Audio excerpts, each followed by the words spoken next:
The Project Gutenberg ebook of A Candle in the Wind. This ebook is for the use of anyone anywhere in the United States and most other parts of the world at no cost and with almost no restrictions whatsoever. You may copy it, give it away or reuse it under the terms of the Project Gutenberg license included with this ebook or online at www.gutenberg.org.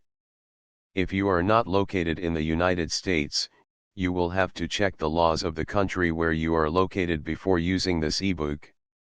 Title: A Candle in the Wind. Author: Mary Imlay Taylor. Release date: January 30, 2024. Ebook number 72828. Most recently updated February 18, 2024. Language: English. Original publication: United States, Moffett, Yard and Company, 1919. Credits: D. A. Alexander, David E. Brown, and the online distributed proofreading team at https://www.pgdp.net. This book was produced from images made available by the Hathitrust Digital Library. Start of the Project Gutenberg ebook. A Candle in the Wind. A Candle in the Wind. A Candle in the Wind by Mary Imlay Taylor. Author of The Impersonator, The Reaping, Caleb Trench, The Man in the Street, etc.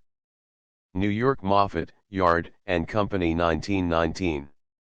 Copyright: 1919, by Moffett, Yard and Company. Contents page. Chapter I. 2 14 3 27 4 34 v 42 6 57 56 8 66 9 71 x 84 11 96 12 102 13 112 14 122 15 127 16 132 17 140 18 149 19 161 xx 174 xxi 187 xxii 193 xxii 198 xxiv 208 xxv 214 xxvi 226 xxvii 236 xxvii 242 xxix 255 xxx 266 xxxi 276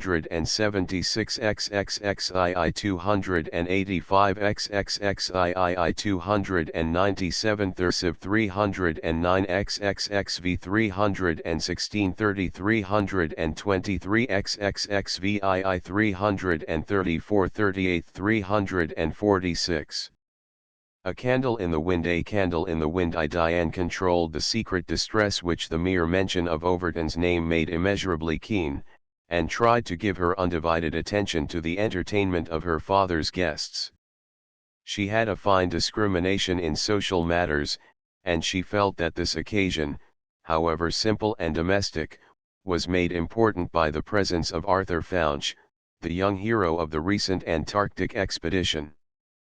Founch had not been expected at Mapleton so soon after his triumphant reception in New York, where, exalted into prominence by Overton's tragic death, he had been hailed as the leading survivor of the brave band of explorers. But, with that infatuated zeal with which the moth seeks the candle, he had returned almost immediately to the place where he was sure to feel the radiant flame of Diane Hereford's charm. However well aware she may have been in the past of the young man's incipient infatuation, Diane had almost forgotten those early passages in their lives when she had made a conquest of a college boy's heart at a time when, with the sublime optimism of youth, he had worn it joyously upon his sleeve. Since then several years had intervened, rich in experience. Diane had traveled a good deal with her father, and had been received, both at home and abroad, with flattering attention. She had felt the force of a deeper emotion, suffered the actual pang of bereavement, seen a hope, beautiful and thrilled with an exquisite tenderness, lost forever with the gallant hero who had perished almost within sight of the goal that he had sought with such courage and such devotion. That he had not spoken more definitely at parting, that their understanding was tacit rather than actual, only deepened her grief by depriving her of the right to indulge it. Since she was thus denied the privilege of openly mourning the loss of Overton, and must force herself to speak of him and to hear his death discussed with apparent composure, Diane was listening now to the becoming modesty with which Arthur Founch was quietly assuming the dead man's mantle. She saw, too, that Founch's new honors, his youth, and his undoubted good looks had again enlisted her father's goodwill. Some feeling, almost an impulse of indignation, swept through her at the thought that a man's fame, like his life, had no more permanence than the flame of one of the delicately shaded candles that she had placed among the flowers upon the table. Her thought, poignant as it was with sadness, must have been winged, for it found an almost immediate echo in her father's response to a tribute that Founch had just paid to Overton. Yes, he was a brave fellow, Judge Hereford declared in his Olympian tones. If he had lived, Founch, you'd have had to look to your laurels. But what a tragic end to fall by the way, almost in sight of the goal. As Moses died in sight of the promised land, sighed Mrs. Price, her host's cousin, the plump and amiable wife of the dean of a neighboring theological seminary. Thoroughly imbued with the precepts of her more gifted husband, Mrs. Price allowed herself to fall into a fatal way of applying scriptural similitudes, or, as Dr. Gary irreverently phrased it, of talking shop. The judge smiled involuntarily, leaning back in his chair, a massive figure, his fine head scantily covered with iron gray hair, and his keen eye as bright at 65 as Founch remembered it when he himself had been a lad of 10. He tossed back a reply now with a gleam of amusement. It takes your imagination, Cousin Julia, to clothe the Antarctic in milk and honey. Poor fellow. As I understand it, Founch, Overton perished as much from hunger and exhaustion as from cold, he added, turning toward the guest of honor. Founch seemed to flinch, and an expression of such keen distress passed over his handsome face that it awoke a glow of sympathy, almost of cordiality, in the breast of Diane Hereford. There was a little silence. Mrs. Price, her daughter, Fanny, her husband, the dean, and Dr. Gary all stopped talking to listen to the young man's expected reply. It was the kind of hush that expressed not only sympathy, but something like awe of a great tragedy enacted in a distant and unknown clime, where even death has been obscured by the mystery and silence of those frozen solitudes. Founch had been admirable all the evening, brilliant, convincing, and yet becomingly modest, but now he stretched out an unsteady hand, lifted his wine glass to his lips, tried in vain to swallow some liquor, and set it down with a gesture of despair. "Don't speak of it," he exclaimed in a faltering voice. "We were together, I can never forget it." He broke off, and recovered himself. "Pardon me if I can't talk of it, can't tell you about it yet. The time may come," but now he ceased speaking and stared straight in front of him with unseeing eyes, his powerful but shapely hand unconsciously clenched on the edge of the table. Dr. Gary, an old family friend and an eminent practitioner, suspended his dissection of the duck to cast a keen glance at Founch. He had the searching eyes of the professional observer, set well back under heavy brows, a quantity of short red hair, and a square jaw that was somewhat relieved by the whimsical lines about his tight, thin-lipped mouth and the puckers at the corners of his eyes. There was a significance in the doctor's glance which did not escape the troubled eyes of Diane. When he turned it suddenly upon her, she averted her face, unable to meet its perfectly apparent suspicion. She knew that Dr. Gary had long ago surmised her attachment to Overton, and her hand trembled slightly as she picked up her fork and tried once more to make a pretense of eating her dinner. She was so completely absorbed in her own unhappiness, in the thrill of misery and pride that stirred her heart at the thought of the gallant man who had died as he had always lived, in her eyes, like a hero, that she awoke from her reverie to find that she had lost the thread of the conversation, which had been hastily resumed to cover Founch's collapse. "We're puny creatures," her father was saying in the tone of a pessimist. What do our efforts amount to, after all? There's a saying, and it's true, that a man's life is like a candle in the wind, or hoarfrost on the tiles. It's blown away or melted off, and there's nothing left. The little Dean fired up. The immortal soul is left. What would life be worth if we didn't believe that a young, enthusiastic spirit like Overton's had in it the seed of immortality? White-breasted, like a star fronting the dawn, he moved. A soul like his can't be compared to the flame of a candle, Hereford, but rather to the light of a star that is kindled in the darkness of our impotent endeavors. He had the magnificent youth, the immortal courage, that always lead the world. Well, well, retorted the judge, unmoved. He had, at least, the courage to meet the great adventure. He had more than that, Papa, Diane commanded herself to say quietly, lifting her head with a recurrent thrill of pride. No one could know him without realizing that he had supremely the courage to live as he believed a man should. At the sound of her voice Faunch turned his head sharply, and his face flushed, but his eyes dwelt on her with such earnestness that Diane, suddenly meeting his look, stopped in confusion. Her embarrassment surprised no one more than herself, for she had long ago achieved that sort of self-control which carries a woman through far more difficult moments than this. It was almost a relief to hear her father's tranquil retort. "Dee's a good friend," he observed, throwing her a benevolent smile. "She always defends the absent. And she's right this time. Overton had courage enough to have been allowed to live. It's one of the mysteries why such men are cut off in their prime." "I had only one fault to find with him," rejoined the dean, relapsing into his more usual formalism. "I said that to his face, and it saddens me now to recall it. He wasn't what we call a Christian in the orthodox meaning of the word." "How can you say that?" exclaimed Diane warmly. "He was a Christian in the larger sense. Do you remember Abu Ben Adhem's dream of peace?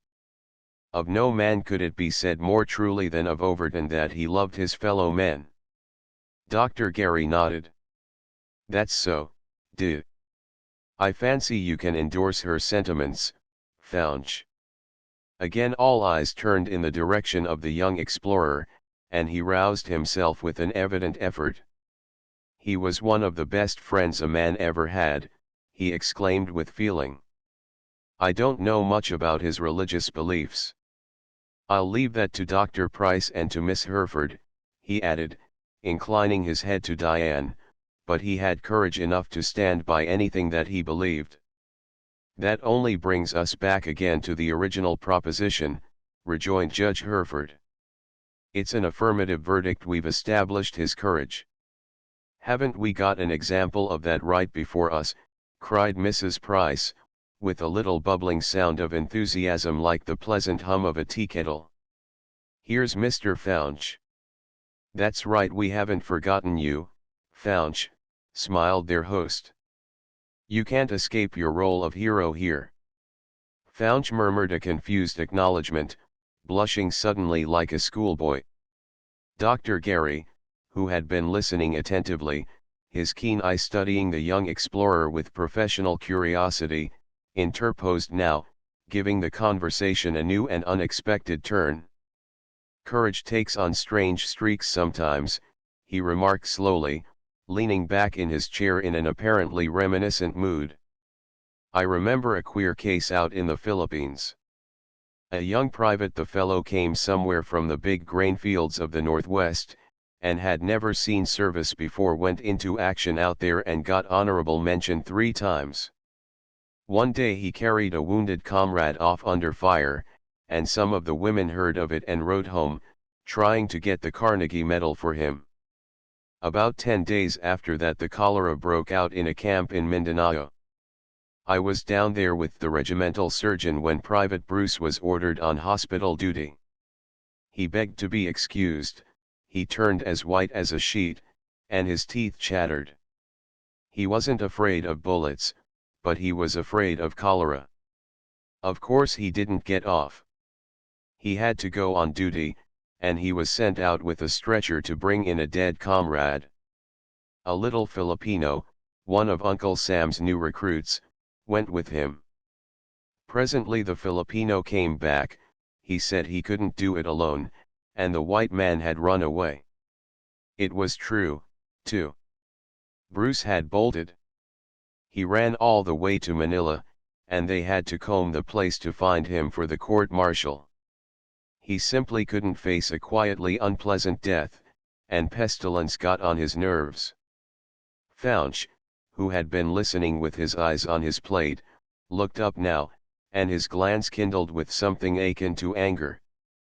"Perhaps it wasn't pure cowardice," he exclaimed with feeling. "It's easier to judge another man than to do the thing yourself."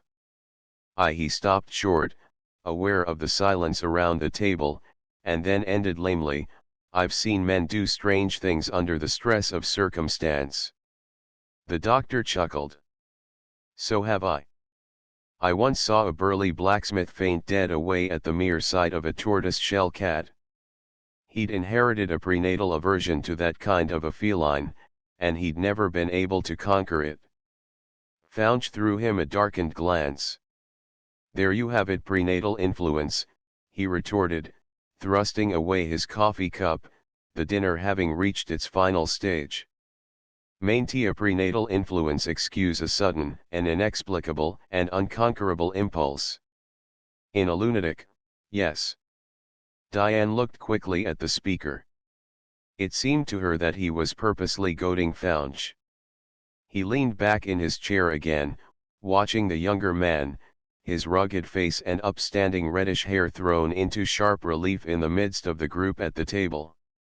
Across softly shaded lights and flowers, the gleam of snowy damask, and the sparkle of silver, she could see the white-haired, placid Dean, comfortable, matronly Mrs. Price, her father's massive, aggressive gray head, and Fanny's bright youthfulness, which only served to accentuate the shrewd personality of Gary and the grace and dignity of Faunch.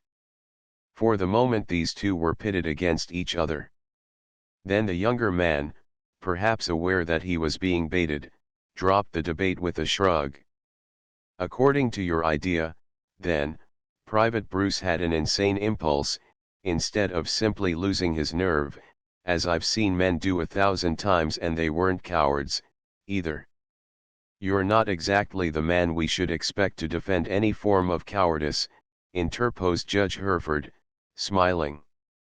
"With his magnificent record," chimed in Mrs. Price, in her amiable voice, "it's simply fine to be so considerate toward the weaknesses of the rest of us poor mortals." "I suppose, madam, that's to imply that I'm not charitable," rejoined Dr. Gary composedly. "As a matter of fact, I've the greatest sympathy for cowards myself." "So have I," exclaimed Fanny Price, her young face turned radiantly, like a full moon, toward the hero of the evening. "I'm an awful coward." "She is," agreed her father cheerfully. "She looks under her bed every night for a burglar." In the laugh that greeted Fanny's blushes, the topic was turned. Diane asked Faunch some questions about his recent experience in New York. "I had to lecture," he replied with an uneasy laugh. "That's one penalty we pay in America when we discover anything. I gave 2 lectures, and I'm booked for a third, worse luck." "I shall try to hear that," she rejoined quietly, forcing herself to smile in a conventional way, though her eyes were still pathetic. Faunch thought he had never seen her more beautiful.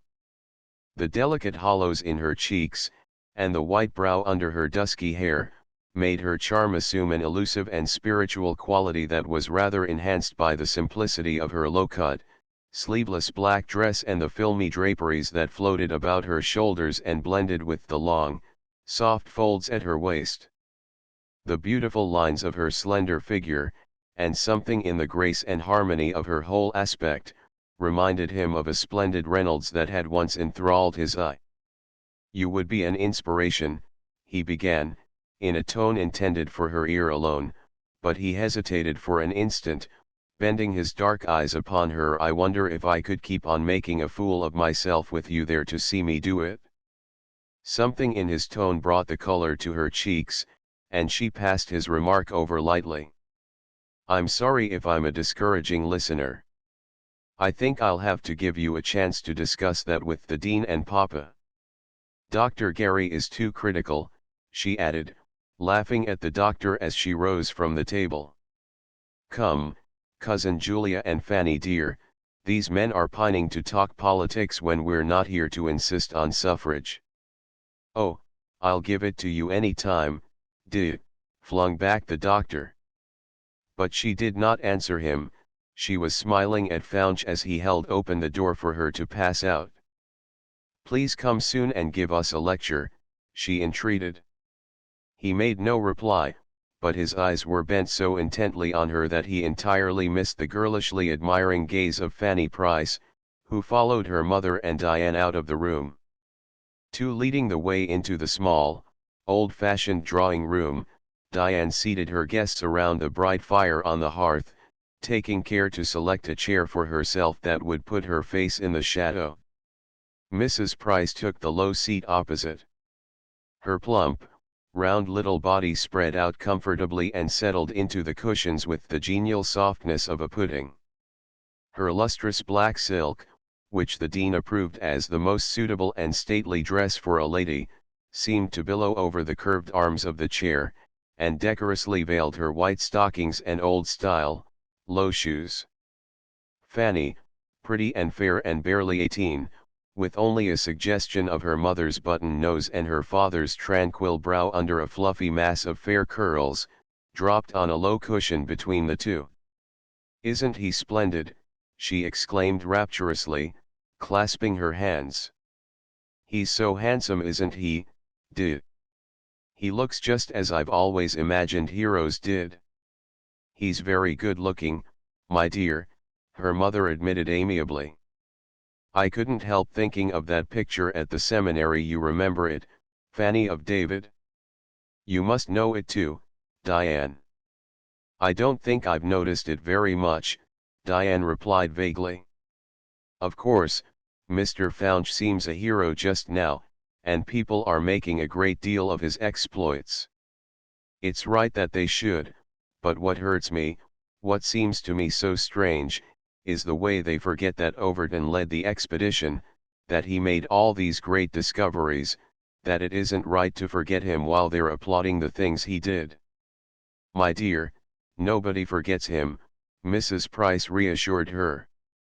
He was tremendously real, I'm sure, and we all liked him, though, as Edward said at dinner, he seemed a little fogged on religion, chimed in Fanny cheerfully. So many men are, Mama, and I'm sure Overton was as nice as he could be. When I was a child, he used to give me candy, didn't he, A sure way to win your heart, retorted Diane, smiling. I don't think I'm as orthodox as you are, Cousin Julia, she added calmly. There are greater things in heaven and earth than mere formalism. Diane, breathed her shocked relative. Oh, I shan't dispute it with you. Diane went on easily, but you mustn't think that a man like Simon Overton hadn't a soul great enough to have its own faith. I know he had it. I'm sure he did, agreed Fanny warmly. Didn't you hear what Mr. Founch said, that Overton was one of the best friends a man ever had? Isn't that a great tribute from a man like Founch, too? Diane assented, leaning farther back in her corner. At the moment she could not quite command her voice. Overton's face seemed to rise before her as she had seen it last, manly and tender and kindled with high hope. How could she think of it veiled in the mist and chill of a frozen death, like a light suddenly quenched in a tempest, or a star receding into the clouds of the infinite? No, I'm not a formalist, she said with sudden passion, as if her thoughts must find an outlet in words, but I do believe in the immortal soul. It isn't possible that a man's life, going out as it does like a candle in the wind, leaves nothing whatever behind, nothing to reach up to the heights that he sought. Of course you believe in the soul. Mrs. Price was immeasurably startled. Her round eyes grew rounder than ever. How can you express a doubt of it, Diane? Dee hasn't really, argued Fanny, interfering between the two. She's off on one of her tangents, that's all. She can't get the awful part of it out of her head. Wasn't it touching, Mama, the way Founge couldn't even speak of Overton's death? It's perfectly natural, dear. Your father heard that Founge risked his life in trying to bring Overton's body back, and was almost dead himself when he reached the cache. It was the blizzard that overwhelmed them, supplemented Diane's rich, melancholy voice from the shadow. She was resting her head on her hand, and her face was completely obscured. They had pushed far ahead, they had reached the farthest south, and then Overton died. It seems terrible to think that the rescue ship was so near all the while. They had only to struggle a while longer, only to keep life in them for 4 days. Their ship was completely crushed in the ice, wasn't it? Fanny asked softly, clasping her hands around her knee and gazing into the fire. If it hadn't been for that he would have been saved, yes. Diane drew a long breath. If it hadn't been for that, the wrecking of the ship, the great storm, he would be here now with Founge. Well, for my part, said Mrs. Price firmly, I don't think we should dwell on these things too much. They're all appointed. The wind blow it where it listeth. We ought to cheer up Arthur Founge. He's been given back to us, and there must be a purpose in it. I always feel, when a man comes back from the dead, as it were, that he's been spared for a reason. You mark my words, Arthur Founge has been marked out for a great work. He will be a kind of prophet in Israel. Diane made no immediate reply. Her mind was too deeply absorbed in thought. She realized more fully than Mrs. Price the great opportunity that had come to Founge like a legacy from the dead. She remembered his emotion at the mention of Overton, the feeling tribute that he had paid to his friend, and the spirit, at once kindled but modest, that had breathed through many of his previous utterances. He was like a man who had been following in the wake of genius, content to take up the fragments of success that fell to his share, but had suddenly found the gates flung wide open and seen the long road beyond, the road which he would henceforth travel alone, and to no uncertain goal. He had loved Overton. Their friendship was well known, and he had been faithful to the end. Even now he did not withhold the laurels that belonged to his leader, he only accepted them because there was no one left to dispute his claim. She knew, too, that he had shown his ability, his power to command in an emergency. He had returned a far different man from the uncertain youth who had set out 2 years before. Something in this, and in the optimism he had shown in the midst of disaster, touched her imagination. If he had been more vainglorious, more eager to take the glory of the great work achieved by the expedition, she would have hated him. But his tone when he had begged them not to speak of Overton's death, the tribute he had paid to his dead comrade's friendship, when his voice broke and his eyes filled, these things went to Diane's heart. The thought of them had taken such possession of her that she scarcely noticed the silence that had fallen on the little trio. Fanny's blue eyes were gazing dreamily into the blaze, while the remote murmur of talk and the scent of tobacco came to them from the dining room. Diane was startled by the awakening of her elder relative, who, apparently, had also been wrapped in dreamy meditation. Diane, did your cook make those delicious rolls that were served with the fish? Mrs. Price asked abruptly. Diane looked up blankly. Why, of course. She's very proud of them, too. Haven't you ever tasted them before? I don't think so, and I'm sure I should remember. They were so crisp. I've got a new cook, did Fan tell you? She's dreadful. Poor Edward says she's ruining his digestion, and I'd better try a fireless cooker instead. Can't you let me have that recipe for her? It wouldn't do any good, Mama. She's a Norwegian, and she understands so little English that when she tries to talk it sounds like a turkey gobbling. Fanny began to give a practical illustration, but her mother protested. Hush. Here are the gentlemen, and they'll think you're crazy, child. Fanny stopped, with a queer little grimace that made Diane laugh. They were interrupted by the entrance of Dr. Gary and Arthur Founch, who were a little in advance of the judge and the dean.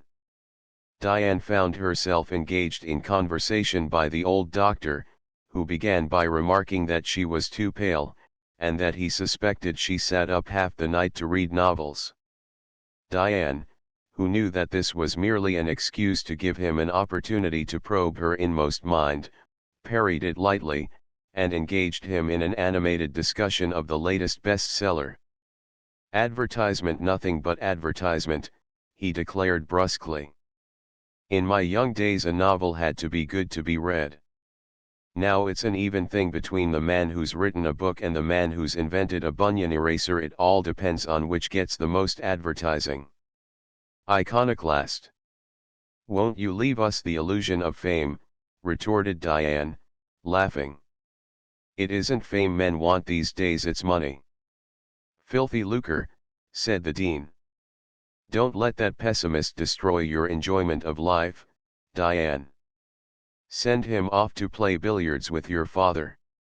I've got to take my girls home. I've an engagement for 7 o'clock tomorrow morning, and I need rest. As he spoke, Mrs. Price came up and bestowed a flattering kiss upon Diane's cheek. Good night, dear. Don't forget about that recipe for rolls, she murmured. Diane promised to remember, and went upstairs to help the two women into their wraps. Fanny was still blushing and confused. She had been talking to Founch, and her blue eyes shone like two radiant aquamarines. He's so splendid, isn't he, she whispered, as her cousin fastened her cloak for her. And his eyes, there's something wonderful about them. They haunt you. Diane laughed as she kissed her good night, and watched the two cloaked and hooded figures marshaled out by the little dean in his long black coat and high hat. Standing in the open door, she saw the three familiar figures walking in single file down the long path to the gate, not one of them keeping step with the others, but each bobbing up and down at a different gait, as curiously bundled and indiscriminate in the darkness as so many Indian papooses suddenly set on their feet and compelled to toddle. As she closed the door and turned back toward the drawing room, she saw that Arthur Founch was awaiting her there alone. I thought you were with Papa and the doctor, she said, apologizing for her neglect, as he drew a chair forward for her to sit again near the dying embers on the hearth. They went to play billiards, and I don't know one ball from another, he replied. I told them I should wait for you. He took the chair that Mrs. Price had vacated, and leaned forward, resting his elbows on the arms. I wanted to speak to you alone. Diane looked up, and met his dark eyes bent on her with a melancholy and troubled gaze that sent a sad thrill of expectation to her heart. He meant to speak of Overton. She said nothing. For a moment, indeed, she was quite incapable of speech. They both heard the distant click of the billiard balls and her father's deep voice speaking to Dr. Gary. You know that I was with Overton with Simon, he said at last, to the very end, and once or twice he talked to me of you. She looked up in surprise. She had felt that it was unlike Overton even to mention her name, so deep and almost sensitive was the reserve that he had always shown. Founch met her look again, and this time his pale face flushed. I mean in the way that Overton always spoke of women of his friends with the truest and most chivalrous regard. He was not well, the climate broke him up before the end, and I think he had a feeling that he might not live to come back. One day, after we had to abandon the ship, he showed me some photographs he had, pictures that he had taken himself, and he asked me to remember, if anything happened to him, that he wished you to have them. He said that you had cared so much for the whole expedition, and had cheered him so often in those hard days when he thought he could never get the thing started. After that awful time in the snow, I found the case he had shown me, and I brought it with me. He stopped and put his hand in his pocket, producing a large, square envelope. As soon as I got to New York I had the plates developed. A few were spoiled, but there are some here, and I brought them to you tonight. As he spoke, he held out the package. Diane compelled herself to take it with outward composure, but her hands were shaking, and she could not meet his eyes. "I can't tell you how much I thank you," she murmured, opening the envelope and looking over the pictures in order to hide her emotion. There were only a few of them, studies of sea and sky, a familiar view of the ill-fated ship, a group of sailors, and some impressive views of frozen straits and giant icebergs. It was a meager glimpse of the world for which Simon Overton had laid down his life, but something in it, in his thought of her, of the things she would care to see, touched Diane to the soul. She restrained her tears with difficulty, and, although she continued to make a show of examining the prints, her eyes were too dim to see the details. For a while Faunch was silent. He seemed to understand the emotion that prevented Diane from speaking. On the whole, he was thankful for it, since she did not have time to see the pain that distorted his own face. He felt that he was white and rigid, and that his eyes stared at the fire, but he had enough self-control to keep his hands steady on the arms of his chair, and after a while he commanded his voice. "I'm sorry that there were so few things that we could bring," he said slowly. "A great deal was lost in the wreck, and we had to sacrifice more still in our journey across the ice. There came a time when we couldn't carry a load we could scarcely carry ourselves." Diane folded the pictures carefully away before she replied. "What you say makes me all the more grateful for these." He raised his head at that, and their eyes met. The sympathy, the kindling kindness of her glance went to his heart. "You don't ask me about it all, and yet I'm sure you want to know." I understood. "I was deeply touched by what you said at dinner. I know you can't talk of it, yet I don't ask it. I think I could talk to you, but perhaps I had better wait until another time." Faunch paused, then, rising from his seat, he came over and stood beside her, resting his elbow on the mantel, with his face in the shadow, as hers had been. "I want you to feel that the end was painless. It always is, you know, in those awful solitudes. You knew Overton, you must know that he was a hero to the end." She, too, rose involuntarily from her seat and faced him. Again her pale face, and her slight figure in its black draperies, recalled to his mind the charm and buoyant grace of that wonderful picture of long ago. It was, indeed, this charm of hers, so subtle and so poignant, that drew him on deeper and deeper into the shoals. "I loved him," Faunch continued, with a painful effort at self-control. "No one in the world could have suffered more bitterly than I at his loss. I don't want you to feel that I purposely tried to take his place in this great achievement. I only fell heir to his glory." She was deeply touched. Again, even in the midst of her tender remembrance of Overton, this man, who had suffered with him and dared with him, laid hold of her imagination. She raised her beautiful eyes to Faunch's face, holding out her hand in an involuntary gesture of friendship and goodwill. "I think you're more than his heir," she said gently. "He was so large-hearted, so just, that I know he would feel, as I do, that you were his comrade and his partner in sacrifice and in fame. There was an instant of silence, one of those moments which become almost supreme in their effect upon two lives.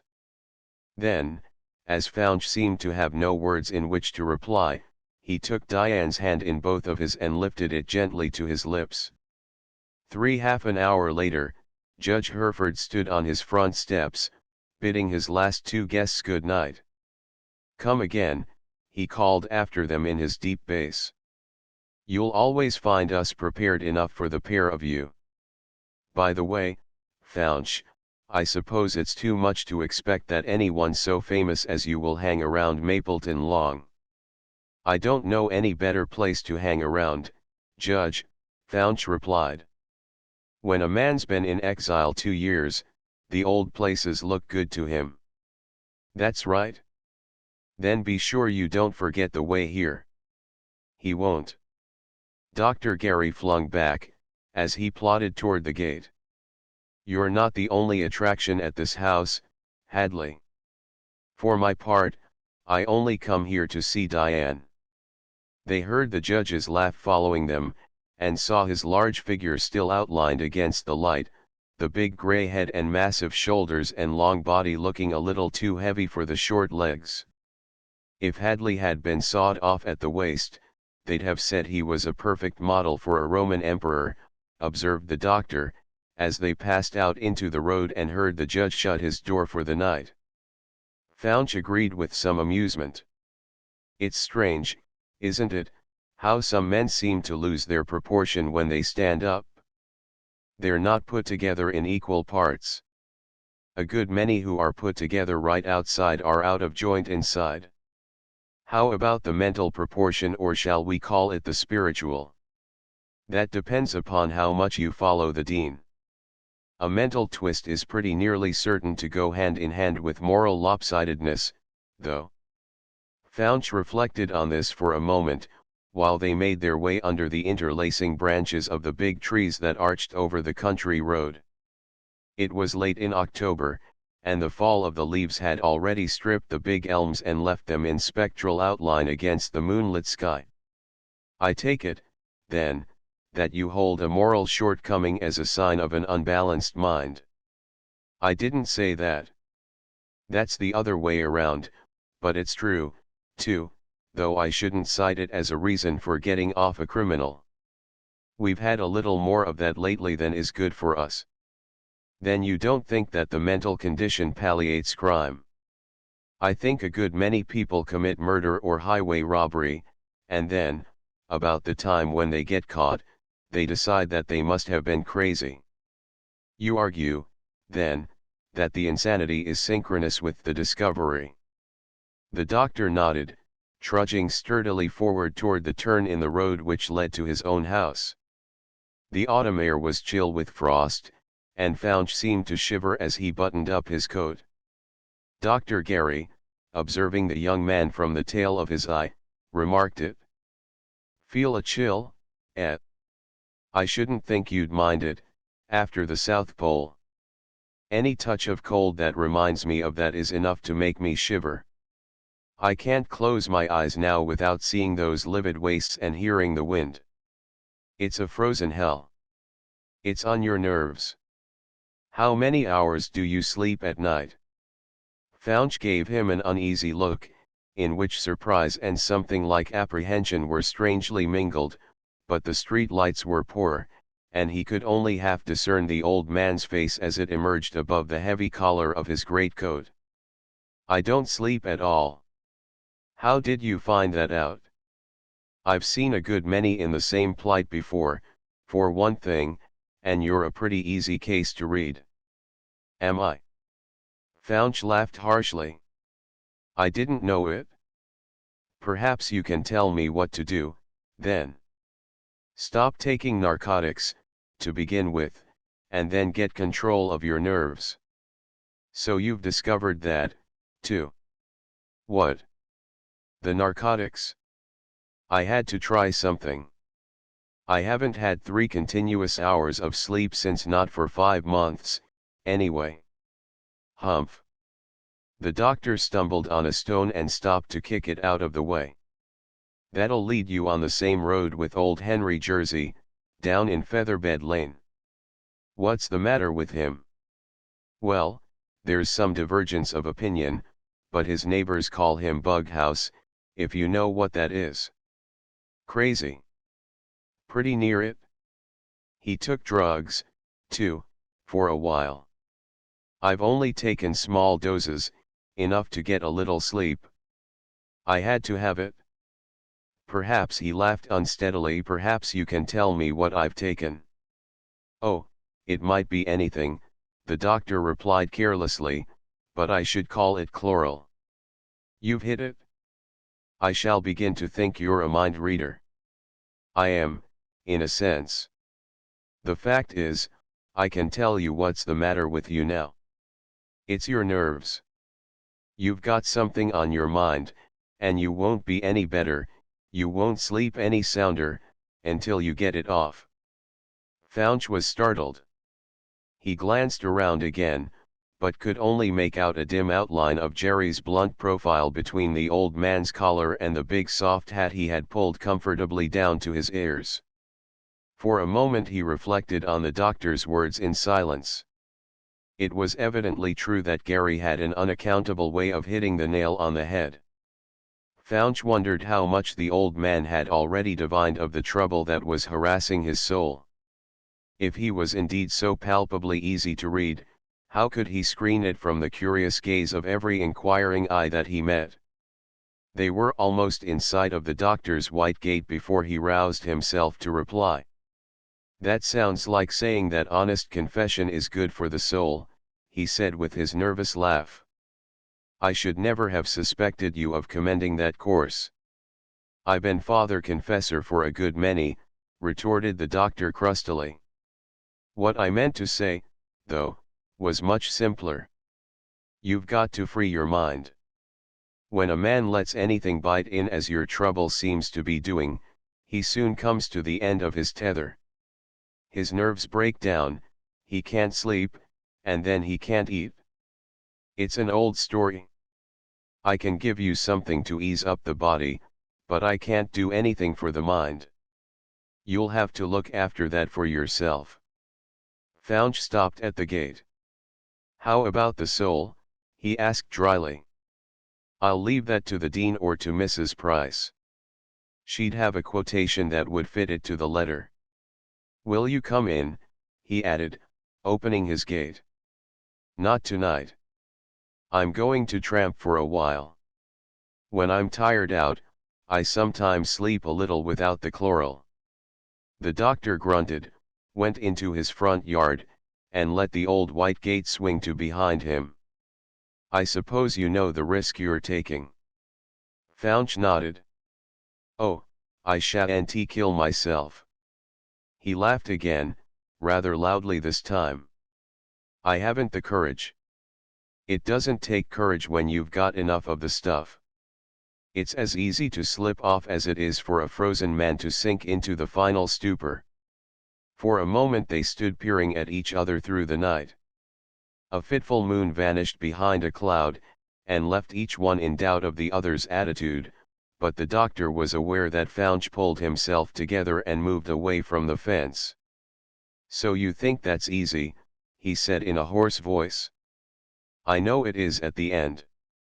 There's a limit, you see, to human endurance. When it's reached and passed, coma ensues. That's easy." Fouch took a step toward the gate, as if an impulse moved him to follow the doctor in. Then he turned with an inarticulate exclamation, waved an abrupt good night, and walked rapidly away into the darkness. Dr. Gary watched him disappear before he turned and deliberately climbed the steps to his own front door, to find the cat rubbing herself against his ankles. He stooped down and caressed her, running his hand down the length of her sleek, gray back, and finally giving her tail a gentle tweak. Then he unlocked his door and entered, carrying her under his arm. For meanwhile Fouch tramped steadily down the long lane. It led to the edge of the little river, scarcely more than a brook, which divided the village into two unequal parts. Just now, at flood from the recent rains, the stream tumbled noisily over the stones and rushed under the low bridge with a harsh, insistent murmur. He stopped for a moment with his hand on the rail, and looked down at the black current below.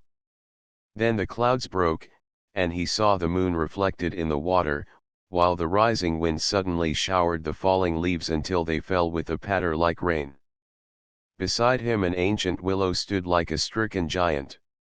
A summer thunderbolt had split the great trunk in twain, and half of it lay across the stream, while the other half still loomed up, grim and leafless, against the sky. It was past midnight, and in that rural community, where early hours prevailed, the feeling of solitude was as intense as if he had reached the end of the world and was alone in the October night, the last man. Such a feeling had come to him once before, fraught with such cruel terror, such a sensation of disintegration, of the loss of all that was mortal, that Faunch could never forget it, could never feel even the reflection of it again without recalling those vast and terrifying wastes, that inexorable sky, that blinding, cruel, exterminating ice that had frozen its image on his soul. He tried to drive the thought of it from his mind, and, by fixing his gaze on that intimately familiar scene, to recall the days when, as a lad, he had fished by that old bridge. He remembered his grandmother as she had looked to him then, the quaint cap she wore, and the little plaid shawl folded about her shoulders over the black bombazine dress. His mother had died when he was born, and his father had married again. Young Arthur, in the way of a gay stepmother, had been reared by a fond maternal grandmother. No one had disciplined his childhood, and he knew that as a boy he had done some mean tricks, which a better trained lad would have scorned. But he had ceased to be small and tricky when he fell in with Overton, his senior by 3 years in age and by 10 in mental development. He realized now, as he looked back on the long perspective, that Overton had saved him. Strong-willed and straight-thinking, Simon Overton had possessed that kind of spiritual force of which leaders and martyrs are made. He had been a leader even at school. His companions had followed him with the boyish devotion that always surrounds the school hero with a halo of glory. It was not alone young Overton's physical strength, and his skill in their favorite sports, it was a certain unfailing stanchness of character, a fearless square dealing, that impressed the others, and Faunch had only followed the universal lead when he attached himself to him. Faunch had been favored.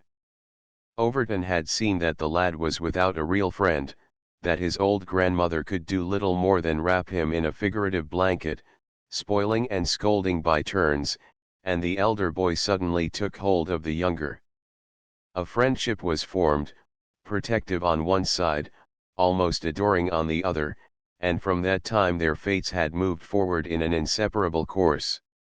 When Overton went to Annapolis, he had helped Faunch to work his way through college.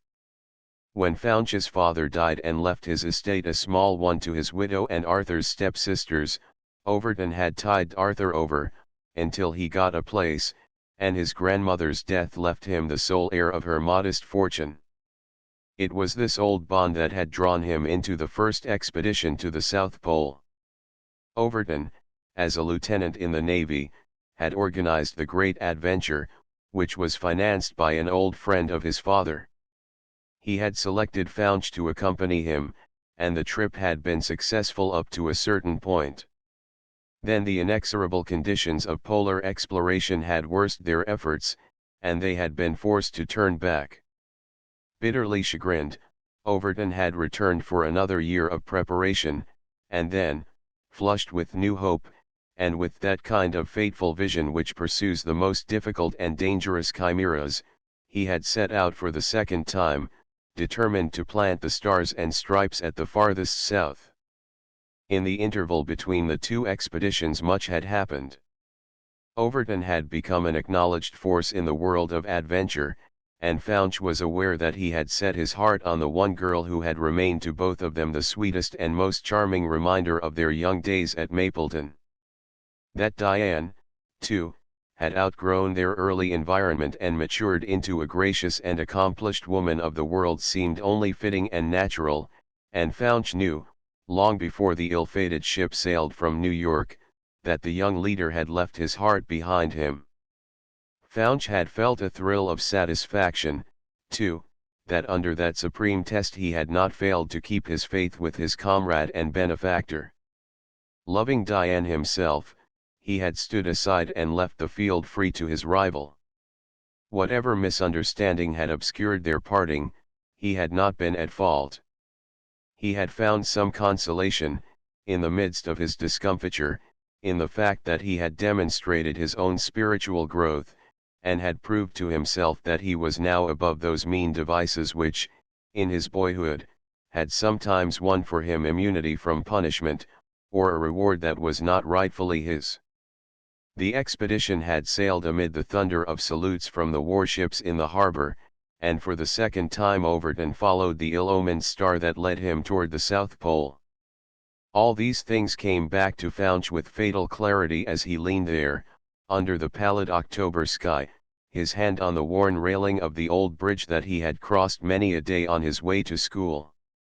But at this point in his recollections when the fated ship, brilliant with flags, receded slowly, like a phantom, into the mists which on that day had shrouded the Narrows, Fouch shuddered and passed his hand over his eyes. His reverie was broken. He could no longer recall the past without seeing the wraith that seemed to rise from the very mist over the brook and to shape itself before him, as it had shaped itself hundreds of times already, into a vision of Overton as he had seen him last.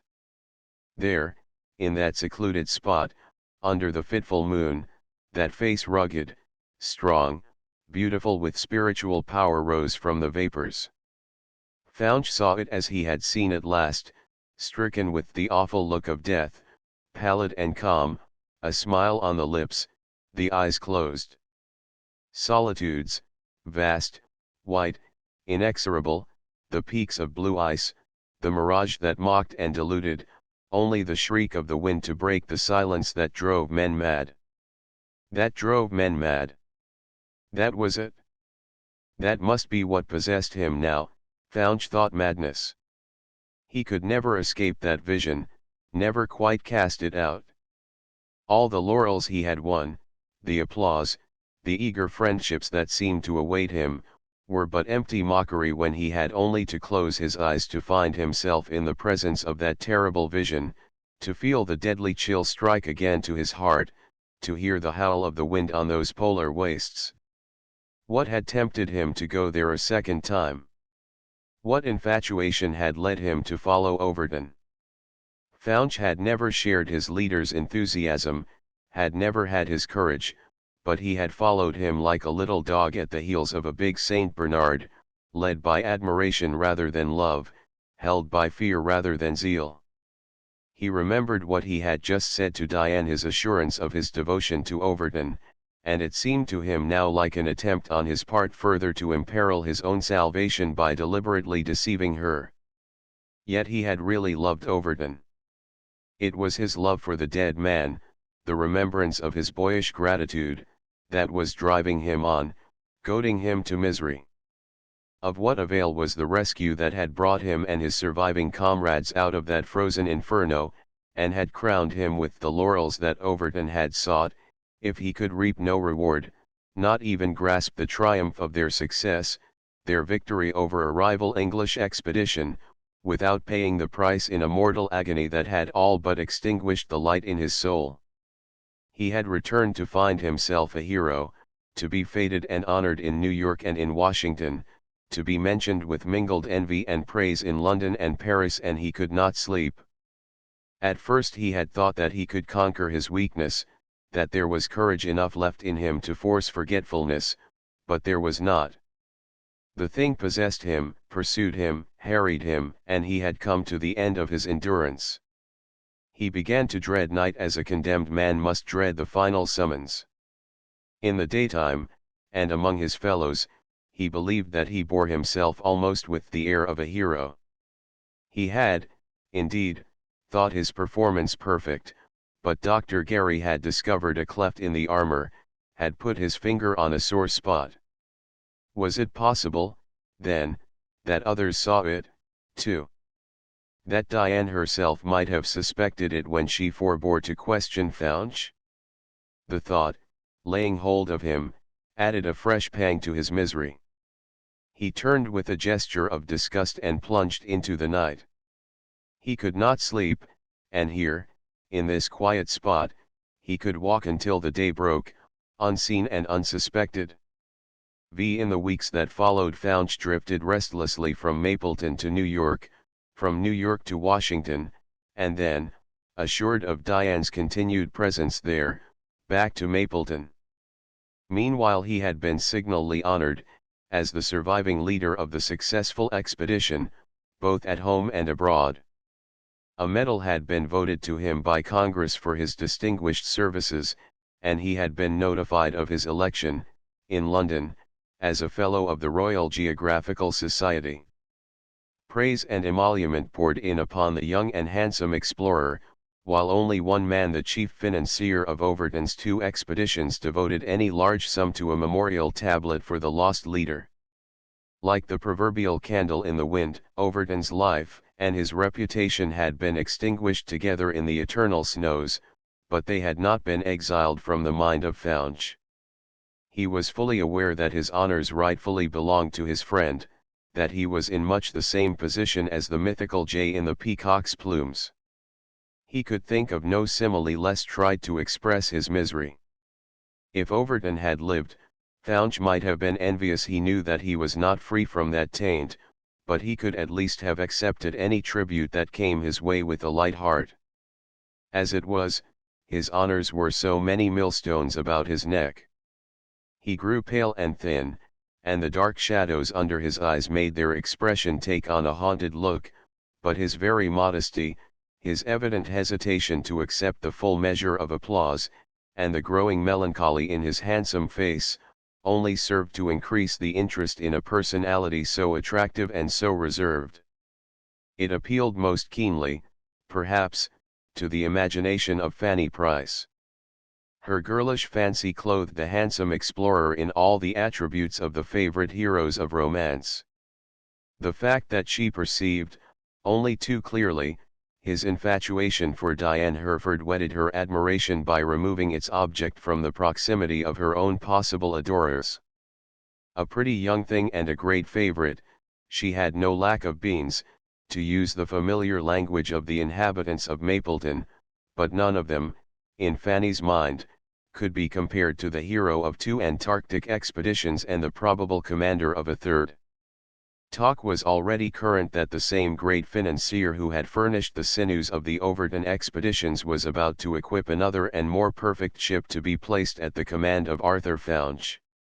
There was another reason, too, which caused a little flutter in Fanny's innocent breast.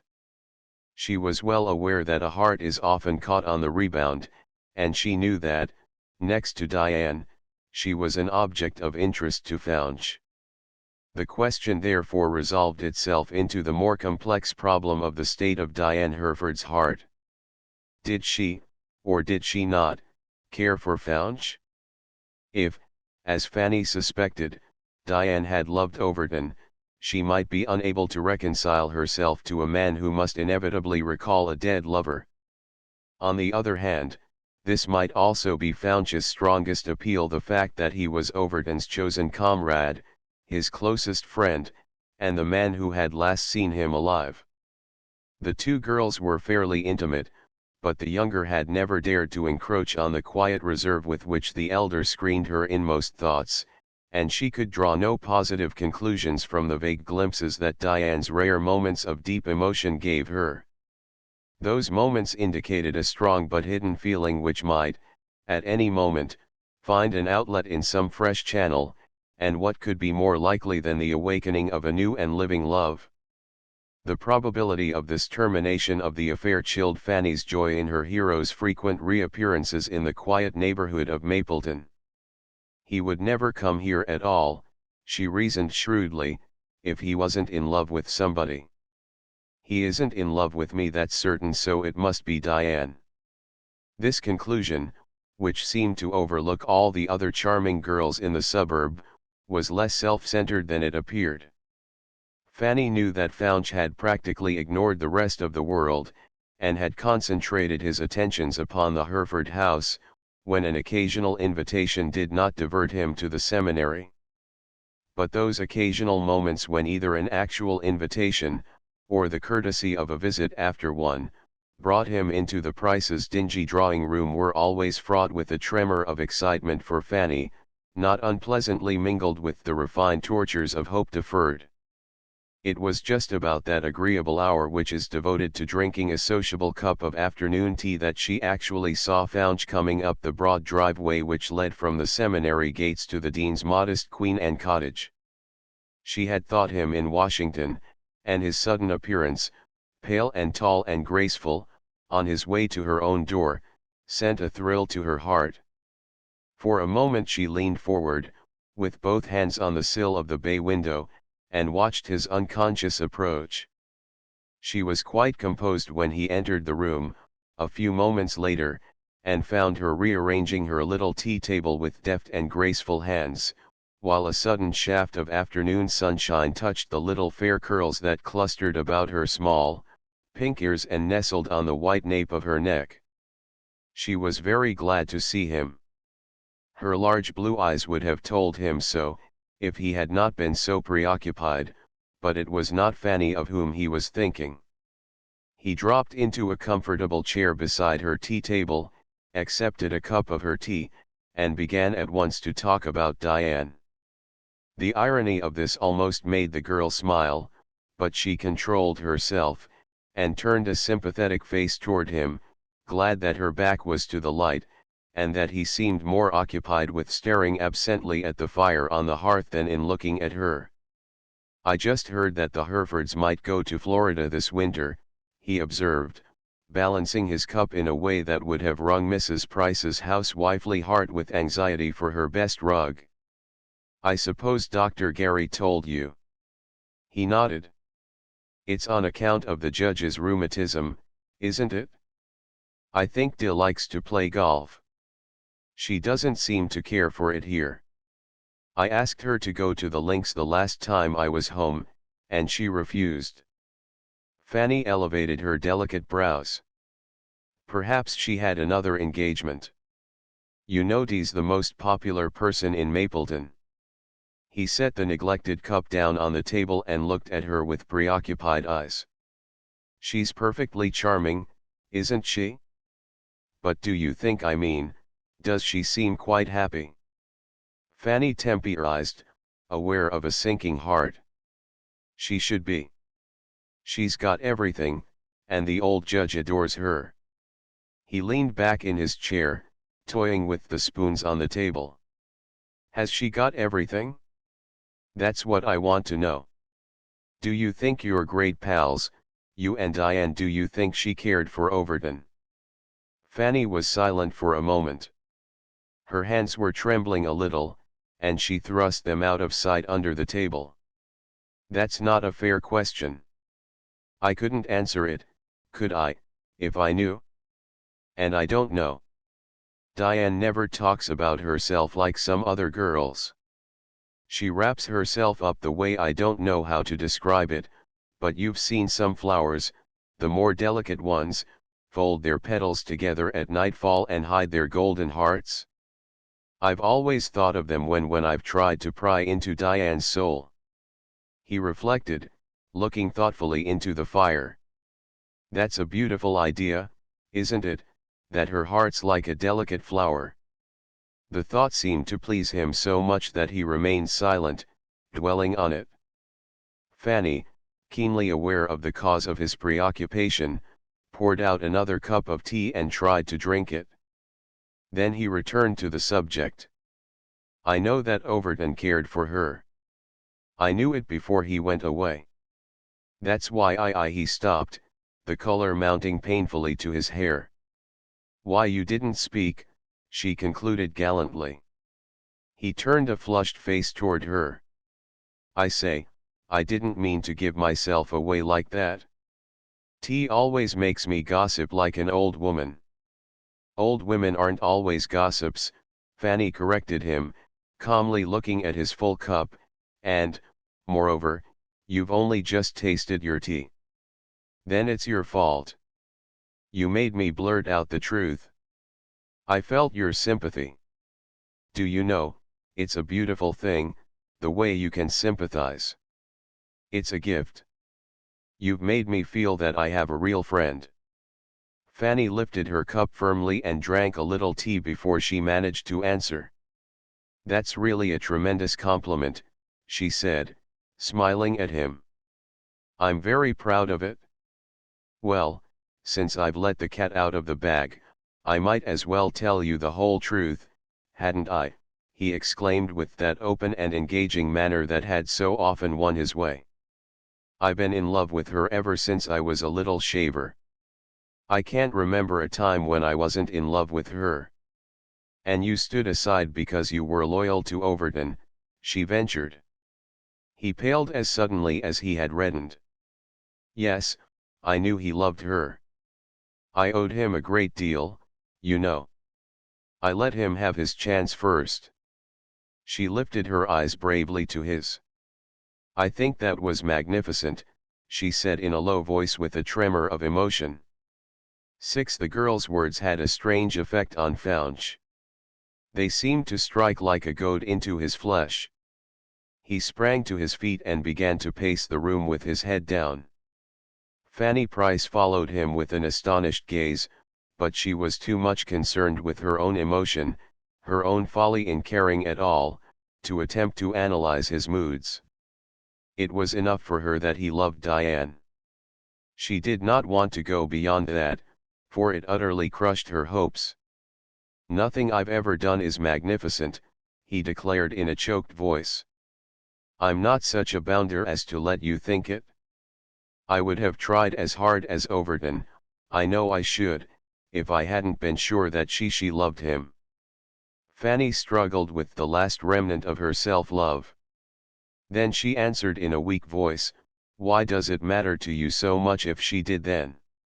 He stopped short. What do you mean? I mean that he's dead now. There was a profound pause. He stood staring at her with a strange expression, his hands hanging clenched at his sides. Fanny had never seen him look so handsome, so tragically inspired, but she returned his gaze with a kind of defiance. She felt that she was at bay, and must defend herself. You mean, he said slowly, at length, that his being dead opens the way for me?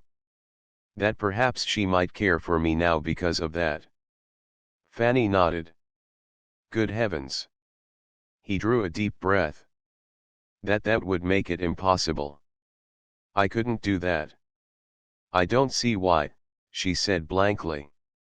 He caught the amazement in her eyes, and was silent, but his face blanched, and his evident emotion was so unaccountable that it startled and puzzled her.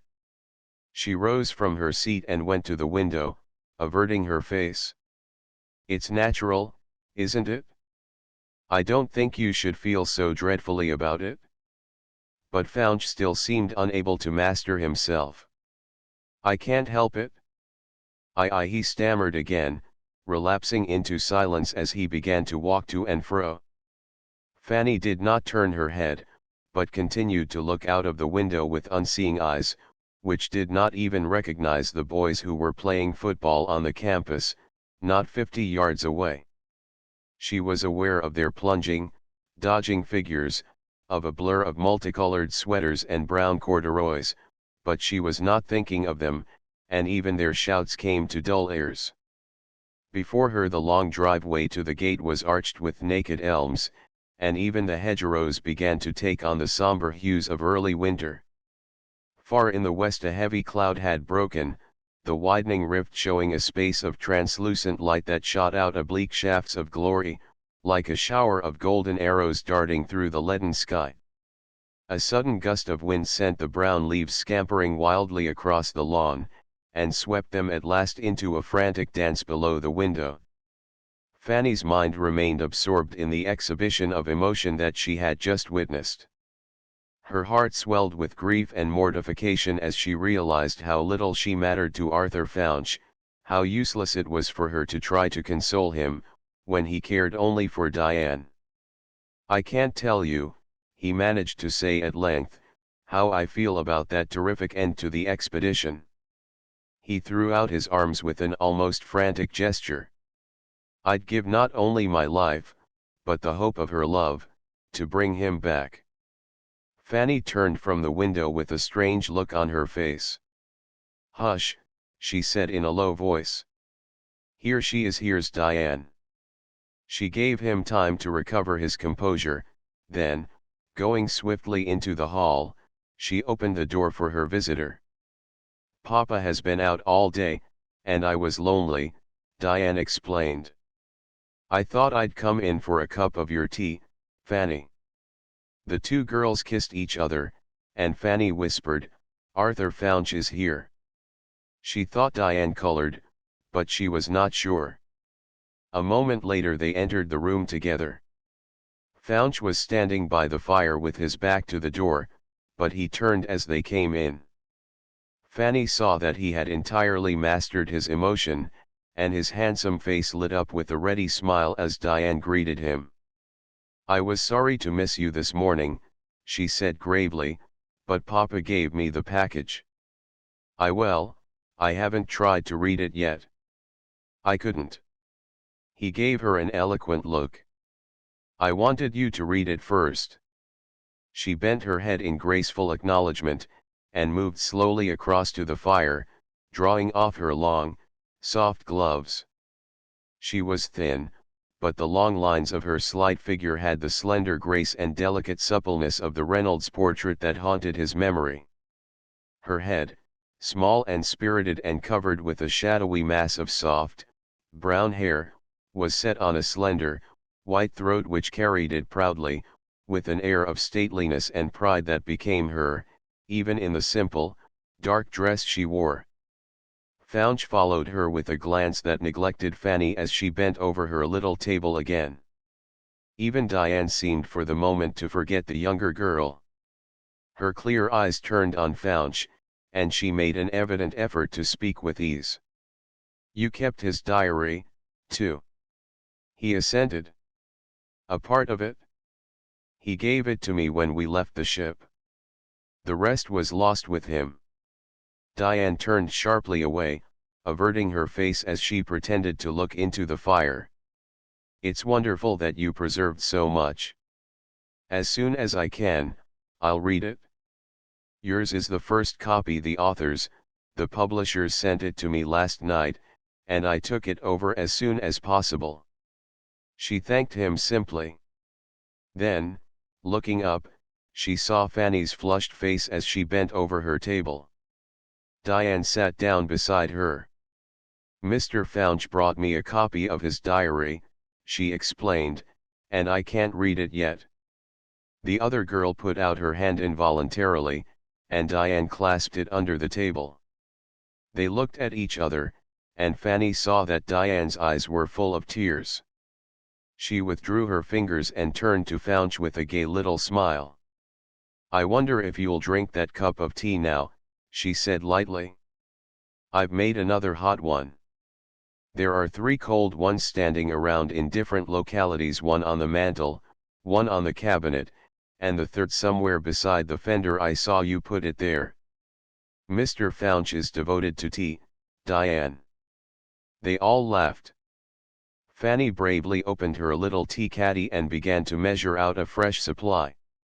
She had a feeling that, having reached the last ditch, she was prepared to defend it with the courage of despair.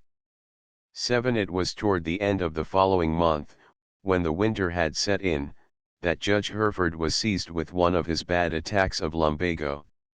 Dr. Gary, summoned by Diane, found his patient in the library.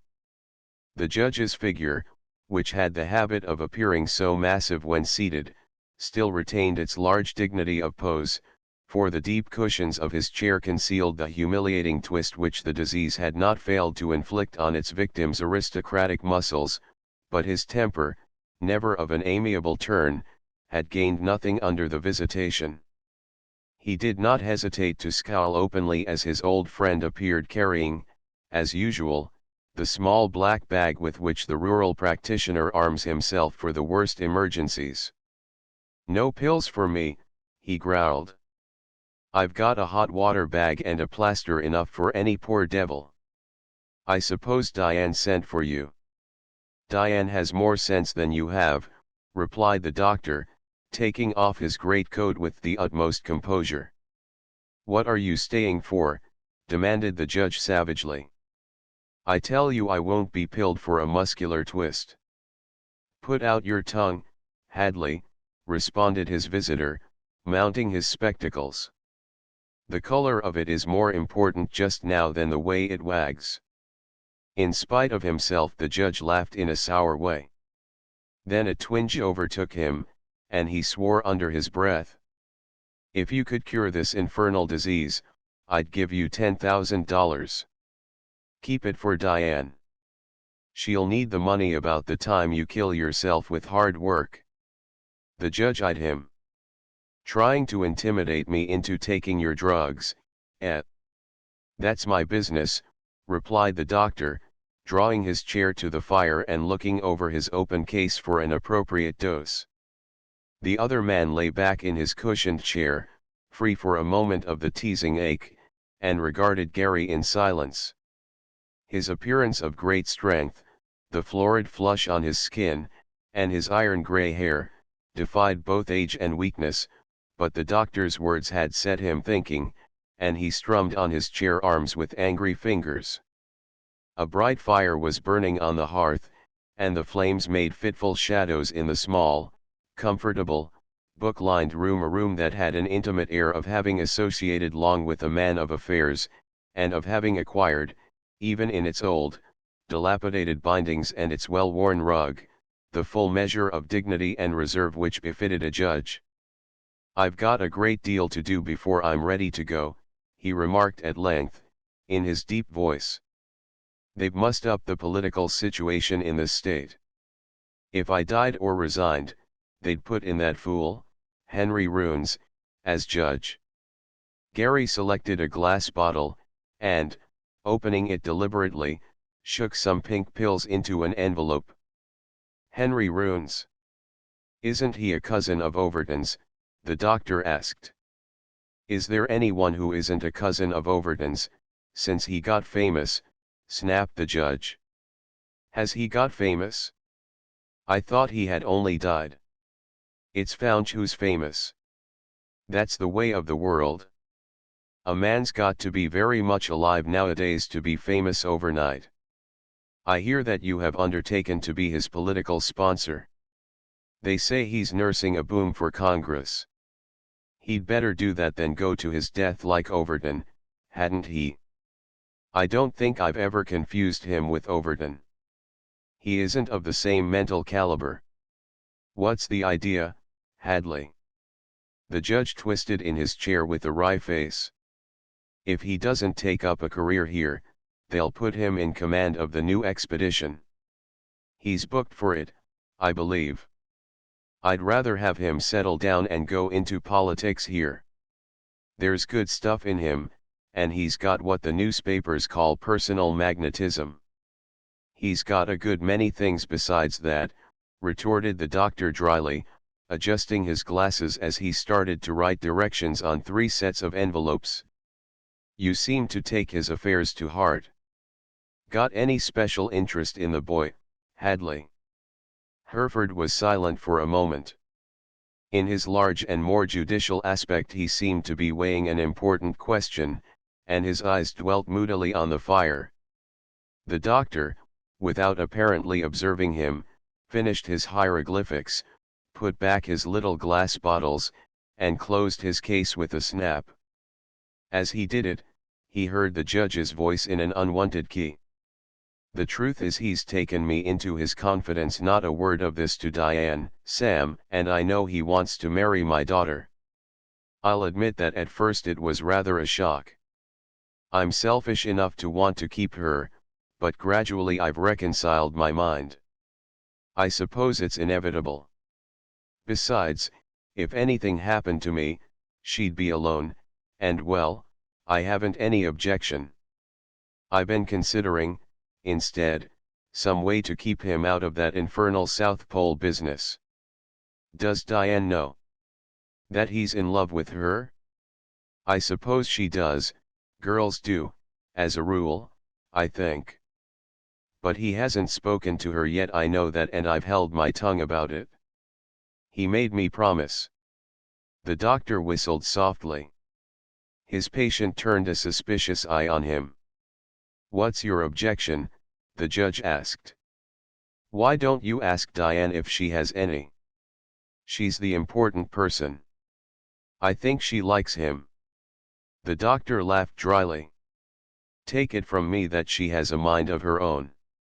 The judge threw back his head haughtily. I'm not trying to push her. Better not. She won't stand for it. How did Fouch come to tell you? The doctor's large mouth crinkled at the corners. Did he ask your consent? Not quite. That's not the fashion these days, is it? It was an accident. I found out a good deal, and he admitted it handsomely. Upon my word, I never liked a young man better than I did Fouch just then. I've never thought any man quite good enough for Dib, but he's won me over. I shan't oppose it if she wants him. Hope she doesn't. Why?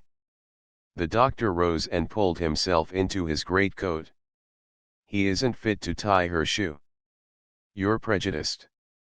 You didn't like his father. Gary grinned.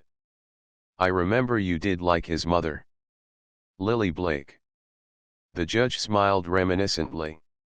We were young sweethearts, but she threw me over to marry Henry Fouch. Just so. Now you follow my advice and throw her son over. Diane can do better than that. The judge, taken with another twinge of lumbago, growled. It's up to her, but I like Fouch. The doctor's response was an inarticulate grunt. Then he pushed his medicine envelopes into a little row on the library table. I'll send Diane in to dose you, he remarked, moving toward the door. You can't. She's gone out with Fouch. The two old men looked at each other. Then they both laughed, the doctor without merriment.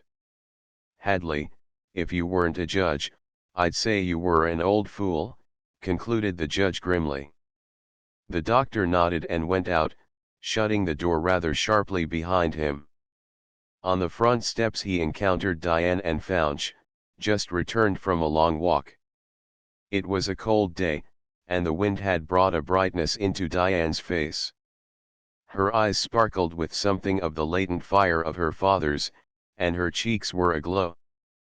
Fouch, on the other hand, looked like a ghost of himself. How's father? Diane questioned as she came up. Cross as two sticks, replied the doctor, and gave her some directions about his patient. Her face sobered. You don't think he's really ill? The doctor shook his head grimly. I'd like to make him sick enough to keep still for 6 weeks. He's overworked, and the machinery needs oiling up. I can't make him mind, she objected. I wanted to take him to Florida for 3 months. We may get him there yet. Don't worry. Hello, Fouch, coming my way. Fouch shook his head smilingly. I'm going to see the judge, he said. For a moment Dr. Gary stood staring at him. The young man winced. You won't find the judge in a good humor, the doctor warned him. You'd better come along with me and test my cigars. Dee's got her hands full taking care of her father. Fouch turned involuntarily and looked at Diane, who stood in the vestibule, listening, and smiling in an absent way, her eyes on the gloves that she was slowly unfastening. As Fouch turned, however, she looked up, and her face softened and glowed with a new and delicate embarrassment. She had never looked more charming, more desirable in his eyes, than at that moment.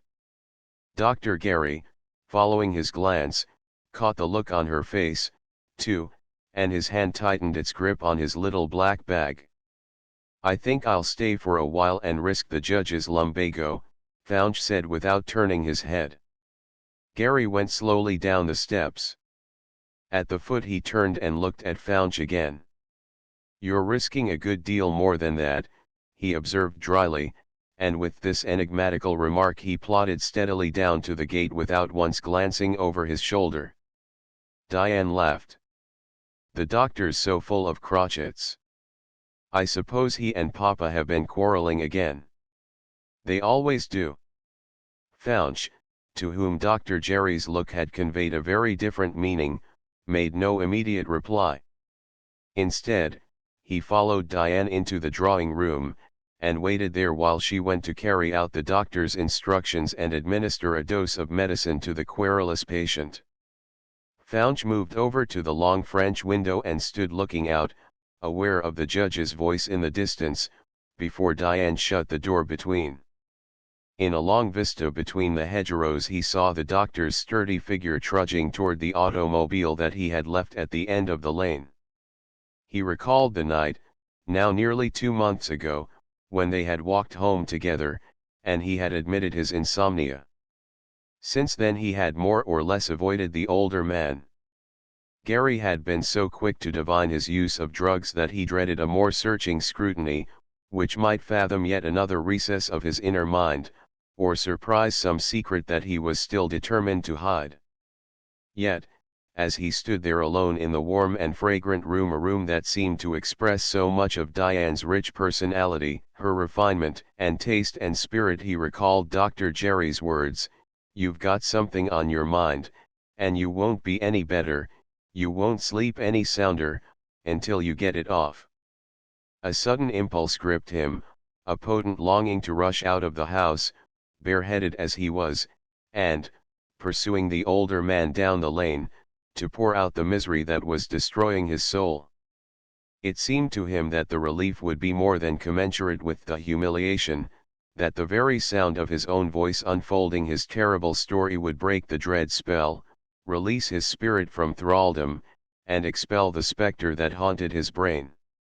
The impulse had come to him before, but never with such compelling force as now, perhaps because there had never been so much reason for him to pause, to halt on the road he was following, before it was too late.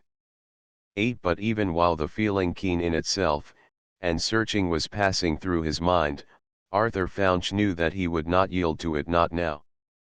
He could not, for he was moved by a greater and more compelling force, his passion for Diane Hereford. Between that and his peace of mind, or something which he thought might help restore his peace of mind, he felt himself unable to choose. It was this lack of moral stamina that had always been his trouble. He could not resist an impulse to secure his own happiness or his own life. He had nothing of the Spartan in him, he would have dropped the fox and denied all previous knowledge of it, rather than risk his vitals. He could not now jeopardize his chance with Diane for the mere sake of a confession which, however it might ease his mind, could not fail to raise the moral obstacle of Jerry's opinion. Founch dismissed the thought. He resolved, as he had resolved 100 times before, to keep his own counsel, to show himself the captain of his soul. If he was not strong enough to drive the miserable phantoms from his own mind, no other man could expel them. It remained for him to live them down. His eyes traveled over the winter landscape, the brown fields and hedgerows, the occasional roof of some neighboring house. Beyond the slope of the hill, where the land dipped suddenly, he saw a long strip of the Sound, its tranquil surface shimmering like burnished copper in the sunshine. The sight of it recalled the ship that was soon to sail on another expedition, and the choice that fate and circumstance were forcing on him. He must return to those frozen fields, must face again the awful thing that held his soul in its grip, or he must renounce that part of his new fame that rested on his explorations, and, following Judge Hereford's lead, must plunge into the field of politics. He had thought the choice assured home and easy preferment, the presence of Diane and the approval of her father, but of late, loving her as he did, he was still curiously aware of a mysterious power that had laid hold of him. He felt the lure of those frozen depths, the grey sky, the blue peaks of giant ice and the soul of Overton. It was like an obsession, it drew him, but he would not go. He was resolved he would not go, if Diane at the thought he heard her coming through the hall. The soft rustle of her dress startled him away from the window. He turned and stood facing her as she came into the room. She had taken off her hat, and her soft hair, a little disordered by the wind, fell low over her small ears. There was still a delicate flush, a softness, about her face that made it at once more youthful and more charming. "Papa is feeling better," she announced as she went over to the fire, "and I've ordered tea. Won't you stay and drink a cup with me?" He did not reply, and she turned her head, looking over her shoulder at his tall figure outlined against the dark portiere behind him. Something in his face arrested the words on her lips. She stood holding her hands out toward the blaze and looking back, the soft glow of the fire touching the fine oval of her cheek and the white curve of her full throat. "Diane," Fouch said in a low voice, urged on by an overmastering emotion which he tried in vain to control, "I love you. You know it? Is it fair to keep me waiting so long for an answer?" She turned her head quickly, hiding her face from him. Deep and contending emotions swept over her, yet she was more tranquil than he was. She had realized long ago that her sorrow drew her nearer to the man who had been Overton's comrade, who shared with her a deep and reverent tenderness for his memory. If anyone had a right to her confidence, her friendship, her love, surely it was the man who had almost given his life to be with Overton to the end. But she said nothing for a moment, and then she heard his voice again. "Diane, they want me to go back to the Antarctic, and lately I've felt the deepest, the most unaccountable impulse to go, but there's one thing that holds me, that would make me give anything up. I mean the hope of your caring enough to want me to stay." She turned slowly toward him. "Would you think that it meant something quite different if I said that I wanted you to go? That I felt that the work should be finished, the victory won?" He hesitated, his face blanched. "You want me to go? You don't care enough to want me to stay here where you are?" "I didn't say that. I want you to go because there's a great work to finish, because it seems to me like rounding out your career, winning the greatest victory. I don't want to help a man falter by the way or step back. I know he would never have faltered. I mean Overton." He looked at her blankly. "No, he would never have faltered, but you know, I've told you, Diane, I'm not as great as he was. I suppose that's the reason you can't feel as I do, you can't accept all that I have to give my love for you." "I want to tell you the truth," she replied, looking up at him with clear eyes. "You know how I've felt about Overton. I cared for him so much that it seemed to me I could never feel anything like that for anyone else, but lately, yes," he cried eagerly, bending toward her, his eyes searching her face.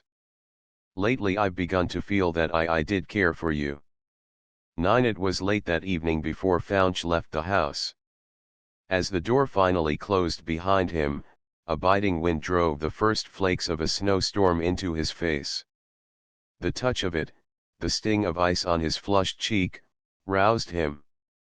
He had been, for a while, like a man in a trance, who sees through the golden mist the beautiful shapes of an Elysian vision, and hears the heavenly music of the spheres, while he lies there powerless alike to grasp the full joy of his translation or to confess his own unworthiness to bask in its heavenly sunshine. Only a moment before he had held Diane in his arms, the soft touch of her cheek was still warm on his, the fragrance of her shadowy hair lay still upon his shoulder, Yet he felt the intensity of his moral solitude, the depth of the gulf that yawned between her warm faith in him and his hidden shame. His love for her, his firm determination to wrest happiness from the depths of his misery, the primal instincts of a nature that could not resist temptation had driven him on. He had won her, however reluctant, however spiritually blinded she had been to his moral attributes, she had promised to be his wife. But his triumph was short-lived, for he knew already that his joy was like a beautiful, shimmering bubble, dancing before the wind. In an instant it would break, and his outstretched hand would grasp only the empty air. A moment before he had been so happy, so passionately confident that his soul had at last risen above its dishonor. With the assurance of Diane's love, he could shake off the shackles of fear and rise to such heights of courage, to such magnificent security, that not even the clutching hands of the Furies who had pursued him day and night could drag him down. A moment ago how different it had been. He thought of the warm old room with its mellowed air of age and comfort, the dark rug on the floor, the fire sparkling on the hearth, the somber but beautiful hangings, the few fine pictures a Gainsborough that an ancestral Hereford had brought from England as a family treasure, a small Groyte head, and a simple but lovely landscape by an American painter, who had loved the shaded dell and the dashing waterfall. He could see again the table with the lamp, the carved armchairs, and the figure of Diane in a pale housegown that she had worn at dinner, its simple folds revealing the long, dryad-like lines of her slender form and the buoyant grace of her easy pose as she stood there, beside her own hearthstone, talking to him. The kindled loveliness of her eyes haunted him still. He had held her soft hands in his, and had felt the tremulous touch of her lips, believing himself one with the immortal lovers of old, but now the door had closed on him, and the night, wild and wintry and touched with snow, had engulfed him. He shuddered awake from his dream of bliss, and saw himself as a lost soul at the gate of paradise. That was his fate. Happiness might be within his grasp, but it would elude him and mock him. He might attain, but he could never possess. A power greater than life itself had laid hold upon him, an invisible force was crushing him down, and his soul, like the proverbial candle in the wind, only leaped and flickered at the mercy of the gale. A driving snowstorm swept across the open country, and the trees creaked and swayed in the tempest, but he walked on. The very tumult of it seemed to submerge the still more cruel tumult in his soul, and he breasted the rising storm with something akin to joy that there was endurance enough left in him to face it. For the time the need of physical exertion relieved his mental tension. Leaving the high road and climbing to the summit of a little hill, he stood looking down upon the distant city, shrouded in fog and cloaked in blinding snow, until its lights seemed to blend into gigantic arches and semicircles, like broken rainbows in a bank of vapor. It was a familiar spectacle, he had seen it often before, but never in an aspect quite like this.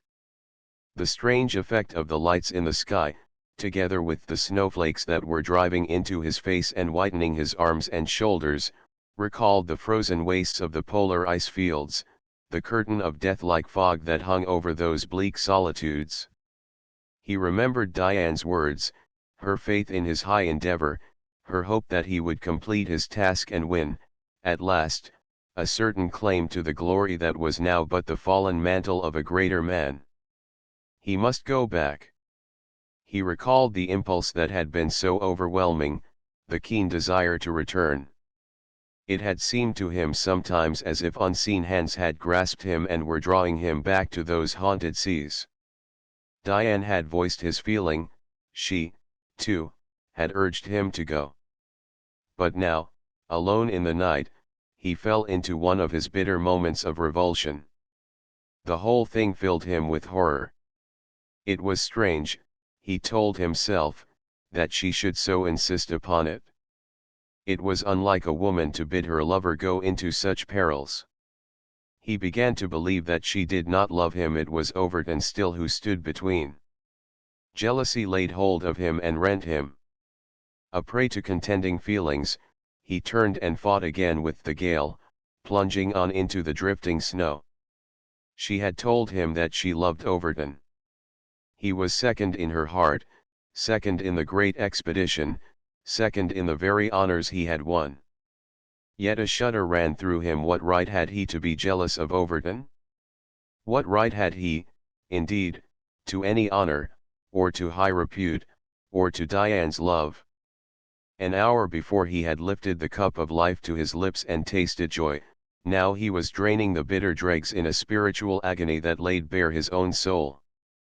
He saw his course, as he had followed it in the long year that was drawing now to its close, and it was plain to him why the thought of it had haunted him night after night, even when he had tried to shut it out, until insomnia had driven him to the verge of madness. Like Orestes, he had been pursued by the Furies, but no tribunal of the gods would release him from their clutches. He could never sleep again without the deadly poison of some narcotic stealing into his veins. He had walked blindly, without following the road, and he was almost out of his reckoning when, through the white folds of the storm, he saw the outlines of the Gary house set low and solid amid its clustering cedars. A light burned in two windows in the rear, showing that Dr. Gary was still up, keeping his usual vigil in his study. The fact that the rest of the house was dark suggested that the household slept, and that the doctor was alone. Fouch paused in his struggle with the wind and stood staring at the light. Again he was swept with an unaccountable impulse to cry aloud for help, to strip the veil from his soul, after the manner of those desperate ones who snatch at the wild hope that some other mortal may be able to apply a panacea that shall stay the devouring agony, heal the secret wound, before the sufferer bleeds to death. As he stood there, uncertain, torn by his fears and his doubts, voices seemed to speak to him in the fury of the elements. As the storm beat upon him, he felt an unseen presence pressing against his garments. The Furies again pursued him. He had reached the limit of his endurance. He pressed his hands over his eyes, and then, as he looked up, he saw a white world and a leaden sky. The horrible illusion was complete, his fate had overtaken him again, and he could not resist it.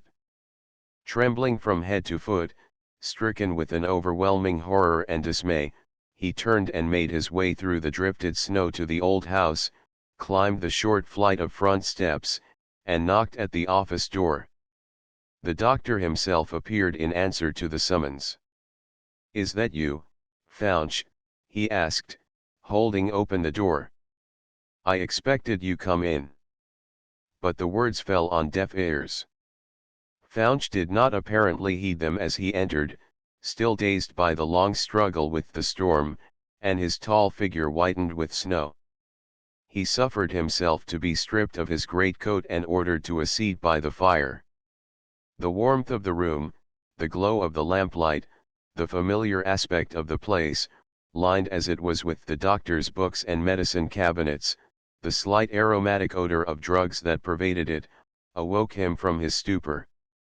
He leaned forward, and, stretching his hands out to the blaze, stared steadily into it. The doctor, who had been watching him from the first, poured some cognac into a glass and brought it. "You'd better drink that," he advised gruffly. "Been trying to kill yourself?" Fouch took the glass, drained it, and set it down on the table. "No," he replied in a low voice. "I don't want to die. There's nothing I dread more than death. I've always had a kind of physical abhorrence of it." His host quietly resumed his own seat on the opposite side of the fire. "Most strong young men have a horror of it," he remarked dryly, "as well as some old ones." Fouch looked up at him with a dazed face. "Have you ever been afraid, mortally afraid to die?" he asked hoarsely. Gary shook his head. "I never had time." "Then you can't understand." The exclamation was almost a cry. It seemed to be wrung from some agonized inner consciousness that had escaped his control, for Fouch leaned back in his chair, gripping the arms with his strong, nervous hands, and a slow, deep flush mounted over his pale face.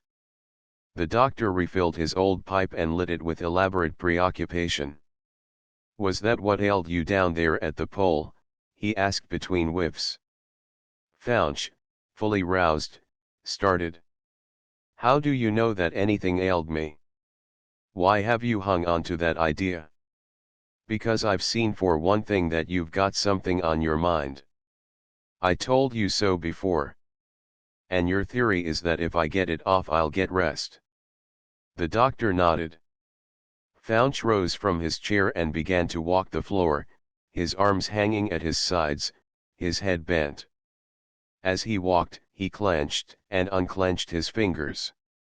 Dr. Gary followed the younger man with his eyes, but continued to pull away at his pipe, the intimate of his solitude.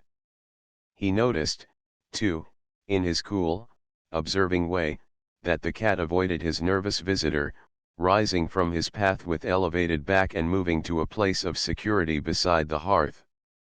The doctor bent down and threw a log upon the fire. The sound of its fresh crackling brought Fouch back. "By Jove, you're right," he said harshly. "I have got something on my mind."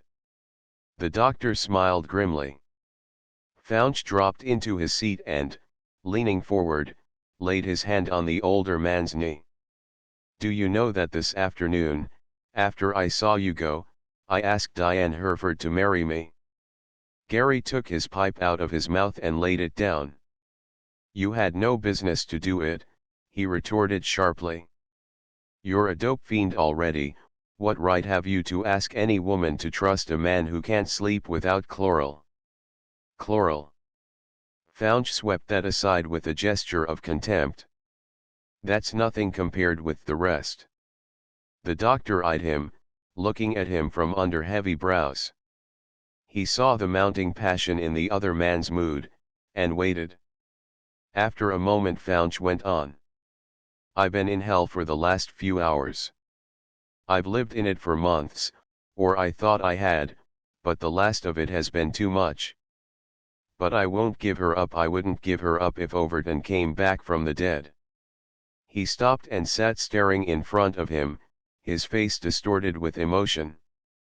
The doctor, watching his visitor narrowly, nodded his head. "Ah," he commented slowly. "It's Overton, then, who's on your mind?" Fouch turned and met Jerry's eyes. "Yes, it's Overton," he flung back. "You've read my book and his journal. You've read the story of the expedition. I've read all that you let us read. I got an impression that you'd cut out a good deal." "Yes, I cut out a good deal. Do you remember the description of the loss of the ship? We had to take to the ice fields, then, with the men and the dogs. You know the rest. The progress we made, our comparative success, and the shelter for the men, the cash that saved us. Then you remember that Overton, Rayburn, and I set out with one sled and some provisions to make a dash for the pole? How the storm overtook us, Rayburn and Overton died from exposure, and I was barely saved." The doctor nodded in an absent way, taking up his pipe, which he had let go out, and emptying it, without again looking in the direction of his guest. In a subconscious way, however, he was recalling Fouch as he stood on the steps with Diane, young, handsome, flushed with hope. "It's all of it true, yet there's more behind, more that I couldn't tell. I never meant to tell it at all, but there's something, some power inside of us, or above us, that drags things out. I don't know what fiend it is, but it has pursued me night and day. Some of us call it conscience," remarked the doctor dryly. "Call it by any name you choose, it has mastered me, broken me on the wheel." Fouch paused again, then he collected his thoughts, and went on in a voice so level and cold that it seemed impossible that he was telling a story of his own life. It's true that we set out together, and it's true that Rayburn died of exposure. By that time the storm had cut us off, and we were lost in that cruel wilderness of ice. We buried Rayburn in a drift, Overton repeating what he could remember of the burial service, the storm beating on us and the dogs howling against our feet. Then we pushed on. To stop was death, and we thought we could find the others. They were in the dugout, and had food enough, but we had been delayed by Rayburn, for Overton wouldn't leave him until he was buried in the snow, and the blizzard had increased. In the midst of it Overton broke his ankle. We had only one sled, so I put him on it, and we pushed on. The food was gone, he had given the last of it to the dogs. About this time he began to get like Rayburn out of his head. I suppose his leg pained him, and he was exhausted. The wind kept howling over the ice, and the cold had frozen straight through my clothing. It seemed to be in my bones, it numbed my very soul. I had no feeling except the desire to live, to escape. But I felt that I was going the way Rayburn had gone, the way Overton was surely going. I could feel a kind of madness creeping into my blood. I began to be afraid of death. There was nothing there but blinding ice and snow and the screech of the wind. It sounded as if the Furies were let loose. Once I thought I saw figures in the distance, that help was near, but it was the mirage, and I fancied I was going crazy. I saw, too, that Overton was failing fast. It came over me then that I should die, too, like that. We had to stop to rest the dogs, and I gave him the last pull out of my flask, but he lay in a stupor in the snow. The dogs began to howl. I was born in the country, and I've heard it said, when I was a boy, that a dog's howl meant death. It made me furious, and I remember that I struck at the poor brutes. The cold was fiendish. I could scarcely breathe the freezing air. Overton became unconscious, and didn't answer me. For a moment Faunch stopped, breathing hard. I was seized with a sickening fear. He went on. I shook not with cold, but with terror. I tried to lift him on the sled again, but I was no longer strong enough, and it terrified me still more to find that my strength was failing. He was as helpless as a log of wood, and I heard the howl of the rising gale. If I stayed there, in 12 hours, in less than 12 hours, I should be like him, or worse. I couldn't face it, it wasn't human to face it. Faunch stopped again, and then went on in a monotonous voice, I didn't look at him again. I got on the sled and made the dogs drag me away. I had to whip them, they didn't want to leave him. We went a long way before we struck the trail, and as we did so another storm, worse than the first, broke, but the dugout was in sight, the men saw us, and I was saved. And you left Overton out there alone in that waste alive? Yes. There was a terrible pause. For a moment a breathless silence seemed to prevail, both outside the house and inside. Then they heard the wind leap up and come howling back, rattling the windows. Faunch began to talk again with a dry throat. He was dying. If I had stayed, I should have died, too. I tell you I couldn't stand it. A mortal terror had seized me, and I simply couldn't stand up against it. I had to go. The doctor leaned forward in his chair, his eyes fixed on his visitor, but he did not interrupt. He was, in fact, at the moment too much astonished to speak. I asked you, a while ago, if you had ever been afraid of death, Faunch went on. It wasn't a fair question. You couldn't answer it, because you've never faced a death like that. I had never been a coward before, but it seized me then, fear, naked, hideous fear. It ground me and tore me. I tell you I couldn't resist it.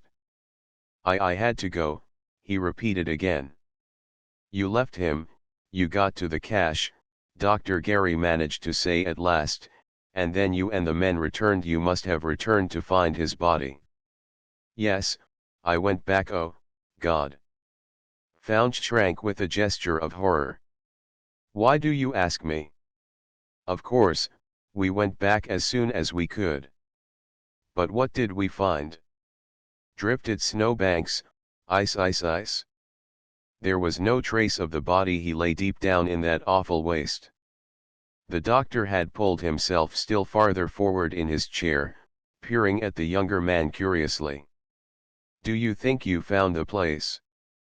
Fouch swept the thing from him with a gesture that expressed almost physical pain. I've sometimes feared we didn't, that I had forgotten. There couldn't be any track, you know, but he was dead. He paused again, still breathing hard. Then he turned a haggard look on his auditor. You're a doctor, you can help me, you can tell me the truth, he pleaded in an altered voice. Answer me, does it take long to freeze to death? Not long in such a case. He wasn't conscious. I know he wasn't conscious, he didn't know when I went. Fouch protested, as if the fact of Overton's numbness to his desertion established an excuse. When that terrible storm broke, there wasn't a hope of saving him. We barely saved ourselves. I told the others to come with me to find the body. We found no trace. Fouch's voice broke at last, and he hid his face in his hands. Without comment, the doctor leaned back in his chair again and gazed at him. There was another pause, and then Gary rose hastily and left the room, apparently on some urgent errand. When he returned, after an interval of several minutes, he brought a large, flat book with him. He found his visitor as he had expected, still sitting before the fire. Fouch had picked up the poker, and was idly adjusting a fallen log, as if he had at least partially recovered from his emotion, but the vacant expression in his eyes betrayed his total self-absorption. The doctor came to a chair opposite, and, opening the book he had brought, pointed to a rough map or diagram showing the progress of the Overton expedition. Now, tell me where you left him. Dropping the poker, Fouch leaned over and put his finger on the page. About there, as near as I can tell you. Beyond hope of rescue. Absolutely. The doctor closed the book. You knew he loved Diane Hereford. I had supposed so, he never told me. Well, he did, and it's fair to assume that she cared for him. He was the kind of a man a woman would care for. But you left him there and came back to ask her to marry you. Fouch flushed, and then broke out resentfully, I love her. The old man leaned back in his chair with a strange grimace, as if a nauseous draught had been offered to him and he had refused to taste it. Fouch, turning at the moment, saw the doctor's expression, and it kindled his anger again.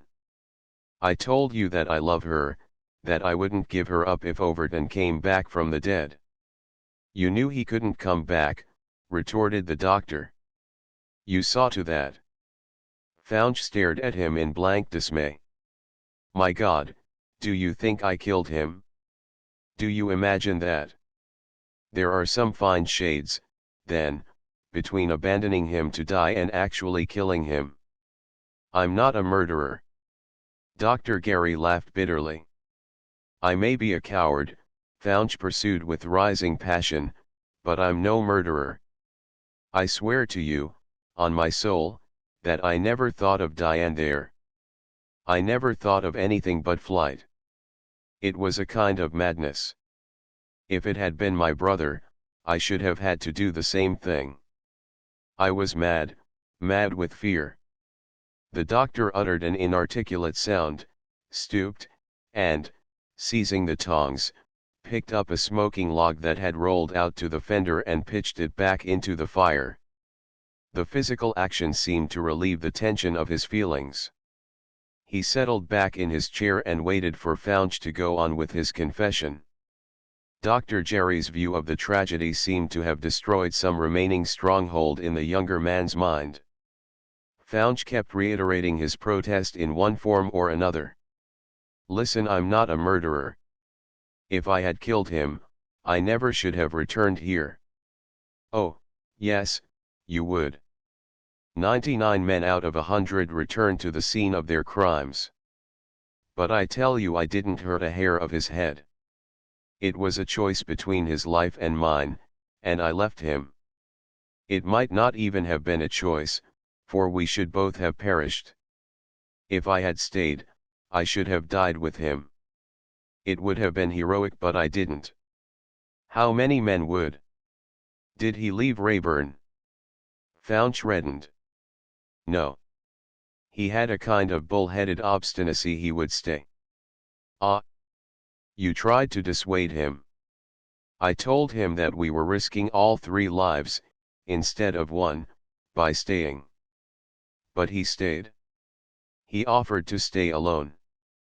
"I stayed with him." "Had you the means to leave him?" "How about the dog train?" "We were short. One of the dogs had died, but the madness hadn't seized me then. I helped him to the last. We were together when we buried Rayburn. I remember you paid a tribute to his friendship when we were talking with Judge Hereford. Do you think he would have left you?" Founch lifted his head at that, staring off into space with an unseeing look, his hands twitching nervously. "No," he said at last, hoarsely. "No, I can't say so. He was a brave man, and is there any way of escaping a seizure like that? I'm ashamed of it.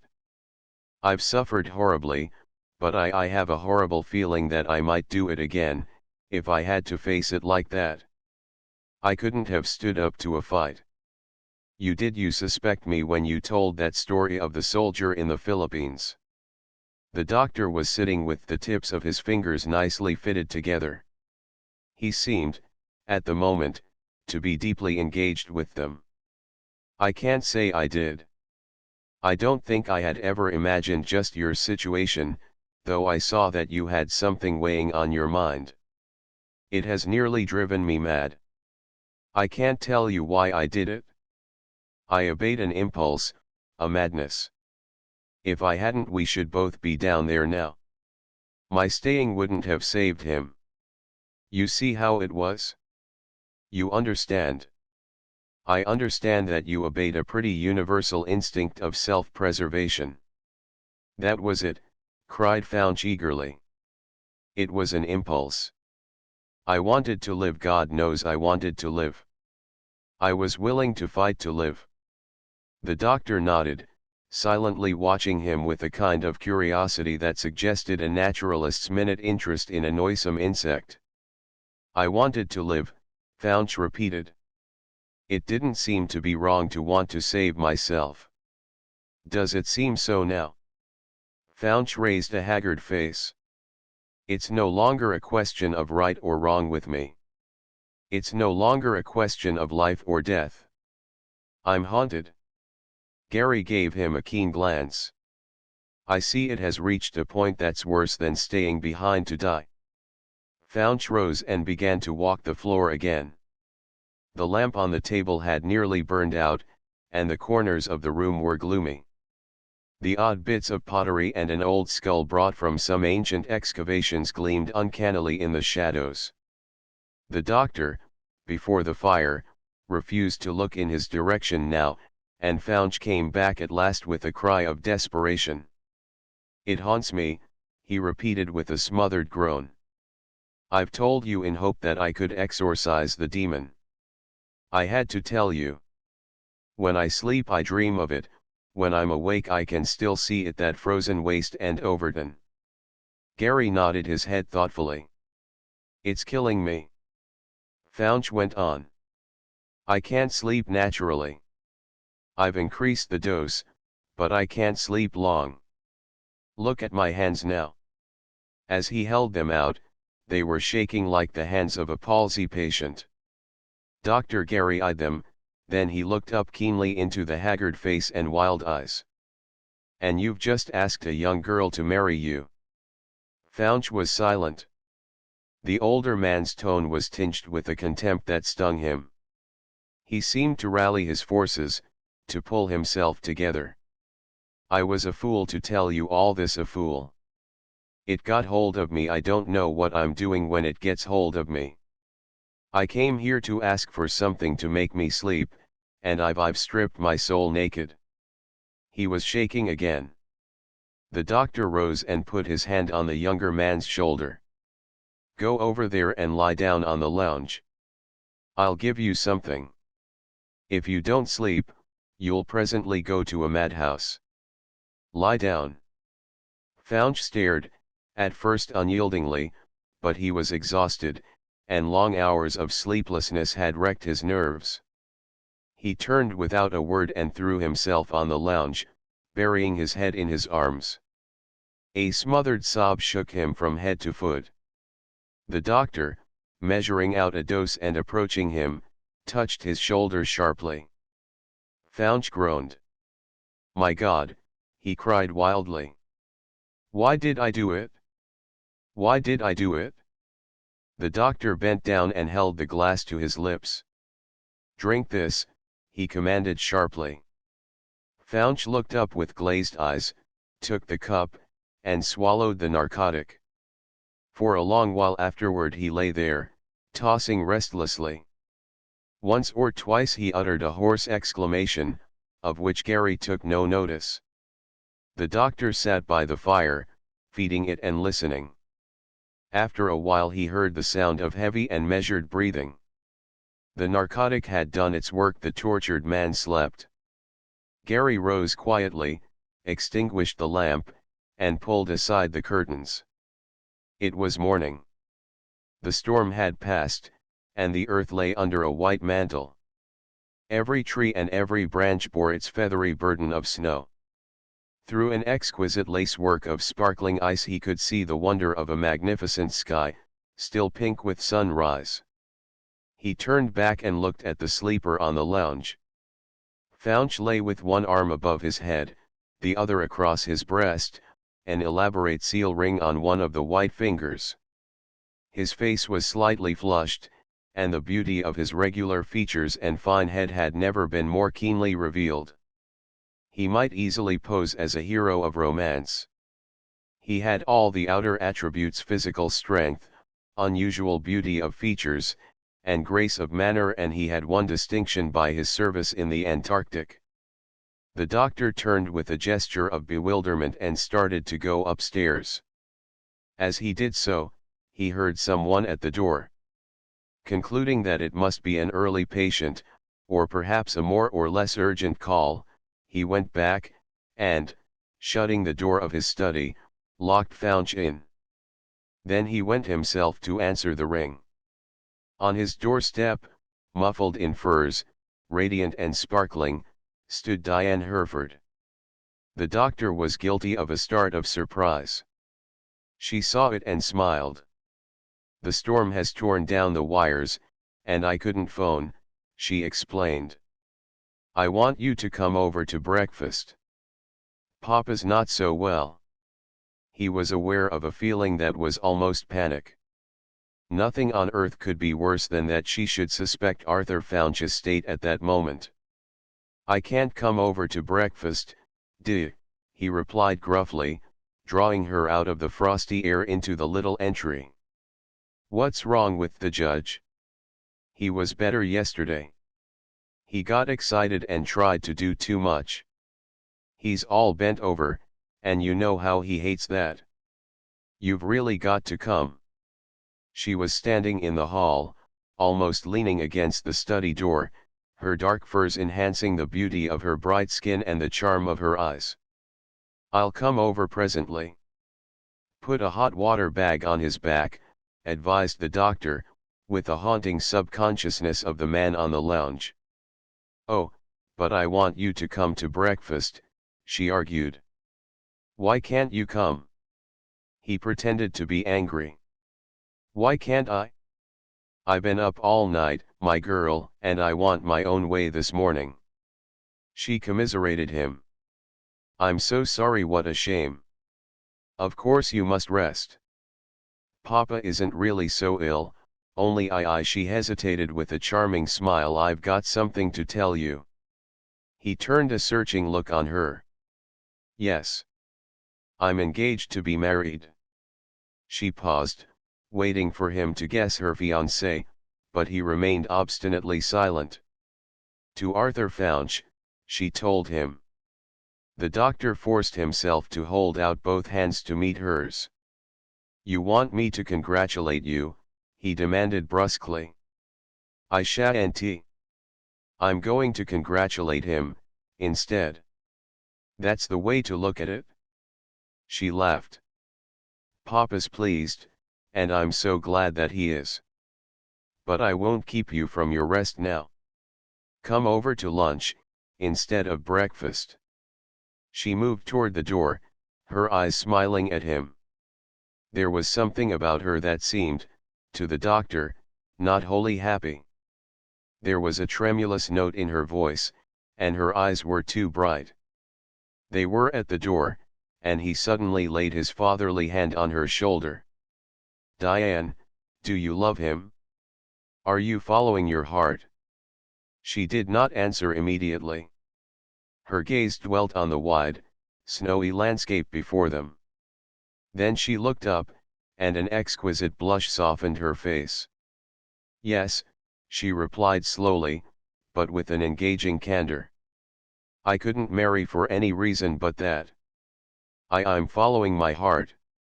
11 Diane left Dr. Jerry's house with a feeling that something had happened there, something apart from the commonplace fact that the overworked physician had been up all night.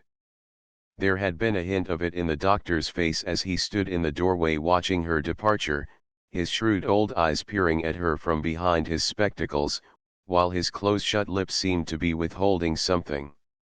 She wished that he had spoken out, that he had said a little more than the usual things that are said to a newly engaged girl. She did not know that if he could have told her anything, if it had not been part of the code of his profession to keep silence, her very admission of love for Founch would have made it an impossibility for him to speak. His lips could never have framed the words that must destroy her happiness. To him she was still a child, and he could never have willfully wounded a child.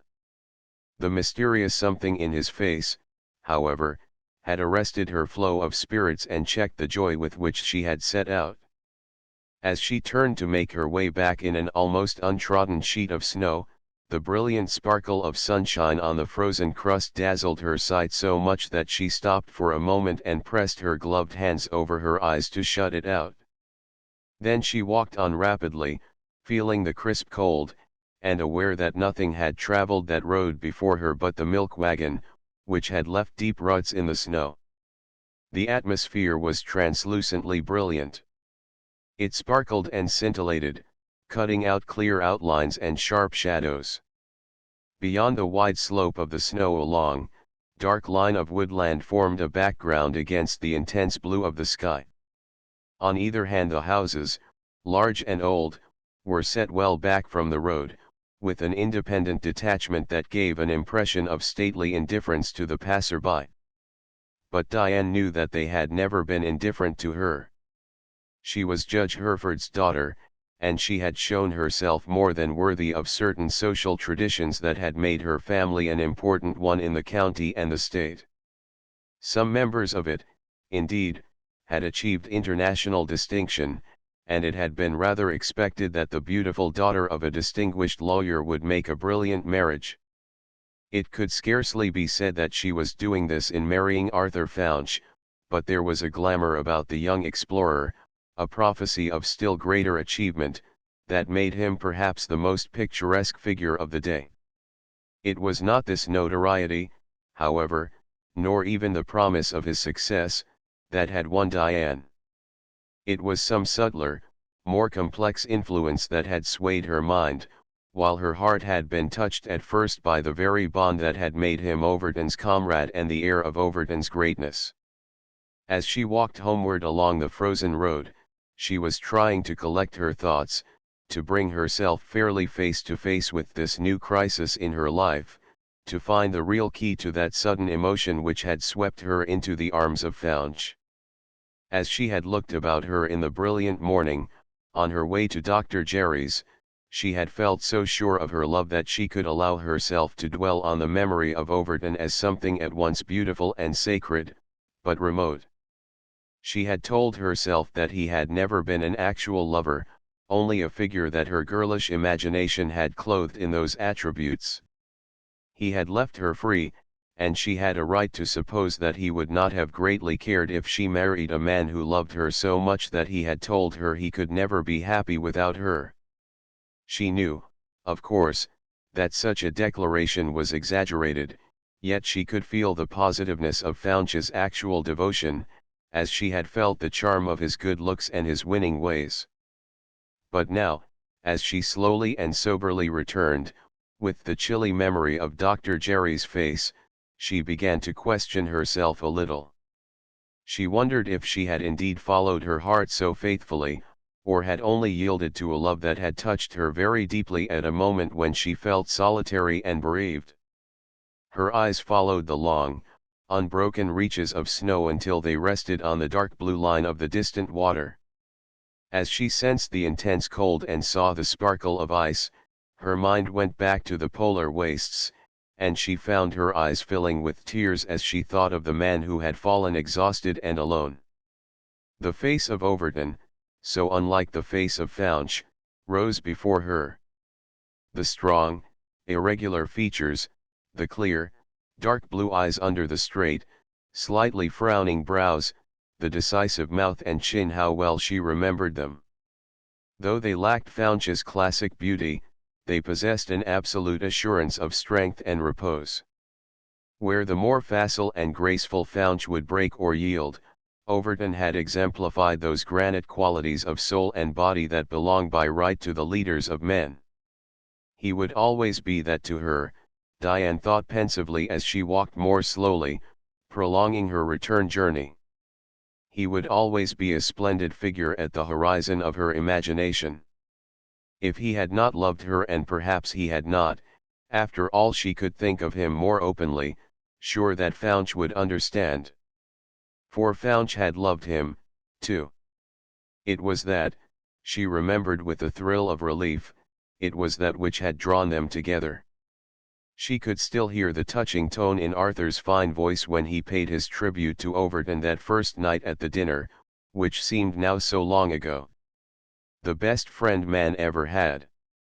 How it had touched her sore heart then, how it touched her now. How beautifully he had accepted the fact that she had cared for Overton first, how splendidly he had shown himself above the meanness of jealousy of the dead. She was glad that she had told him. Some girls would have been silent when there had been no actual engagement, but she could not deceive a man who loved her as Arthur Founch did. When she gave him her heart, she gave him the right to know that she had loved Overton first.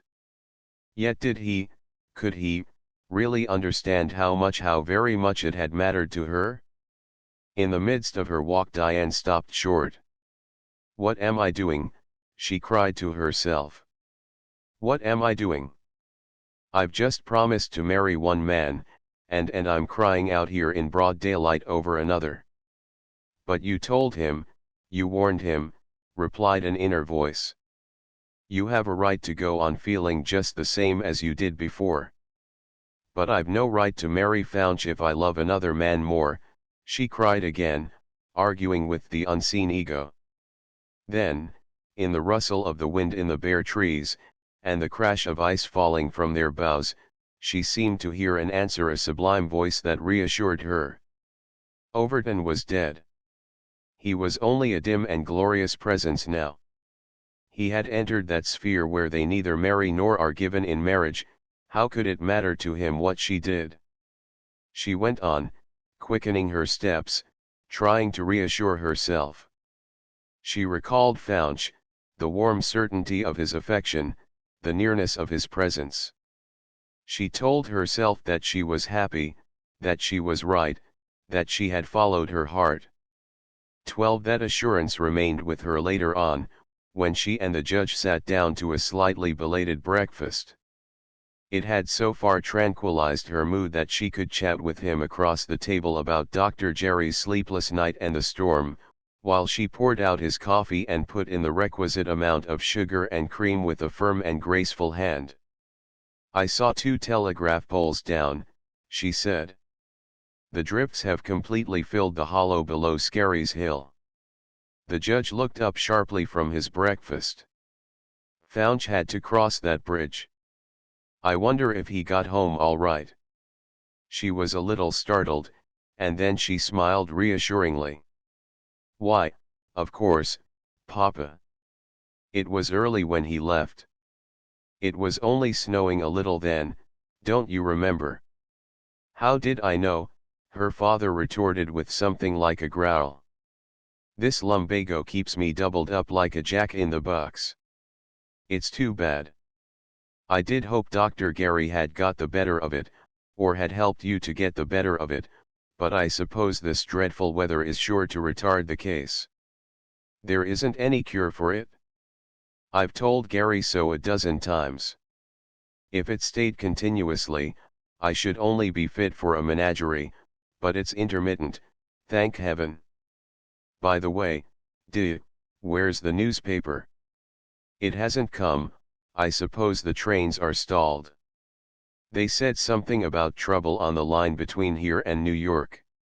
When I was passing Sydney's, on my way this morning, I heard the men talking at the door." "You had last night's paper, Papa, didn't you?" "As if I wanted stale news," he retorted, going on with his breakfast. "I saw something about the English expedition returning from the Antarctic. They must have had some delays, but they'll crow over the venture, I suppose. They seem to have made good. If only Overton had lived." She pushed her plate aside, though she had scarcely tasted her food, and clasped her hands on the edge of the table, suddenly aware that her fingers were not quite steady. "I didn't notice the article. What did it say?" "I'm sure, quite sure, that Arthur did all he could to finish the work, even after their fearful loss." "Very likely he did, my dear, but if these Englishmen got ahead of him, steal a march on him, as it were, he hasn't won much. Besides, they've saved their ship. I saw there would be a great reception for them in London. There's nothing but disappointment in that polar business. I want Founch to give it up. I'll put him in politics here." She looked thoughtfully across the table at her father's grey head, his massive face, and his keen eyes bent on the table, while his strong hands plied his knife and fork. The stooping of his big frame suggested nothing of the weakness of age. His personality, dominant and resourceful, seemed as immovable as rock. "I'd rather you didn't, Papa," she said quietly. "I want him to go on to finish the work he's begun. He's put his hand to the plow, as it were, and he mustn't turn back." Hereford again looked up sharply. "That's a strange sentiment from a girl who's supposed to be in love. Don't you know it's a terrible risk for a man? Have you forgotten Overton so soon?" She rose from the table and went to the window, standing there, looking out. He could see only the slender grace of her young figure and the slight droop of her brown head. "I shall never forget him," she replied without looking at her father. "I remember so well what he was, what he did, what he surely would have become had he lived, that I don't want Arthur to remain in his shadow, to be so much less than he was. If there's anything great in a man's soul, I think it's wrong to choke it with weeds, and you think the political weed is very suffocating," her father commented dryly. "As far as that goes, you're right, my dear, but I've managed to keep a little above the worst growth all these years, and it's possible that Arthur might do some weeding out. Reform is not only a fad, it's a fact. You're made for that kind of a life, Papa. You can stand like a rock in the midst of the tempest. You have the instinct and the prestige and the great traditions that go to make a man safe in politics, but Arthur has none of these things to give him a raison d'etre in your world. I feel sure it would dwarf him and spoil him. I want him to go on, to finish his own work. And if he gets killed on the way, you'll still have the glory, eh? She turned with a shocked face. As if I cared for anything more than Arthur's life. The judge strummed on the table with his fingers. His lumbago was rending him to the point of incivility. Exactly. But you're sending him to the pole to die as Overton died, without reaping any reward but death. She listened in silence, her eyes fixed on his angry face, but her mind seemed to be far away. In fact, she was again questioning herself. This recurrent mention of Overton shocked her new sense of security, and seemed like a return of the moment when Dr. Jerry's question had broken the spell of her joy. After all, was it meant that she should not forget? Must she try out and search her heart yet further? I want you to drop this nonsense, her father went on more composedly. Fouch will give up the idea if you will let him. I want him here. I may not live long, I'm getting old, Diane, and I want you married and settled. Is that why you're angry at the thought of the new expedition? He nodded. I want you to get married soon before spring, anyway. She was startled. That would be too hurried, Papa. You must give me more time than that. Why do you need time? It's settled, isn't it? You've followed your own heart, haven't you? There it was again, the same question. I want you married, the judge repeated with some force. I like Fouch, you like him very good. I'm opposed to long engagements, and a lot of fuss and feathers. Make it short and plain, my girl. Diane looked at her father a little reproachfully. I didn't know you wanted to get rid of me so much, Papa. I don't mean to get rid of you, he retorted crustily. I mean to break up these polar follies and to keep Fouch here. She smiled faintly, a little flush on her face. Then she glanced out of the window again. There's Fanny Price. I'll go and let her in. She has tramped over through the snow. Don't bring her in here, then, snapped the judge sharply. My back hurts like the devil. I want to finish my meal in peace.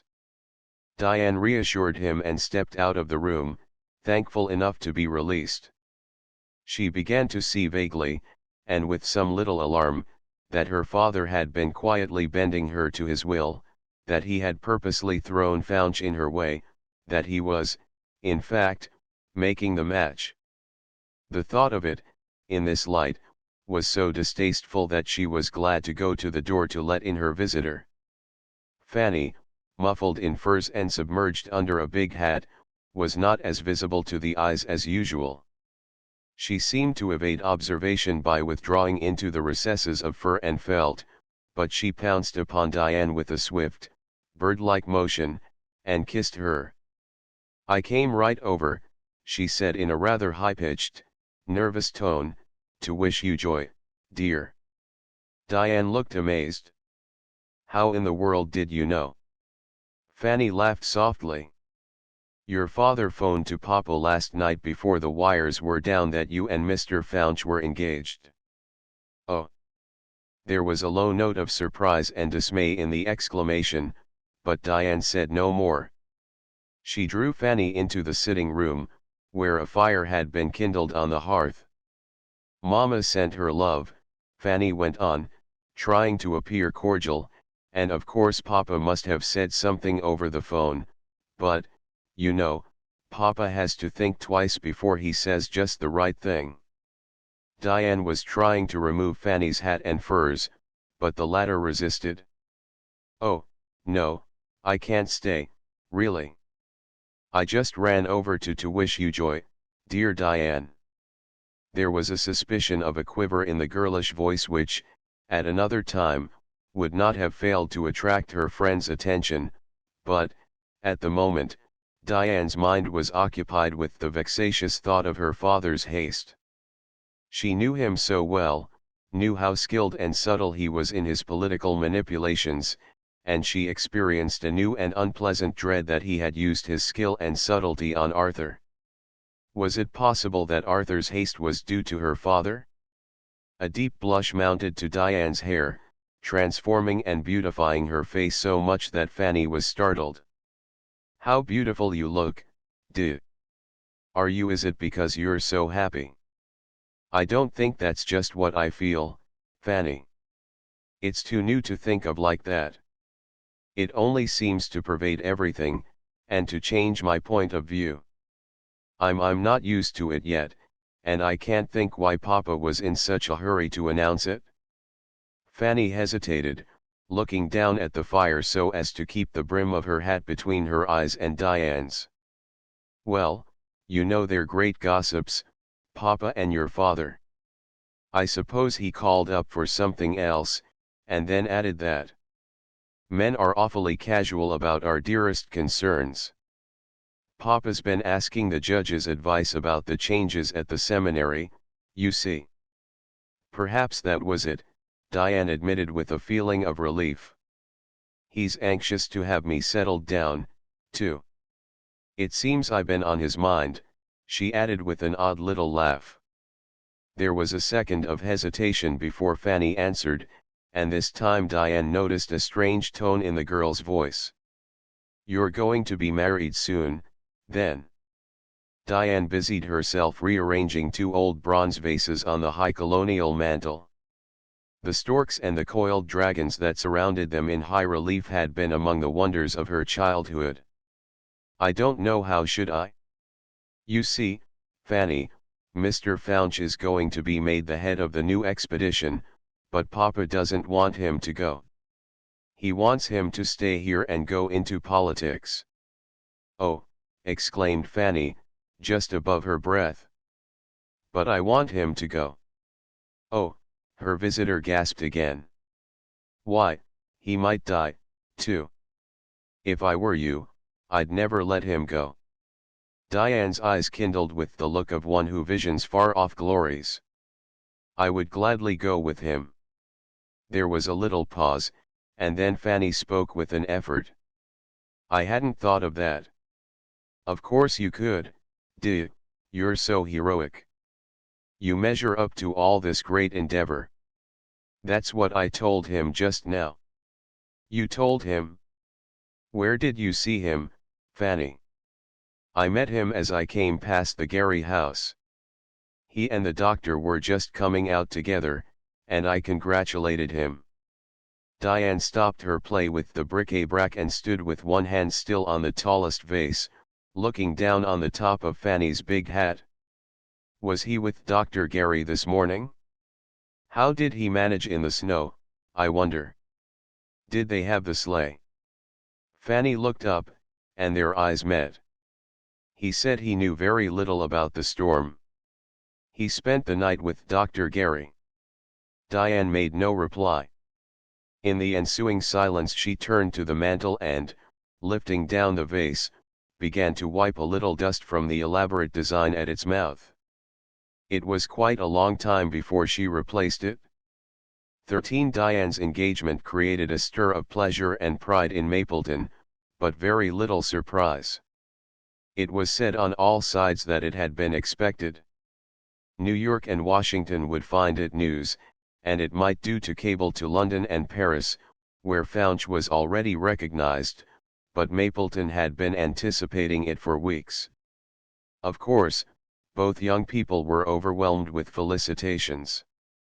Founch, flushed with a new kind of pride and a joy that disguised his secret pain, appeared even more winning than usual, while Diane, if her happiness was more subdued, was equally charming. As soon as Judge Hereford's lumbago relaxed its grip, he gave a little dinner to announce his daughter's engagement, and it proved a great success. Even Fanny Price, pretty and studiously gay, helped to keep the ball rolling, while Diane, in a simple gown that exactly suited her, had never looked more lovely. No one could blame Fouch for the infatuation that he was at no pains to conceal. Their happiness found a response in nearly every heart, recalling the ancient apothegm that all the world loves a lover.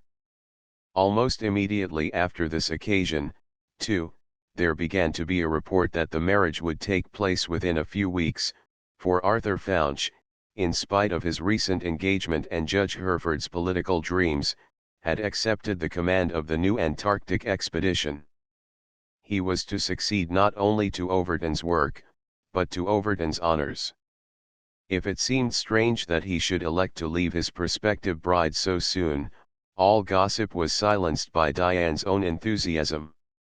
It was her wish, she said, that Arthur should complete the great task that he had undertaken, and should carry the expedition through to a final triumph. She believed in it. Her soul seemed to rise above fear and doubt, and her beautiful eyes were fixed on the visionary glory of a finished achievement. It was an open secret that her father had consistently opposed the expedition, and had tried to induce his future son-in-law to enter politics, but Diane had overruled him, people whispered, and it was her inspiration that had fired Fouch to renewed effort. It was an open secret, too, that she was planning to accompany him for at least part of the journey. They would be married just before the ship sailed, and she would go with her husband, sharing his hardships and his dangers as far as a woman could follow in the perilous path of the explorers. "I can't bear to let her go," the irate judge told Dr. Gary, "but she's set her heart on it, and I've told Arthur that it's up to him to see that she's kept out of danger. We can do that without her finding us out until the last moment. When he comes back," the judge smiled grimly, "then comes my turn, politics and a safe road to fame." Dr. Gary refrained from comment. He was the only one who had not expressed enthusiastic approval. All the other neighbors and old friends seemed to consider it an occasion for great rejoicing, an honor and distinction to Mapleton, since Fouch was already an international character, and was so soon to lead another important expedition. It remained for the dean, however, to disturb Mrs. Price's satisfaction in an engagement so poetic and distinguished, as she herself described it. Dr. Price, called to New York on various occasions, returned by late trains, and one night, delayed beyond reason, he arrived after the household had retired. His entrance roused Mrs. Price from her dreams, and, while the dean was preparing to go to bed, they carried on a disjointed conversation through the open door of his dressing room, made up of questions on her part and abstracted answers on his. But he had something on his mind, and finally emerged to plunge into the topic that had so recently absorbed the village. "My dear, I'm not sure that Diane's making such a fine match," he remarked. "It's the second or third time that I've met Fouch prancing around in lonely places at all hours." Mrs. Price sat up in bed. "My dear Edward, do you suppose he drinks?" The dean shook his head thoughtfully. "I spoke to him, and I don't think he knew me at first. His wits seemed to be wool gathering. Perhaps, Edward, he's seeking a light," she whispered in an odd tone. The dean looked unconvinced. "He's a young man, Julia, and not religious. There's something odd about it. You remember Overton? You could feel his strength, he seemed fairly to give it out. If he'd been a professing Christian, I believe he could have led a host, but Fouch." Dr. Price stopped and stared meditatively into space. "But he's so handsome, Edward, and so much in love. I've often thought he looked inspired, like that picture, you remember it, Andrea del Sarto's Young St. John. I think it's very touching if his grief for Overton has unbalanced his mind. It's such a perfect instance of friendship. I suppose the judge would call it a case of Orestes and Pylades, but I can only think of David and Jonathan. I hate heathen analogies. You take my word for it, he's grieving for Overton. The dean was skeptical. I've lived a long time, Julia, he remarked dryly, and I've never known a young man to die of grief for his friend or to lose his reason, either. Oh, Edward, you remember what is said about greater love. Julia, Fouch didn't lay down his life for his friend, and the dean put out the light with a jerk, and his wife heard a decisive note in his voice, as if his idea had gained momentum in the darkness. I don't believe he's got the courage to, either. Edward, she exclaimed with indignation. The dean, however, refused to modify his opinion, and cut short the conversation by promptly falling asleep. Dr. Price had not been the only one to observe these nocturnal wanderings of Arthur Fouch. They began to appear in certain vague rumors that were afloat on the countryside. 2 or 3 other belated wayfarers had encountered the young explorer on his midnight rambles, and his haggard looks attracted attention.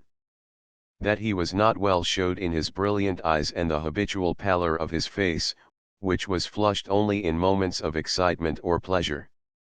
Recently he had been forced to frame excuses to Diane, who had observed the change in him, his forced gaiety, his frequent fits of abstraction. He had attributed all this to the difficulties he was encountering in his preparations for the new expedition, and he had succeeded in so far enlisting her interest in his description of his plans that her anxiety had apparently been disarmed. He was aware, too, and the thought stung him, that Diane's love had none of that intimate tenderness which enables one mind almost intuitively to understand the other, and one soul to feel the overshadowing of its mate. He tried to comfort himself with the assurance that it was best so, that he would not have it otherwise, since he must keep his own secrets. Yet it cost him a pang to feel that here, as everywhere else, the shade of Overton came between him and perfect happiness. Even the triumph of his successful love was chilled by the thought that in Diane's heart he was second, and that her girlish imagination clung to the memory of the lost leader who had fallen, like the hero he was, on the road to glory. His confession to Dr. Gary, and the doctor's subsequent efforts to break the chloral habit, had effected only a temporary relief. He was face to face with the shame of having laid bare his soul to another, of having disclosed the mortal secret that ground his heart, to see only contempt and condemnation in the eyes of his father confessor.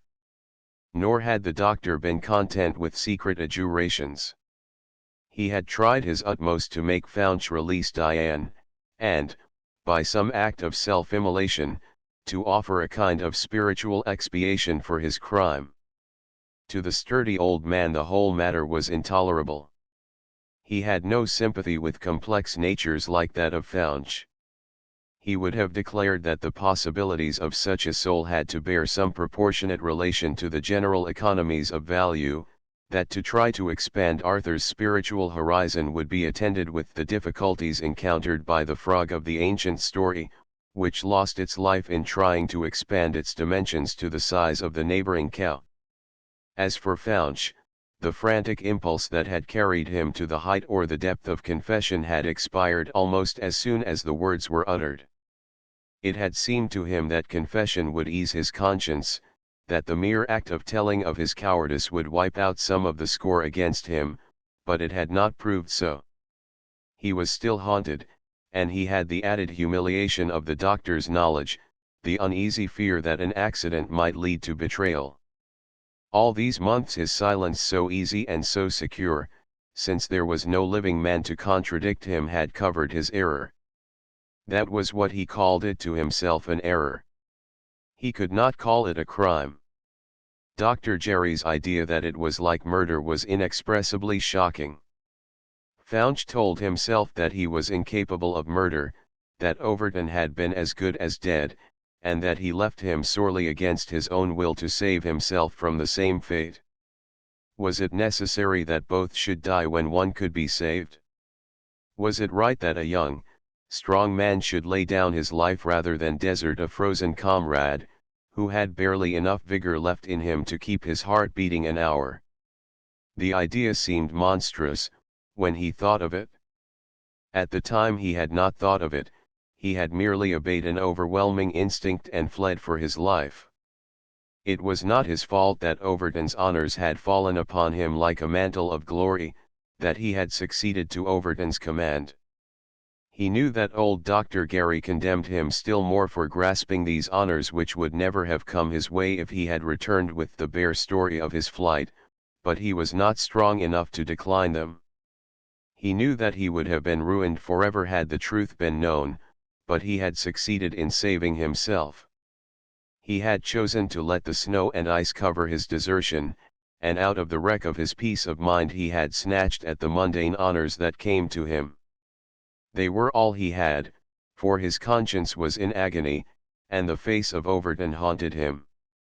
Sometimes, when he wandered at night, unable to sleep, he recalled the torments of Macbeth. There were moments, dark and secret ones, when the chloral was slow in taking effect, and his mind was clouded with lurid visions. He felt himself one with the company of those who have followed, through all the ages, in the bloody footprints of Judas Iscariot. It was after such moments as these that he nearly yielded to Dr. Jerry's admonition. "Go break off your engagement," the doctor thundered in his ear. "What right have you to marry a girl like Diane?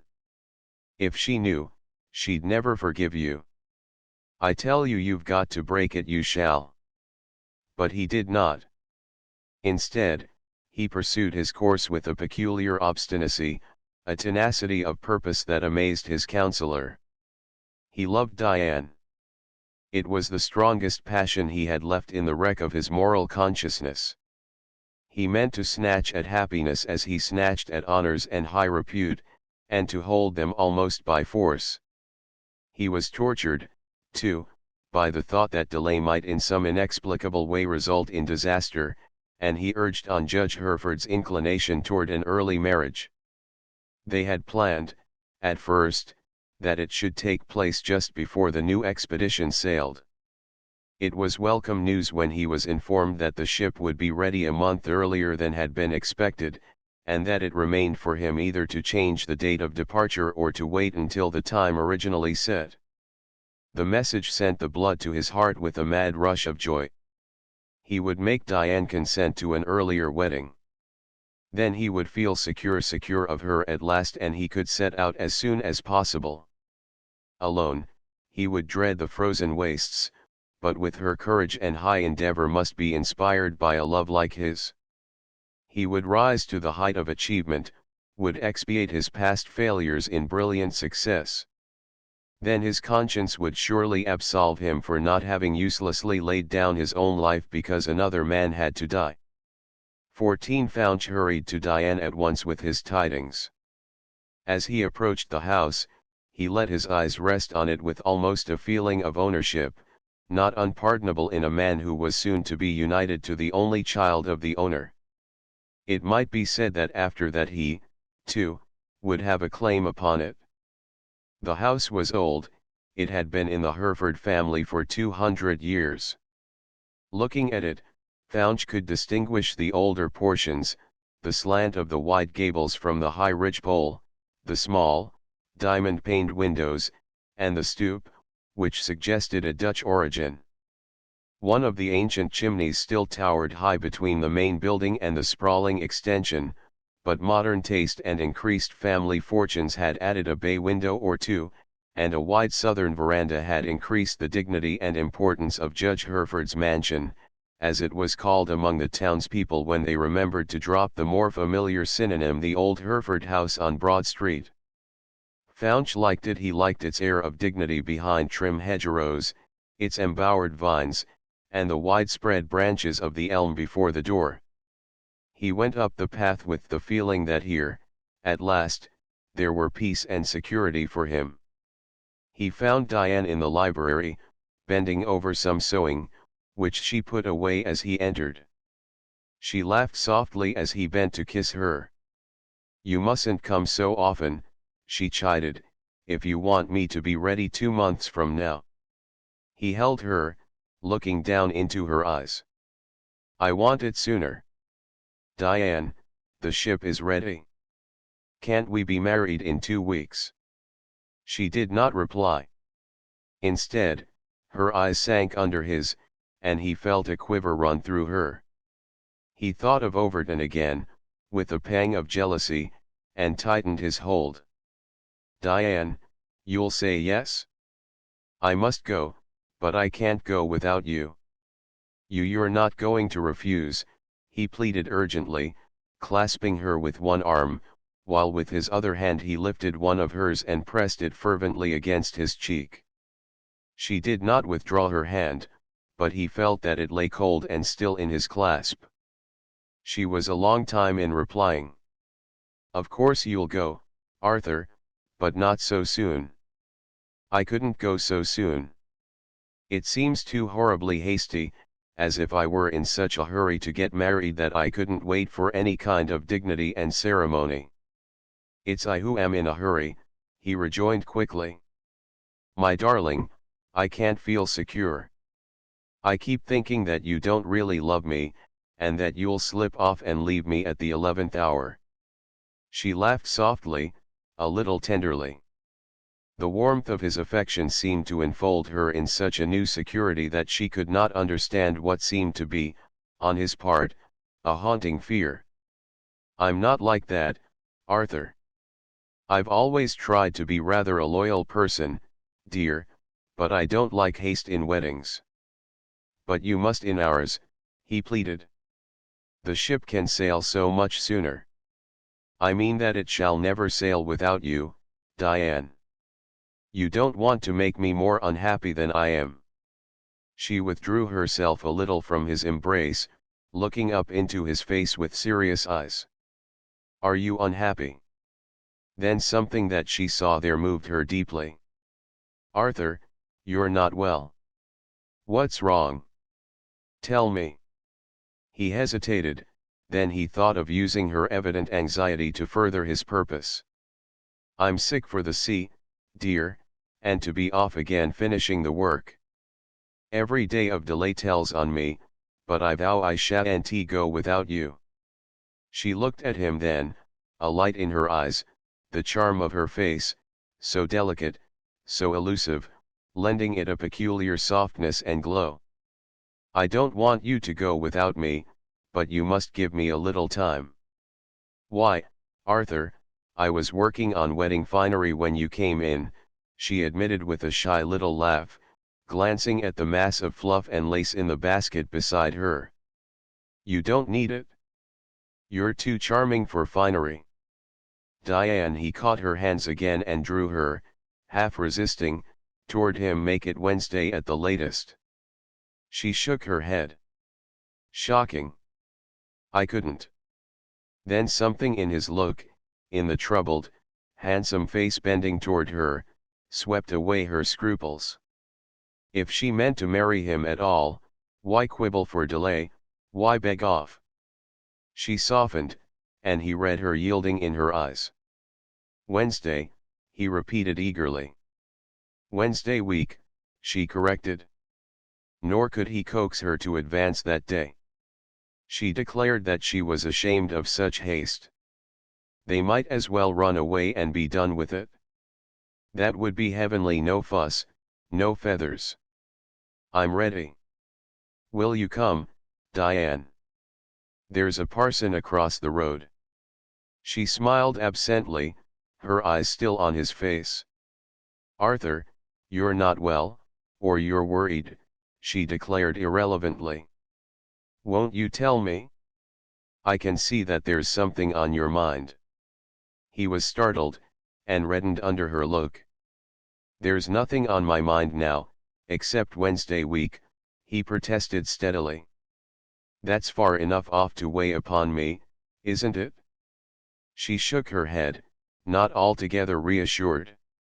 She began to feel vaguely that there was something between them, an impenetrable veil which seemed to screen his inner self, and that not even the love which he protested with such passion could dispel that impalpable reserve, but a certain pride in her kept her from pursuing her questions, and she let the matter drop. 15 In the hastened preparations for the wedding, Fanny Price came over to give her help. She and Diane directed the cards of invitation, and sorted out and arranged the presents that were to be displayed to the few intimates who could now witness the ceremony. "You certainly have some lovely things," was Fanny's comment, "but it's strange, isn't it, the way people's minds seem to run to oyster forks? You've got 18 dozen. Diane laughed. "At least I can serve oysters. Here's a beautiful fish knife and fork, too. Perhaps they connect us with things from the sea because Arthur's going to sail so soon. I should think you were going to marry Neptune. Here are some fish plates. They ought to have added something especially for the expedition." Fanny occupied herself in arranging the silver. "Aren't you a little afraid of it, Diane? The thought of that frozen solitude frightens me. I've no courage." Diane made no immediate reply, and Fanny, giving her a sidelong look, discovered that she had stopped work and was looking out of the window with an absent air, her face quite colorless. The girl's heart beat fast with a sensation almost of anger. She was sure, with her keen, girlish insight into such things, that at the moment Diane was thinking, not of Faunch, but of Overton. Fanny's heart leaped up in defense of her hero. She remembered him at her own fireside, with no eyes, no thought, for anyone except Diane. She made a deliberate tinkle in spreading out more spoons and ladles. "I should think he would hate to go." "I'm sure he does, at heart because of Overton," she said a little sharply. "He loved Overton so much that I know he'll feel it when he follows again in the same trail. He can't help it." Diane turned slowly and resumed her own task of undoing endless packages. "I thought, at first, he wouldn't go," she admitted quietly in a colorless voice, "but then something seemed to draw him back. I suppose it's the lure of the pole. And I felt he had to go to finish the work." "But it wasn't his work." "You mean it's Overton's? When he's done it, he won't get the credit of it. It'll be finishing the work of Overton's expedition, won't it?" I suppose it will, in a way." Fanny laid down some teaspoons. "You've got 36 dozen spoons and 2 soup ladles." "Yes, it'll be finishing Overton's work." She looked up and met Diane's eyes squarely. "Is that why you wanted him to go?" Diane colored deeply, working hard at the knotted ribbon on another bundle. "I hadn't thought of it in that way, Fanny. I wanted Arthur Faunch to be something more than a second in the expedition. When a man is as great as Overton was, he overshadows everything. I don't see how you can feel that way when Mr. Faunch is so great himself. I don't believe you really see it as it is, do?" "Oh, yes, I do. But then it wouldn't do for me to say so much, would it?" Fanny reflected. "I think I should, if I were you," she replied stubbornly. Diane smiled. "There's one thing I've always loved in you, Fanny, and that's your loyalty to your friends." "Oh, I get that from Papa. It's inherited, and hasn't any original virtue.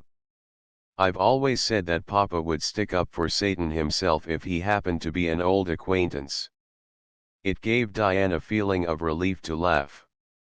"I'm so glad," she remarked, after a pause, which they spent in arranging the gifts, "that it's your father who is going to marry us, Fan. I should hate to have a stranger do it. It seems to bring us all so close together, because I know your father loves us." "He loves you," retorted Fanny with unconscious emphasis. "Diane, do you ever think about your father? What will he do when you're away? Sometimes it seems so strange that we younger ones go off and make our lives as if they hadn't mothered and fathered us so long.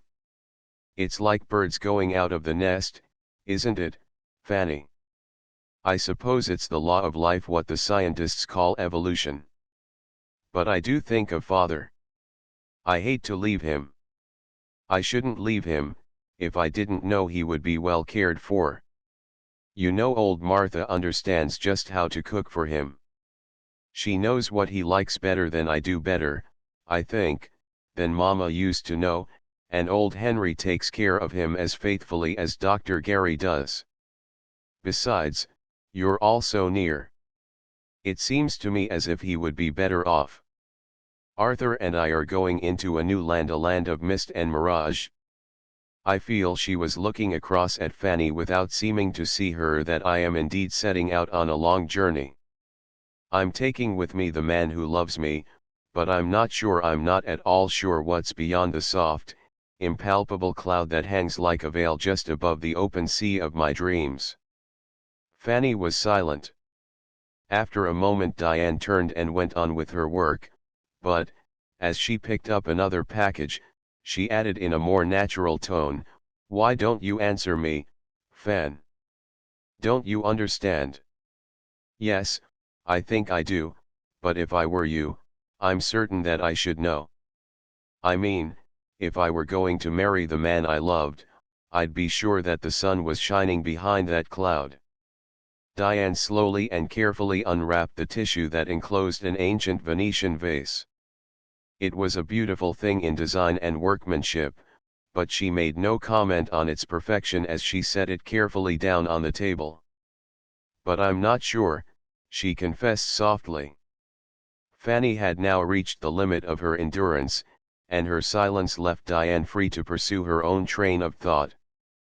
It was this, perhaps, which led her, later on, to her talk with her father. 16. It was the night before her wedding, and the judge, after a long day of busy arrangements, which had included a settlement of business matters with Faunch, at last found himself at rest in the old armchair beside his study fire. He had been too occupied and too ambitious to forward the fortunes of his future son-in-law to feel that the moment was drawing nearer and nearer when he must give up his daughter, but now, alone at his own fireside, he remembered that, and was amazed at the rush of keen regret that softened his mood. Diane was very dear to him.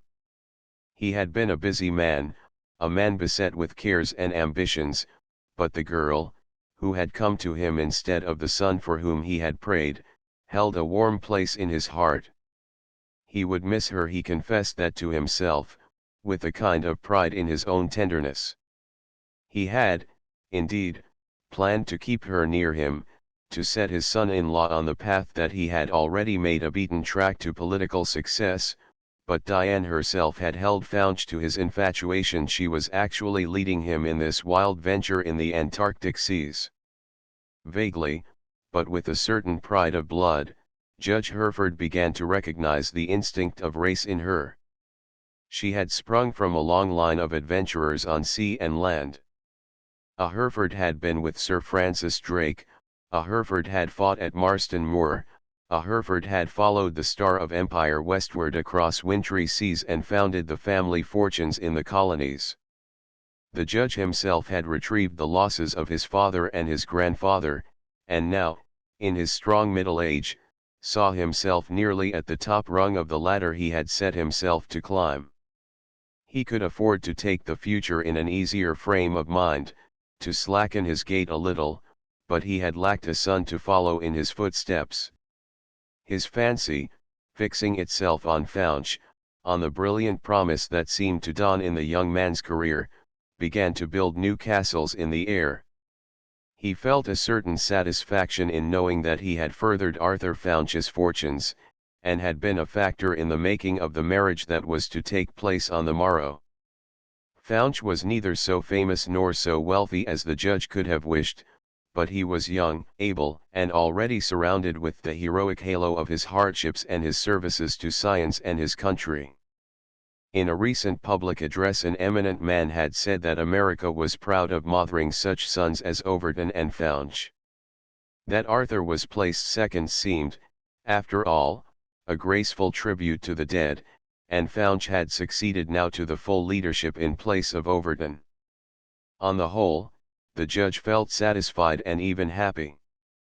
Thoughts of tenderness and regret added only a gentler shading to a mood that might otherwise have been too unctuous and self-satisfied. His friends, too, had sustained his judgment, all but Dr. Gary. He was aware that Gary challenged it, but he remembered, with a reminiscent smile, that Gary had always been a crank. It was not to be supposed that anyone so eminently human and young as Founch could please the crusty old doctor. "He's too healthy," the judge had declared, laughing. "Oh, is he?" the doctor flung back, and muttered his objections. "Let him go, Hadley. He isn't fit to tie Diane's shoe. Send her to a convent." There had been more, in the doctor's most pessimistic vein, but, when challenged for a real objection, he refused to state his views. The matter had dropped at last, and only Diane noticed that the old man sent no wedding gift. The judge had brushed Jerry's opposition aside as he now brushed aside his own tenderness. He sat back comfortably in his chair, filling the big bowl of his favorite pipe. He was just lighting it when he heard a rustle in the hall, and Diane stood on the threshold, a slight figure in a floating gown of flowered silk, her long hair unbound and shadowing her face. The judge looked around at her, a smile in his judicial eyes. "It's 12 o'clock, de.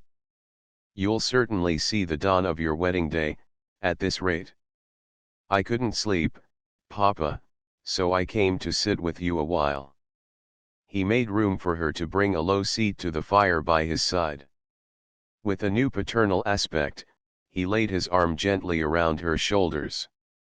"I was just thinking of you, de, and of Arthur. I wish I'd had my way and put him into politics. So that we should be near you. I should have loved that, of course, but we'll come back. I don't want him in politics, ever." "And why not, miss? If it's good enough for your dad, it should be good enough for your husband, eh?" She shook her head. "I don't think I can make you understand. You're different." "Humph. Not so valuable, perhaps." She laughed softly, then her face sobered. "You've stood like granite, Papa, in the midst of all the storm. You were made to be among the captains and the shouting. It has been fine to see you. I've always been proud of you, and I've heard men say that they were proud of you. Don't you remember Governor Belt? He told me that you were a wonder, that not a muckraker living could fling ill report at you. But Arthur? It seems to me that as he stands today young and unsoiled and on the verge of great adventure, he's at his best, he'll be always at his best. If you pull him back into the turmoil of the city and state, fling him into politics, he won't be the same. He won't stand as you do, like a rock, he would bend and yield. It might spoil him, spoil the fineness in him. My child, if he's so brittle, life will break him, and he won't be worth the breaking. I don't mean just that. I mean that I want to keep the fineness in him, to see him follow the shining trail. If it wasn't for the fineness in him I couldn't love him, Papa, and if I didn't believe I loved him I wouldn't marry him. That's your test, I know." The judge leaned back, pulling at his pipe, amused at Diane's view, which seemed to him to be merely that of untried girlhood.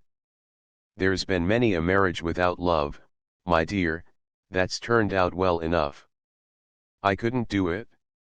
To me the woman who marries that way, for money, for position, or just to be married, her voice dropped to a low note, touched with ineffable scorn, is no better than the worst."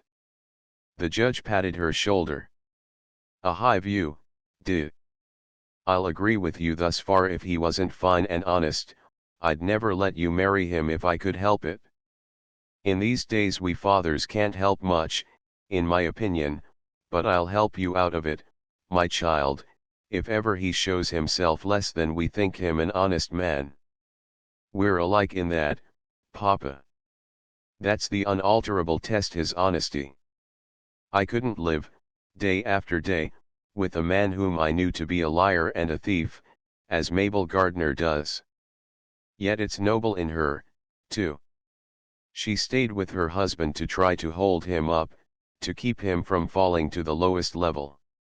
It was sentiment and womanish feeling, the judge retorted sternly. There was nothing noble in it. She shielded him so that some of his creditors let him off a little for her sake. Geoffrey, the greatest creditor of all, who could have sent him to prison, wouldn't testify, because he was in love with Mabel himself. She knew it, she played on him. That's not noble, it's mere knavery. You mean that she should have sent him to prison rather than let Geoffrey save him for love of her? The judge nodded. Trading, mere trading. Not in the bare, ugly fact, as low people trade, but in sentiment and honor, making a wronged man save another because he still loves that other's wife. She'll get a divorce next and marry Geoffrey. I can't think that, exclaimed Diane, gazing thoughtfully into the fire. That would be degradation, Papa, and Mabel's a lady. What's a lady? The judge snorted angrily. Nothing, unless you're a little better bred and nobler and more virtuous than the rest of womankind. If Mabel marries Geoffrey after she gets a divorce, it'll be paying him for all that he's done, won't it? There's nothing ladylike in that. You're a lady, not so much by right of birth and breeding and all that, but because you're an honest woman, and you wouldn't do the kind of shabby, cowardly things that Mabel Gardner has done. Poor Mabel. You're a hard judge sometimes, Papa. I pity Mabel. I've thought of her once or twice today, because I was so happy. You remember she was married 3 years ago tomorrow? She was happy then, but he's turned out such a rogue. I think, perhaps, that's why I said what I did just now. I want to keep Arthur as he is, a follower of the shining trail. The judge reflected a while on this, smoking quietly. I'll tell you what Arthur said to me, he rejoined at last. He told me that your love for him would lead him higher than any ambition that he had ever cherished, or any hope that he'd ever had. It's a good deal for a man to say, my girl. She was leaning against his knee, her cheek resting on her hand, and he could see only the soft, brown arch of her head and the cloud of hair that cloaked her shoulders. It's a great deal to say, she admitted. It makes it harder for me to fill the place he's set for me in his life, but I'll try to do it. Meanwhile, Papa, I hate to leave you. When I came in here tonight I came to tell you that, but we've been talking of Arthur. I've tried to be a good daughter. I hope I've succeeded halfway, Papa. He patted her head again. The best man ever had. The words brought back those words of Founge about Overton. The best friend man ever had. The thought thrust itself suddenly into Diane's heart, and took her unawares. Her tense nerves quivered. She laid her head down on her father's knee and burst into bitter, inexplicable tears. 17 Early the following morning, with the rain and sleet driving against the window panes, in the fury of a late winter storm, the wild harbinger, in fact, of spring itself, Diane was married to Arthur Founge. The handsomest couple I ever saw. Mrs. Price whispered to Dr. Gary, dabbing the moisture from her eyes with the handkerchief that she had already wept into a ball. Dr. Gary moved an eye around to look at her without moving his head, much as the drowsy crocodile views curious observers at the aquarium, but he made no comment. He had spent the night in trying to force Founge to tell Diane the truth before she married him. He had failed, and was therefore an unwilling witness at the ceremony. The quaint old library, the room Diane had chosen, was scarcely altered from its everyday aspect. Above the low bookshelves that lined the walls were fine examples of pottery and bronze, which gleamed warmly in the light of the fire in the great fireplace. A few moss roses and tall ferns, sent from a New York conservatory, were the only ornaments. Dr. Price, small, precise, and placid, in his white surplice and black cassock, his white hair smoothed back with what Horace Walpole would have called a soupçon of curls behind, performed the ceremony before a group of old friends and neighbors, the only witnesses.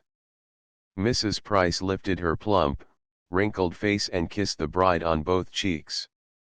"My dear, I wish you every blessing. You remind me of Rachel and Ruth and all the brides of the Bible. And, dear Diane, he's so handsome. It seems almost wicked for nature to waste so much beauty on a mere man, even if he is a hero." Diane glanced smilingly at Faunch. "Isn't it splendid for me, Cousin Julia? I don't need to shine when he's near, do I?" The little woman plunged in deeper, and was still babbling along when her daughter, a little pale and nervous, came to tell Diane it was time to change her dress for the journey. Glad to escape, the two girls ran upstairs together, and Fanny and the maid made haste to help transform a white and silver bride into a trim, tailor-made young woman ready for the train. While the transformation was in progress, Diane grew more composed, and helped with her deft fingers in the knotting and uncotting of ribbons and laces and flowers. It went off beautifully, did. Fanny felt that she could say this with safety, as she plunged into a new hat box after the bride's traveling hat. "That cake from New York was fine. I left dear Papa eating it, and he'll be ill tomorrow." "I noticed the flowers, Fan," Diane said, fastening fresh hooks, while she sent the maid on an errand. "I'm glad I didn't have too many. Is that hat becoming? It seems to me too flamboyant. The styles are dreadful. It suits you exactly. What a lovely color you've got, dear. A minute ago you looked like a ghost." "You were." Diane stopped her with a gesture. "What's that?" They listened. A newsboy was shouting an extra edition, and they could hear his shrill pipe above the storm. Fanny's eyes widened. "What can it be? No one sells extras out here, in a storm." Diane went to the door and listened. "Someone's called him." "Fanny, go and find out what it is. There's nothing for me to do now but to work on my gloves." The little bridesmaid, glad to hide her telltale face, ran out. Diane stood listening in strange anxiety, unaware that she was frightened. Why should she be? She argued. Why should she worry at all? They were all together and all well. What could be better, more reassuring, than that thought? Then Arthur's face came back to her as he had looked when he put the ring on her finger, the feverish light in his eyes, the triumph, and the happiness. A feeling, deep and inexplicable, disturbed her. There had been something wanting, some element of strength, fortitude, or poise. At that moment, the supreme moment of the ceremony, she had experienced a new sensation of loss, of shipwreck, as if she had survived the failure of some fine and inarticulate hope and confidence in him. Standing there now, for the last time in her own room, the new wedding ring on her finger, her wedding finery thrown across the bed, she shivered, she was afraid. Then she heard Fanny coming slowly back upstairs. The girl seemed to halt for an instant on her way to the door. Diane turned and saw her at the threshold. She was holding the newspaper unfolded in her hands, her eyes fixed on the front page, her face expressionless. "What is it, Fanny?" The question was almost a cry of alarm. Fanny made no reply, and Diane went to her, taking the paper from her. As she did so, Fanny pointed to the headlines of an article that filled the head of a column. It was a cablegram, printed in large type, that seemed to stare: "HMS Pelican arrived safely at Southampton today, with Lieutenant Blackford and the other members of his Antarctic expedition. They brought with them the well-known American explorer, Simon Overton, USN. Having barely recovered from desperate illness and exposure, Overton refused to be interviewed. Diane let the paper fall to the floor, and the two girls stood looking at each other in speechless amazement. Downstairs there was a moment of poignant silence in the library when the judge read the newspaper dispatch in an incredulous voice that was a little deeper than usual. As he read, a sudden burst of sunshine, almost as violent as the storm, flooded the room. It shone on the smooth surfaces of the ancient vases and on the rich and multicolored bindings of the judge's books. It warmed the moss roses that had bloomed for the wedding, and shone still more keenly, with almost a cruel concentration, on the white face of Arthur Founch. It revealed Founch's countenance at a moment when his inner self seemed to be receding, in mortal panic, from the vision of his friends. He stood, with his hand gripped like a vice on the back of a tall chair and his eyes fixed on his father-in-law. He was like a man overtaken by sudden calamity and rooted to the spot, with no more power to escape it than the victim of a nightmare. The judge threw back his big head and looked at him. "What can this mean, Arthur?" Founch gasped.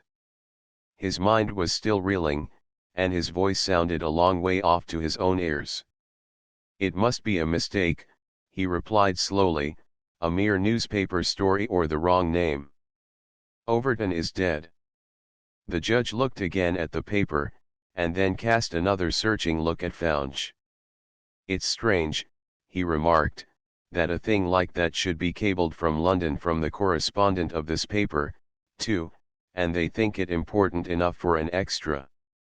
Anything is important enough to make an extra penny on," the little dean remarked caustically, coming to the rescue. Dr. Gary, standing back by the mantel, was watching Founch. Knowing the story, he was convinced that in some miraculous way Overton had been rescued, and that Founch must know it, too. Rallying from the first shock, Founch was facing it with some self-control. "I think I can speak with more authority than the newspaper," he managed to say. "I was there." "But oh, Mr. Founch, don't you think it's just possible," pleaded Mrs. Price, clasping her hands. "A miracle may have happened.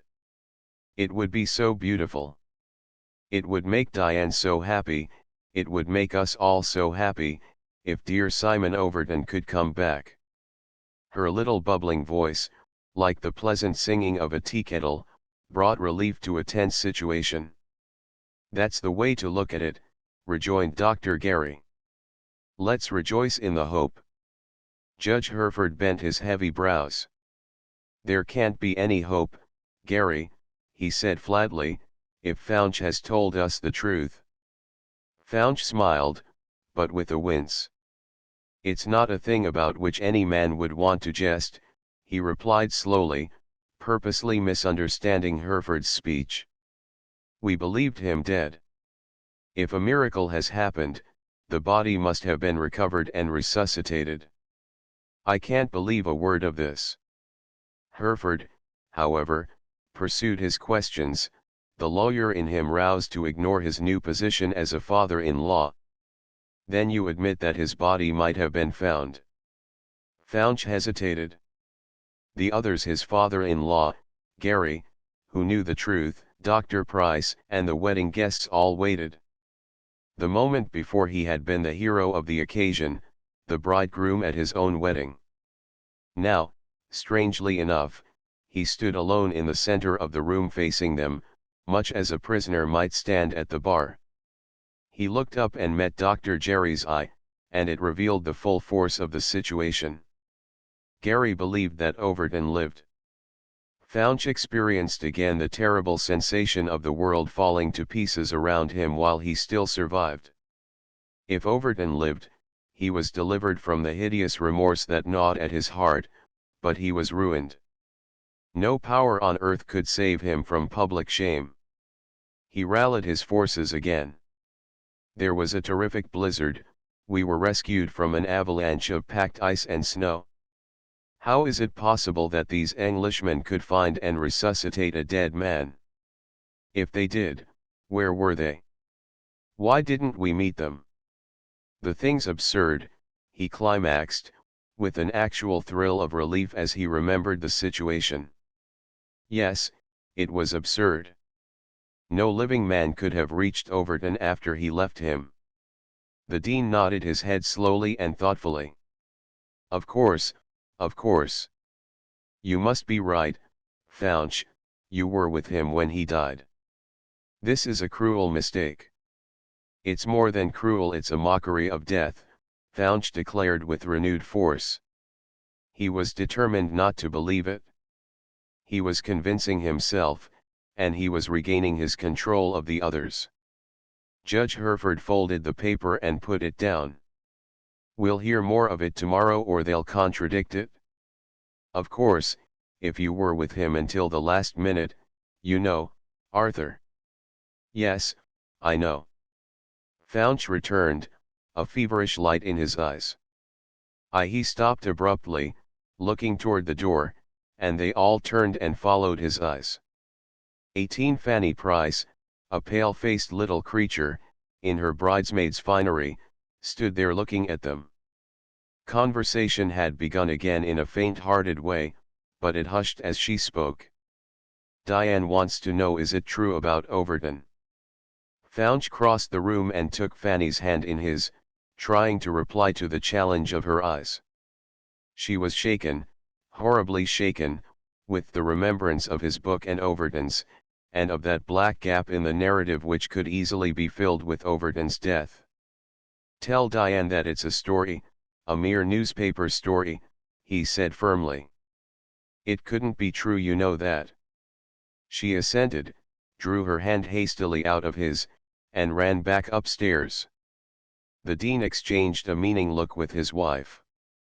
They had both seen Faunch flinch under Fanny's glance, and Mrs. Price tried to divert the thoughts of the guests. She touched Hereford's arm and whispered, "Take them all into the dining room, Cousin Hadley. She wants to get off without a shower of rice." The judge nodded, rousing himself from the unpleasant break in the festivities. "Come," he said in a genial tone. "Let's go back and drink to the health and happiness of the bride and groom for the last time." They followed him through the wide folding doors, with the little flutter of excitement that remained after the interruption. They felt as if they had been for a moment over the edge of an abyss, and were still hanging there, suspended by a very thin thread. Faunch, however, obeyed Fanny's signal and went toward the door, only to be halted by Dr. Gary in the hall. "It's true, Faunch, you know it's true." "What do you mean to do?" he demanded grimly. Faunch leaned back against the door of the drawing room, shielding himself by holding out a portiere on a rigid arm, that the girls might not see his face as they came downstairs. "It can't be true," he reiterated passionately. "It can't be true. It's some horrid story, an attempt to ruin me." Gary shook his head. "I'll wager it is true. Didn't you think you saw figures? You supposed it was a mirage. It's true, and it's up to you." Faunch put his hand to his throat with a helpless gesture, like a man struggling to breathe. "I tell you he was stark and freezing," he gasped. "I swear it. He can't have come back." The doctor laid his hand on Faunch's shoulder. "Be a man," he whispered sharply. "I warned you not to marry Diane, I warned you to keep away from this, but now you're in it. For God's sake, shield her. Be a man." Faunch shook off the old man's touch. "Let me alone. I tell you she's safe. It's false, every word of it, he simply can't have come back." The doctor said no more, but made a sign, warning him. Diane and Fanny came downstairs together, the bride in her traveling dress. Her filmy veil, floating on the edge of her wide-brimmed hat, obscured the pallor of her face. The doctor took her hand, patting it benignly. "Goodbye, my dear. Your father's got the enemy in the dining room, rice and all. You'll have to run for it." He felt the quivering of her fingers in his clasp, and saw the unnatural brightness in her eyes. "You never wished me joy," she whispered back. "Haven't I? Then I do, my dear, I do 1,000 times." He went down with her to the motor, and he and Fanny stood watching it go off. Then they turned and looked at each other. Do you think it's true?" she whispered in an odd voice. The doctor fenced. "My child, has it occurred to you that we're all acting as if we had not only wanted Overton to die, but to stay dead?" She gave him a strange look. I wasn't thinking of that." Why, yes, you're right, it's true. It's just as if we did want him to stay dead."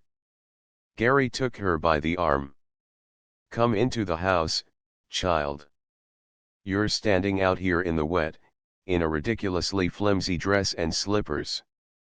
She went, her arm still in his grasp, but she did not even smile. "It's true, how awful of us.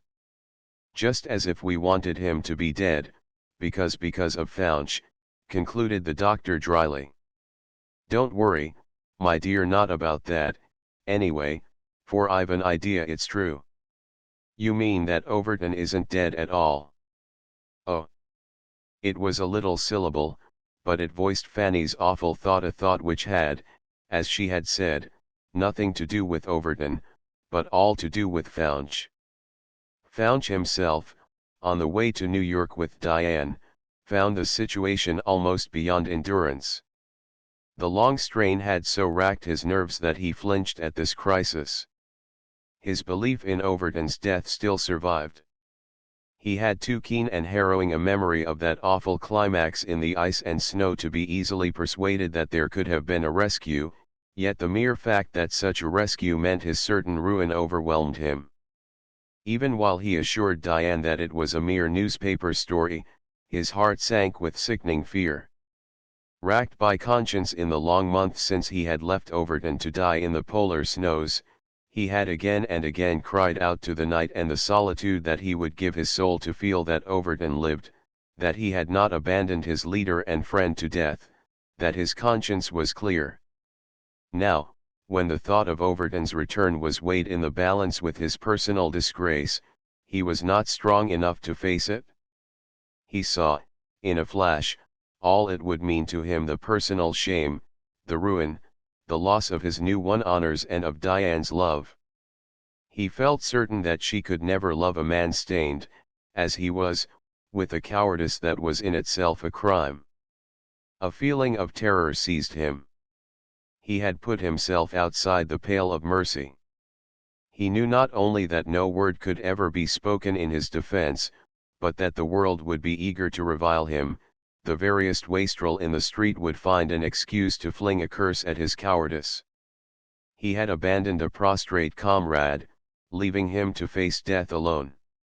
Worse than that, he had taken the only means of rescue, the sledge and the dogs, to secure his own escape.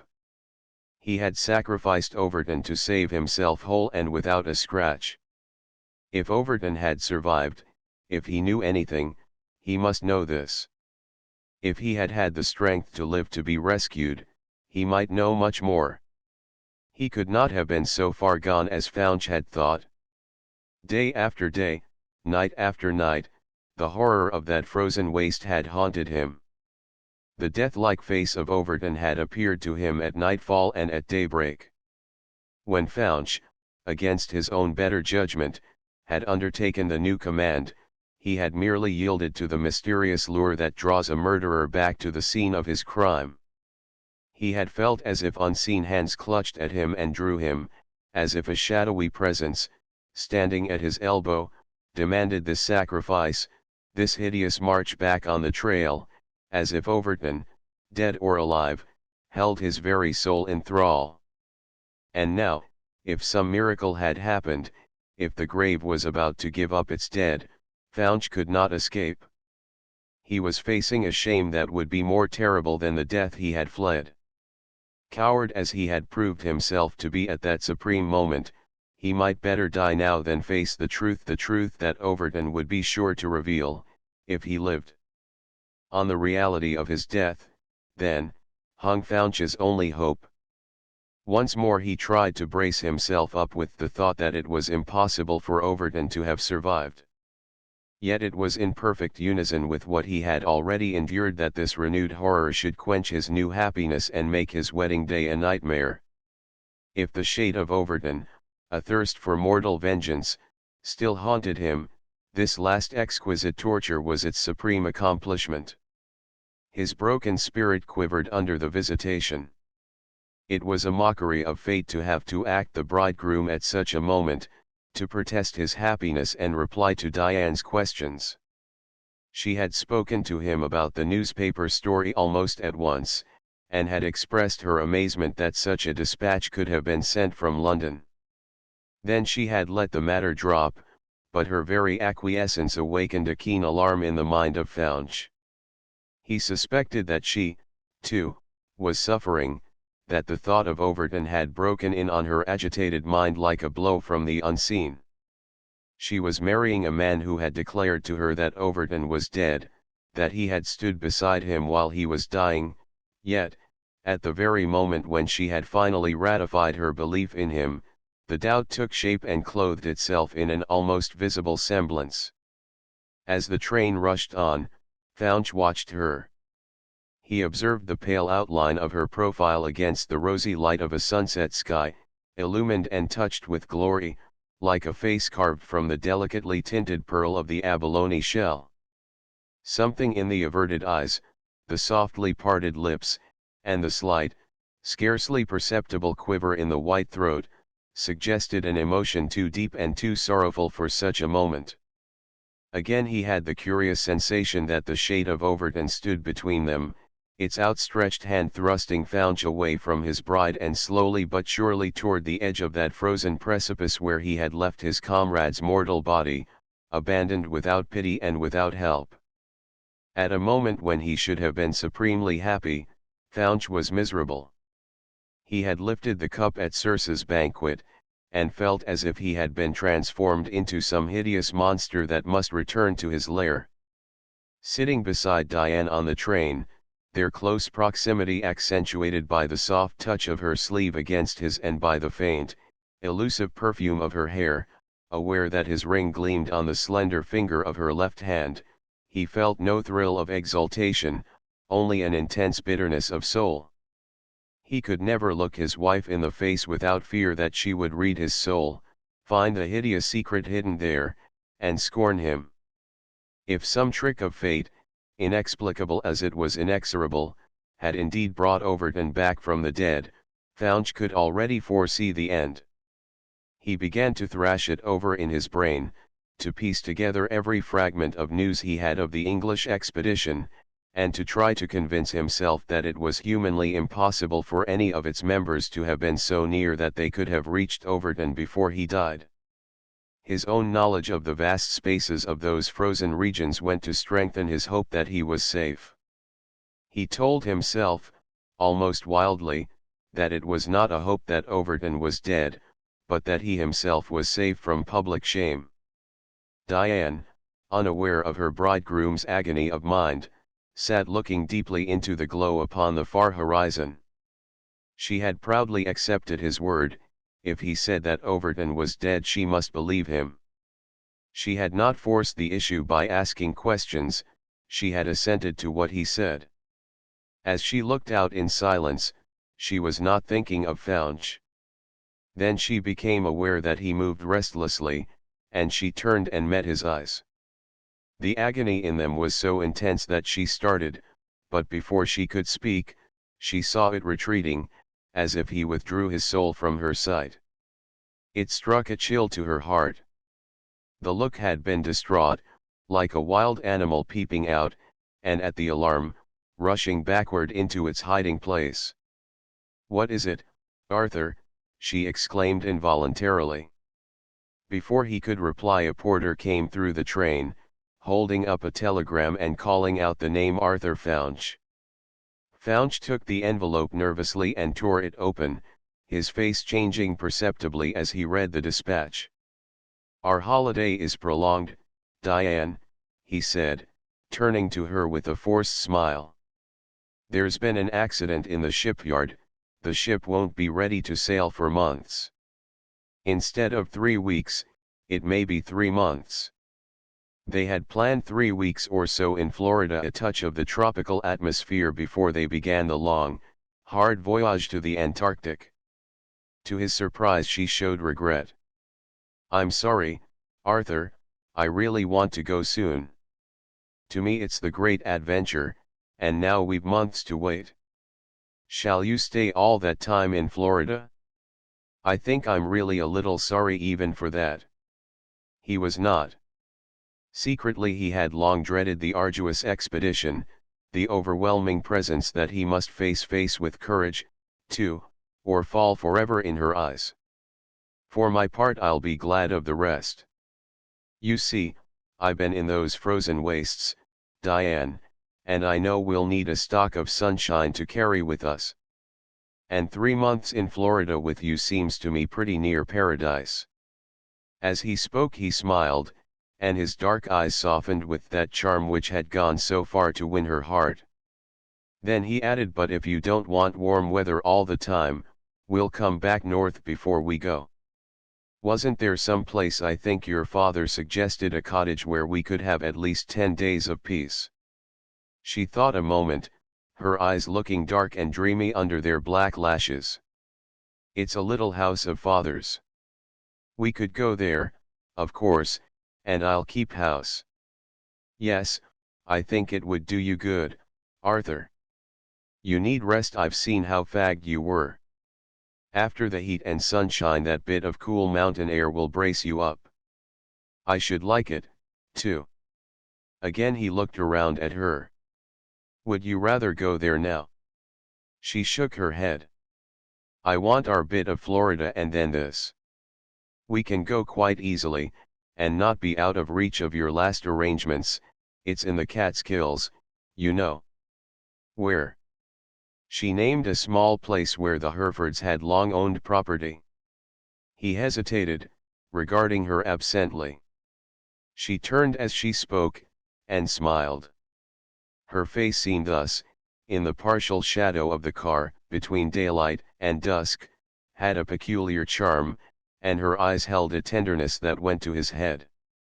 "We'll go, Diane," he whispered softly, laying his hand over hers with the first lover-like gesture he had used since they started. "That's settled then." She sank back in her corner, her face again shaded by her hat. He was still thinking of their northern retreat. "That name sounds familiar. Just where have I heard it before? I've never been much in the Catskills." She did not answer for a moment, and he looked round at her, but he could not make out the expression of her eyes, for they were bent intently on the hand that he had just released. "You know the name very well, I fancy." "Think a moment, Arthur." "I can't remember." "I thought you would," she said softly. "It's only a little place, but Simon Overton was born there." Founch made no reply at all. He sat quite still, looking steadily before him at the people in the car. For the moment it was impossible to meet her eyes. 19 With Diane things had reached a climax long before that culminating moment when she found that she had married not the man of her imagination, but a strange, abstracted, sleepless creature whose soul seemed to be retreating deeper and deeper into some hidden recess of his being. Following out their early plans, they had spent months of waiting in Florida, but now, the ship being nearly ready to sail, they had come north and gone to the Catskills. During their long stay at the South, Diane had written occasionally to her father and heard from him at even rarer intervals. The judge was a poor correspondent, and she noticed that he avoided any mention of the continued rumors that Overton still lived. Now, in this last retreat, even these rare letters stopped. Founch had asked her to let their last brief week in their sylvan cottage be uninterrupted, and they had left no address behind them. They had spent 6 or 7 days together in the solitude of the mountains. The splendor of the sky, which was already softening with the promise of summer, and the soft purple of the enfolding hills, had soothed her spirit, but they seemed to have only increased a deep disquietude in Founch. He tried to hide it from her. She could see a kind of furtive watchfulness in him that defeated any effort on her part to surprise his confidence. The subtle feeling of distrust that had crept into her reluctant heart leaped up whenever she saw his pale face opposite her, even at table, and found that his eyes, handsome and luminous as ever, avoided hers, or only met them with a sidelong glance from under his long, girlish lashes. It was a glance that had an indescribable effect of retreat, of slipping away, as if his soul evaded daylight and the open, as some hunted animal might shun the fellowship of its kind. In this desire for isolation, he would not even allow a newspaper to find its way to the house, and she was as completely cut off from the world as if his love had marooned her on a desert island. At first she had acquiesced in this peculiarity of his, had tried to adjust her own keen and active mind to a period of quietude, to a dropping away of the universe, that they might learn how to adjust their own temperaments to each other and find a common ground on which to establish their life together, but the longer she faced the problem, the more difficult was its solution. She could not reconcile herself to characteristics which she recognized as wholly divergent from her own conception of the man.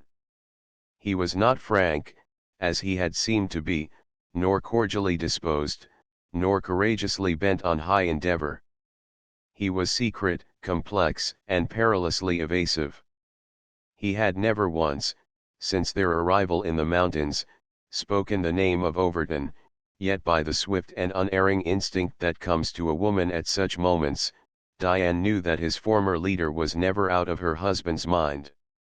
Overton it was who loomed between them, his shadowy arm outstretched, as if, even from the bourne of the undiscovered country, his spirit had arisen with new power and new divination.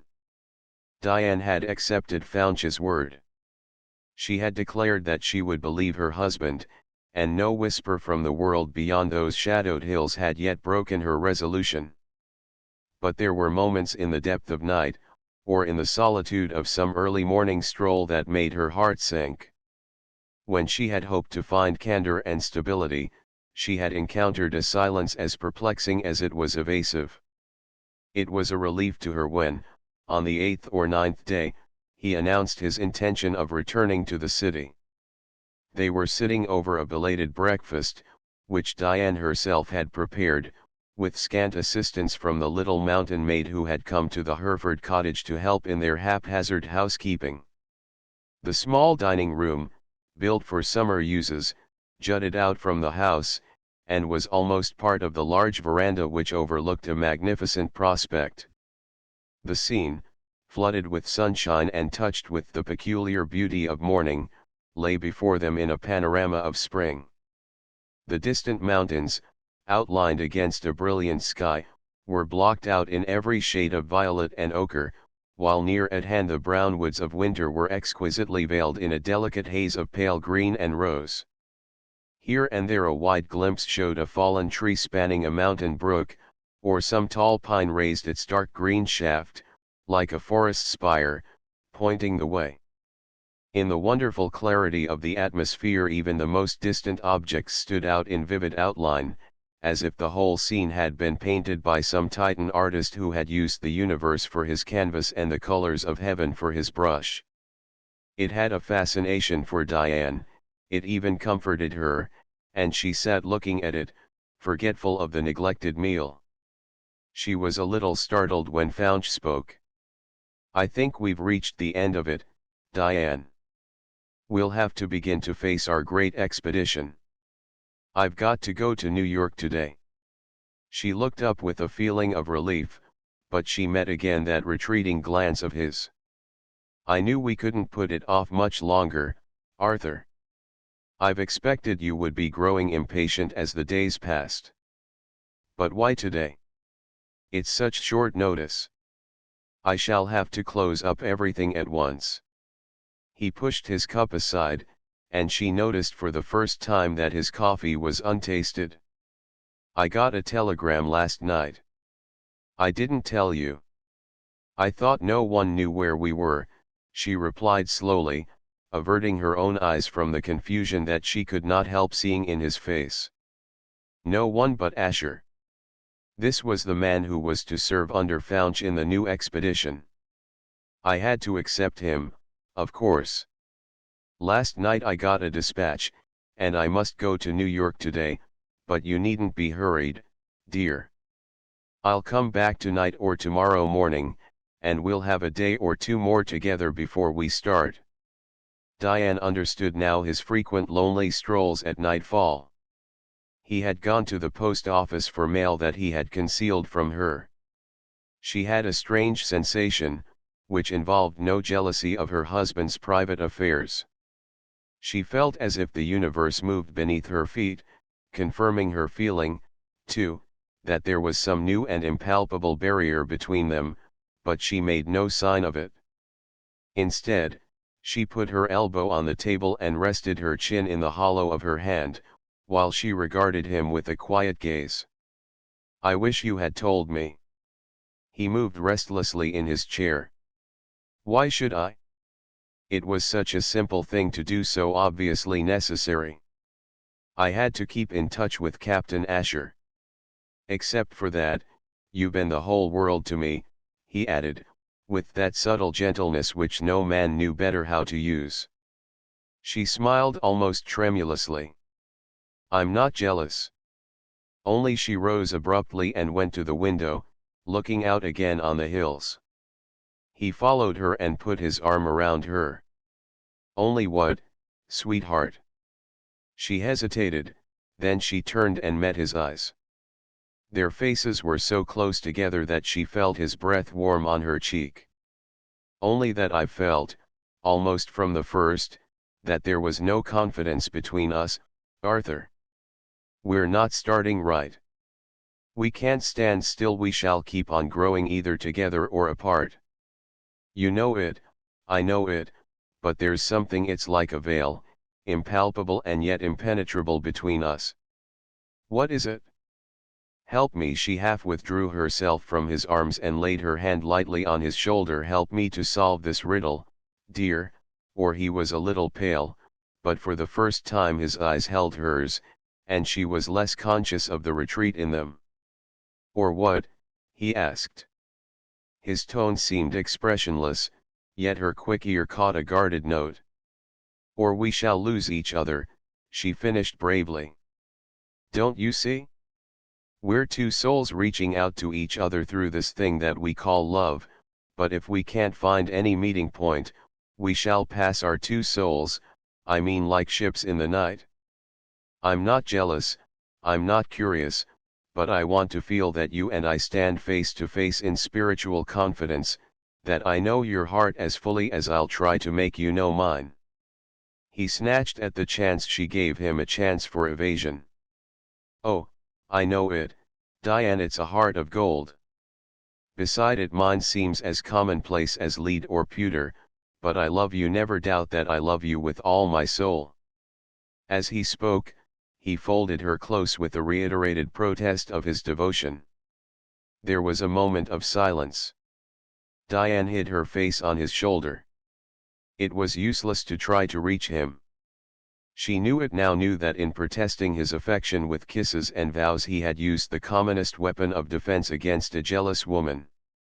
She slipped out of his arms after a moment, and went back to the table, quietly putting aside the little tray on which she had previously set the samovar.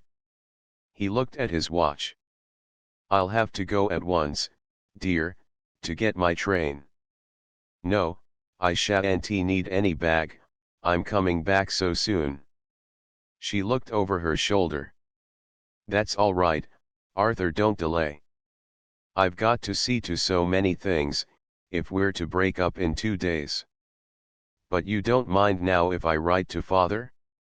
You know I've kept the pact and remained in mysterious retreat, but since you're breaking it today I can, of course, break it, too. She saw his hesitation, saw his face redden as he reached for his hat and coat, but she waited quietly, offering no assistance of any kind. Why, of course, but he laughed weakly. Couldn't you wait until I come back? Until tonight? Oh, if you wish it. But then I think I'll call him up on the long distance. I should like to know just how he is. Of course. He came across the room to bid her an affectionate goodbye. I hate to go to break it up, but I must. She assented, and stood in the doorway, watching him walk rapidly down the lane. At the end of it he turned and raised his hat, waving it to her. She returned to her housewifely duties, gave a few directions to the little maid, and began to pack the few belongings that she had brought with her. She was amazed at her own eagerness to go. They had imagined much happiness in this quiet spot, but it had eluded them. She knew that it had eluded Faunch, for he had scarcely slept since they had been there, and his restlessness, his uneasy, haunted look, had utterly broken down her own effort to be happy at any cost. She paused in her thoughts with a shock of feeling which flooded her consciousness with a lucidity, an insight, that appalled her. Had they both been disappointed? Had the torch of Psyche been lifted by unsteady hands and fallen into an abyss between them? Unable to endure her own thoughts, Diane thrust aside her work and went out. She needed to escape the thraldom of four walls and try in the open to vanquish the haunting spirits that might well have escaped from the secret caverns of those lovely hills to assail her with a phantom host of doubts. She walked rapidly, avoiding the road to the little hamlet, and turning into a path that led her past the old house where Overton was born. At the moment she had not thought of it, but, as she approached, her mind returned to him and to the strange report which had so startled her wedding guests. She thrust that away with an unconscious gesture of pride. She would not distrust Faunch, and to believe that Overton might still survive was to doubt his word. She battled against that with all her remaining strength, and tried to concentrate her thoughts on the beauty about her. Summer was in the air, and the forces of nature, surviving the long conflict with the bitter winter, had gathered themselves together in a new and beautiful conquest of the earth. At her feet young blades of grass thrust themselves up through the black loam with new life. The same rebirth seemed to breathe, too, in the tremulous swinging of delicate boughs and the tasseling of magnificent foliage. Overhead the crows flew by twos and tens and twenties, uttering their harsh cries. It was not tranquil, for the wind stirred restlessly in the branches. Far off she heard the rush of a waterfall, and she could see the dark ring of the encircling hills. It seemed to her that a great, unseen army moved about her, and a mighty conflict was in progress. The dead earth had reawakened, birth, not death, was here. The sap was in the trees, and in the warm moss beneath her feet a myriad living things were struggling up toward the sun. She stopped suddenly and stood still. Below her, ascending the same path, was the figure of a man. He was still a long way off, but she caught the big outline, the deliberate but easy step, the peculiar erectness of the head and shoulders. She could not stir, but stood rooted to the spot, all the forces of life suspended. It was impossible either to doubt her own vision or to imagine that it was an apparition. The certainties of her own life dissolved before the solution of the riddle that had tormented her soul, for she knew, even before he approached her, that she stood face to face, not with a spectre from the frozen pole, but with the living Overton. A strange sensation, as if of personal guilt, overwhelmed her, and she shrank back with an involuntary feeling of panic. He did not observe it. He looked up, recognized her, and came forward with outstretched hands. "Diane." She commanded herself with a supreme effort. It's really you. He was holding her hands now, smiling down at her, deeply moved. Did you think me a spook? He laughed unsteadily. It does seem almost impossible. I've fairly come back from the dead. Did you get my letter?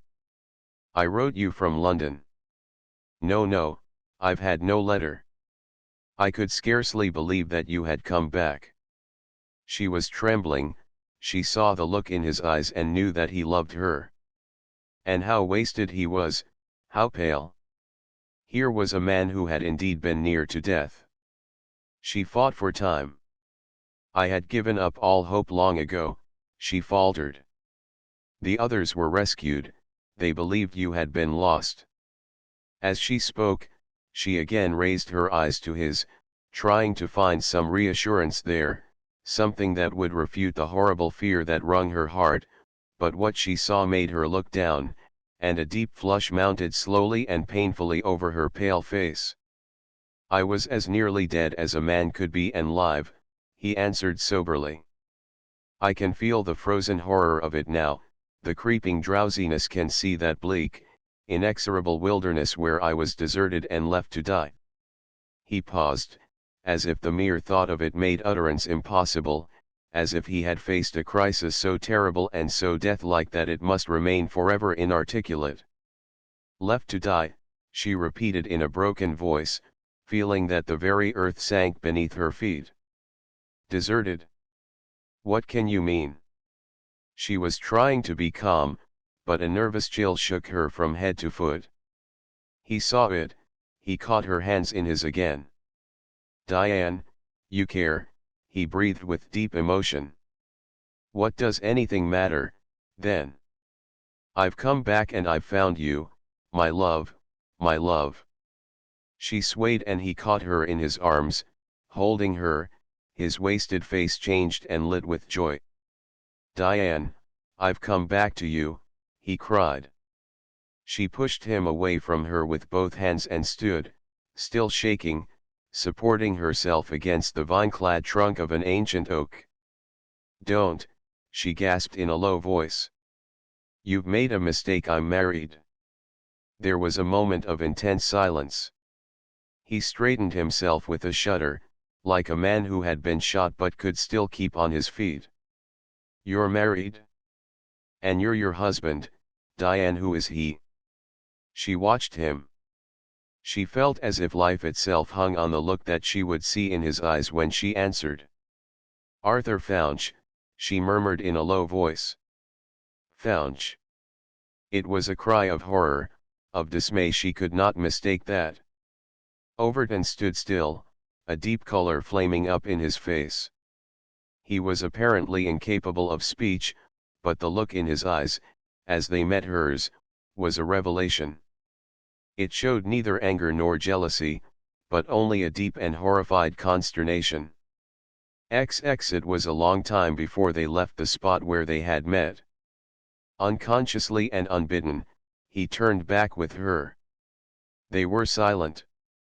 She could hear with extraordinary keenness every pebble that crunched under his feet, but she dared not look at him. She had a strange sensation of suffocating in the open air. A rending fear shook her, yet even at that supreme moment she had a rush of lucidity, a remembrance of every word that Founch had said.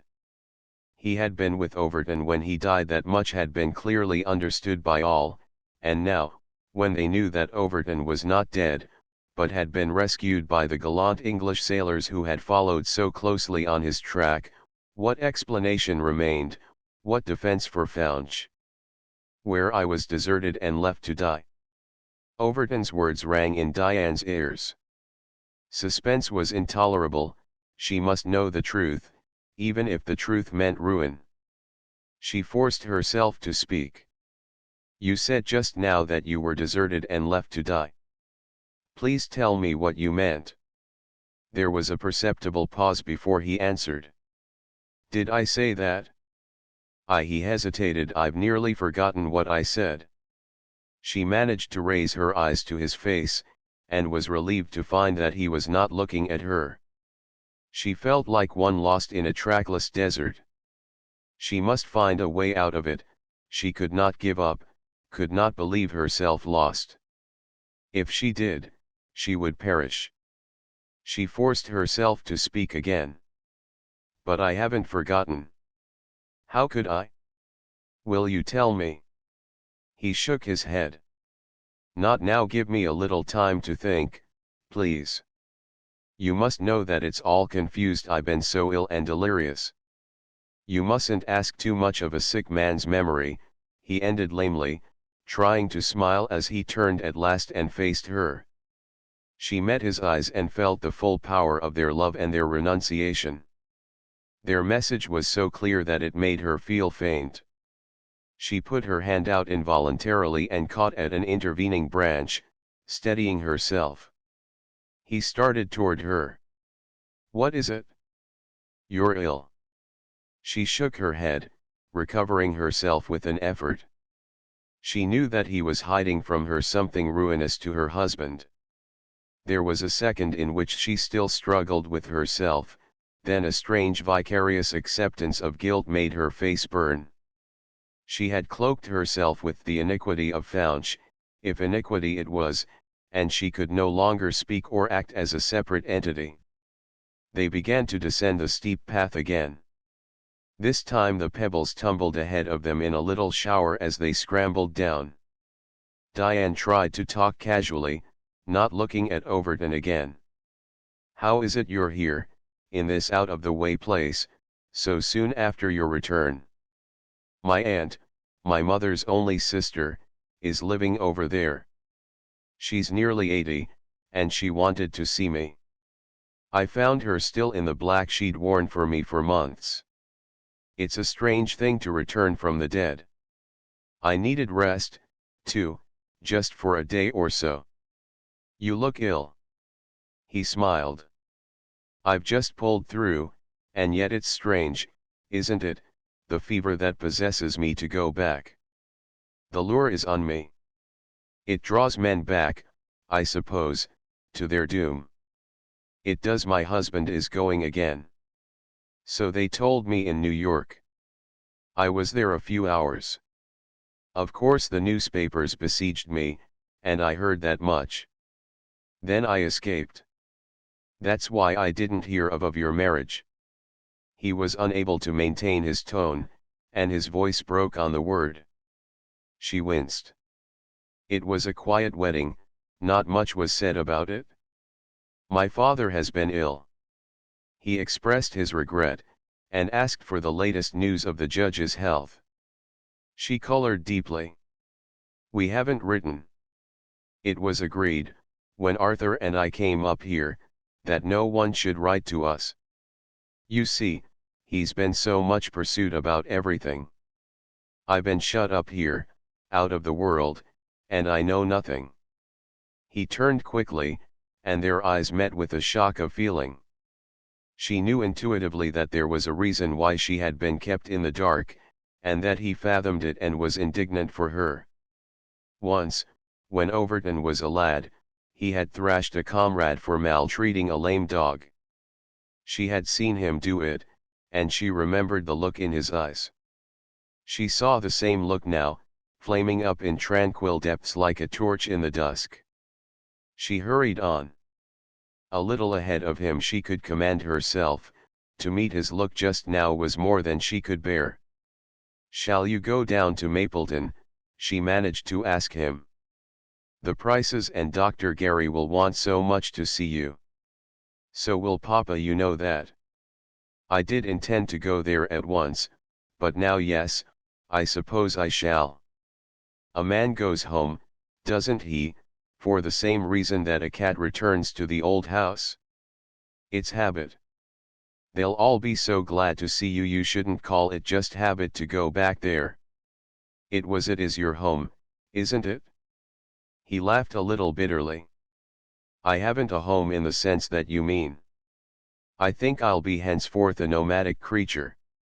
I've been away too long. She understood the bitterness in his tone, and she fought against the wave of feeling that submerged her being. She had scarcely dreamed that his voice could mean so much to her. The sound of it brought back those old days when she had listened for it, the days when Founch had had no place in her thoughts, though now she was his wife. As she walked blindly on, hearing Overton's step behind her once more, feeling his presence, it seemed incredible that they were separated forever, that her own act had made an impassable gulf between them. She struggled with herself. She had believed in her love for Founch, she believed in it still. If she did not love him, why should she suffer so deeply at the horrible doubt of him that had assailed her? She loved him, she must believe in him, and if she could not believe in him she must suffer with him. They had reached a turn in the path. Below them lay a wild ravine where a mountain stream tumbled over the rocks, lashed itself to foam in its descent, and then dropped placidly into a wide pool, where in summer the speckled trout darted in lovely shallows and the water lilies bloomed. Beyond, the hills rose one above another until they darkened into the purple distance, piled like a mass of heavy clouds against the deepening splendor of the western sky. Near at hand, rising above some clustering evergreens, was the roof of the little cottage that Judge Hereford had built for an occasional summer vacation. A white plume of smoke rose from the single chimney in the center, and they could see the sun shining on the window panes. "There's the house," Diane said, as lightly as she could. "I think Papa built it before you went away, didn't he?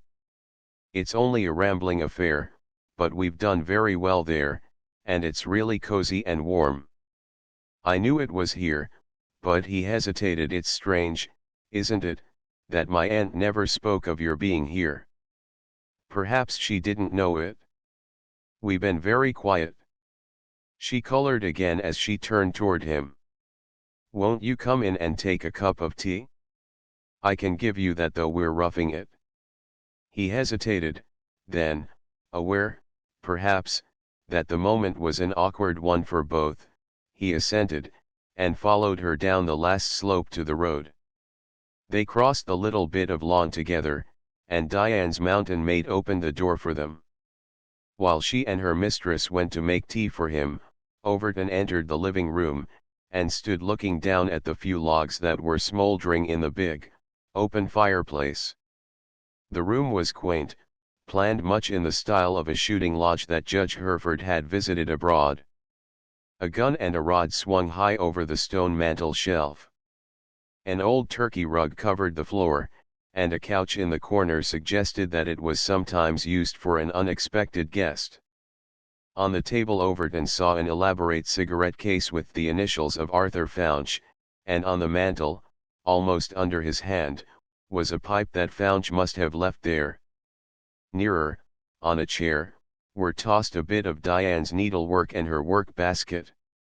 They had been sitting there together by that fireplace, husband and wife, the woman whom Overton loved and the coward who had left him to perish in those awful wastes.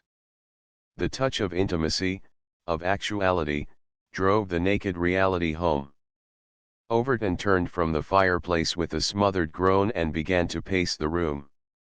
The scene, warm, familiar, poignantly suggestive of her presence, suddenly receded from his mental vision, and the illimitable snows took its place. He saw again a slate-colored sky, a white and dazzling waste, lofty peaks of bluish ice, and the face of Founch bending over his, distorted with sheer terror, the shrinking eyes avoiding his, the lips blue. The howl of the Antarctic blast seemed to sweep over his very soul. He remembered the moment, fraught with the bitterness of death, when, half rousing from his stupor, he had seen the coward go, when he had realized that the last means of escape had been snatched from him, and that, helpless and wounded, he must perish there alone.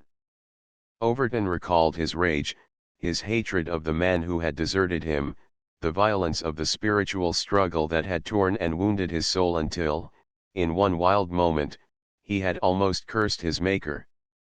It was then, when he had nearly lost his hope of heaven, that he had felt the rush of penitence, of faith.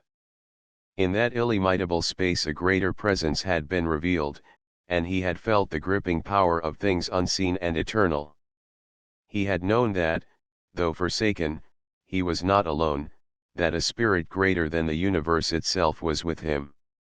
He had cried aloud to God, and surely it was God who had answered him.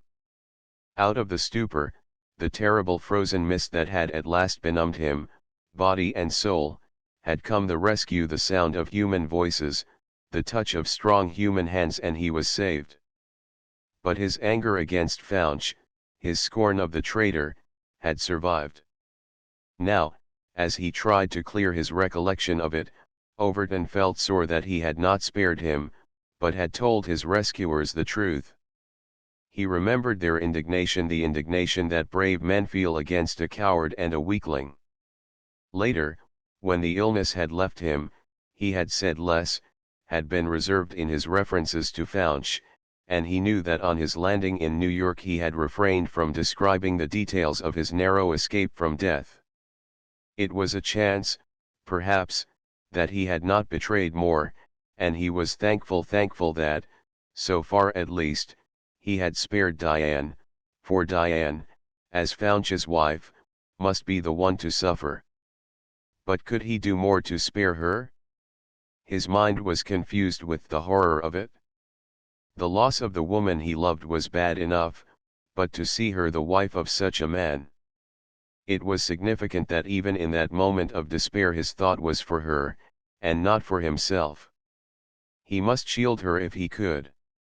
He must save, if he could, her faith in the wretched man she had married, for, if she loved Faunch, it would be the shipwreck of her life to see him dishonored and exposed. Presently he heard her returning, followed by the maid with the tea tray and the samovar. They came in together. Diane had removed her hat and coat, and in her simple house gown, her brown hair rumpled by the wind, she looked almost as when Overton had seen her last. There was the same delicate color in her cheeks, the same elusive charm in her soft eyes under their straight, thick lashes, the same white throat and brow, and yet how changed she was. He saw it when she made tea for him and raised her eyes as she handed him the cup. "You'll have to take cream and sugar," she said with forced lightness. "We're truly 12 miles from a lemon here." He took the cup with a smile, and sat down in a low chair by her tea table. The little maid threw another log on the fire and vanished. For a moment there was no sound in the room but the crackle of the flame as it licked up the dry bark of the new log. He looked at it thoughtfully as he absently tasted his tea.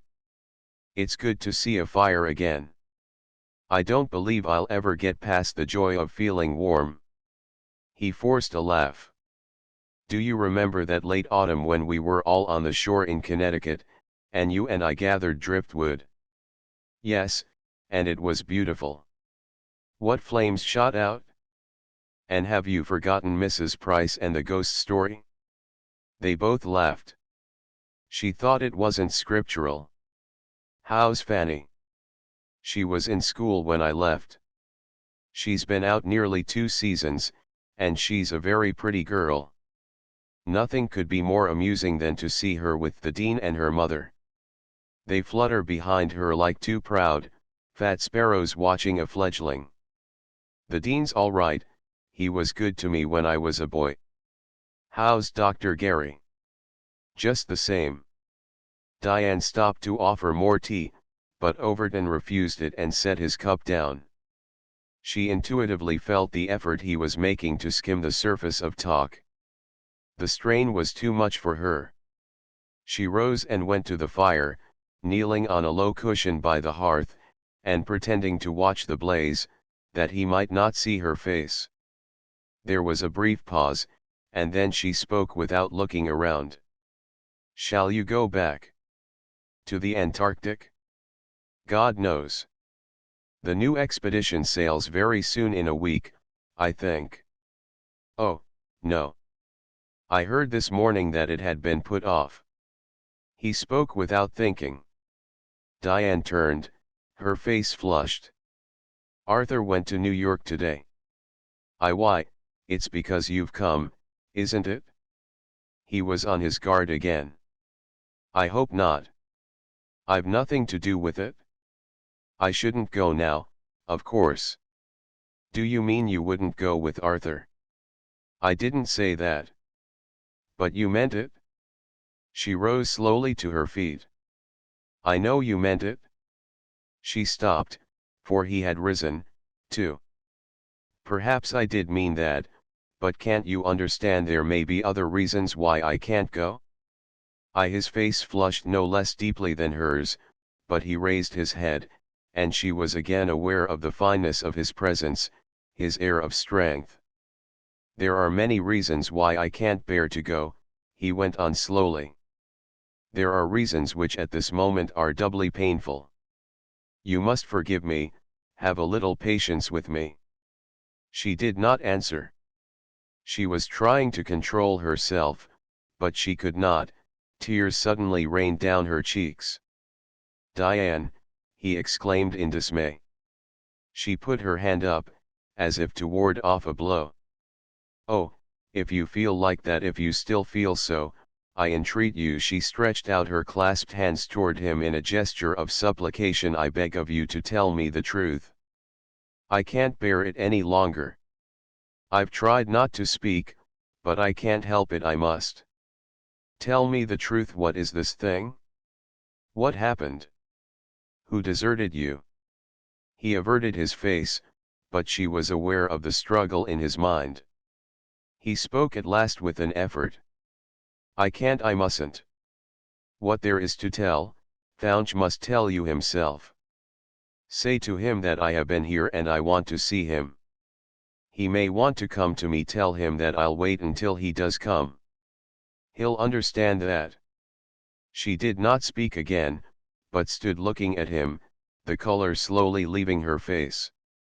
She held herself very erect, with her head up, as if she saw a battle before her and would not give it up. It was a moment so pregnant with feeling, so tragic in discovery, that neither of them could bridge it with mere words. Overton did not even take her hand, but turned with a mute gesture of farewell and walked slowly out of the room and out of the house, his head bent and his shoulders bowed, like a man who carried a burden. XXI. It was late in the evening, long past their usual dinner hour, when Diane heard Fouch coming up the path to the front door. Ever since that bitter moment with Overton, she had been trying to steady her mind for this meeting. It seemed to her that she must be ready for it, ready to force the climax, to make Fouch tell her the truth. If she had failed to get the whole story from Overton, his very silence and his omissions had made it easy for her imagination to fill up the gaps. She shuddered now before the vision that her tortured mind had conjured from the frozen silence. What had happened behind the grey curtain of the mist and snow? What deep and tragic drama had been enacted? She did not know, yet she shuddered. She felt the weight of it upon her. The shadow of it lay across her path, between her and her husband. She sat alone before the big fireplace, almost in the very spot where Overton had stood, and listened. She could not move, she could not even go to open the door. She was listening to the step, a little hurried and uncertain, that came up the steps and across the porch, and halted at the door. There was a moment's pause, and then Fouch thrust his latchkey into the lock. She dragged herself to her feet and stood facing the door, incapable of action or speech. He came in very pale and haggard, but his preoccupation had gained upon him, and he was not even startled to see his wife standing there, motionless, before the fire. He saw her, saw the long, graceful lines of her figure, the small, uplifted head, but he was too much absorbed in the struggle within to recognize the change in her. "I've kept you waiting," he exclaimed hurriedly. "You must forgive me this time, dear. I hope you haven't waited dinner." As he spoke, he came over and kissed her cheek, without apparently perceiving the anguish in her eyes. She yielded, let him caress her soft hair a moment, but she was trying, all the while, to shape the questions that rushed to her lips. Something in his face, in its stricken look, stopped her. She drew back and went to the table. It had been set for two by the maid, and the belated dinner announced itself by the savory odor of cooking from the kitchen. "Of course I waited," Diane said in a dull voice. She herself was startled at the sound of it, it seemed so changed, and yet he did not notice it. "We'd better sit down at once. I know Annie wants to go home before it gets any later." He assented readily, still unobservant, and they were already seated when the maid brought in the soup and busied herself serving them. While she was there, Diane felt the need of seeming as gay as usual. She inquired for news of New York, and asked if he had telephoned to her father. "I left that for you. I felt sure the judge wouldn't want me to do it for you," he replied without looking up. "For the rest, I saw Asher. The expedition has been delayed. If you wish it, Diane, we can stay here a little longer." She hesitated, and then, as the girl removed the tureen, she managed to say in a natural voice, "I think I'd rather not. If we're going at all, I want to stay with Papa a while before we sail." He looked up for the first time. "Why do you say if? What makes you uncertain?" She met his eyes squarely, a slow flush staining her cheeks. "Because I think there may be some change. Simon Overton has come back. He was here this afternoon." There was a sharp pause. Fouch met her gaze steadily for an instant longer, then he looked down at his plate, deliberately took his knife and fork, and began to eat like a man who had been suddenly relieved of a terrible suspense. "Yes, I know he's come back. I heard the details today, but I didn't know he was here. I suppose he came here to see you." She could not follow his example and try to eat, though she was aware that the little maid was watching them again with bright, curious eyes. "He came up here to see his old aunt," she replied with another effort. "I met him accidentally in the woods, and he came here to tea this afternoon." "He left a message for you?" "Yes. He said he wanted to see you, and would wait until you came." Fouch seemed to consider this and weigh it carefully, but he continued to eat his dinner with more appetite, Diane thought, than usual. Again she had a vague impression that he was relieved. The tension seemed less, and there was even a little color in his usually pale face. "If you'll excuse me, then, dear, I'll go to see him as soon as we've finished dinner," he said at last. She caught her breath quickly, a wild hope leaping up in her heart. Had she wronged him? Would Arthur be so ready to face Overton, so apparently eager to meet him, if he had been the one to forsake him? A feeling of intense relief swept over her, and she sank back weakly in her chair. "It seemed a miracle that he has come back. I couldn't understand it," she faltered. He glanced at her without apparent comprehension. His mind seemed to have withdrawn itself again into the limbo of forgetfulness, and she saw that he was dispatching his food with all the haste he could without seeming to hurry her too much. The little maid, having served the coffee, retired to the kitchen, leaving them alone. Diane tried again, seeking wildly for some reassurance, some certainty that he was innocent. "He didn't tell me much about that awful time when he so nearly perished," she said slowly, choosing her words, "but what he said horrified me. I can't forget it." Fouch raised his eyes reluctantly to her face, and she saw a strange expression in them, an expression that baffled her. "Such things aren't easy to describe, Diane. It's like anything else that's terrible and awe-inspiring, it leaves one speechless. There's something about the polar wastes that makes a man's soul numb and mute. I can imagine that anyone lost there might become, well, just a brute." As he spoke, he rose from his chair, went to the mantel, and, opening his cigarette case, selected a cigarette and lit it. Diane, watching him with her heart throbbing heavily, noticed that the hand which held the match shook a little, but when the light flared up on his face, it seemed to her unusually composed. He picked up his overcoat and pulled it on, talking to her in an evasive tone. "I'll go over at once. I may be late, for we shall have a good deal to say. Don't sit up for me, you look tired."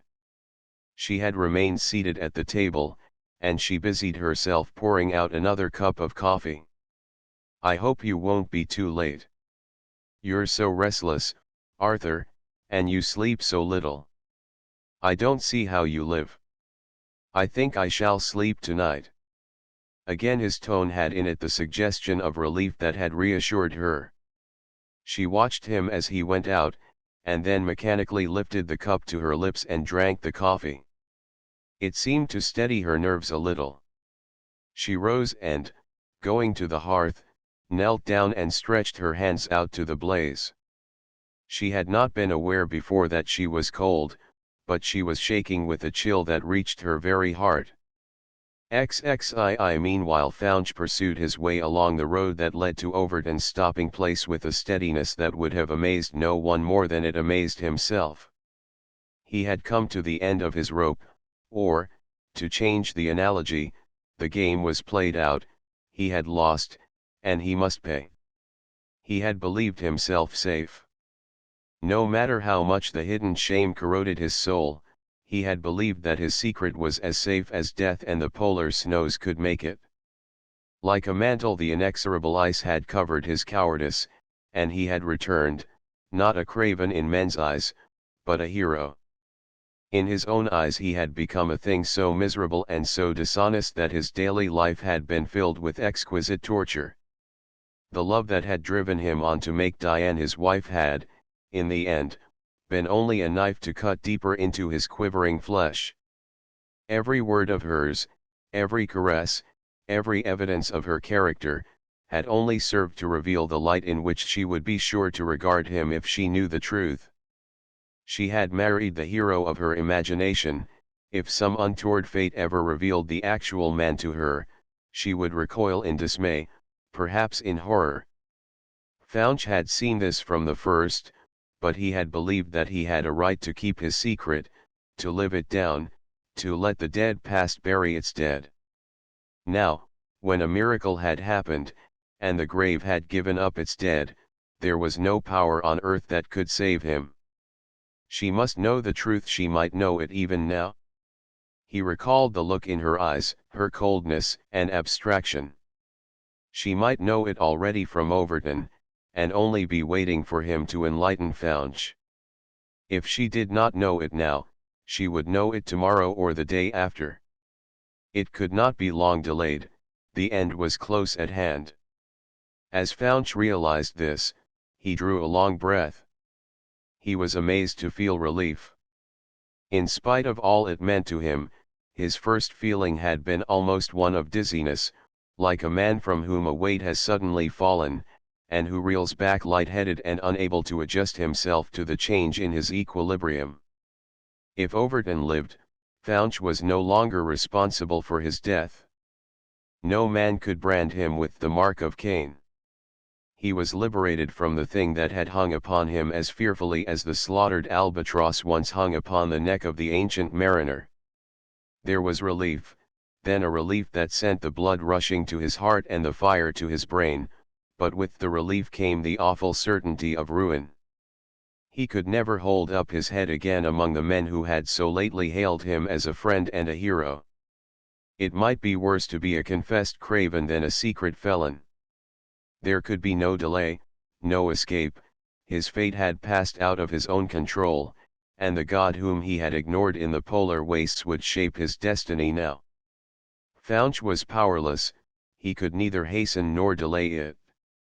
His very impotence, in relieving him of the decision, was almost a blessing. All that he could do was to give in, to yield, to let things take their course. The feeling of numbness that follows a great disaster possessed him, a kind of apathy which was in itself a relief to a man who had not slept without the use of drugs for so long a time that sleep without them had become impossible. He walked steadily on, and at last he became aware of the scene about him.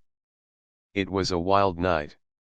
A wind had risen, and the sky was full of driving clouds, with now and then a moment when the full moon flashed out and clothed the hills with spectral beauty. The creaking of the trees, bent by the gale, and the occasional snapping of a bough, filled the air with sound.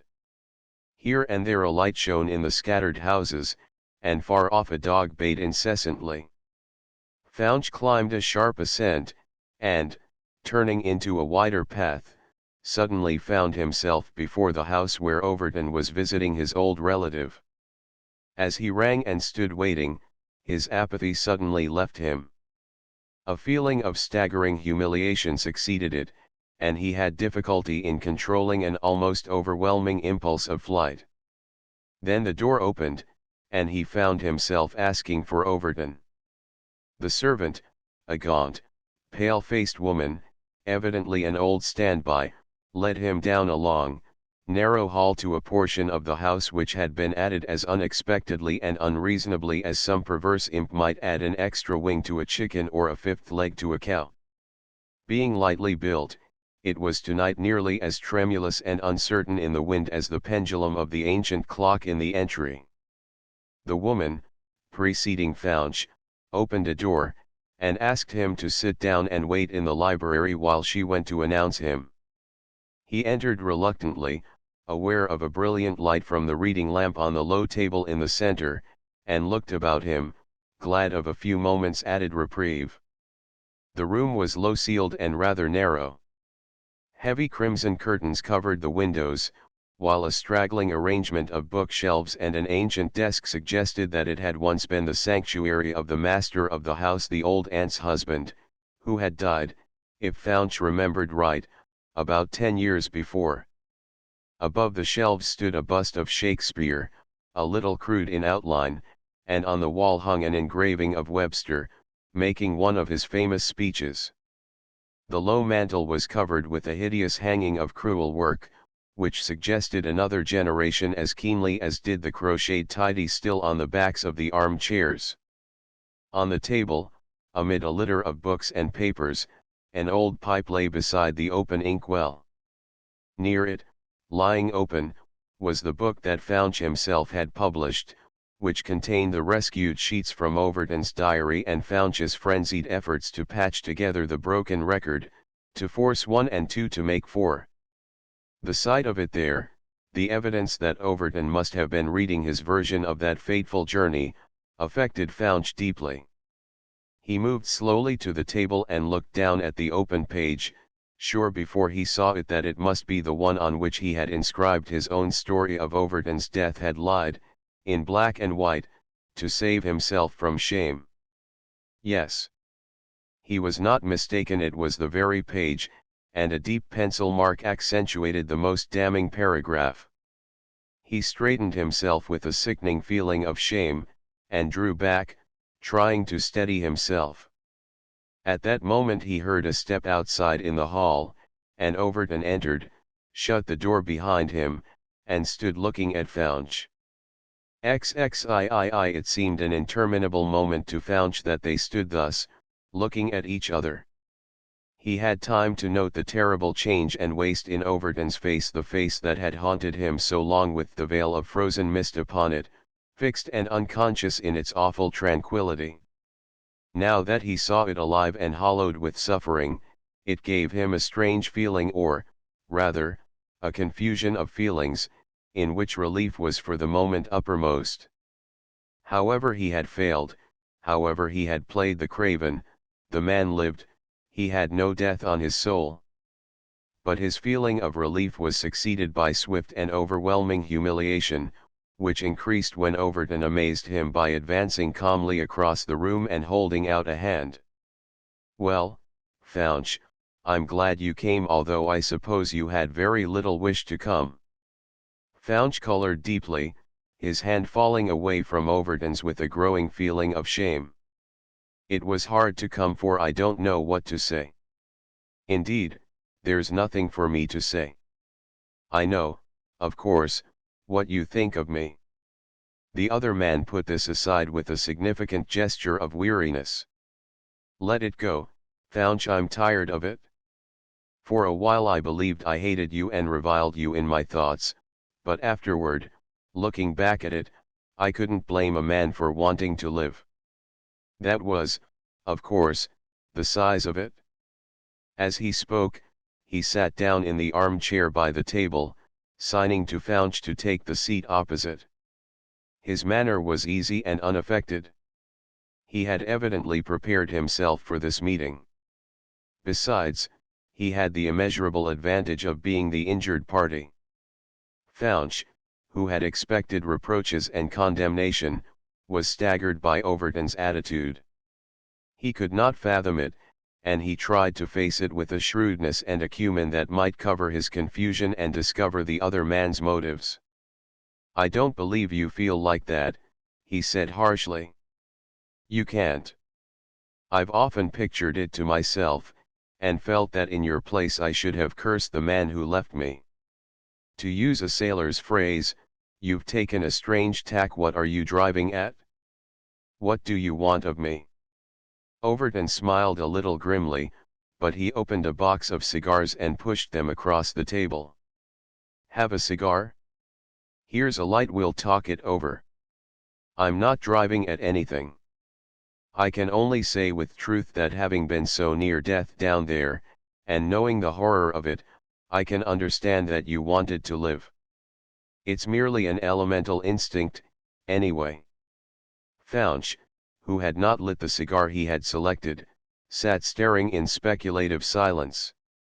His first thought had been that Overton must want something, must wish to make some deal about the new expedition, or he could not have helped reproaching the man who had deserted him and left him to die.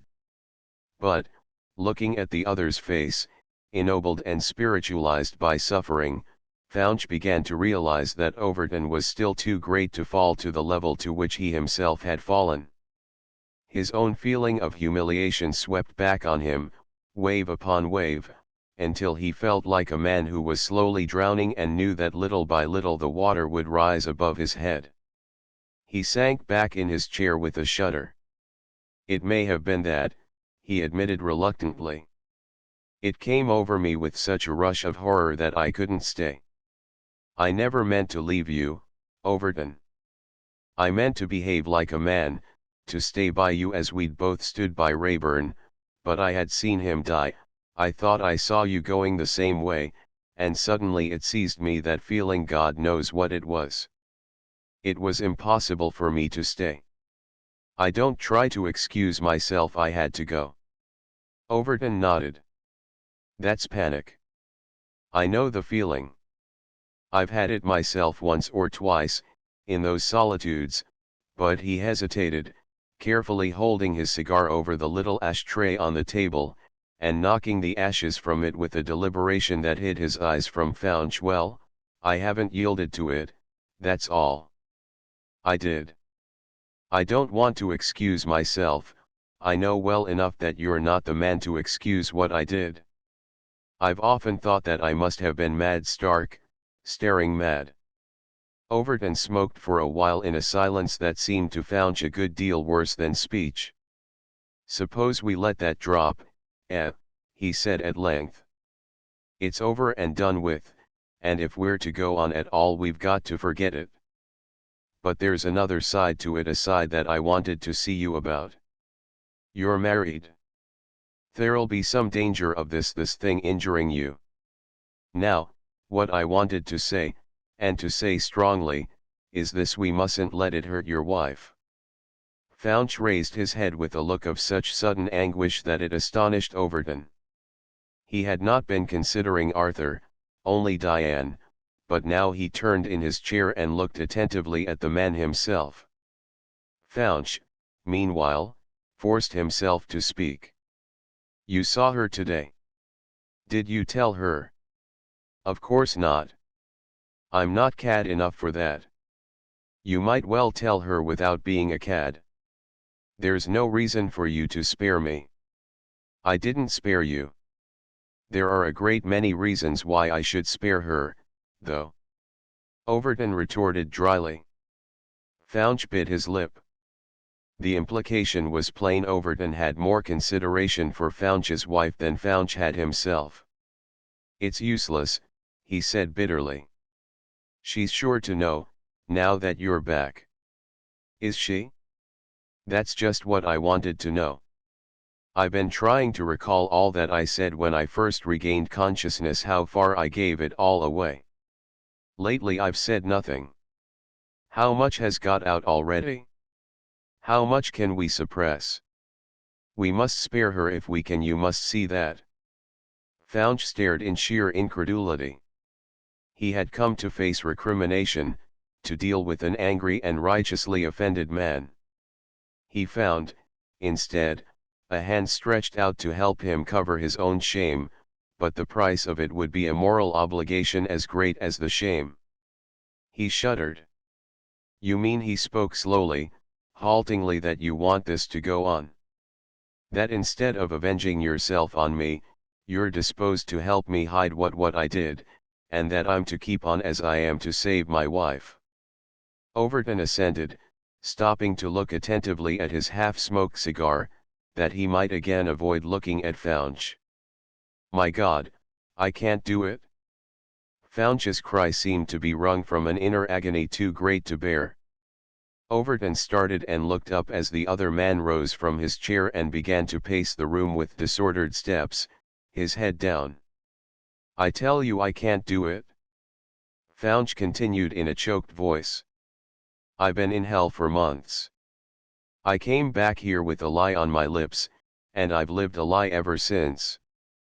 I thought that you were dead, and that I should have to go on doing it, but when I knew you had come back I felt as if a stone had fallen from my neck. You were alive, thank God, and I was free. I was ruined, but I was free from my own tower of lies, free to slink into a corner and grovel there in shame. I've known for months that if it ever came out I was ruined, and I was prepared to face it. I'd rather face it. He stopped in the center of the room and looked at Overton in a kind of mad defiance. I tell you, I haven't slept, not through a night, since I left you. You've haunted me. I can still hear the crunch of the snow under my feet, I can see that frozen desert. And they were going to send me back. Diane wanted me to go back, she believed I had a mission. I was going, I felt like a whipped dog that has to go home to be whipped again. I'm a coward. I haven't the courage to go on lying. Tell them the truth and let me suffer, but set me free. Overton tossed his cigar stump into the fire and rose slowly to his feet, facing him. I can't, nor can you. You can't disgrace your wife. You know as well as I know what would happen. It would ruin you. You can't do it. You've married her, and you've got to protect her. I'll make you. Fouch drew back, meeting Overton's eyes sullenly, his face distorted. Oh, I know. You love her. She'll think I did it all to put you out of the way. She'll despise me, too. Overton returned his look steadily. She'd have a right to despise you, if you let this thing disgrace her. It's not out yet, and we must hide it? Impossible. Fouch threw out both hands with a gesture of repugnance. I was in New York today, and I was asked 1,000 questions. They're on the trail, they'll run it down. They can't run it down if we're determined to hide it, to stand pat about it. That's why I wanted to see you. I've been over the ground, and I think we can do it. Here's this book of yours. I see you've used my diary and my notes as if I had died, sure enough, but you've left a gap here. He put his finger on the page. We needn't fill it. We can leave it shrouded in a nebulous haze. You speak of our being separated, but you don't precisely state that we came together again before I broke my ankle. It has, by the way, lamed me a little. Now, think hard. Who knows the truth? Anyone besides ourselves. Fouch thought, steadying himself. Yes, I think Asher knows enough to guess the rest. Asher was going with me on the new expedition, and he knows that the news of your return delayed it. He may be able to piece out the facts. I told them little enough. I've hidden the truth I had cause. Overton nodded understandingly. I thought so. Then I'll see Asher, he's a friend of mine, and I think I can answer for him. We've something to fear from England, but there, too, I'll use my influence, and we'll hush it up. And I'm to spend the rest of my life supporting the intolerable burden of your magnanimity, your greatness. I can't understand your feeling toward a fellow who treated you as I did. I might as well have murdered you. Overton gave him a hard look. Understand me, Fouch, I'm human. I don't care a hang about your feelings, but I'm willing to do my utmost, to give my utmost, to save the woman you've dared to marry. Fouch drew a tense breath. The accumulated fury of shame and humiliation leaped up. The strain was too much for his taut nerves, and he took a quick step forward. I see, he said in a low voice. You're putting me under an obligation because you love my wife?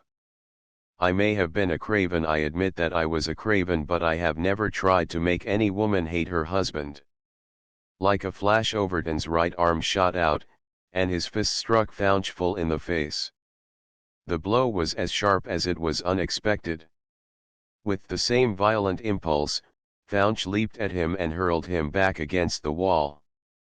Overton, who was still broken in health, reeled before the assault, and kept his feet only by snatching at the mantel shelf, while he turned deadly pale. Fouch saw it, let go his hold, and drew back with an inarticulate sound of mingled rage and remorse. Good heavens, you're making me a coward again. I left you to die once, and now I've tried to kill you. Let me go. We two can't live on the same planet without an intolerable conflict. Take your revenge, expose me and be hanged. Overton, however, had recovered his self-control. I was wrong, he said bluntly. I had no right to bring your wife into it. We can't insult her by a fight like this. As you say, we can't get on, Fouch, but we can agree to silence, we must.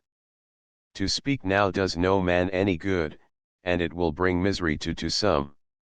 To my wife. Fouch straightened himself. The violent flush of anger faded out of his face. He turned wearily, picked up his hat, and tossed Overton's cigar, which he had never lit, upon the table. Do as you like.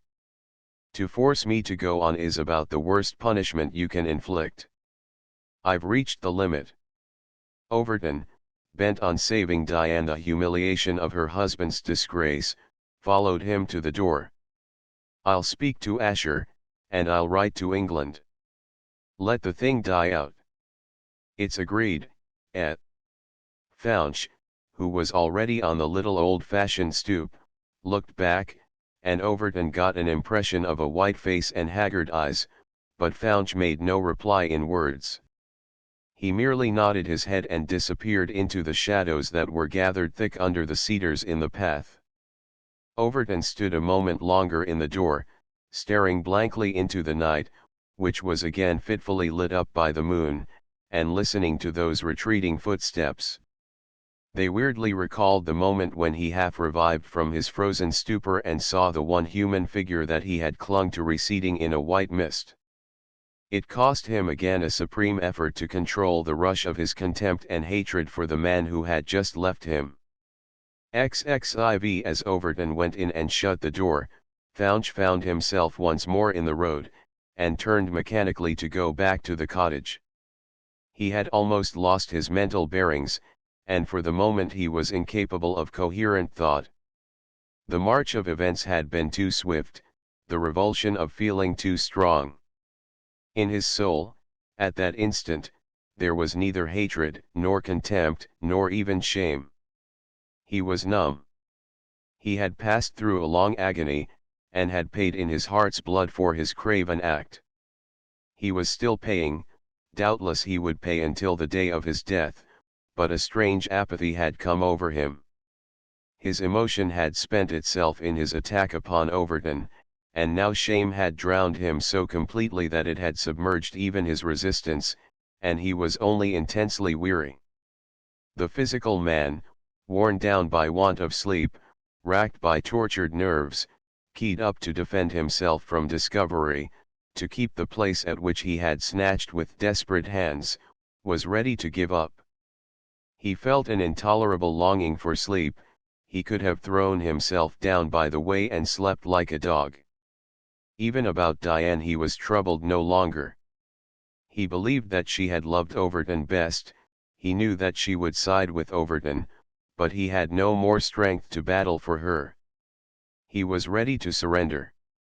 He stumbled blindly along with the drowsy feeling surging over him again and again, weighing down his heavy eyelids. He had only one desire: to get home, find a spot to lie down and to sleep at last in peace. Overton lived, and henceforth, if anyone had to suffer, he would be the sufferer, not Overton. The shackles had fallen off, and he could sleep. He found his way by instinct, ascended the steps, and unlocked the door. He knew it was late, and he hoped Diane had gone to bed, but, as he opened the door, he saw that the lamp still burned brightly on the table in the living room. He took off his coat and left it on the settle by the door, occupying himself with trifles in the vain hope of delaying, even for a little while, the moment when he must begin again to act a part, but he heard her rise from her seat by the fire.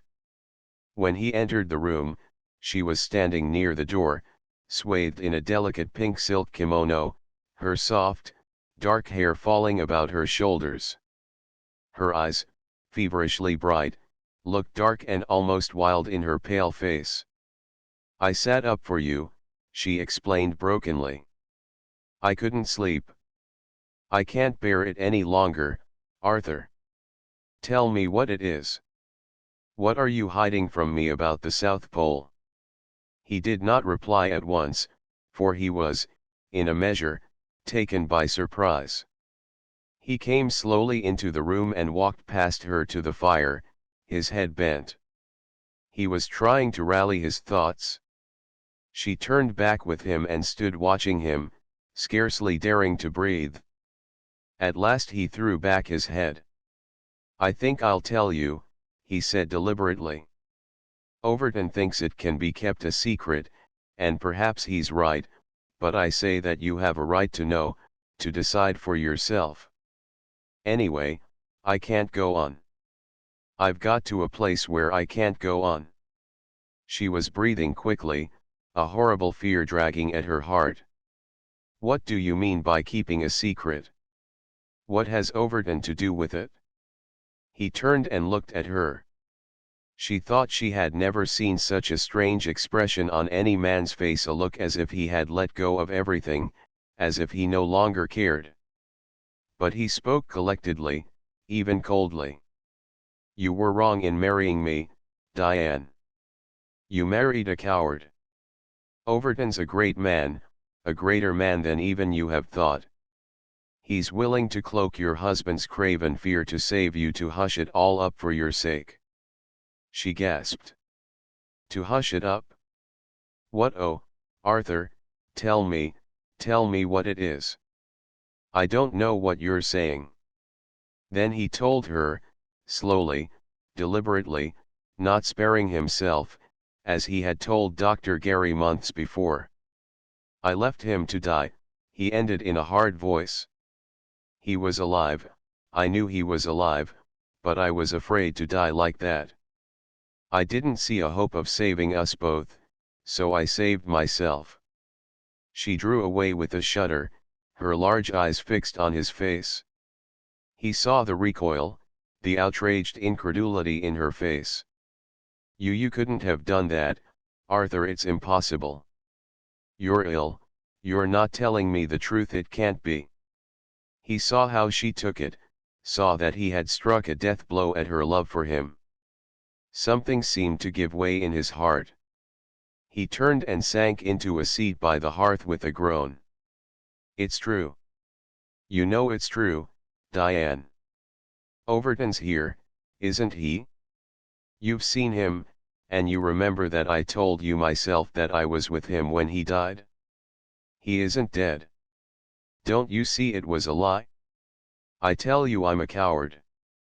He seemed possessed to make a clean breast of it, to hide nothing, to get the relief of cauterizing the wound. You married a coward. She put her hand out blindly and caught at the table. She felt that she was falling, and she clung to the support. It's incredible, she said, almost in a whisper. It's incredible. How could you do such a thing and then endure the thought of it? I haven't endured the thought of it. It's been torture, and now he wants it to go on, wants me to keep on to hide it for your sake. But I see how you feel. She swept him a look in which scorn and horror mingled with a kind of fear. I don't see how I could feel any other way. Why, think of it, they've made a hero of you, you were going in his place to the South Pole. I've wanted you to go, I was so proud of you. But now I don't see how you could have even thought of going back. It would have driven me mad, if I'd done what you did. He met her wild reproach with a hard look of endurance. It was driving me mad. I haven't slept, you know that. But, Diane, his voice suddenly thrilled with passion, for God's sake don't look at me like that, I love you. Oh. It was a cry not so much of surprise as of dismay that he should dare, being the craven that he admitted he was, to speak of love to her. It was unmistakable, he could not misunderstand it, her tone and her look destroyed his last hope. He recalled Overton's insult, the woman you dared to marry, and he covered his face with his hands. Diane stood looking at him, outraged and terrified by his confession. All her natural integrity in arms, she had no pity for him. Then, as he did not speak again or even look up, she turned slowly and walked to the door of her own room. There she paused again, turned, looked at him with the same pitiless expression, and, unmoved by his stricken attitude, his evident repentance, she went in, shut the door behind her, and bolted it with hands that not only shook with dismay, but almost with fear. XXV Judge Hereford rose from his chair and began pacing the room with every sign of anger and impatience. Dr. Gary, on the other hand, kept his seat by the table without any apparent perturbation. He had stopped in after dinner to smoke a cigar with his old friend, and had found him much in the mood of a tiger who has lost his favorite scrap of meat through the bars of his cage and cannot reach it with his paws. I tell you there must be an explanation, the judge growled. It's impossible to make head or tail of it as it is. If Overton wasn't dead, why did Founch come back with such a story? The doctor stopped smoking long enough to answer, you saw Overton's explanation this morning. He was lost in the snow, his comrades supposed him dead, the Englishman, coming over the other trail, found him unconscious, the two parties missed each other, and so forth. I read that, of course. It's no explanation, and you know it. It was their business to find him. What was Founch doing? He was second in command. Well, you can ask him. He's your son-in-law. Precisely. My son-in-law, and the two idiots have gone off and left no address. We haven't heard a word in weeks. It's absurd. Meanwhile, every paper in the country has been blazing with the news of Overton's return. The whole business is in a muddle, the expedition delayed, and talk this morning of putting Overton in command instead of Founch. A pretty howdy-do. Natural enough. Overton's the hero of the great discovery, he's returned with the halo of romance, and he's sure to get all the honors. Nothing strange about that. There's a great deal strange about the whole thing, retorted the judge, resuming his seat and thrusting some fresh tobacco into his pipe with an indignant thumb. But I'll get to the bottom of it. As it is, I don't like it. Any way you can fix it, there's a shade on Founch. If he'd done his duty, he'd have brought Overton back, I stick to that. What's more, I'll tell him so. Better not, counseled the doctor dryly. He's Diane's husband, you can't get around that, and as long as you made the match, as long as I would, thundered the judge. The doctor laughed grimly. I said you made the match. Nonsense. Do you take me for an old woman? The girl made it herself. She's competent to select a husband. She's got high ideals, too. She'll hold him to account, I can tell you that. The doctor mused. I wonder if she will. She will. We had a talk the night before the wedding. It touched me, Sam touched me to the heart. She came down here and sat with me by the fire, and told me how she felt, how absolutely she demanded truth, honor, high purpose. It was young, of course, and girlish, but it was beautiful. She said she couldn't marry a man who hadn't the qualities she believed in. She thought Founch had them all. Gary stopped smoking.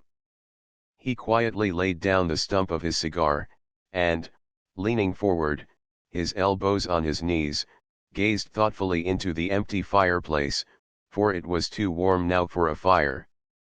It's a pity, he remarked at last, that girls have such an amount of imagination. It's likely to make trouble later on. What do you mean? Snapped the judge, with a suspicious glance across the table. The doctor rose. Nothing but generalities, Hadley. I've got to go now, there's an old woman down with sciatica, and I'm on my way over to her. You let me know when you hear from Diane. The judge watched his friend, his heavy brows down. I remember that you were opposed to the marriage. You said something about his not being fit to tie her shoe. What did you mean, Sam? The doctor was working himself into his coat. He did it vigorously, flapping his arms up and down until the garment settled into place. Then he hunted for his hat. Can't say what I may have meant. It's too late now, anyhow. You put your shoulder to the wheel, Hadley, and see that Founch gets his command. He's got to make his own way now, or Overton's big start will wipe him off the slate. You don't want Diane's husband sponged out. By Godfrey, it's his business to survive the sponging. I can't make him over. I believed in him, this thing staggered me, and now it's up to him to put us all straight. He'll have to clear himself to me, that's flat. Dr. Gary shrugged his shoulders and made for the door. The situation was fraught with dangers for him. He could not make a clean breast of it without violating what he would have called his professional honor. He was, in fact, more disturbed than Hereford, for he knew more, and he had been unable to find a clue to Overton's action. A solution had flashed in on him. Overton loved Diane. Was he shielding her? The doctor, trudging along the country road in the dark, found it impossible to decide, but he was disturbed with the thought of Diane. Had she found out the truth? Meanwhile Diane's father, left alone to his reflections, found the problem too hard to solve. He flung his work aside without even looking at it, too nervous for its dull routine. Going to his bookshelves, he took down one of his favorite classics, a volume of Aeschylus. Turning over the leaves, he tried to absorb his mind in the beautiful opening lines of the Agamemnon, and to vision with his usual zest the far-off beacon that greeted the watcher at Argos, but the noble words of the great tragedy made no appeal tonight. He tried to submerge his mind in them, but he could not even read. He found himself staring at the printed page with no more idea of the familiar Greek than a bewildered student in his first effort to unravel Sanskrit. He recalled the doctor's cryptic comments and coupled them with Jerry's previous opposition to Diane's marriage. He's got something up his sleeve, the judge decided at last, with a kind of futile anger. I'd like to know just what it is. Then he suddenly remembered Fouch remembered him as he had sat in the vacant chair opposite, young, graceful, peculiarly charming in manner, with the uplifted look of a young enthusiast. The judge knew that Diane loved him. Why, then, rake up this trouble? Why doubt him? Judge Hereford resumed his determined efforts to read, and began at last to lose himself in the return of Agamemnon. The evening was so hot that he had left his window open, but a rising wind disturbed him. He got up impatiently, slammed down the sash, and returned to his book.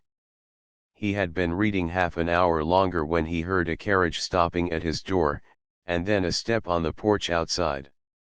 It was too late for visitors, and something familiar in the sound made him start up and go himself to answer the bell. He threw open the door and peered out into the night. There was an exclamation that was like a cry, and Diane flew into his arms. "Oh, Papa, make the man bring in my luggage, please, and pay him. I can't bear any more." The amazed judge looked over his daughter's shoulder. "Where's Fouch?" he demanded. But she slipped out of his arms and ran on toward the library. Her father paid the man, who was dragging up the trunk and some bags, and who stared curiously at the judge as he pocketed his fare. Mapleton was small, and Hereford knew him. He was Steve Lentz, the son of a local butcher who had gone into the livery business. It would be all over town tomorrow that Diane Fouch had come home alone and in tears. The judge slammed the door on Steve, the unoffending, and, hot with displeasure, made his way toward his sanctum. Diane was there, standing in the center of the room. She had torn off her hat and tossed it on the lounge. She stood there, a slender creature in a dark, clinging dress that made her wild face look white, while her eyes shone in the lamplight with a glow that was like a flame. All the pent-up passion of her soul seemed to have leaped up in them, and her lips were shaking like a child's who had wept until it can weep no more. The judge came in and shut the door. "What does this mean?" he demanded. "What's wrong? Why are you crying?" "I'm not. I can't any more," was her reply, as she pushed the hair back from her temples and pressed her hands against her eyes. "I'm blind with it now. Oh, Papa, how can I tell you? I don't know what you want to tell. Where's your husband?" Diane's hands dropped at her sides with a helpless gesture, but she held her head up, meeting her father's eyes with a flash of spirit. "I've left him." The judge was silent. He seemed to be dumb with sheer amazement, for he did not move, but stood, as he had entered, near the door, with his eyes fixed on her. Diane, forced to take the initiative, tried to control herself.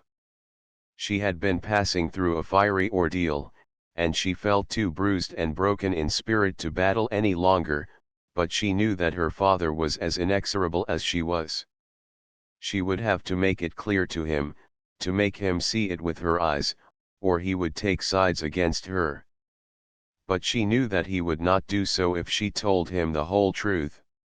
He would feel as she did, there was no other way to feel. She took a step forward, laid hold of the high back of the chair he had just quitted, and began to speak in a tone that was almost natural. "Do you remember that night before I was married, when we sat here together, and I told you how I felt?" He nodded, his eyes still holding hers.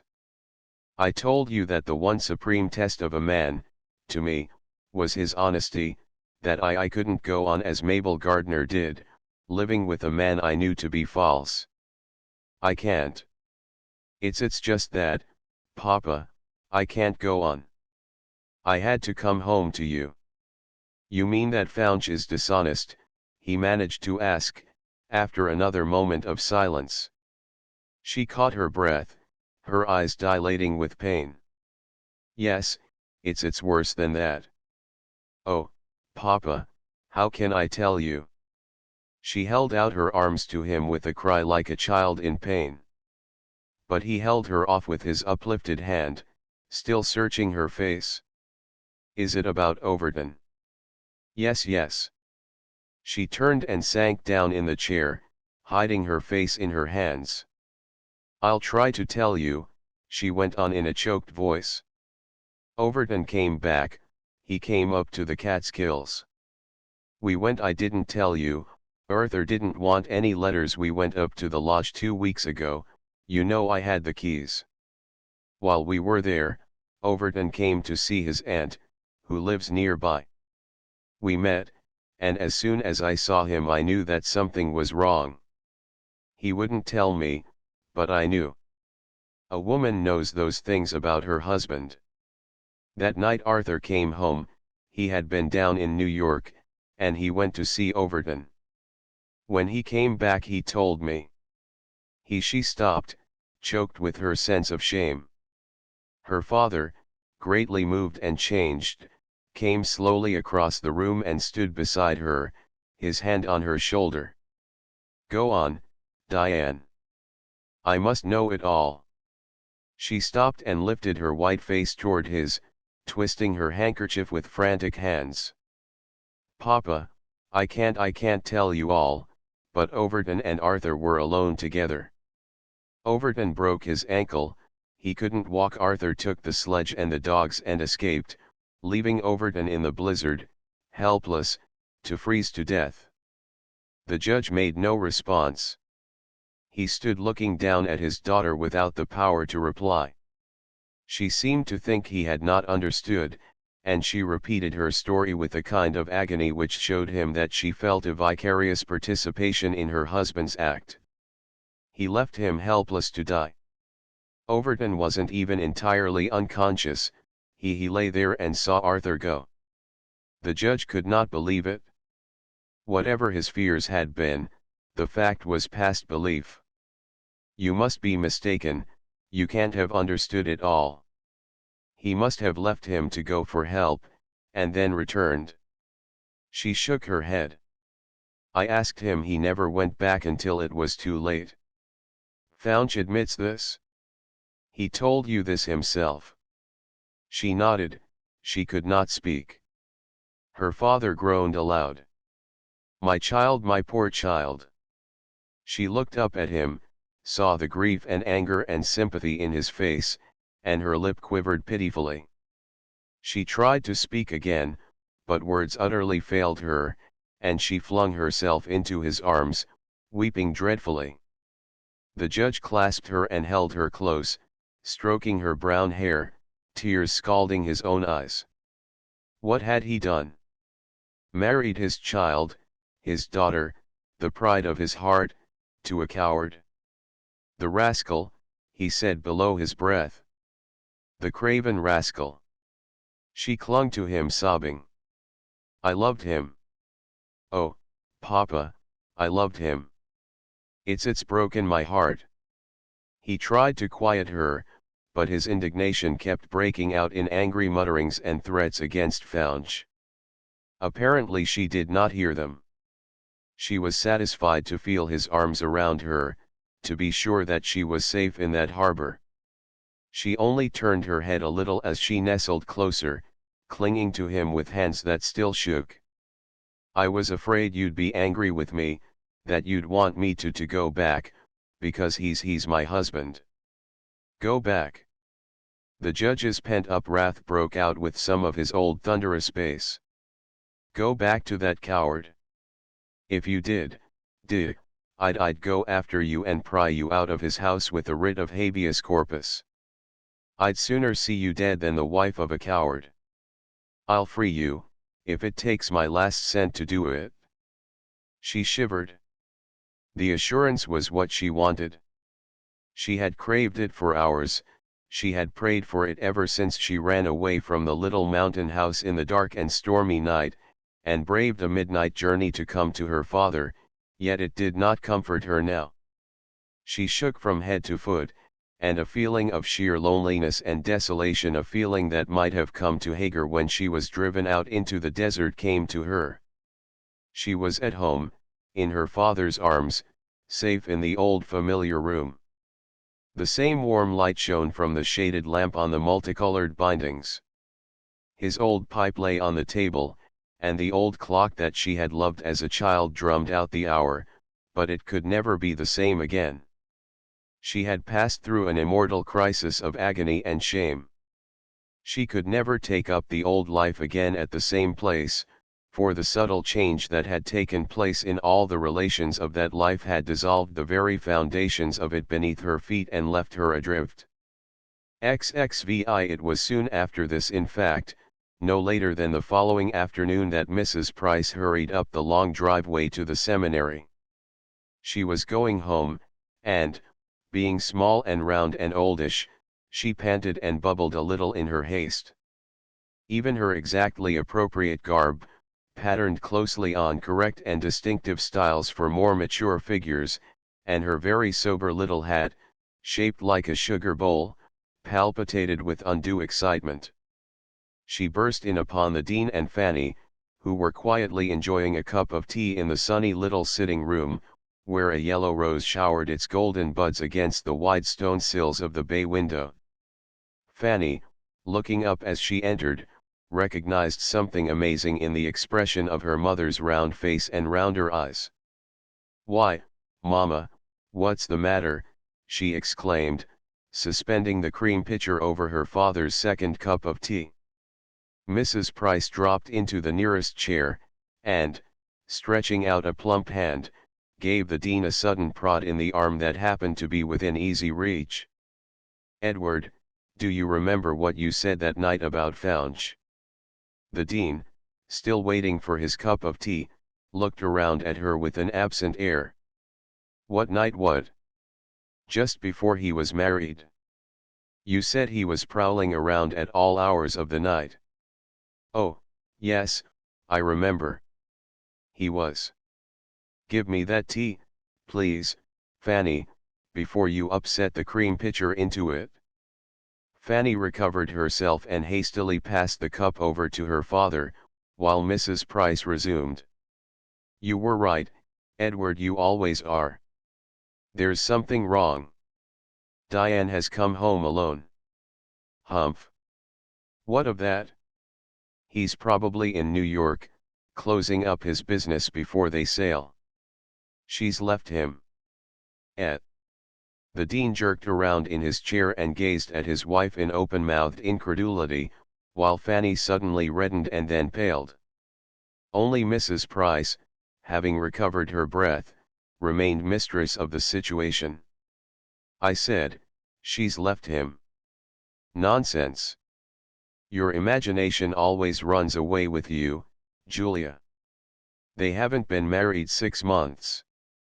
I know it, but it's true, the judge told me so himself." "Oh, Mama." Fanny's exclamation did not express incredulity so much as dismay. She had given up all effort to drink her tea, and leaned back in her chair, her trembling hands hidden in her lap. The Dean continued to regard his wife over the tops of his big tortoise-shell spectacles. His mild face and pale blue eyes behind the heavy brown rims made him look like a pallid but speculative beetle. "What's the matter? Did the judge tell you?" Mrs. Price shook her head. "He said, my daughter came home last night to stay, and she has my entire approval and support." "That's exactly the way he worded it, Edward, and I was afraid to say a word. The atmosphere seemed to be thick-charged, you know. I can tell you I was glad to get out. I almost ran all the way home." "Did you see Diane, Mama?"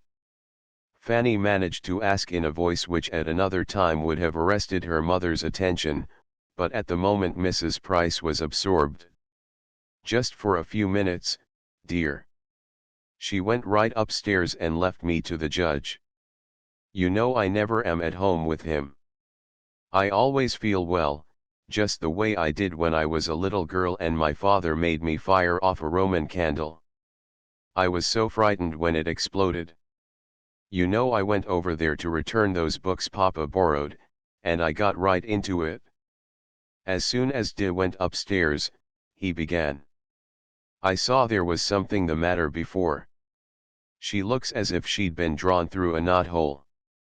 I was just thinking that I never saw a bride look like that when she got up and left me with him.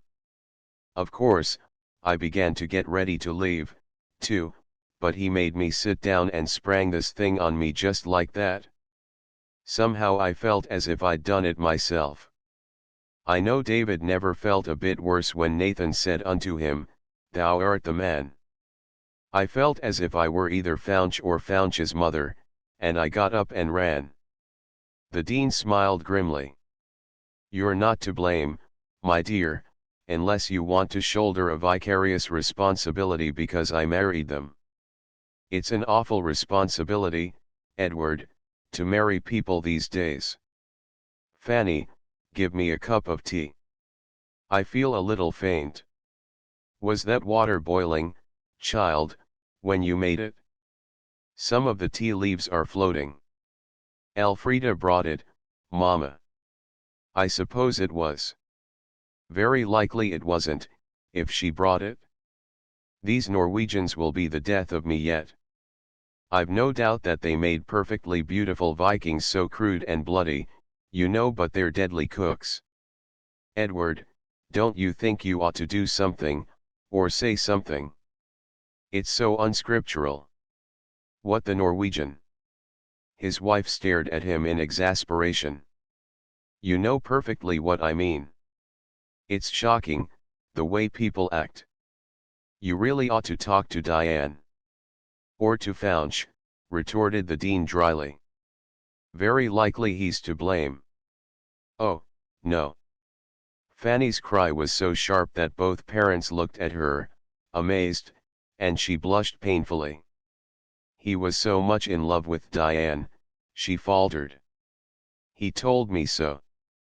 We used to talk about her, and I know how he feels. He simply couldn't mean to quarrel with her." "So that's what you were talking about, was it?" her father said in a relieved tone.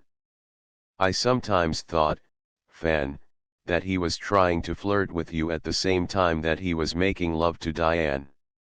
"Oh, no." This time Fanny's negative was low and a little tremulous. Mrs. Price glanced meaningly at her husband, but the dean, placidly spreading butter on a toasted muffin, was oblivious to the warning. "I never believed in him, Fan, he's too handsome. Personally, I have more confidence in little plain old men, getting slightly bald and wearing spectacles." "Don't talk nonsense, Edward. We all know you. But it's really terrible. Do you suppose Diane intends to get a divorce?" The dean shook his head helplessly. "Search me. Edward. Those horrid boys are teaching you slang." "Of course they are, my dear. Slang is an expression of the age. I'm making a study of it, but I haven't used much. If I did, I should say that I heard your news without even batting an eye." Mrs. Price rose and set her empty cup on the table. "I think it's time for me to go upstairs and take off my things. I really do wish, Edward, you'd think it over. Something ought to be done. The judge is going to let that child ruin her whole life right at the start. You're a minister of the gospel, as well as the dean of a seminary, and it certainly is your duty to preach the word. There's nothing in it to favor divorce, and you know it." "My dear Julia," the dean began, but she was already at the stairs, and she only called back something to him about David and Uriah's wife as she disappeared. The dean chuckled. The trouble with your mother's quotations, my dear, is that she gets them misapplied. What do you think of it, Fan? You know Founch better than we do. Fanny was looking intently out of the window at the buds of the yellow rose.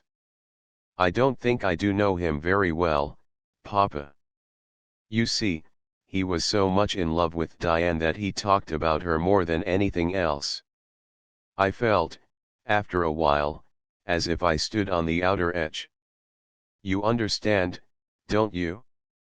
It was as if I knew him quite well as my friend, but his real inner self, his soul, was a long way off. I thought it was because he was in love with someone else. The dean mused. I'm not so sure, my child. I think that was the way he made most of us feel, as if his soul was a long way off, as if he had something on his mind. Perhaps Diane has just found out what it is, and it's given her a shock. Fanny started, turning her blue eyes on him. You mean you think he's done something wrong? I don't think I meant anything as concrete as that, Fan. I was thinking that the inner self of some men is a shock to the average woman. That's why we get these surprises, my dear. We don't know people as they are, and when we find out their hidden characteristics we sometimes get a jar. It takes time to settle down and find that we can't make the world over to suit our own ideas. Diane's a bit headstrong, she'll take it hard. I don't think she cared much for him, Papa. She was in love with Overton before he went away. Sh. My child, don't say a word, that road leads to scandal. We don't know yet how Overton was saved. I suppose, if this goes on, I'll have to speak to Diane or to Founch. It's not his fault, Papa, Fanny protested firmly, as she rose. He loves her. The dean shook his head. Youth, he remarked, is optimistic. There's Ferdy Farrar trying to bat that ball right into the seminary window, and I've warned him twice, he added, springing up and making for the door, his eyes intent on the plunging figures on the distant campus. Fanny heard him go out with his usual impetuosity, then she sat down weakly, poured herself another cup of lukewarm tea, and drank it. She was very glad that she had been so completely mistress of herself. She felt sure that her father had no suspicions. She was aware that Mrs. Price had, but she could depend on her mother.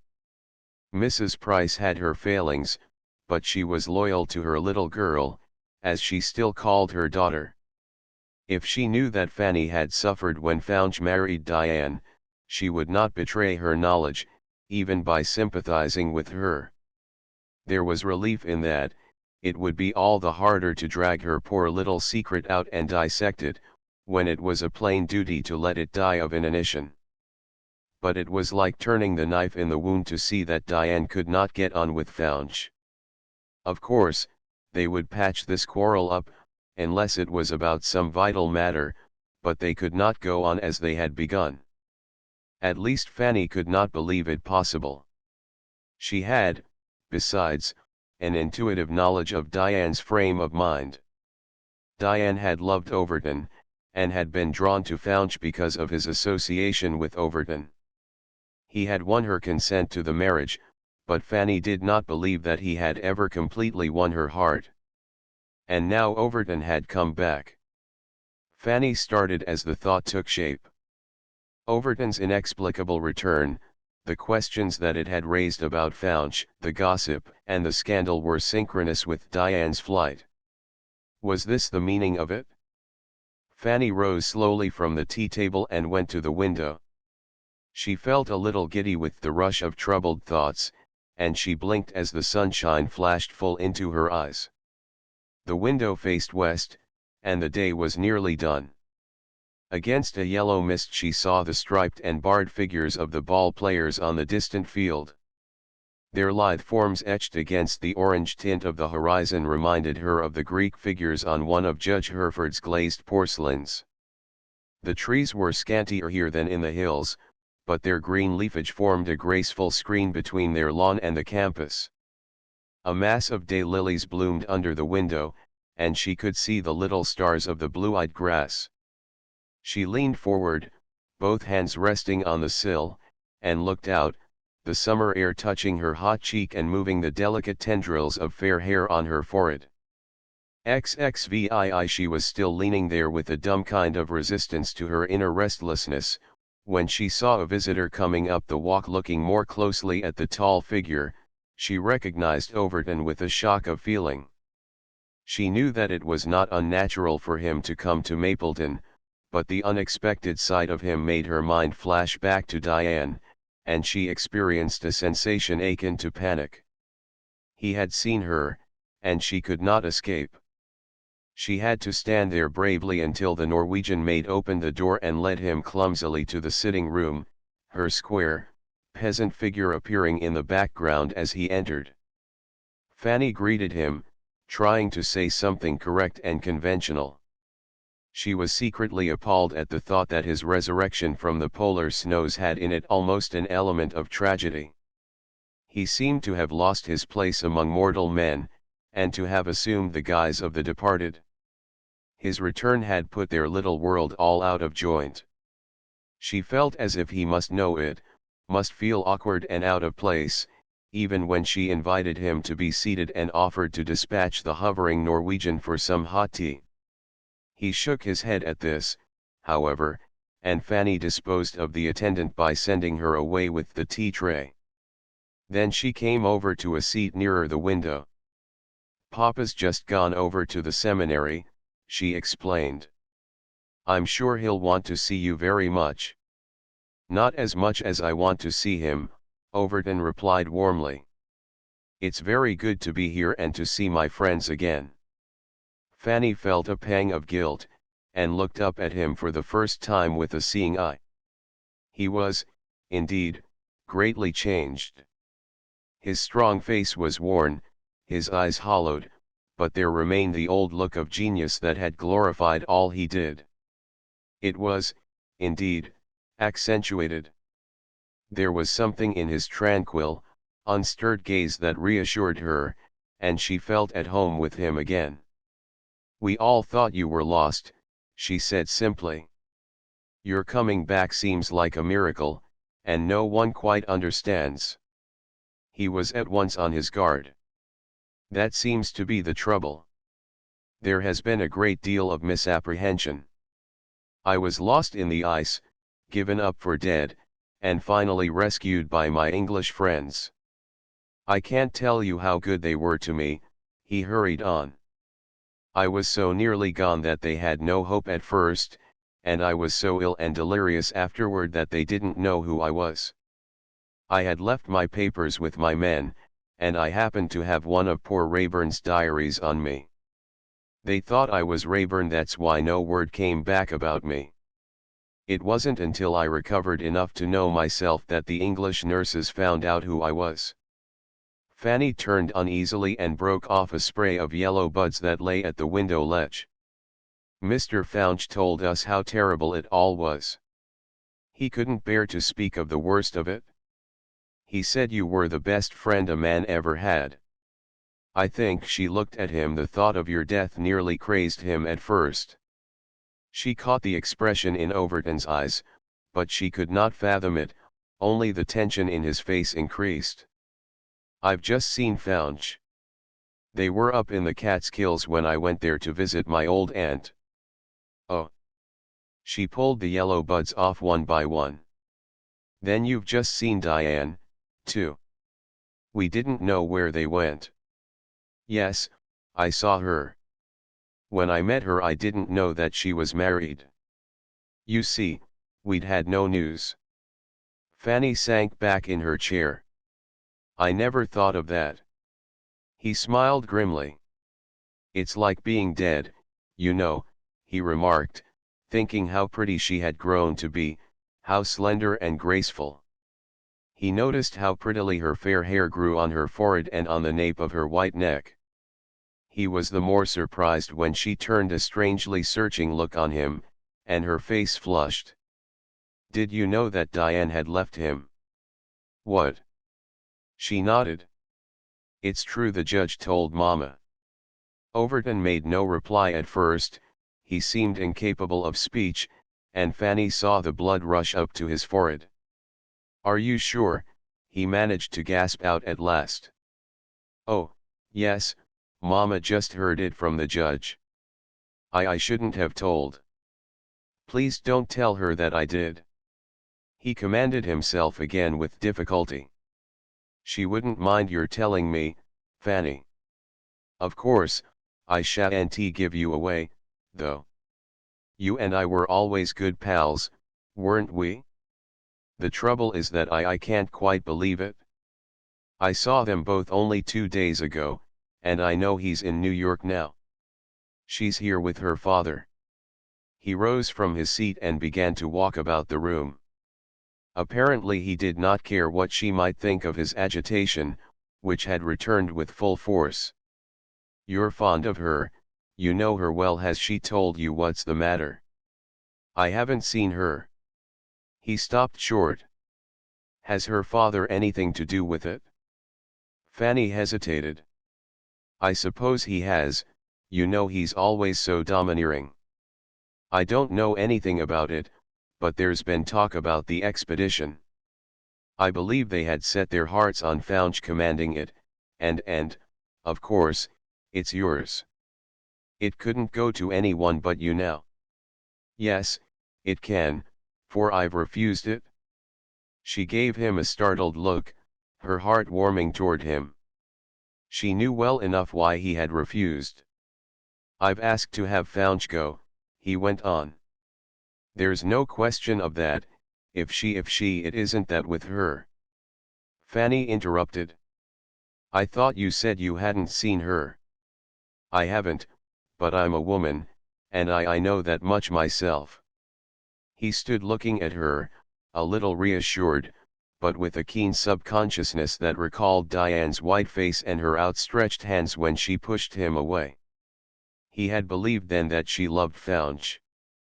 On that belief, to shelter her, he had tried to shield Founch, and had surrendered his chance to command the new expedition, only to find that Diane had left her husband. It was inexplicable, but his heart leaped up with a sudden and unchanged astoned hope. He had been plunged into misery, he had given up, and now, suddenly, as if a window had been opened in a dark room and the light of day let in, he caught a glimpse of the horizon. It awoke hopes that he had extinguished, it renewed thoughts that he had tried to drive out. After attaining the bleak immunity of despair, he was plunged back again into the turmoil of passion. He could not find words to answer Fanny, and he was glad to see the black-clad figure of the little dean emerging from the golden glow on the campus and approaching at a rapid gait. It meant a resumption of the commonplace and a little while to recover the equilibrium he had lost. XXVIII. It was with a feeling of intense bewilderment that Overton finally left the seminary. Dr. Price had refrained from any reference to Diane, but in his very caution in avoiding the subject there was something that made his visitor more eager to fathom the little dean's innocent reservations. Fanny, having fired her shot at random, had become as quiet as a mouse, scarcely responding to her father's efforts to draw her into the conversation, but there was a subtle suggestion of something important, of some tragic climax, in the very atmosphere. Overton felt it, felt that even his efforts to shield Founch for Diane's sake had in some mysterious way been forestalled and stultified. He was aware, too, of Fanny's watchful eyes, of her air of divination. Hitherto he had looked upon her as a mere child, and had never credited her with much perspicacity. Now he felt a sudden leaning toward her, a vague sympathy that made him look to her for help, but she gave him no help at all, and let him go at last with a limp handshake and a half-reproachful glance, which seemed, to his aroused perception, to express his own thought that his return was unfortunate and inopportune. Having apparently died, he had no business to come to life again, to the inconvenience and discomfiture of his friends. As he made his way through the seminary gates and turned westward along the quiet road, he was still possessed with these conflicting impressions. He suffered, too, from a revival of the keener and more poignant feelings that had overwhelmed him when he knew that Diane was not only lost to him, but was the wife of the coward who had left him to perish. He had subdued the suffering once, he had even risen to the heights of self-sacrifice to shield her from the shame of her husband's exposure, but it was only after he had convinced himself that there had never been any real foundation for his hopes, that Diane had never cared for him. But now a new and amazing crisis completely reversed the situation, apparently making his sacrifice futile, for he had no reason to shield Founch unless he did it to save the woman he loved. He recalled Diane's face, the anguish in her eyes, her gesture that seemed to thrust him away. He had taken these things for a final dismissal, when another man might have seen in them a far more significant revelation. He began to dimly recognize it now. Staggered as his higher moral sense was by this new turn of his thoughts, his heart leaped up at the change, as if the dark shadow of disappointment had dropped its grisly shape and become a guiding light. He felt, indeed, much like the ancient Cretan mariners when the monster that had terrified them suddenly became a star-crowned god, ready to guide their storm-tossed ship safely into port. As Overton plodded along, however, his strongest feeling was one of sheer perplexity. It was like entering a fair garden by the way of the front gate and the sloping lawn, and suddenly losing oneself in a labyrinth. A determination to solve the riddle drove him toward the one person who, he thought, might furnish a clue. If anyone could point a way in the maze, it was Dr. Gary, but, as Overton turned in that direction, a sudden slope in the hill gave him a wider prospect and a far glimpse of the roof and chimneys of Judge Hereford's house. He paused and looked toward it, his eye taking in the exquisite shading of the landscape, the deep blue and orange of the sky, still pulsing with the afterglow, the faint violet line of the distant hills, the nearer stretch of woodland, with here and there a blooming althea showering its pale blossoms against the green, or half veiling the red-tiled roof of some house set low in the dense growth of shrubbery. The sweet, keen air had in it that subtle fragrance which is summer. Near at hand a robin whistled with a soft, throaty sound, sweet as Apollo's lute. Overton let his eyes rest for a moment on the broad, slated roof that sheltered Diane. He had the keenest desire to see her again, to know the worst or the best which was it. Had she ceased to love Founch and left him, shocked by some revelation of his character?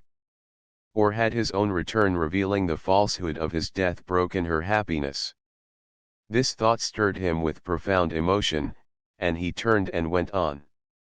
It happened to be the hour at which Dr. Gary was usually at leisure, and in a few moments Overton found himself following the doctor's man down the narrow hall to the study door.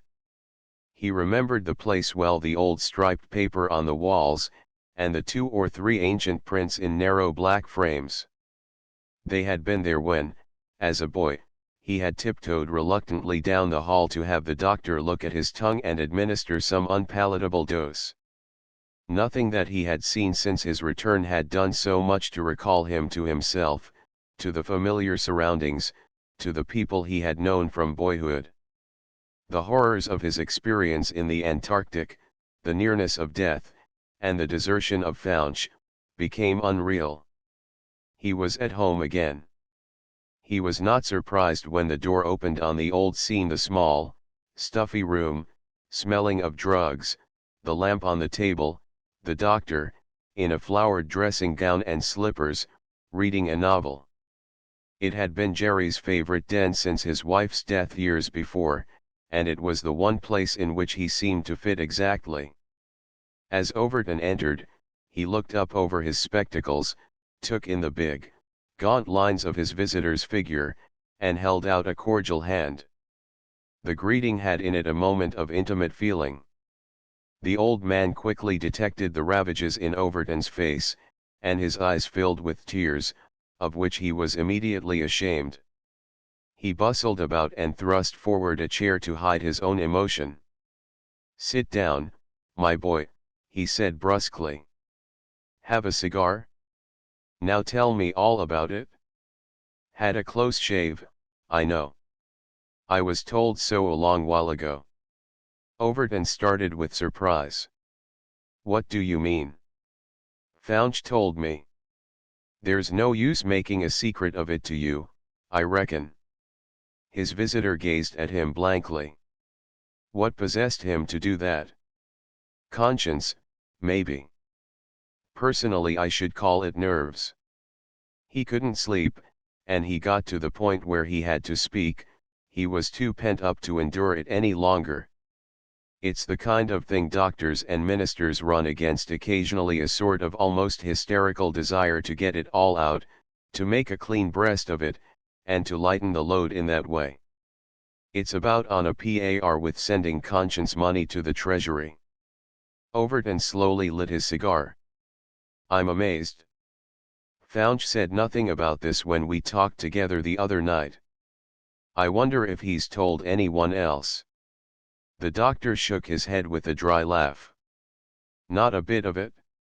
He kept still and married Diane Hereford.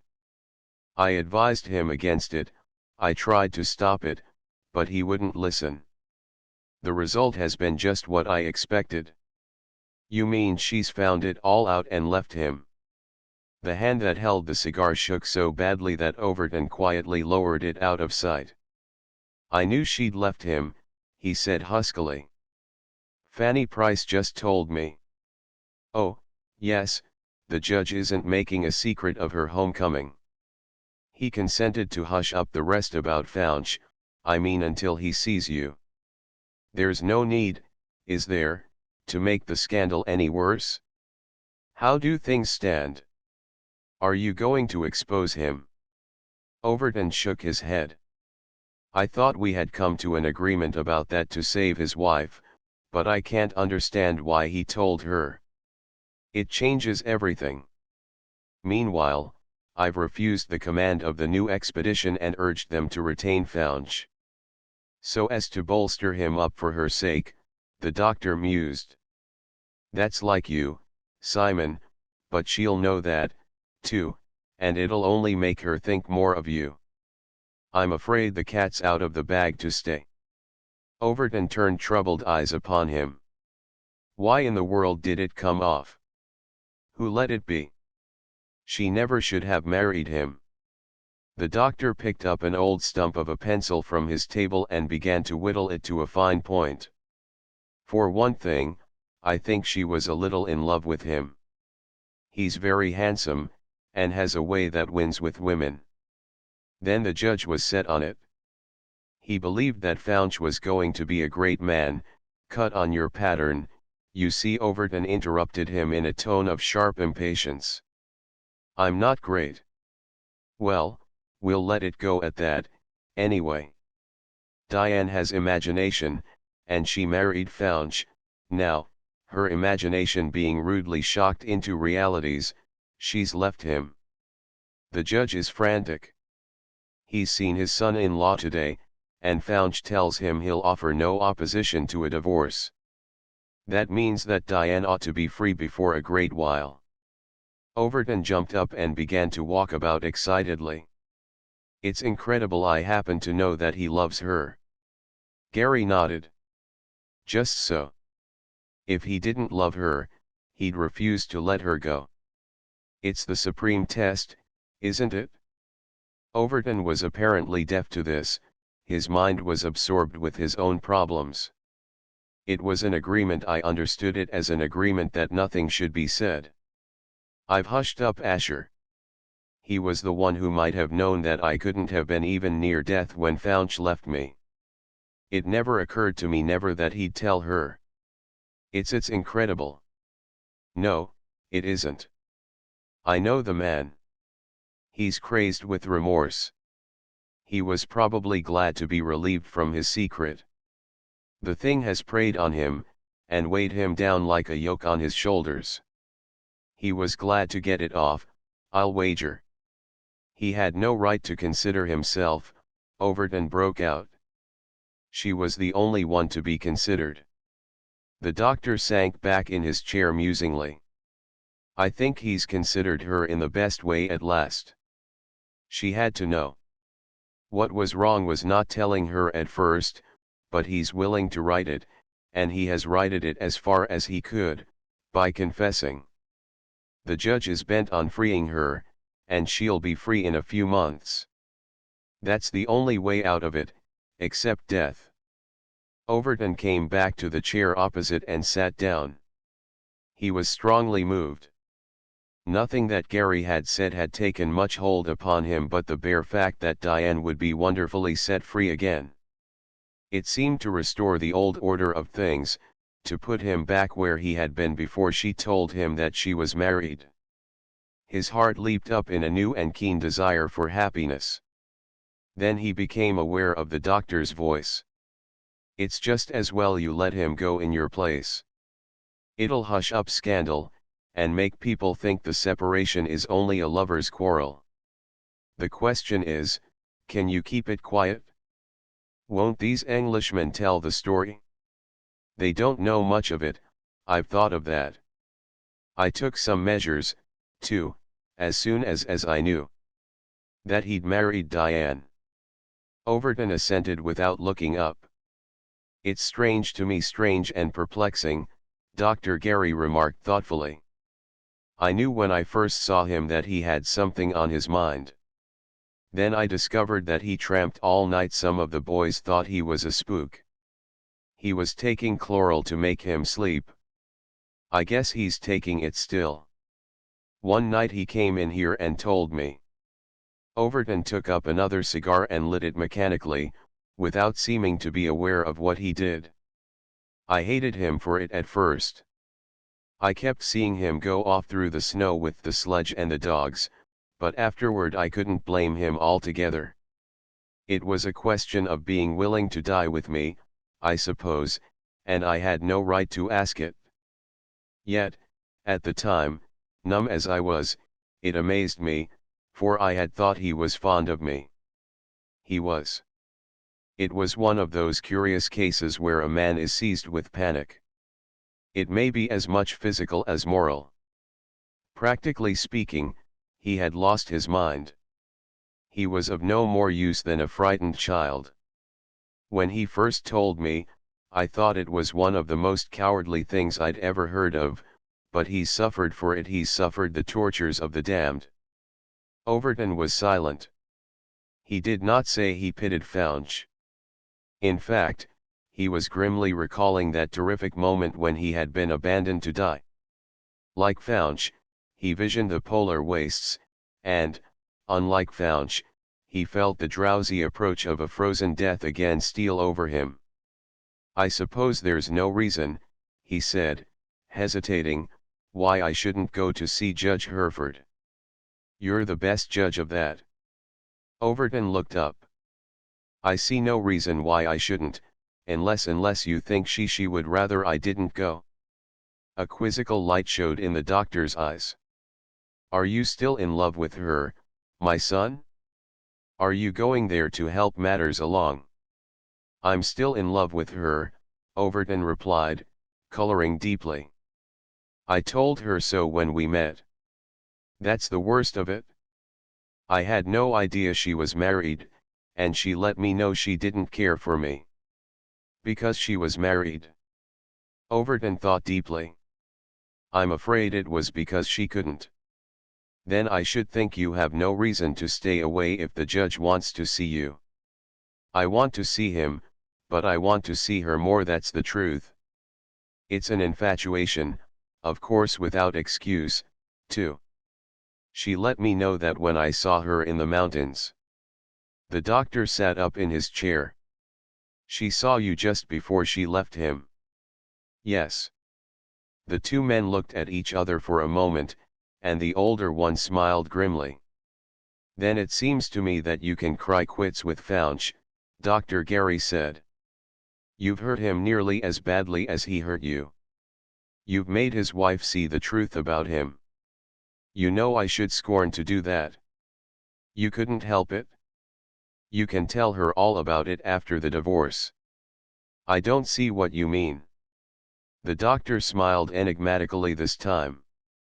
The judge is so angry that he'll probably blazon the whole story out anyway, and ruin Founch. Overton rose abruptly to his feet. That won't do. It's useless. Besides, it would be like vengeance on my part, as if I had come home to ruin him. You can't shoulder the blame of it, you've nothing to do with the judge. I've got this much to do, I've come back. The old man eyed him thoughtfully. I see. You're taking up the load because you were disobliging enough to live to contradict Founch. That's a new way to look at it, my son. Overton glanced kindly at the old doctor. The familiar address fell pleasantly on his ear, for at the moment he felt peculiarly desolate. It's the only way to shield her. I've got it arranged, but I shall have to see the judge. The doctor nodded. That's right, I advise you to see him. He's as hard to manage as a bull in a china shop always was, but you're right, it'll shield her. As for Arthur Founch, well, he's paying. He's paying what? Overton stopped with his hand on the door, looking back at the old figure in the armchair. The piper. The doctor laid down his pipe. He's paying with his heart's blood, Simon, and I don't know that he can do anything more than that. It's the way some men pay a debt of honor, isn't it? Brave men. Gary nodded his head slowly. Of course, he's a coward, he admitted slowly. Judge Hereford calls him a damned coward. I don't intend to bring up that subject. I'm simply going to ask the judge to let matters stand as I've fixed them. Founch keeps the command and my story is never known. You're going to tell him that you give up the command to Founch. Of course. That's right, my boy, that's right, but Founch is giving up Diane. Overton, aware of something at work in the back of the old man's mind, looked at him curiously. I don't see what you're driving at. The doctor got up and went down the hall to the front door with Overton, one arm flung affectionately across the younger man's shoulders. I'm not driving at anything, Simon. I was weighing it, that's all. You were immeasurably ahead of him in the race when you forgave him and gave up the command to shield him, but now, when he's ready to give his wife her freedom, well, he's almost caught up with you, hasn't he? As I said, my boy, it's his heart's blood, and he's offering it as bravely as a brave man might. Let's give the devil his due, he's paying up. XXIX. It was dark by this time, and Overton consulted his watch, to be sure that it was not too near the judge's dinner hour for his errand. He was astonished to find that it was almost 8:30.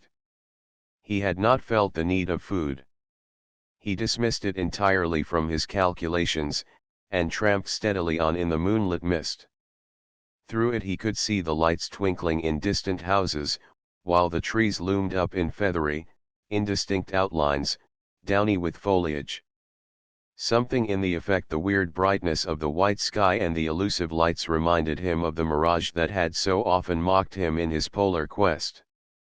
He recalled it with a keen recollection of Founch's receding figure, and he thought grimly of the task that lay before him, the task of persuading Judge Hereford to spare his own son-in-law for his daughter's sake. But the thought uppermost in Overton's mind, as he opened the old gate that had stood for so much in his life, was the prospect of seeing Diane again. No matter how she regarded his return, even if she felt that it was his hand that had destroyed her house of cards, his heart leaped up with hope.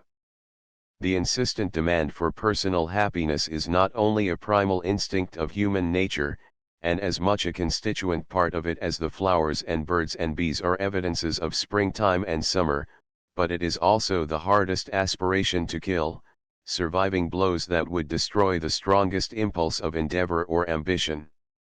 In the words of the sage, the veriest whipster of us all desires happiness. Overton, who had actually stood upon the bourne of the undiscovered country, craved it the more keenly because of his long starvation. He noticed every familiar object as he walked up the path. The old cedar was there, where he had put up the squirrel house for Diane when she was a child in short skirts and pigtails. There, too, was the old worn seat around the oak, where they had read Tennyson together. He remembered with a smile Diane's cry to him that he must go in quest of the Holy Grail.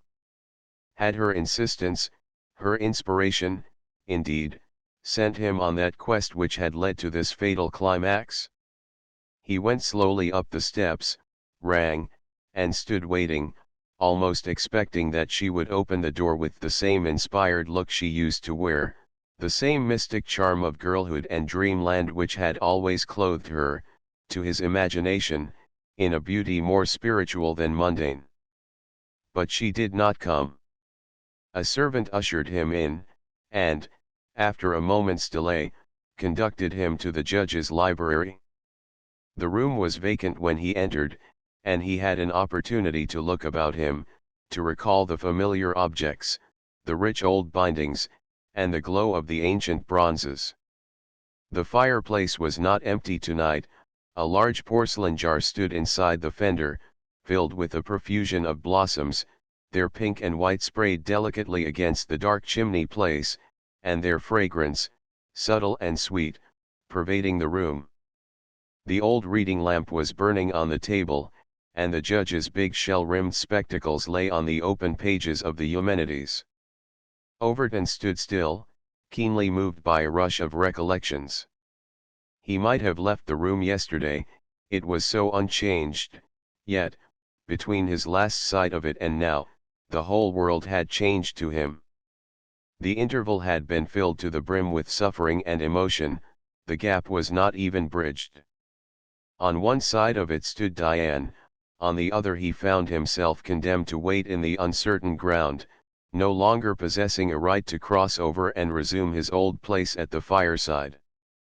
Presently he heard a heavy step outside, and the judge opened the door. He seemed to Overton much changed. His face was grim, his grey hair showed more white. His eyes, however, retained their intense warmth, the inner flame which at a word might flash up into a conflagration. He held out his hand with a grim smile. "It's good to see you again, Simon Overton," he said in his deep voice, "and it's good of you to come here. We must seem to you to be part and parcel with the coward who left you to die. You're one of the best friends I ever had, Judge Hereford, and one of the very best my mother left to me. I've been looking about this room and feeling well, like a boy who's been long from home. I'm glad indeed to be here again." The judge motioned to an old armchair opposite his own. "Sit down, I'm glad you've come. There's nothing else clear in my mind except the shock I've had. I believed in Founch. It's about used me up to think I've married my girl to a craven like that." He sat down as he spoke, and fell into an attitude of dejection so new to him that he seemed another and an older man. Overton, taking the seat opposite, hesitated. It was difficult to frame what he had to say. Meanwhile, the judge broke out again with great bitterness, "The shame of it!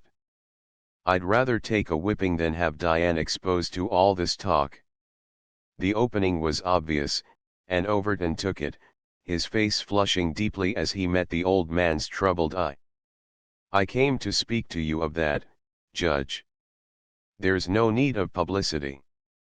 I've arranged with Founch and with certain other people. My return needn't upset everything.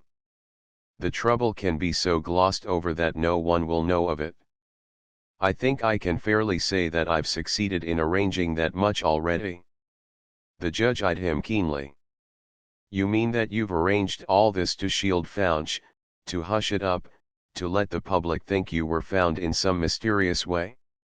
I can't quite follow you. We needn't go into detail, need we?" Overton replied steadily. We can leave so much in doubt that there'll never be any certainty. In those ice fields 1,000 men might well be lost, why not one? The only danger is in what he's already said. There are gaps, I've been over them, I've filled in some bad breaks. I believe we can save much talk, and hush it up. The judge leaned forward, his strong hands clenched on his knees, looking at Overton. You're trying to shield him for what? For your sake, Judge Hereford, and for hers. You can't hide a fire. The smoke gets out, people smell burning. No more can you hide a coward. That's what it is, Simon. The expedition has been held up, they're not going to give him the command, questions will be asked. Overton shook his head. I've arranged that. They offered me the command. I refused to take it from him. He'll go. The judge bent his brows. You've no right to do that. It's paying a premium on falsehood. He came back here a jay in peacock's plumes, and fooled us all, now you're letting him carry off the prize. You've no right to shelter him. I have the right that comes to the injured party. If I have no mind to enforce publicity, no one else should complain. You see that, Judge? I see you're trying to spare him. Because he looked at his visitor keenly again. Because of Diane. Overton's face changed sharply. Yes. She has left him, you know that. Dr. Gary told me. It doesn't constitute a reason for me to ruin him. Talk about him will involve her in the scandal. The judge sank back in his chair, strumming on the arms with nervous fingers. You propose, then, to shield him, to set him up in your place because he has married Diane. Overton smiled as grimly as the judge himself. Not quite in my place. I've simply arranged to keep it quiet. After all, it's a personal question, Judge. It's true that he abandoned me, but remember that to stay was to court death. He had no reason to die with me or for me. We mustn't expect too much. I've noticed you didn't leave Rayburn. I've read the account, and he told us so himself.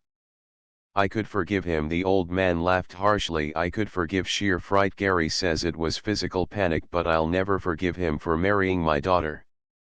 I don't ask that. There was something in Overton's tone which made the judge wheel around in his chair and look his visitor sharply in the face. What he found there gave him a shock. He got up, went to the mantel, found his old pipe, and thrust some tobacco into it. While he was fumbling for a match, he spoke over his shoulder. I'm going to get a divorce for her. At first I thought we should have to fight for it, but he's willing to let her get it. He has that much grace in him. I'll take her out west, establish a residence, and get a divorce for her. We're done with him, she and I. Overton did not trust himself to reply. He rose, instead, to say good night. The judge swung around. Stay, my boy, stay. I want to talk to you, to hear more of your great adventure. Not now, Judge. To tell you the truth, I haven't dined yet. The judge broke out. What a fool I am. Sit down and let me order something. We've dined, but you mustn't leave my house hungry. Overton laughed. No, I must be off. But it's understood we'll let this matter remain hushed up. The judge thought, standing on the hearth rug, his feet wide apart and his head down, the big pipe thrust into his mouth. After a while he took it out and answered. I'd like to expose him. I meant to do it, to set Diane right, but there might be reasons why silence would be best. I know she wants it. She shrinks with horror from the whole thing, poor child. His tone had in it a note of tenderness that was new to Overton. He looked up and again met the older man's dark eyes resting searchingly upon him. It affected him strongly. There was a subtle suggestion of hope in it, a reassurance. He turned hastily, and made his way out with an abruptness that surprised his host. He had a craving for air and space. The sudden change, the revival of hope after his despair, seemed to take his breath away. He forgot his appetite for his delayed meal, and set out for a long walk in the weird light of the half-clouded moon. Having closed the door on his visitor, Judge Hereford stood for a moment with his hand on the knob, listening to the young man's footsteps until they finally reached the open road. He had received a new and, to him, amazing impression, and it staggered him so much that for the time being he forgot his wrath against his son-in-law. It was a new impression, but it furnished the key to situations that had previously seemed vague and perplexing. Now he understood them all, and in this new light he thought he understood his daughter. While he stood there, before he could clear up the ponderous machinery of his judicial mind and set it in motion, he heard the swish of skirts on the staircase and became aware of her presence. "Papa, who was it?" she demanded tremulously. "Who went out just now?" He looked up and saw Diane leaning on the banisters. The strong light on the landing made a luminous nimbus behind her small, spirited head and outlined her slender figure in a loose evening gown, the full, short sleeves falling away from delicate forearms and slender wrists. Her whole attitude suggested suspense and trepidation, and her father felt her eyes fixed on him, feverishly bright. "Don't worry, my dear, it wasn't Fouch." "Oh." There was a suggestion of extreme relief in the tone, coupled with some curiosity. "Then who was it?" "Simon Overton." "Oh." It was the same sound, but with a different note, a note that spoke volumes to her father's awakened ear. "He came here, guess what for?"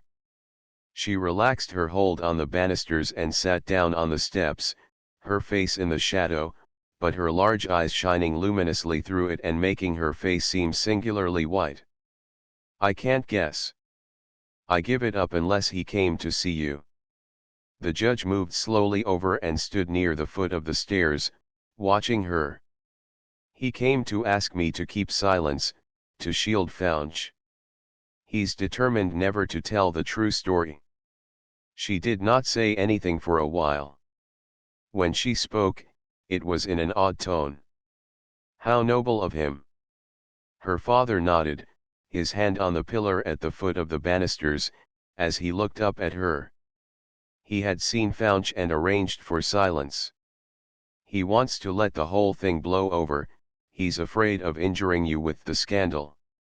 She seemed to shrink a little, and she was no longer looking steadily at him. "Is that all, Papa?" "No, not all. You know they've wanted to take the command of the new expedition from Fouch and give it to Overton." "Yes, I suppose they will." "They won't, for Overton has refused to accept it." "He has asked them to let Fouch keep it?" She made no reply to this, but put her hand up and pushed back the soft, loose hair from her forehead with a perplexed air. "It's a fine thing, a noble thing for a man to do. It can mean only one thing." She still said nothing, but leaned against the banisters, watching him. "He's in love with you, Diane. There's no other reason on God's earth for a man to do a thing like that, to shield another from the blame that's coming to him by rights. Did you know," he stopped and looked at her again before this, "that he cared for you?" "I used to think he did," she answered weakly, her head leaning against the rail. "It's too bad, Diane," the judge broke out. "It's too bad that you didn't care for him." His tone, as well as his words, disarmed her. She did not even suspect him of a ruse, but, in her pent-up state, it was too much, and she broke down utterly, quite off her guard. "Oh, I did," she sobbed. "I did."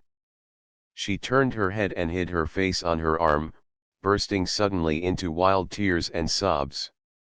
XXX Diane staggered to her feet and went upstairs. Her strongest feeling was one of keen humiliation. She had made a confession that she had never intended to make, and it did not matter if her father had been the only listener. The actual admission, the spoken words, had clothed a dim specter with reality. She had heard her own voice making an admission that seemed to establish a motive at once primal and unjustifiable for her desertion of her husband. It frightened her. She felt as if Overton must have heard her, through the intervening night and the distance, that he must at last put the true interpretation upon the terror with which she had thrust him away when they met on the lonely mountain road. Then, as now, it had come to her with a revealing shock that she still loved him, and not the man she had married. Yet she must love Faunch, she argued wildly to herself. She did love him, she had loved him when she had married him, and it agonized her now to think of him as one who was so totally different from the man she had imagined him to be. She found herself in the most inexplicable tangle of emotions. She did not know which way to turn. She had fled from her father, afraid to meet his pitying eyes, afraid, most of all, to hear his reassuring voice, for she knew what that meant. She fled into her own room, and, locking the door, threw herself down before the open window, her head on the sill, the soft night air stirring the dusky hair on her forehead. It was a night for a love dream, not for such shrinking and terror as now harassed her. When Faunch had confessed to her, when he had torn away the last shred of her illusion about him, she had left him, overwhelmed with horror and dismay. The revulsion of feeling had been so intense that it had carried her home and swept her along in the current of her father's rage against her husband. She had been as eager as he to get Faunch to consent to a divorce. She did not wish to bear the name of a man who had so deeply disgraced himself.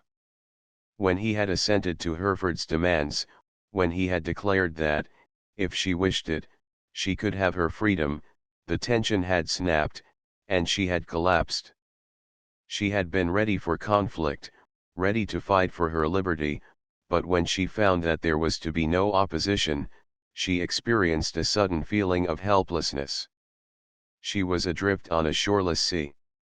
A beacon, indeed, shone across it, the beacon of Overton's love, which sometimes seemed to beckon her home to the harbor of safety and happiness, but now there was this thing that had risen out of the night, unasked and unheralded, and it was pressing close upon her. She had discerned it from afar, and even in the midst of her wild revulsion, her determination to escape, it had filled her with awe and with dread. It was imperceptible, yet it was with her. It held her back with strong hands, though it was invisible as the angel who wrestled with Jacob. But she had no need to ask its name, she knew the name by which men called it, unless, indeed, they called it God. She felt it gaining upon her and threatening her, yet she would not yield. She lay across the sill of her open window, exhausted and prone, but not beaten. She was fighting still, fighting for happiness, trying to guide her shipwrecked bark into that safe harbor where the beacon of love shone bright. She would not surrender, she would not admit that there was no room for her there, not yet. But she wished that she had not spoken, had not voiced her emotion. It seemed to give this impalpable thing, this invisible angel, so much more power for battle. Then, suddenly, as if the unseen wrestler had successfully thrown her in the conflict, she saw herself as the type of woman she most abhorred, the woman who divorces one man because she is in love with another. But that could not be true, the inner voice cried, for though she loved Faunch, she had left him because she had found him to be a creature so unworthy, so cowardly, so cruel, that her soul had risen up and driven her from him. Overton had had nothing to do with it. It was Faunch himself who had torn away the thin veil that had obscured her idol's feet of clay.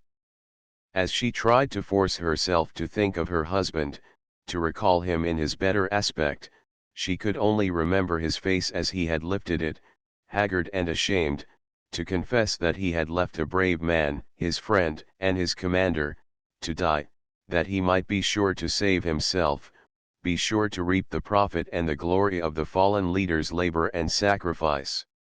She could never forget it. It had slain her love for him so completely that not even a spark lingered in the ashes.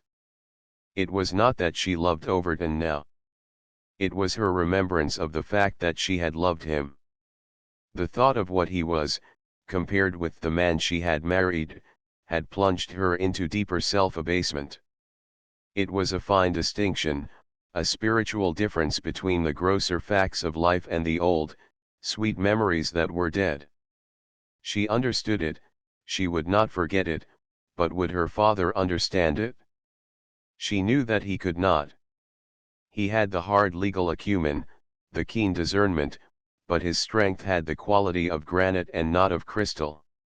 It was tremendous and solid, but not transparent enough to reflect the more exquisite emotions. He had not understood her, and he would not understand if she tried to explain away that broken and inarticulate cry of regret for the past. He would believe not only that he was doing what was just and right for his daughter, but that he was seeking her happiness, when there could be no happiness for her at all. She could never set him straight, never convince him that she had not meant every word she said. He could not know about the invisible wrestler who still held her from the temptation of that distant happiness, who even now had made her feel that she must forego it. No one knew this but herself. It was the feeling of helplessness, of the futility of argument, that made her unwilling to face her father again. It was with her during the long night, in her troubled snatches of sleep, it was the motive that made her plead headache in the morning, and thus escape the ordeal of another tete-a-tete breakfast by having hers brought up to her room, and later it drove her out of doors for a long and solitary walk. It was a relief to be out in the open air again, to tramp down the familiar road to the seminary, to notice the rapidity with which the leaves were changing even on the late trees and shrubs, and how many of the early autumn blossoms had thrust their way up through the earth, which was moist and dark with recent rains. A storm had come up before daybreak, and the sky was still softly clouded, while fitful bursts of rain and wind drove through the narrow lane. Diane had a moment of exhilaration, of the joy of conflict, as the boughs swayed and creaked overhead and the leaves rained down at her feet. This feeling was still with her, stiffening her power of resistance, when she finally turned into the seminary gates and made her way to the dean's house, with no stronger motive than a vague longing to feel that someone understood. A little later, however, sitting in Fanny's room, she was not sure that even another girl did quite understand the perplexity of her situation, its hopelessness and its futility. Fanny had been ready enough in her expressions of sympathy, but there was something between them that hushed confidence. There was a shy reluctance on the younger girl's part that reminded Diane of a similar restraint when Fanny had been her bridesmaid. They talked a while in meaningless commonplaces. Then, as Fanny looked up suddenly, Diane caught the quiver of the girl's lip and leaned forward, laying her ungloved hand on her friend's knee. "Fanny, do you know," she whispered. Fanny's eyes sank involuntarily to the hand on her knee, and rested on the new wedding ring. Diane saw the glance, and drew her hand back with a significant gesture of pain and repugnance. "Do I know what?" Fanny flushed with embarrassment. "You mean that you've left him, or what he did?" Diane, busily covering her left hand with its glove, was aware that her fingers were shaking. "I mean both," she replied. "Yes, Papa told us." "Oh, Diane, I'm so sorry about him." "You mean you're more sorry for him than for me?" Fanny raised her blue eyes steadily. "Yes, I think I am. He's lost everything, even himself." Diane rose to her feet and began to walk about the room. It was small and bright, with 2 windows looking out on the campus. It contained a bookshelf, some pretty chintz-covered furniture, and a little white bed that looked like a convent cot.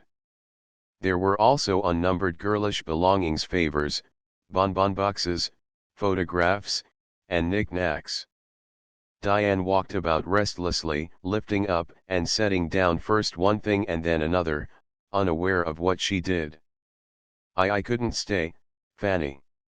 The other girl did not follow her with her eyes. Instead, Fanny sat looking out of the window at a shower that was driving across the campus, the sun breaking through the clouds in time to make it a rain of gold. "I suppose you couldn't, did. I think I know just how you felt, but well, it makes me pity him the more." Diane faced her passionately. "How can you, Fanny? How can you pity him more than I do? I loved him." "Yes, I know, but when you knew what he'd done, you ceased to love him. Wasn't that it, did? You see, I suppose I'm a weaker mortal. I couldn't do that. I should keep on loving him well, just because I should feel he needed it so much. Would you?"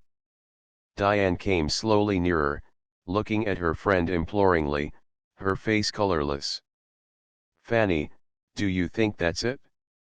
That's what I've asked myself 100 times. Do you think I never really loved him? Oh, that's too much to say. I couldn't judge for you, did, we're so different. I suppose I'm like the dog that keeps going back to lick the hand that struck him. If I loved anyone, I simply couldn't turn on them like that. I didn't think I could, either, but when he told me what he'd done, Fanny, I can't tell you how I felt. I felt as if something had died in my heart. I couldn't even look at him again without seeing him in flight and Overton alone, deserted in the snow and ice, left to die." She covered her face with her hands, shuddering. "I could have forgiven him a sin against myself far more easily. I could have forgiven even dishonesty, but that, Fanny, I couldn't, I can't." Fanny averted her eyes. The response that rose to her lips was too pertinent. "It's because you always loved Overton," she longed to cry out. Instead, she rose and put her arms around Diane.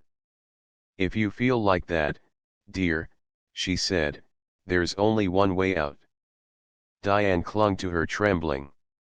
"You mean your father's way," Fanny said firmly. "Papa told us the judge meant to get a divorce for you." Diane held her, looking into her eyes. The two seemed to have suddenly changed places.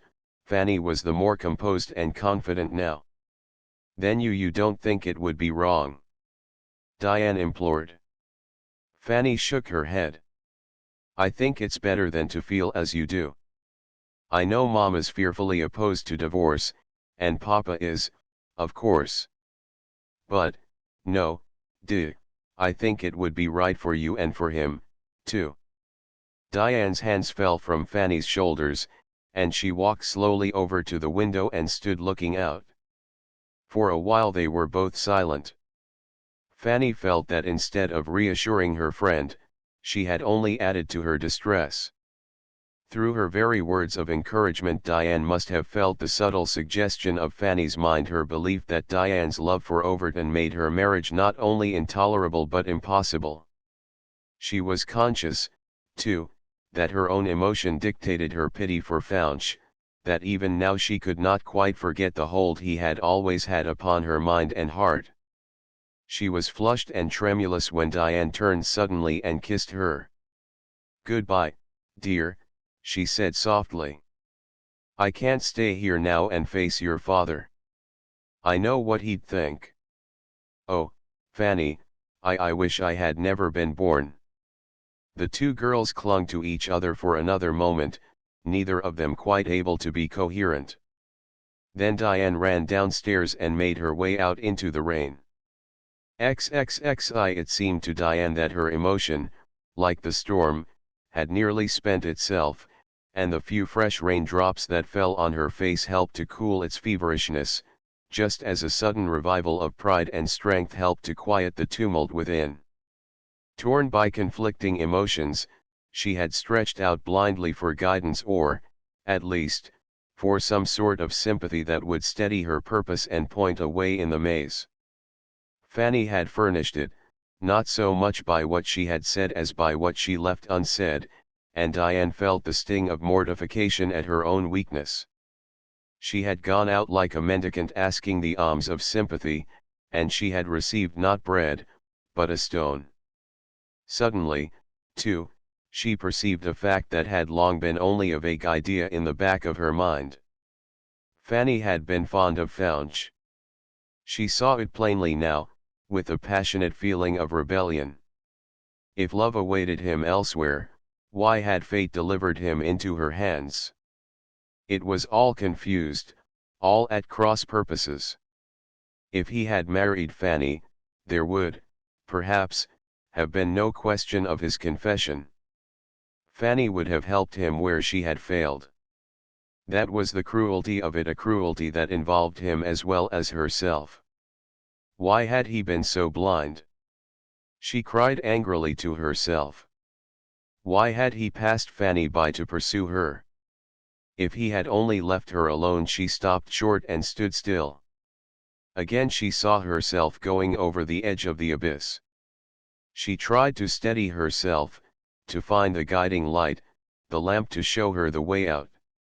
Then, just at the very moment when she was least able to endure it, least able to battle any longer, she saw Overton himself just ahead of her.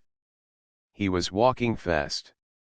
As he turned he caught sight of her, and, swinging around, came rapidly toward her, his face as white as hers was red with embarrassment.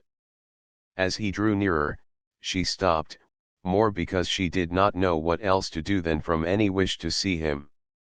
Her first impulse, indeed, had been one of flight, and she suspended it only because, in the hedged lane, there was no convenient way to flee.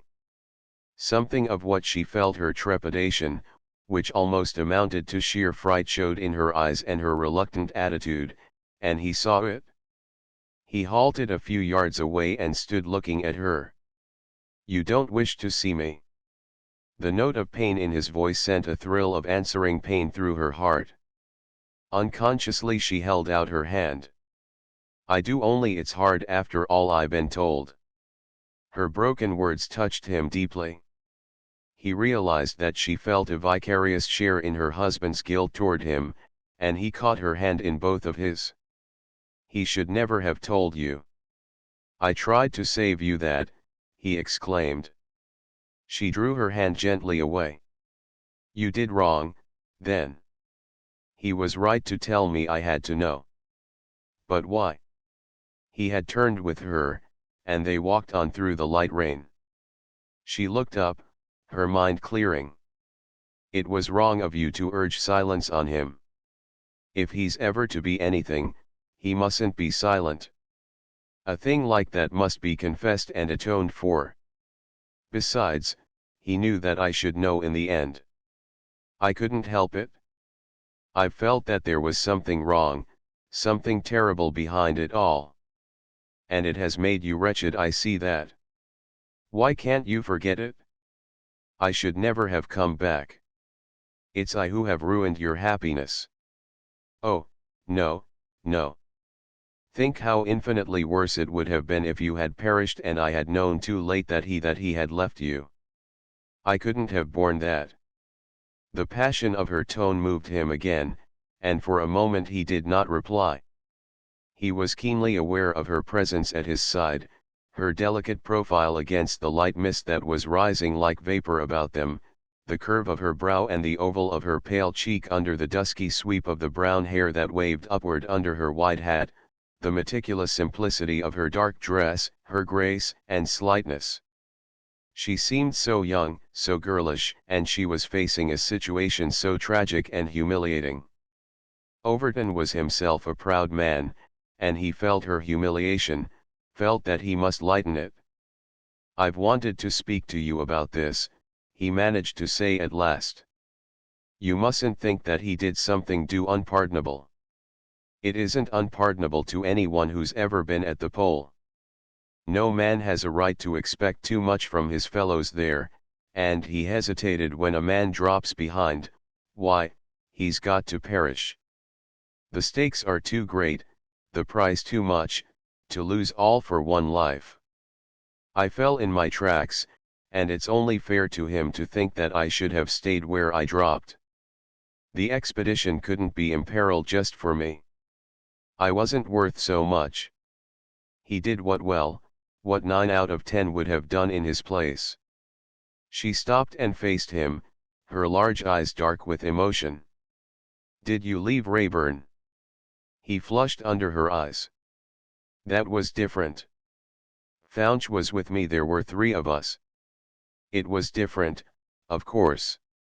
I can't see the difference. It was different, though. Besides, there was no blizzard impending. In my case the storm made it doubly perilous to stay." "It made the going worse," she retorted in a hard voice. He turned his head, and their eyes met. He felt almost as keen a shame as if he, and not Faunch, had done this thing. He saw that to her it was unpardonable. She would never see any reason or excuse for it.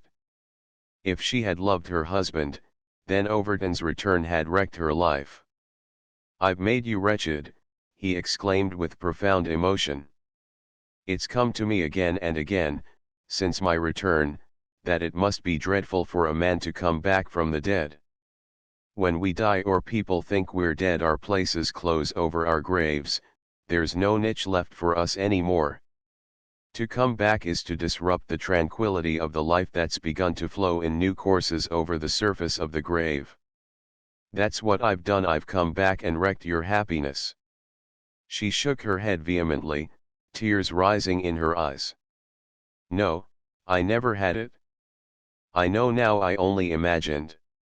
I never had any happiness at all. Diane." Her cry had gone to his heart. It was more than he could bear.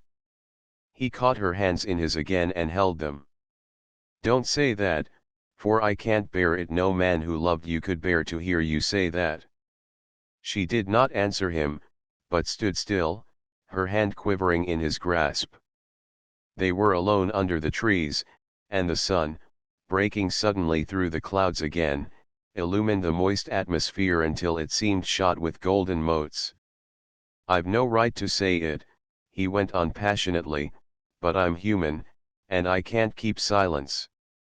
Diane, I'd rather have died down there in the ice and snow, where he left me, than to have come back to lose you." Still she said nothing, but her head drooped, and she could no longer look up. She knew now why she had left her husband. Her whole subconscious being cried out, it was this. "You loved this man, and not your husband." "I've always loved you, Diane," he went on madly. The restraint he had set on himself had broken, and nothing now could stem the current of his emotion. "I loved you before I went away, but I wasn't sure of you, I didn't dare to risk too much. Diane, if I had spoken then, would you have listened, would all this have been saved?" She broke down herself. "Don't ask me, don't, it's no use. It's done, don't you see? It's no use to ask me now. It's not done, if you've left him. Your father says you've left him. If you have, if you're going to be free, Diane, it's not wrong for me to speak. I can't be silent, I'm human. I'm as bad as he is, I'm worse, for you're his wife. But he stopped, and then went on in a low voice, "Will you answer me, Diane, just one word? Did you then, before I went away, did you care?" She looked up into his face and saw it transfigured with deep emotion, the face of the man she loved, for whom she had left her husband. She was trembling, but his eyes held hers, and she yielded. "Yes," she sobbed below her breath. They swayed toward each other in the golden mist, he holding her hands in a grip that thrilled with passionate hope. "Diane, my love," he cried. If she heard him, she did not answer, though she closed her eyes and her lips moved. He seemed to feel, through the impalpable veil between their two souls, that hers was struggling away from his and trying to rise by its own agony to a supreme height of renunciation. But he would not let her go. Then, if you cared once, you must care again. I can't have you speak as you did just now about there being no happiness for you.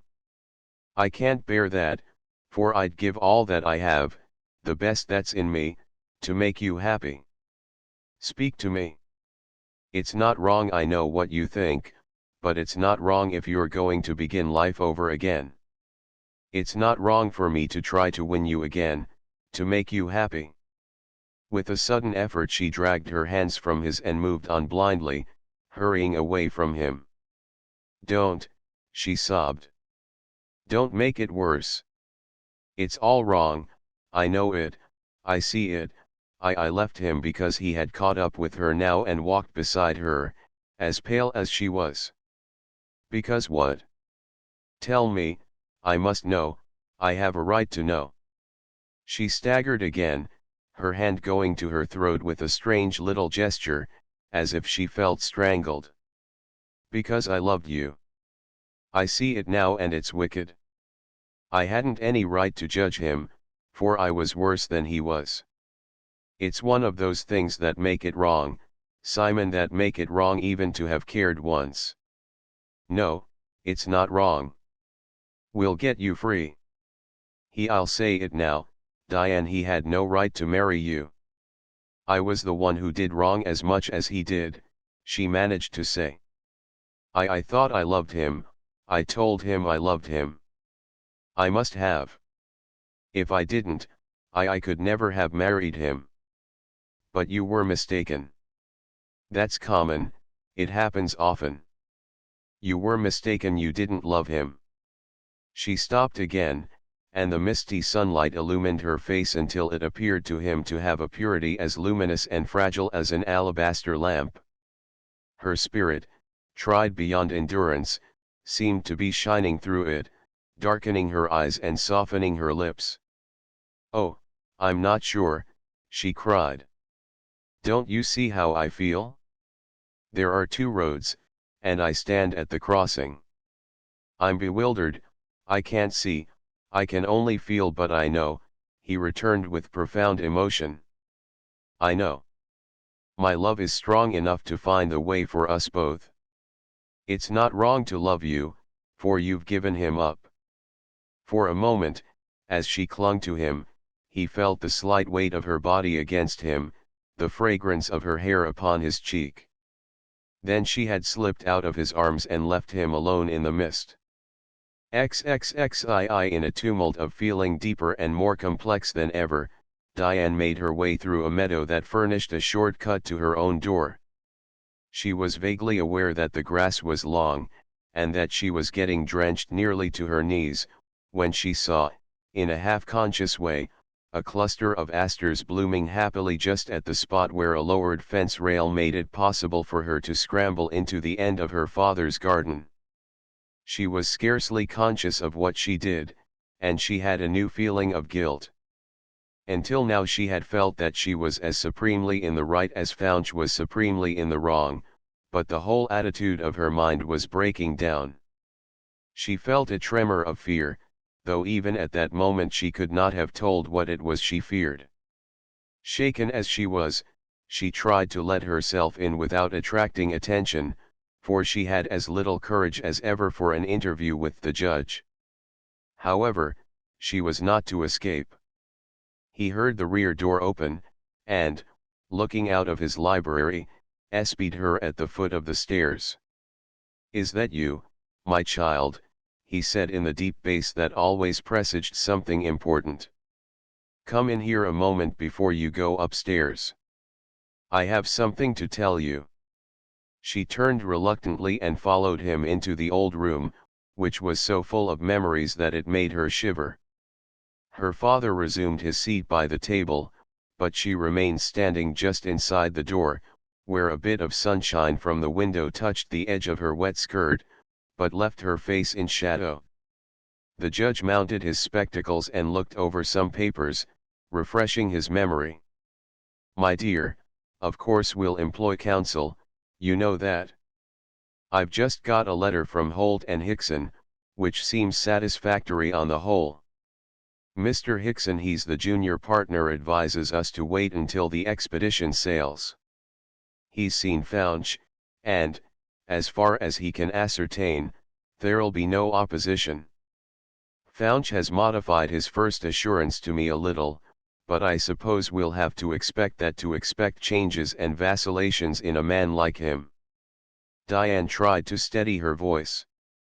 "What did he say? I mean, what does he say now, Papa?" The judge consulted the letter again. "He told Hickson that it depended upon you. He has the greatest faith in you, and won't oppose divorce if you ask it, but he wants you to ask it in writing. It's absurd knowing, as he does, that you've left him, but he seems determined, so Hickson says, to know just what you want. Of course, if that is really all he wants to know, it's easy. You can make a statement here, I'll have it typed and witnessed, and Hickson can let him see it. And if I didn't want to write anything, what would happen then?" Her father looked up in amazement. "Not want to write anything? Of course you do. The sooner you're free of that coward the better. That's what I called you in for. You can decide just what you want to say, and I'll have it prepared for your signature." She lifted her head at that, looking at him, a singular expression on her face. "But that's just it. I can't. You see, I don't know what I want to say at all." Her father suppressed an exclamation of impatience. "I should think you'd know well enough. You've got to say something, or else let it go, and after a while he'll sue you for desertion, but no one knows how long it would take him to get his courage screwed up to that. I wish," the judge let his hand fall heavily on the papers before him, "I wish we had a clean case against him to sue on at once." "You mean we haven't any case?" He frowned. "We've got case enough, in one way, but against you, well, he's done nothing against you but to dare to marry you, knowing what a coward he was." Diane continued to look at him, her eyes dilating a little, but she was silent. The judge, aware of it, looked up and encountered her expression. He pulled off his spectacles and gazed at her steadily. "What's the matter, dear? You look ill. I'll have to send for Gary." "Oh, no. It's nothing but the scent of those tuberoses on the table. It's so strong, it makes me feel faint." She moved away as she spoke and put herself a little out of the range of his vision. The judge took the glass of tuberoses and set it on the window ledge. "I thought you had a craze for all kinds of weeds. This thing has been too much for you, that's what's the matter." "No, no," she gasped weakly. "I'm strong enough to stand a great deal more than this." She hesitated, beginning to walk about on the other side of the room, her figure outlined against the rich bookbindings, but her face still in shadow. "Papa, what would you say if I decided to go back to my husband?" There was a sharp little pause before the judge's bass boomed across the table. "I'd disown you. A woman that could go back to such a coward wouldn't deserve recognition." She laughed hysterically. "But I married him. You didn't know it, did you?" "You know I didn't." "Nor did I." The judge controlled his anger. "I beg your pardon, dear, for my share in it. Gary thinks I helped make the match. If I did, I'll help unmake it. I'll have a statement drawn up for you, and you'll only need to sign it. I should hate to feel the marriage was my fault. It's no one's fault unless it's mine. I had no right to think I loved him if I didn't. You didn't, that's it, my child. Mistakes like that make half the marriages. I've seen enough of it in my day, and I don't mean to have your life ruined at the start. You're getting hysterical, that's all. I'll see that you get out of it and have a chance to make your life over. You can trust me for that, my girl. But if I shouldn't feel that I wanted to have you do it, Papa. He turned sharply. What's the matter? Have you seen that fellow? My husband? Oh, no, no. Her face flushed painfully. I don't believe he wants to see me after the way I left him. The judge started to retort, but hesitated and reflected. He had been on the point of telling her that Fouch did want to see her, but he thought better of it. It was enough to cure him, I'll admit that, my dear, he finally replied. Diane moved to the nearest cabinet, and lifting a little jar of ancient pottery, began to examine it as if she had never seen it before. Do you think that any woman who's been through what I've been through can start over again? Of course she can. Why not? A man can fail and fall, for that matter, and then get up and start fresh. Oh, but that's different, the man's not the question. I'm a woman. It's not the same thing at all. You're getting back now to the fundamental question, the double standard of morals. It's not relevant. You're not doing anything immoral to refuse to live with a coward.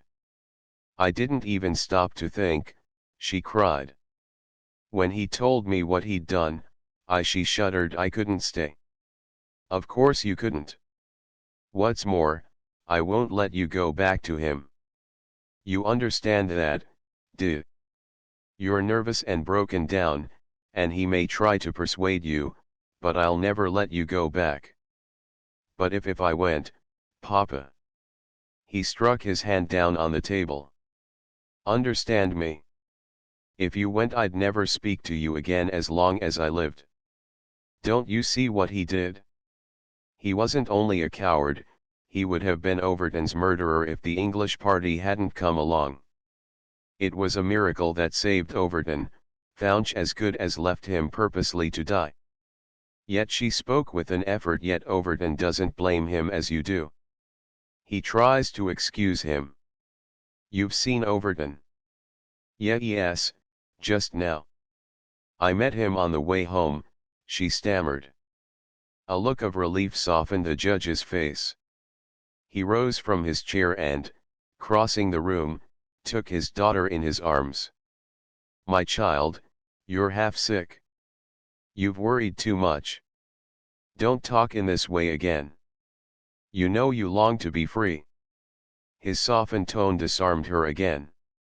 She clung to him, trembling, tears in her eyes. Oh, I do, she sobbed. I long to be my old self again. The judge gathered her up in his arms, as he had often gathered her up as a child, and carried her upstairs to her room. He put her on the lounge and covered her up, then he went down, and sent the old maidservant up with a cup of hot tea. It was the only thing he could think of that seemed to fill the peculiar demands of a case like this, a case which, to his mind, was nothing but hysteria. Then he set himself to framing the reply to Fouch that Diane was to sign. He had made up his mind to settle her affairs for her. He was convinced now that she loved Overton.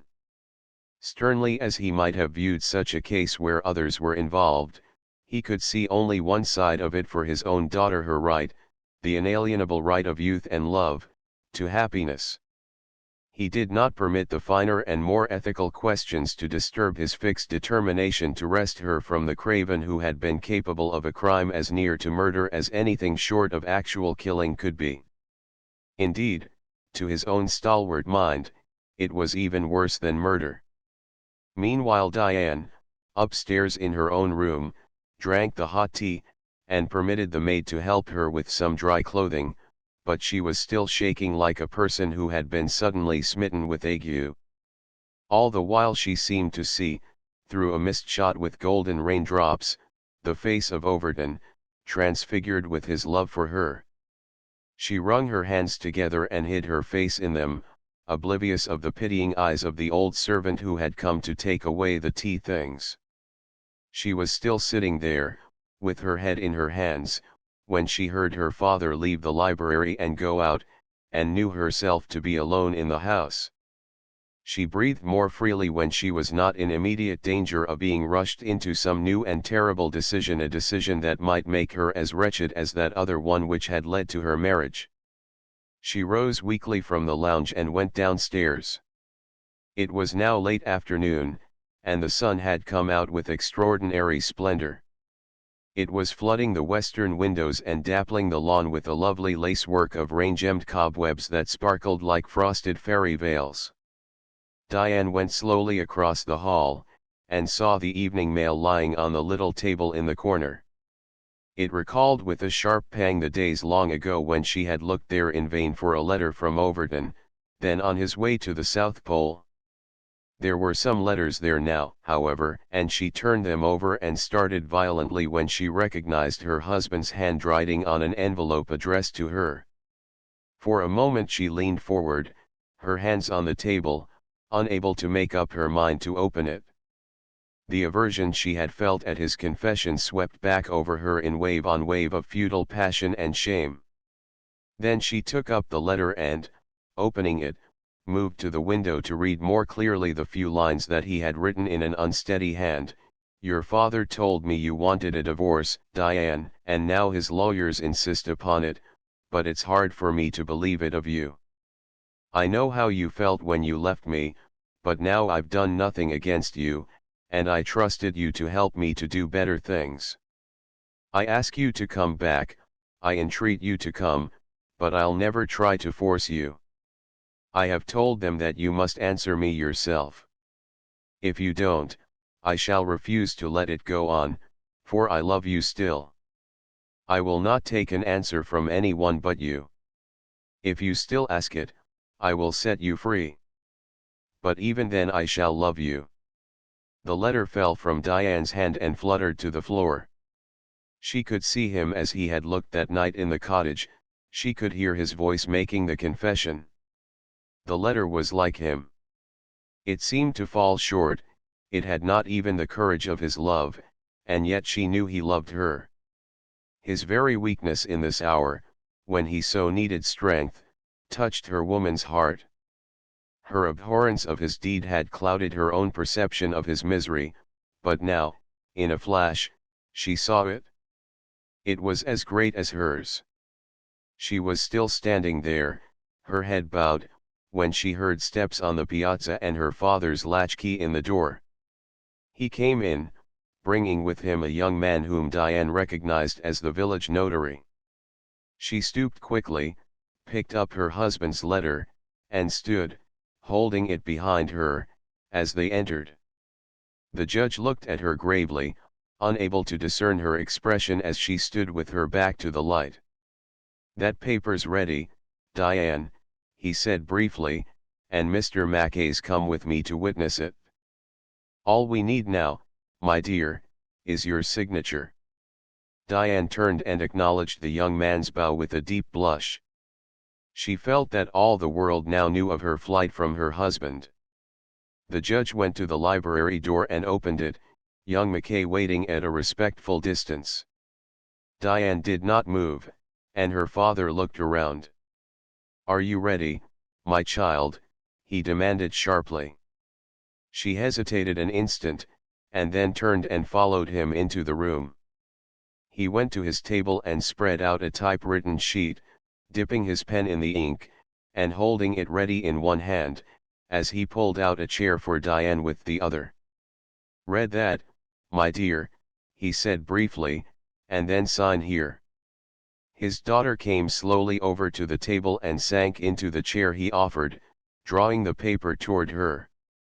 The powerful sunshine in the room seemed to flood the document with light, and she could read it at a glance. It was a brief reply to her husband's demands and a plain statement of her determination to sue for divorce at once. She read it, aware of the impatient hand at her elbow clenching the pen, and of young Mackay opposite. From the time when she read her husband's letter until now she had acted mechanically, scarcely conscious of what was going on around her, and she was only half aware of the curiosity and concern in young Mackay's eyes. She read the paper slowly through, and then, drawing a long breath, she took the pen from her father's hand. He spoke sharply to the witness, "Come over here and see her sign it, John." The notary obeyed, and they both stood waiting, their eyes on Diane, but she did not sign the paper. She rose suddenly, turning a white face toward her father. I'm sorry, Papa, but I really can't sign it." As she spoke she looked up, encountered the amazement and fury and repudiation in his eyes, and swayed under it but only for a moment. She steadied herself, and, turning back again with a gesture of finality, laid the pen down on the table. XXXIII 5 minutes later the judge had closed the door behind the young notary, and stood alone in the hall. He had shut the door sharply, with almost a bang, but now he stood with his hand still on the knob thinking. His first fury against his daughter was scarcely subsiding. It had gained force in those moments of mortification when he had to dismiss the young man whom he had brought to witness her signature, and now it rose in a hot wave of anger against her and against Faunch. He suspected that Faunch had written to her, he was trying to drag the poor girl back against her will. And she, Diane Hereford, his own daughter, had not the force of character to resist that craven. The judge turned with a black brow and tramped back to the library door. "Diane," he said in a voice of thunder, "what do you mean by this?" She was still standing beside the table, in fact she was clinging to the edge of it, and her face was deathly pale. She did not move, she did not even raise her eyes, and her father, still enraged, became alarmed. "Did you hear me?" he shouted. "What is it, Diane? Are you ill? Are you mad?" At that she turned her head, and slowly and reluctantly lifted her eyes to his. "I think I've been mad, father," she replied in a low voice, "mad and wicked." The judge came into the room. He moved over to get a nearer look at her, peering across the table where the paper still lay, with the pen flung across the face of it, a mute witness of her indecision, or her change of heart. Diane did not meet his eyes this time. She averted her face and her lips trembled. "You're ill, that's what ails you," her father exclaimed sharply. "I was a fool not to see it. You're too hysterical to sign this paper today." He stamped over to the telephone. "I'll call up Gary. I ought to have done it before she stopped him." "Papa." He swung around at the sound of her voice, and, for an instant, they looked at each other. She was trembling, but a little color came back into her face. "I'm not ill," she said slowly, with an effort, "and I'm not mad now. I'm sorry, Papa, I can't sign it because..." She stopped, her eyes fell, the color rose softly from chin to brow, her whole face seemed transformed and softened and strangely beautiful. "Because it would be wrong for me to sign it." His eyes sparkled with anger. "Wrong for you to sign it? Do you mean to tell me that I, your father, would ask you to do anything wrong?" "No, no. You don't understand. I can't tell you, Papa, I can't tell anyone just what I feel. It's something a woman can't tell. I mean she can't make anyone else understand the change that comes into her heart and her soul when she's been tried as I've been tried." "Pshaw. Any fool could understand it. You're hysterical." Diane gave him a strange look, a look that was not only appealing, it was mystical and remote. It seemed to the angry old man that his daughter's soul was withdrawing itself into some shadowy region, as obscure to his robust mind as the mists and the snows that had enveloped the fatal delinquency of her husband. But the suspicion that had shot through his mind at the door, came back now with sudden and convincing force. "That fellow's been writing to you," he exclaimed, "he's been trying to make you come back." Diane, full of the fresh consciousness of Arthur's letter, averted her eyes. "Yes, he's written me," she confessed simply, "he has a right to do that, he's my husband." The judge gave utterance to an inarticulate sound. He was, in reality, choking with anger. Diane saw it. She felt an almost intolerable longing to escape, to be alone, to order her thoughts, but she could not bear to incur her father's anger. He had been so good to her. She had fled to him in her darkest hour and he had sheltered her. She hated to offend him. She stood irresolute, unable to voice her thoughts. Meanwhile, the old man swallowed the lump in his throat. "I knew it," he exclaimed bitterly. "He's been trading on your pity, on your woman's heart, confound him. Do you want to be free? You've said so. Why did you mortify me just now? You made that boy think I was trying to force you to sign a paper against your will. You made a fool of your father because that coward's been begging off." "No, no," she cried sharply, "it wasn't that. He said nothing cowardly, Papa, nothing that he shouldn't say to his wife. It is I have changed, I." She stopped, breathing quickly, and then she added more quietly, "You know what I said, Papa. What would you do if I went back to my husband?" The judge stood looking at her for a long time in silence, his face flushing darkly. Then he broke out with passion. "I've told you that, too. I'd disown you." She put her hand to her side with a quick gesture of pain, and all the soft color left her face, even her lips grew white. "Do you mean that?" The judge, still regarding her with smoldering eyes, bent his head slowly. "I do. I told you so before I got McKay. I mean it. What did that fellow write you?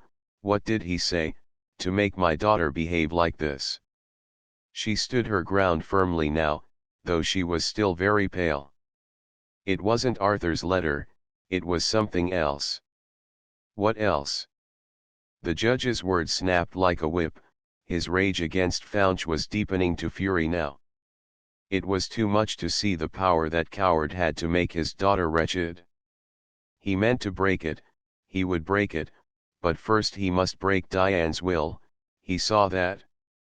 "I told you I had seen Overton," she replied slowly, speaking with an effort, as if the words were painful. "It was Overton who made me see it all, see it so plainly that I couldn't think why I'd ever been blind." "Overton?" The judge was bewildered. "Why, the man's in love with you, duh." She bent her head at that, tears in her eyes. "I know it," she spoke so low that her words were almost inaudible, "that's why I saw it all so plainly. I'm not that kind of a woman." "What kind of a woman? What do you mean?" cried the judge with impatience. "The kind of woman who leaves her husband to go with another man." "Good Lord," cried the judge furiously, "you came to me. It's not your fault if Overton kept on loving you, is it? You haven't run away with Overton, have you? If I signed that paper it would be almost the same thing." He scowled at her, trying to think, seeing at last one side of the question which was not his side. "You mean you left Fouch because you loved Overton?" "No," she cried sharply. "But he loves me, he wants me free. If I signed that paper it would be as if I wanted to be free to marry him." For the second time that day, the judge thought that he saw the light. He softened his tone. "You do love Overton, and you think it's wrong, so your idea is to make a martyr of yourself, to refuse a divorce." Suddenly her face quivered, an emotion stronger and deeper than any that he had ever seen in her before, shook her from head to foot. "Oh," she cried brokenly, "don't ask me, Papa, I can't make you understand, you're a man, you can't. I wish I had a mother, she sobbed, covering her face with her hands. The judge was profoundly touched. He felt that his girl was ill in body and mind, and he had driven her too hard, he had tried to force her to act before she was ready, he had seemed to fling her into the arms of her lover. That cry for her mother, he had never heard her utter it before, it reached his heart. He went over to her quickly and took her in his arms. "I've been too hasty, my child," he said kindly. "You must rest, then we'll talk it over." He hesitated before he added grimly, "I know how you feel, but you're not to blame. Overton has always loved you. It's not his fault now, it's not yours. If you can't live with your husband, you've got a right to be free, and I'm going to set you free. You leave it to me, Diane." This time his tenderness did not disarm her, she did not yield to his caress, instead she gave him a strange look, a look that was full of sadness, and slipped quietly out of his arms. I feel tired," she said in her low voice, "I can't argue now, Papa." She turned suddenly and lifted her face to his and kissed him. "I'm going up to my room to think." He stood watching her, taken by surprise. She was walking slowly, almost unsteadily, toward the door, and he saw that she was weeping. Something in the way in which she had parted from him, something, too, in the whole attitude of her figure, alarmed him. He called to her sharply, "Diane."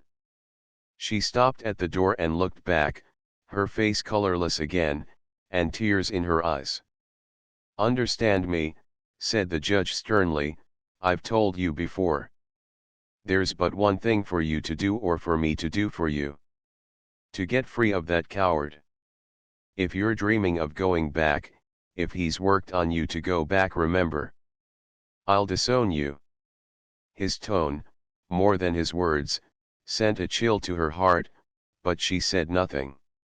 She only gave him a look so full of a mute appeal, and that mysticism, that withdrawal, which had so perplexed him a moment ago, that he could not fathom her purpose. Then, without a word, she turned slowly and left the room, and he heard her step, still slow but more resolute, ascending the stairs. He was sorry that he had been so sharp with her, he began to perceive that the trouble had gone deeper than he thought. Or that man, Faunch, had worked upon her. The judge's choler rose up in his throat again and nearly choked him. He sat down at his table and tried twice to write a letter to Faunch, a letter that should be a quietus, and then, thinking better of it, he tore the sheets into fragments and tossed them into his waste paper basket. Meanwhile, Diane, having reached her own room, locked the door with shaking hands. It seemed to her that she had spent all her strength in this conflict of wills, that it had cost her much to resist her father. And yet, she recalled the moment when she had lifted the pen, when she had almost signed that paper, with a shudder. It was true that the whole attitude of her mind had broken down. She had seen herself on the brink of separation from her husband because of Overton. She stood now, just inside her own door, motionless, her unseeing eyes fixed on the window opposite.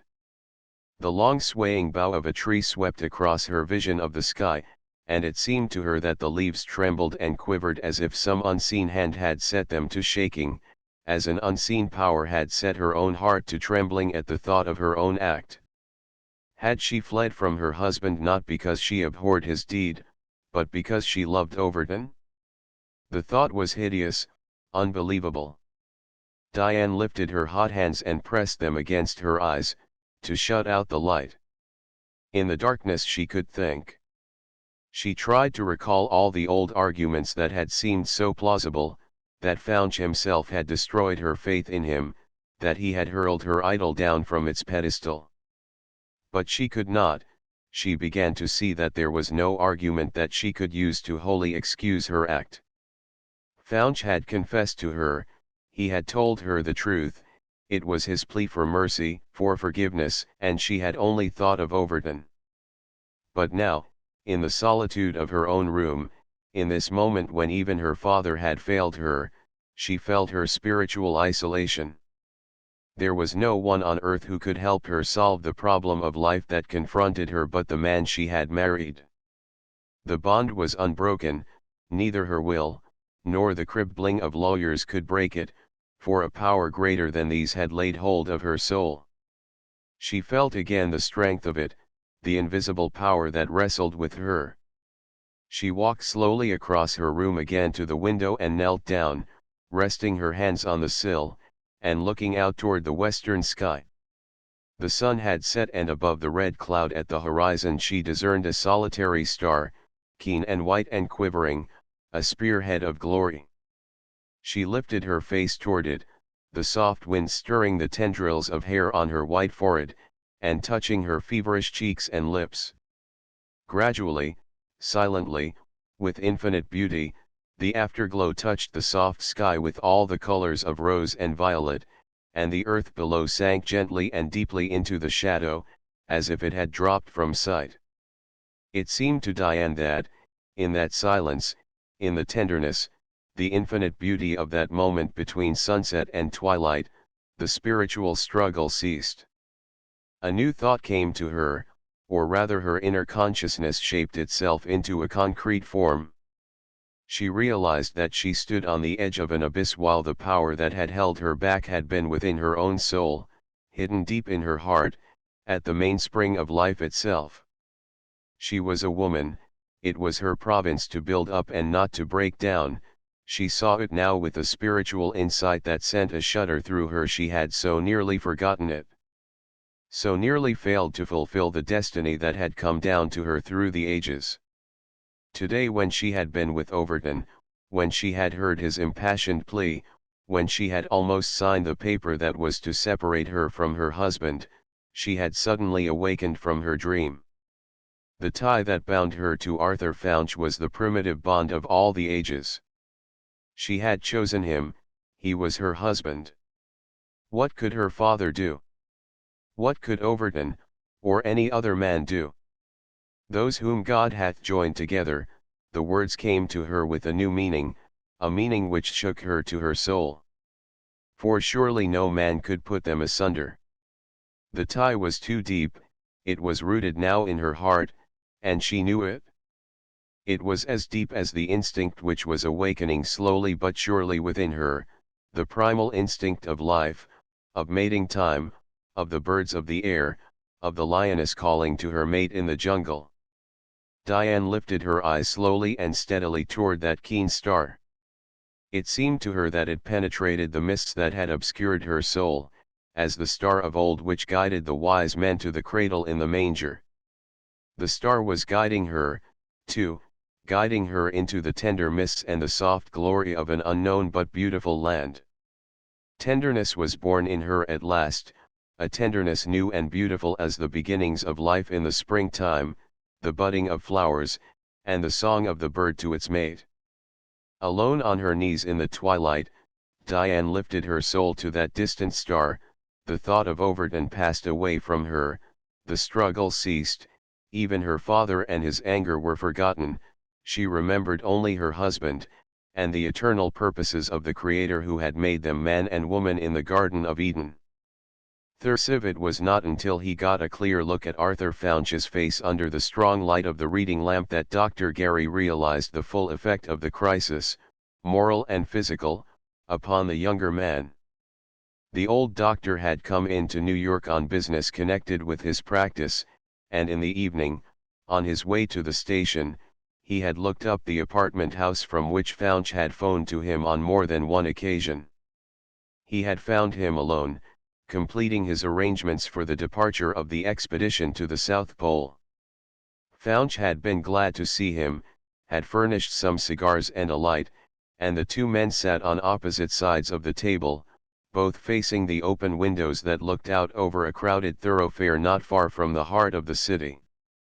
Even at this late hour the clamor of traffic came up to them, and the variegated lights of the flashing signs revolved, flashed, and receded and flashed again with all the colors of a kaleidoscope.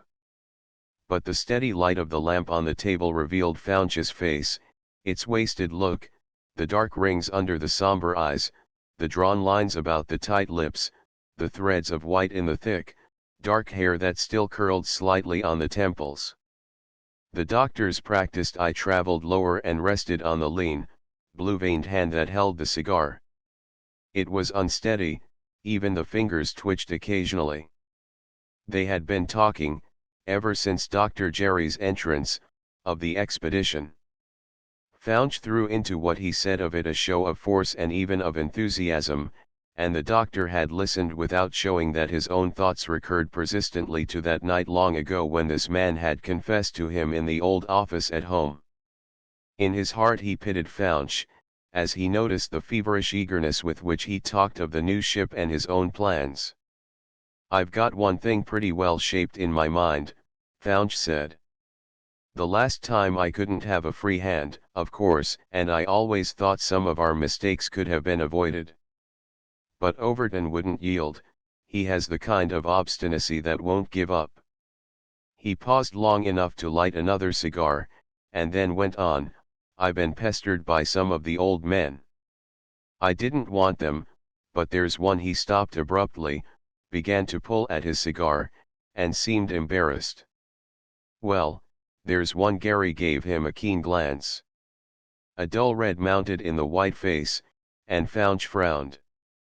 "He knows, or thinks he knows, something about the other expedition, and suspects that I can't afford to risk his telling it. I thought, at one time, that you dreaded the secret, yet you've let Overton keep back the truth. You're up to your neck in his debt." Faunch leaned forward in his chair, his shoulders bent like an old man's, and his clasped hands hanging between his knees. "I feel the same way now, but we agreed to keep it quiet. There didn't seem to be any other way. And he gave up the command to you, too. It seems to me you're getting a good deal more out of it than he is on the face of it, at least. You think he's paying a big price for a broken potsherd? Well, he isn't doing it for my sake." Faunch sank back again in his seat, the spark of his half-smoked cigar dying out between his fingers. Then he turned his head quickly and fixed his haggard eyes on the doctor. "Have you seen my wife lately?" Gary shook his head. "Not for some days a week, I think. I wrote to her, asking her to answer me herself. If she really wants a divorce, she shall have it, but I want her to answer me, and she hasn't. I've been wondering if she ever got my letter."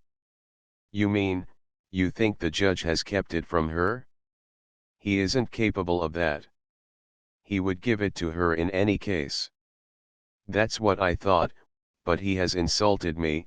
I can't go to the house, and she hasn't answered my letter." The doctor picked up an ivory paper knife from the table and began to run it back and forth between his fingers. "It would be natural enough, wouldn't it, for any woman to expect you to come to the house and ask such a question as that in person? You think I haven't the courage?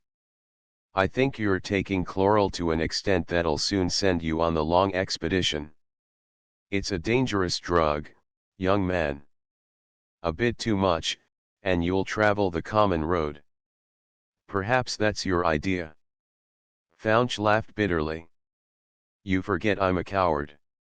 Sometimes cowards take that way. It's easy. Don't be alarmed, I shan't. I've always had a tenacious wish for life. If I hadn't had it, I'd never have done the thing I did. I simply couldn't risk dying. Yet you're going back down there." Faunch gazed at the doctor a little wildly, his eyes shining. "It draws me. I can feel it. But I'll take no risks, don't be afraid of that. I know perfectly that I'll never risk my own skin, no matter how I risk others." The doctor looked at him curiously. "There are two men in you, Faunch.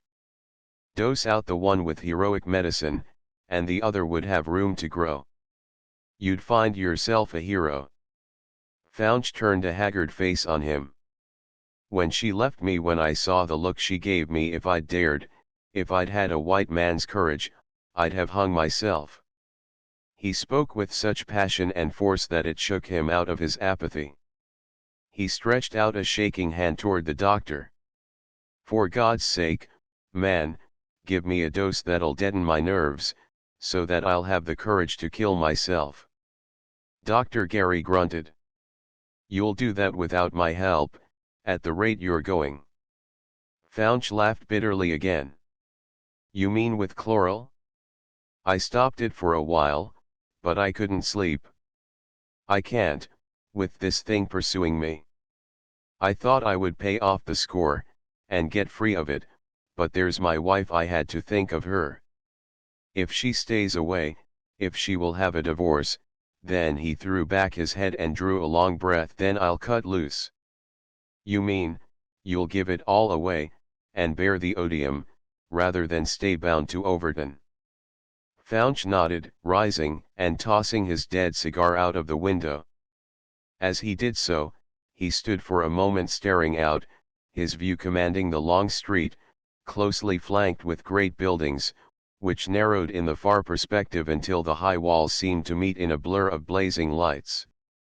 It was as if he looked into the wide mouth of a funnel, lined with jewels, and it seemed that all these living, moving atoms, brute and human, must either be crowded or pushed through a tiny opening at the farther end or strangle in it. Fouch was aware of it, aware of the clamor and the struggle of it, of the leap with which that crowd would launch itself upon the fallen, as a pack of wolves upon a wounded comrade, tearing and trampling the man who failed under its eager, cruel, predatory feet. He turned with a gesture of disgust. At the price I'm paying, life isn't worth living, he exclaimed. Gary rose from his seat and began to potter around the room. He did not even look toward Fouch, but he was aware of it when the younger man went to the table to take another cigar. While his back was turned, the doctor picked up a small, dark bottle from the dresser and dropped it into his pocket. Then he found his hat. Don't pay the price, he said, as he held out his hand to Fouch. Fouch stared at him for a moment without speaking, wrung his hand nervously, and went back to the task of lighting a new cigar.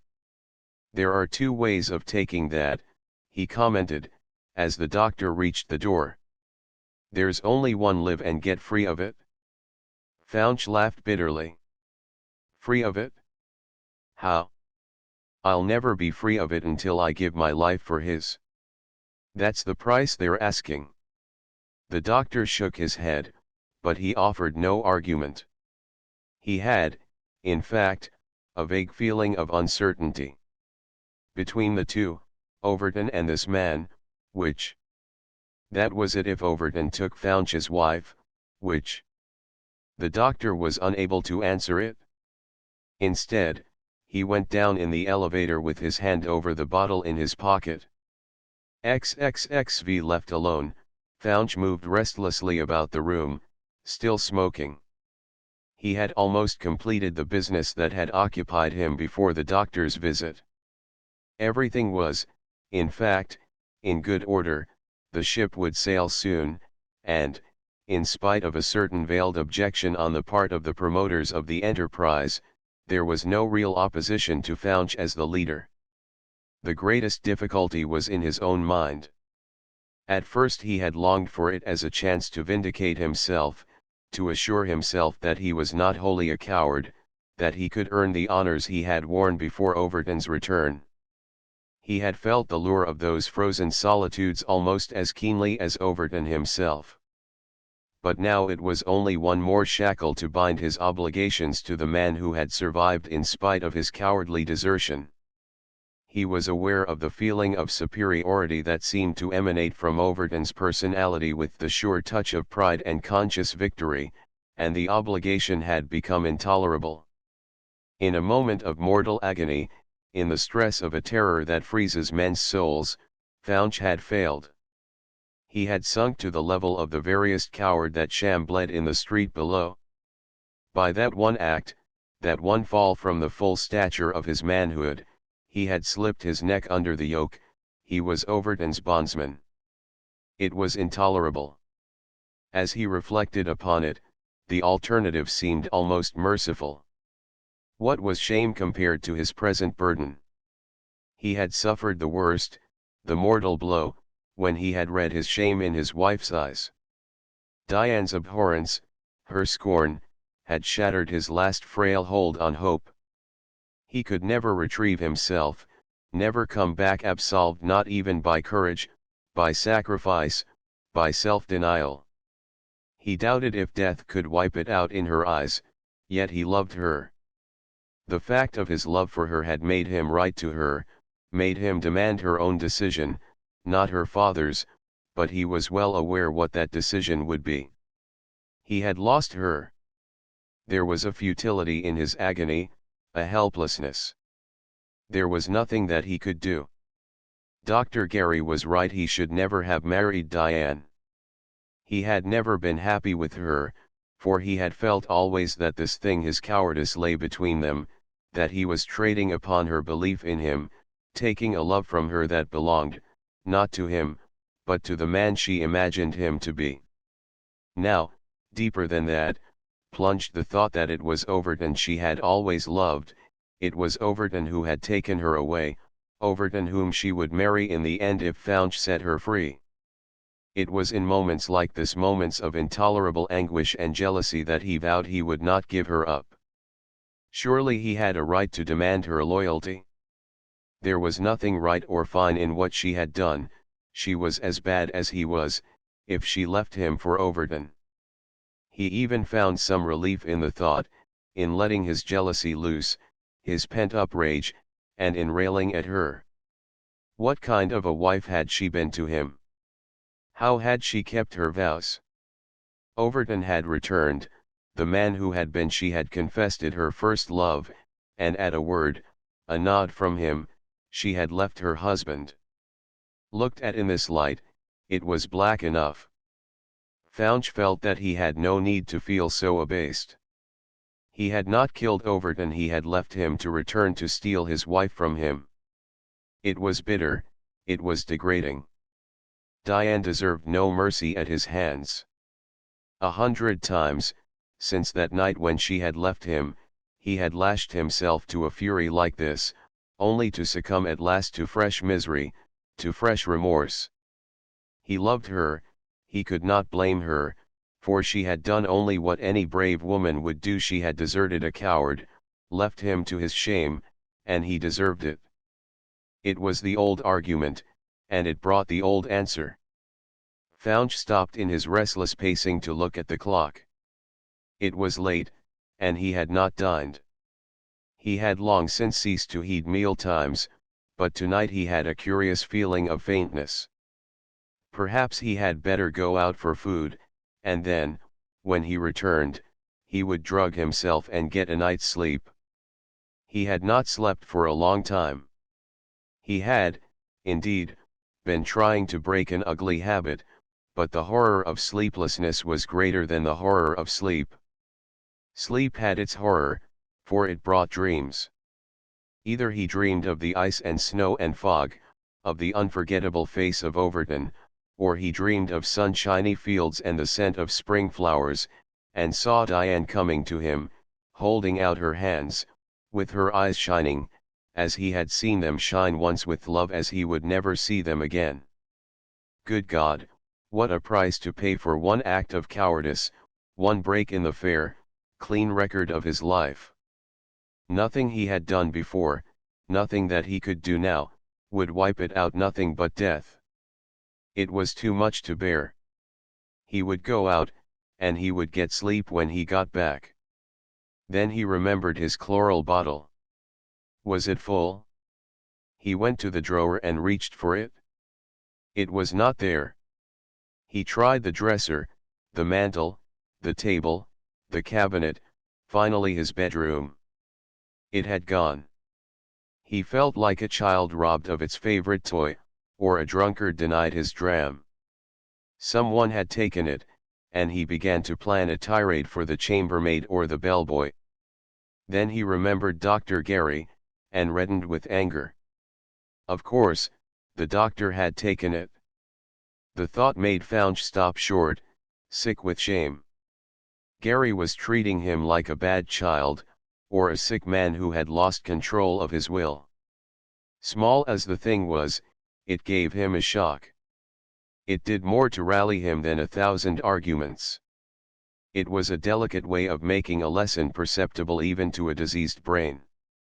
He knew now how he had craved a drug that would deaden his pain, lessen his resistance, go on making him a coward. He straightened himself and stood staring vacantly into the mirror over the dresser. It was a long while before he became aware of his own image, and then he was shocked by it. His face was white and lined, the face of a man who had aged 10 years. A new kind of agony that was half self-pity shot through him. He was a forsaken man, a man who was existing by the sufferance of another, whose very honors were at the mercy of another, who had lost all and saved nothing, not even love. It was a moment of mortal anguish, but it passed. He turned abruptly, opened a drawer, and, slipping his hand back in the corner, laid it upon his pistol. As he did so, a slight sound startled him. Someone had opened the door in the outer room.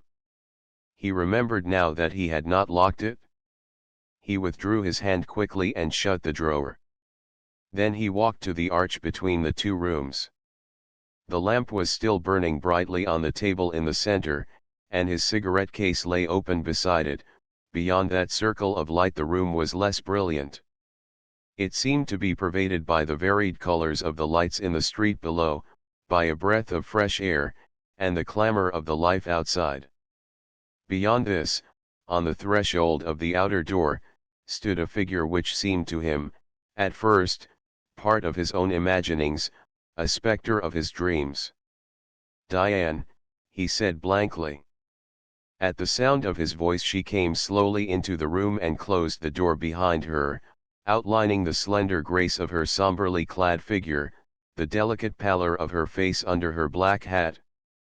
She seemed to hesitate, and lifted her eyes slowly, almost reluctantly, to his. He did not speak, and she clasped her trembling hands against her breast, her eyes holding his, though tears trembled on the lashes. "Arthur," she began slowly, her tone almost inaudible. "Arthur, I've come back to you. I've come back to you to stay, if you want me." He answered her with a sound that was almost like a sob, broken and inarticulate, and sank into a chair, covering his face with his hands. She stood looking at him, startled, amazed, then she saw that his whole frame was shaken by his emotion, that he was trembling like a grief-stricken child, speechless with tears of relief. She went slowly across the room, and, kneeling beside his chair, put her arms around him and lifted her pale face to his. The judge looked up heavily from his desk, his glance taking in the faces of both his guests, the men he had summoned to hear his news. "Diane has left me, broken with me forever," he announced sternly. "Last night she went back to Founch." Unconsciously the little dean glanced at Overton's pale profile, outlined cameo-like against the dark hangings behind him, but he answered Hereford, "You mean she's gone back to her husband? And she's right, too." "I suppose I had to expect that from you," retorted the judge bitterly. "It's orthodox, isn't it? It may be right, but she's given me up. I shall never forgive her." The dean fired up with a passion that transfigured his thin face. "She can do better without your forgiveness than without God's." The judge eyed him a moment in heavy silence. "Did you meddle with her, Price?" "No, more shame to me." "I was afraid of you, Hadley, that's the truth." In spite of himself the judge smiled grimly. "I was afraid to speak.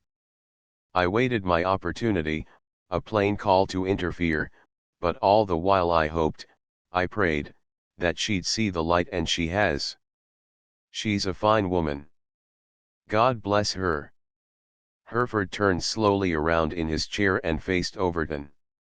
You, at least, will be on my side. A deep flush mounted slowly over Overton's pale face.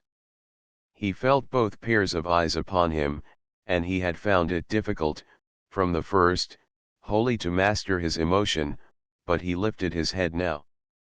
No. He spoke slowly and with an effort. I'm not on your side, Judge. She's done the high thing, the noble thing, that we should have expected knowing her.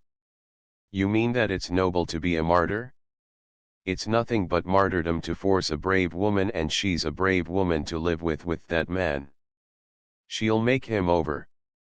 The believing wife shall save the unbelieving husband. She's done right, the dean cried again. The judge looked from one to the other in open disgust. She's my daughter, and I'm ashamed of her, he thundered. Good heavens, Judge, what an impossible thing to say of her. Overton was on his feet. It seemed to the other two men that he towered, tall and gaunt and still haggard from his visit with death. He saw the look in their eyes and reached for his hat. I beg your pardon, he said to the judge with all his natural courtesy, but I can't stay. You must excuse me, feeling as I do.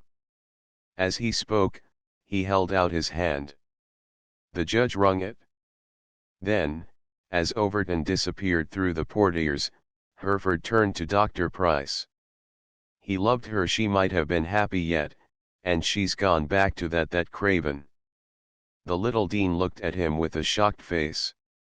You're a judge, Hadley, and a father. Don't you know you were doing something wrong, immoral and wrong, hideously so? You've fed yourself too much on the old Greek idolatry. What right had you to put them asunder you? The judge stared back at him, coloring deeply, angrily. You can't change me, I told her so. I won't forgive her. You're all very well, Edward, but you can't preach to me. I shan't listen. I'm an old man, as you say. I didn't, interrupted the dean. And I'm older than you. It doesn't matter. I'm an old man, and she's all I've got.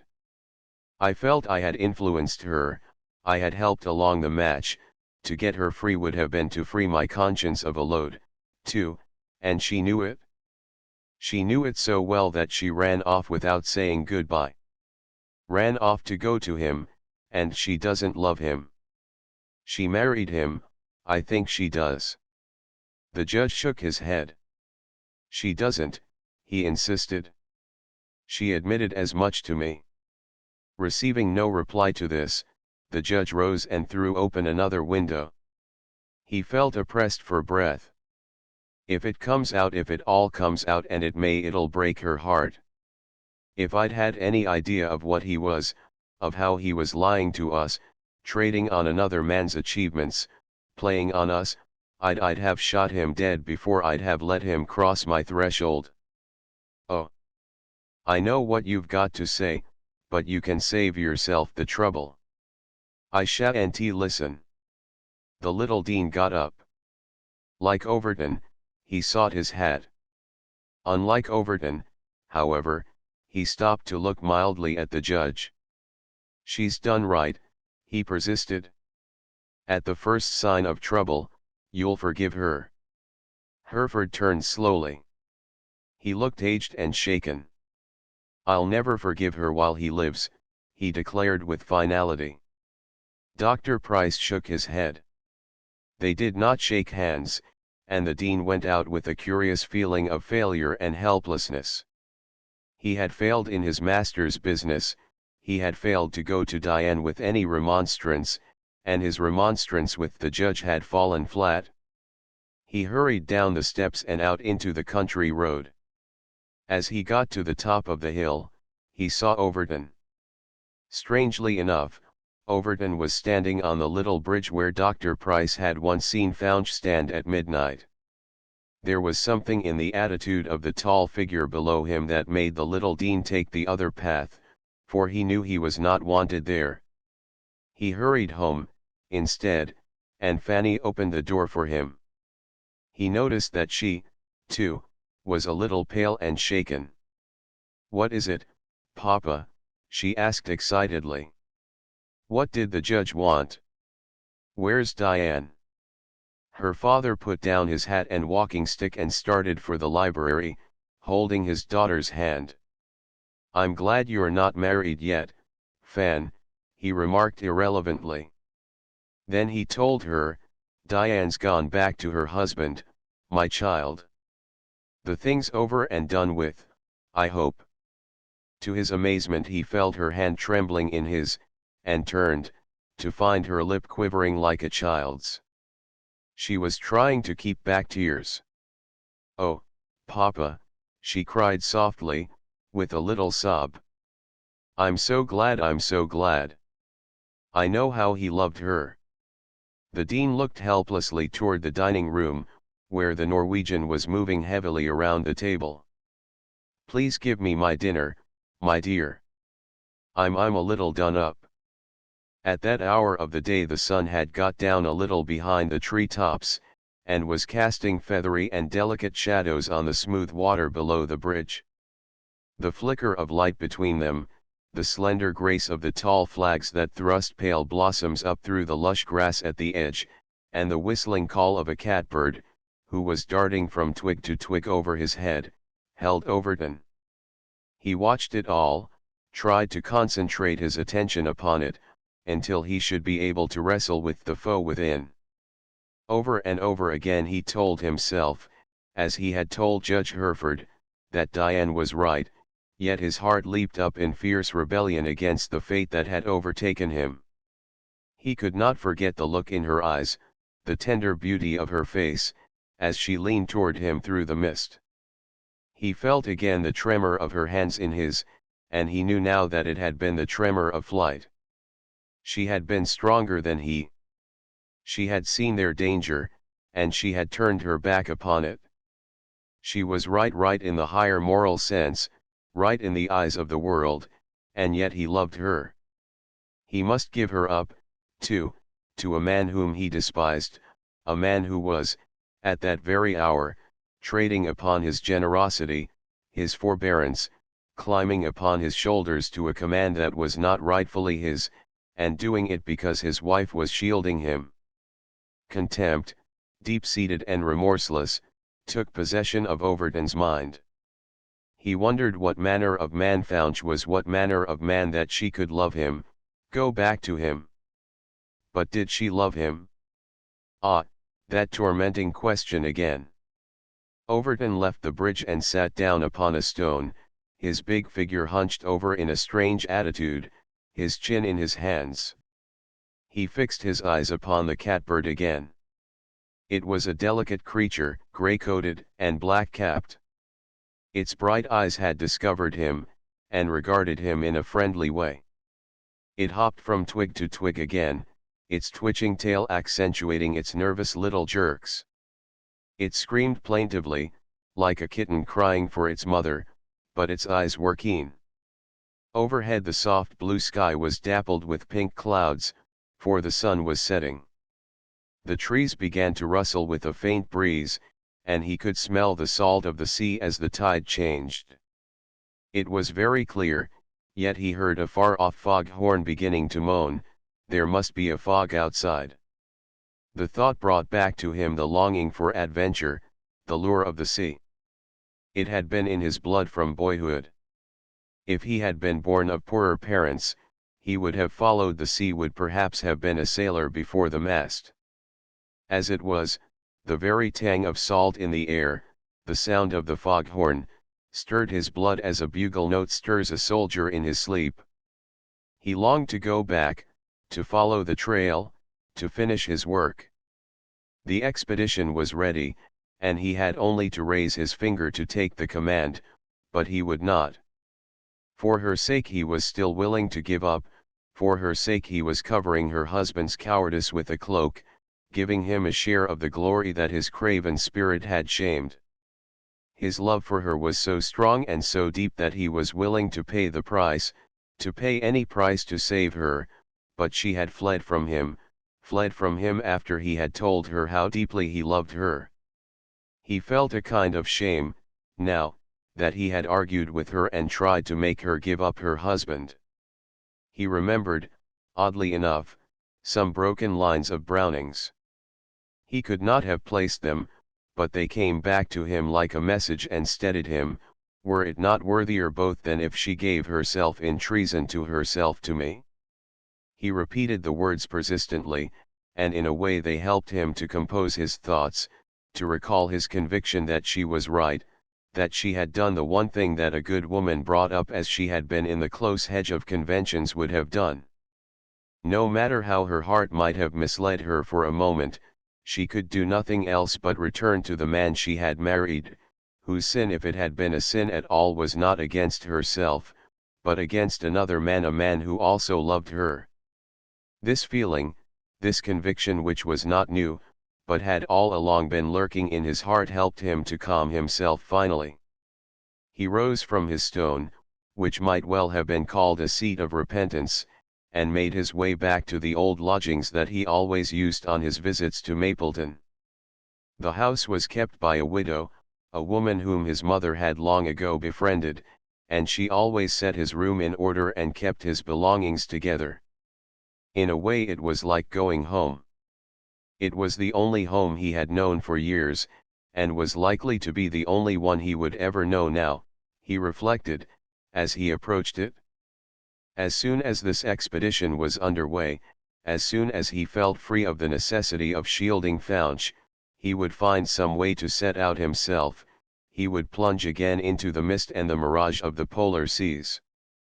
It was reflections like these that made it almost startling to open the old gate, which had an annoying habit of coming off one hinge, a habit that had clung to it ever since his boyhood, and to feel that it was admitting him again into the commonplace existence that he had left behind him when he started out.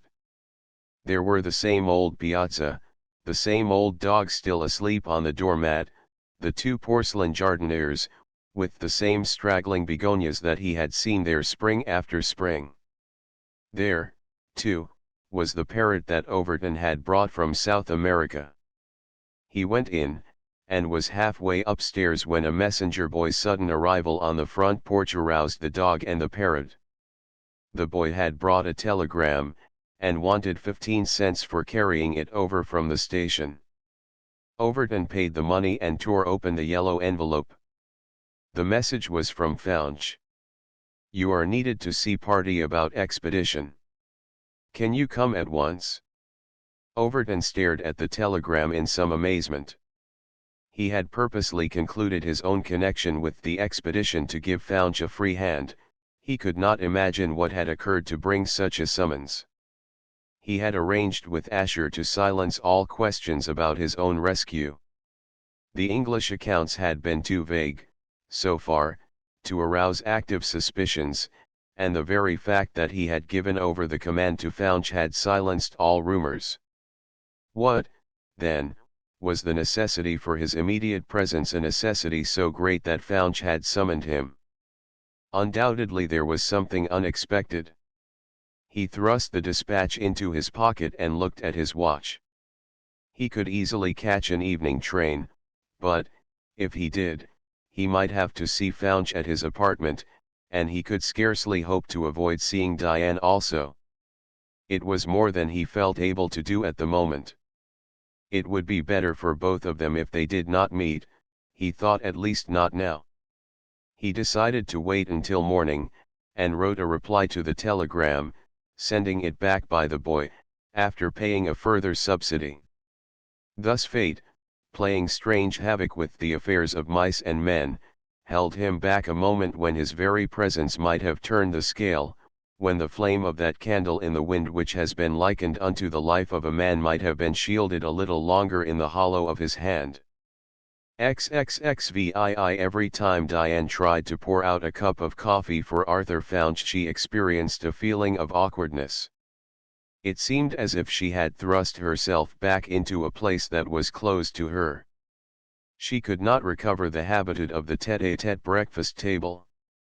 The man sitting opposite to her did not seem so much her husband as some specter of the man she had married.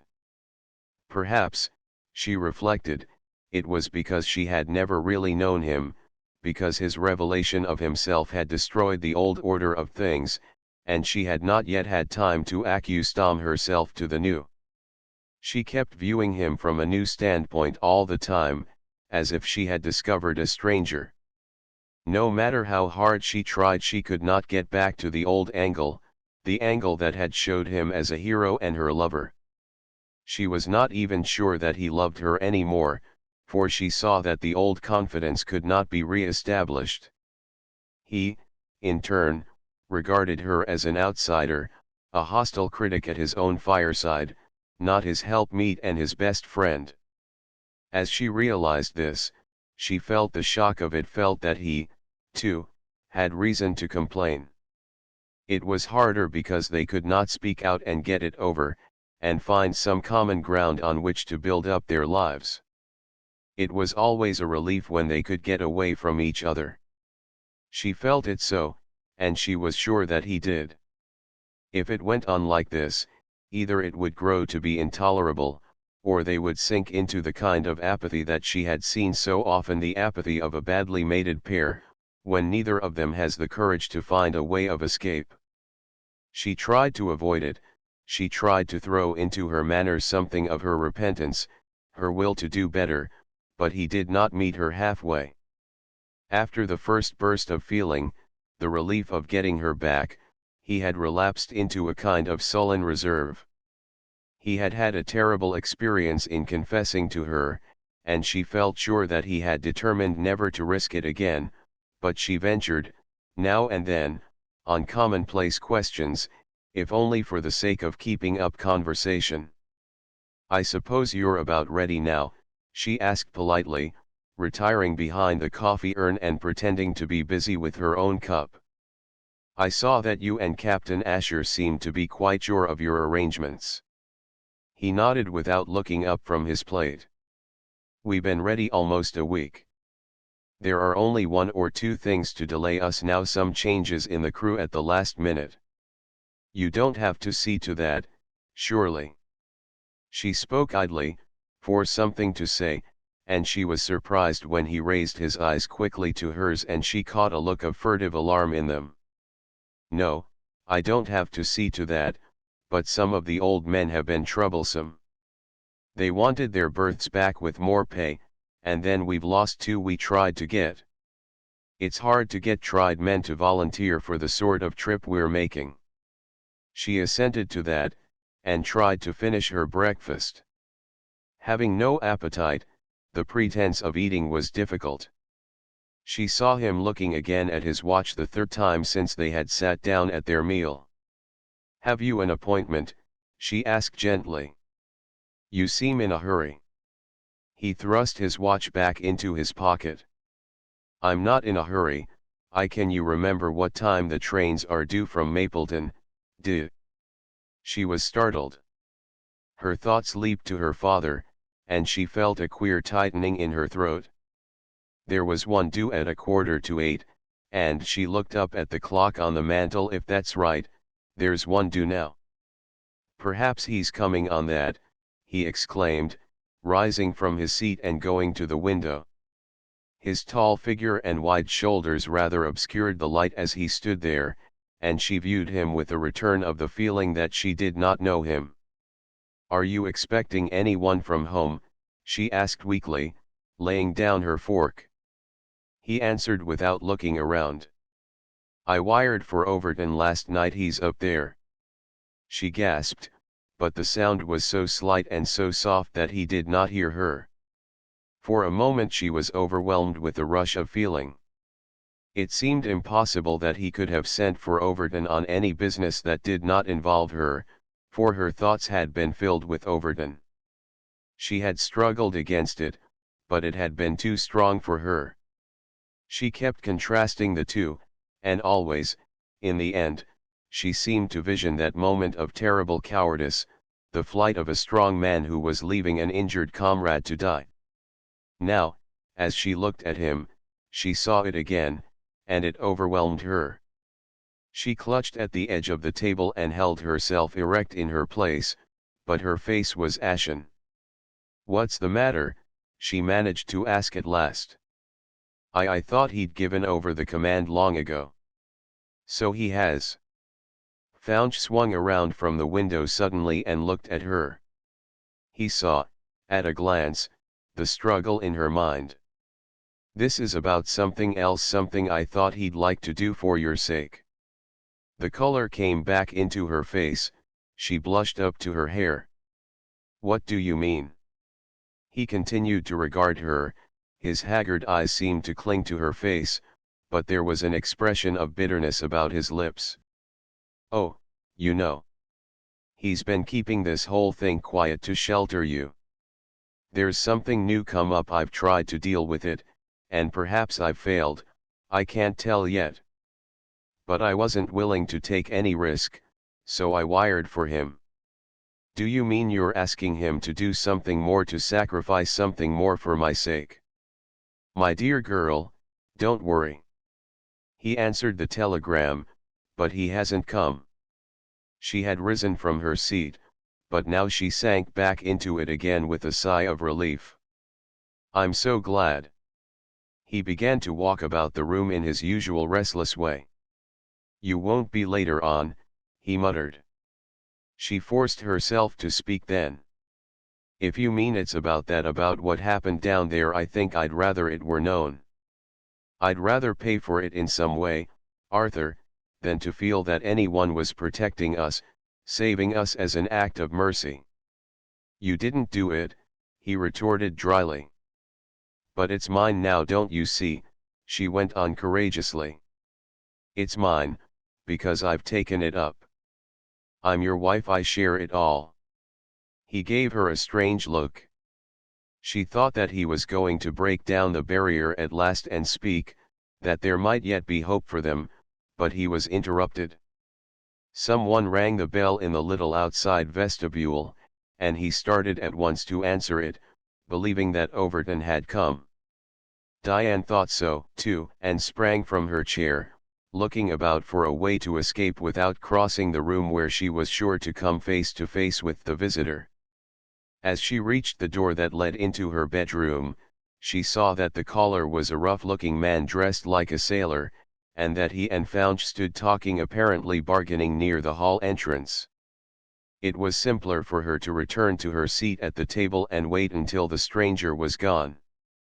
She went back with such a feeling of relief that she found courage to pour out another cup of coffee, and to drink it slowly, while she was trying to think.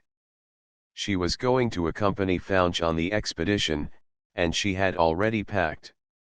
There was little or nothing left for her to do, except to write a last letter to her father, entreating him to think of her while she was away, and to try to forgive her for doing what she felt it was right for her to do, for returning to her husband. She was thinking of this, trying to frame it in her mind, when Founch suddenly returned.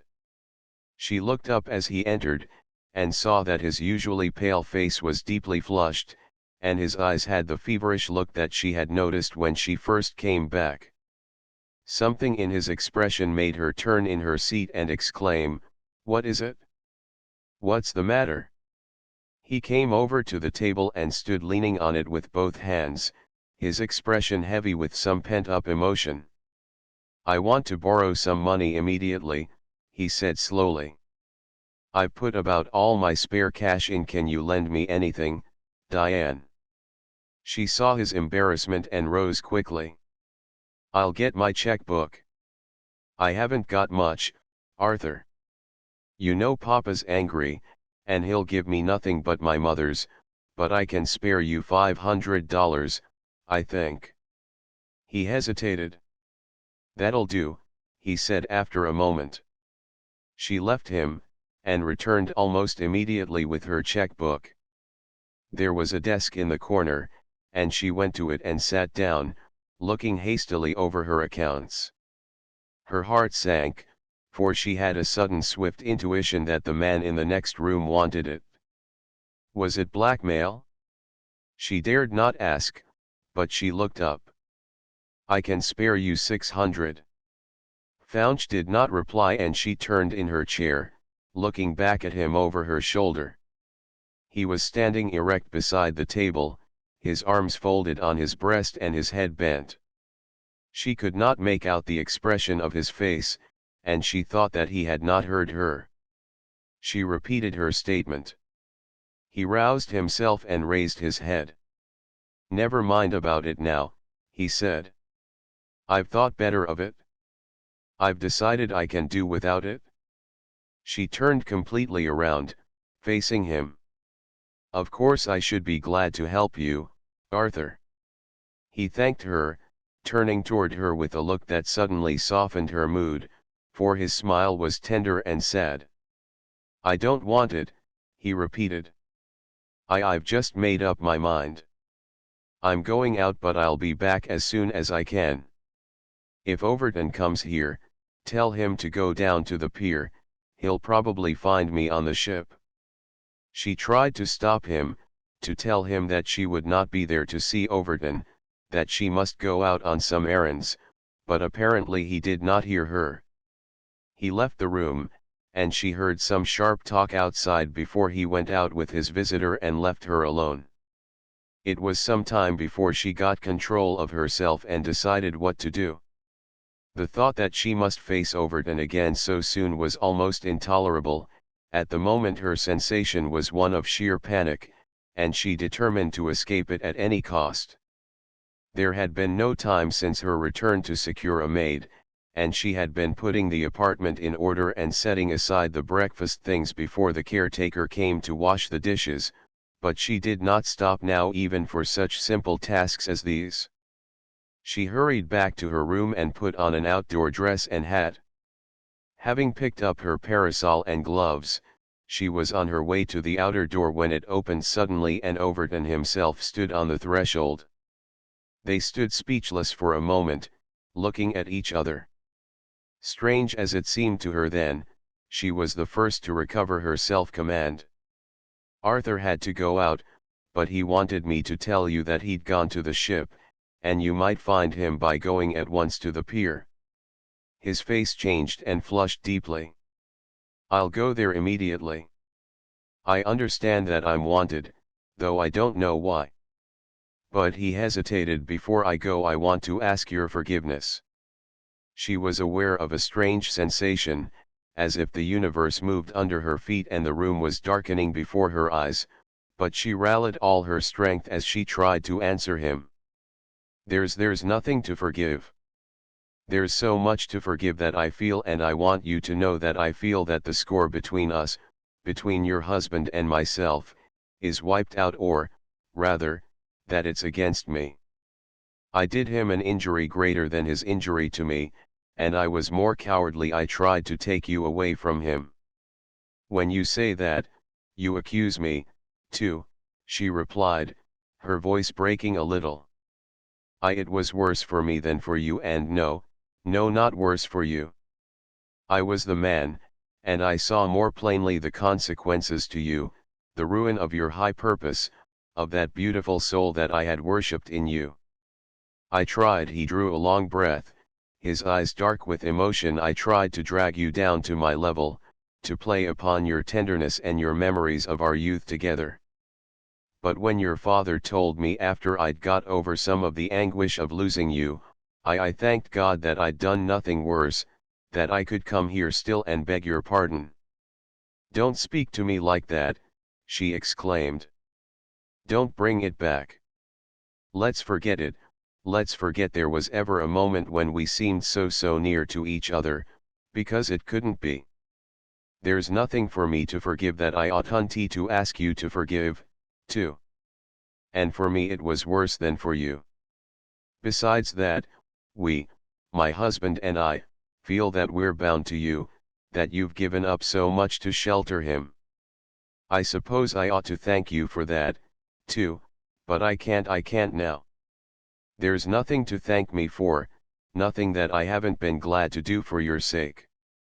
As she spoke, he turned back toward the door. The edge of emotion was worn so thin that a touch might break through, and he dared not stay longer. But to Diane the moment had come with the revelation, she felt her strength coming back to her with almost a feeling of relief. She had passed through a great crisis, and she had returned to her husband. It seemed to her that that bare fact suddenly armed her with a power of resistance which she had never suspected she possessed, and her voice was almost tranquil when she answered him. "Whether it's for my sake or for his, I do thank you.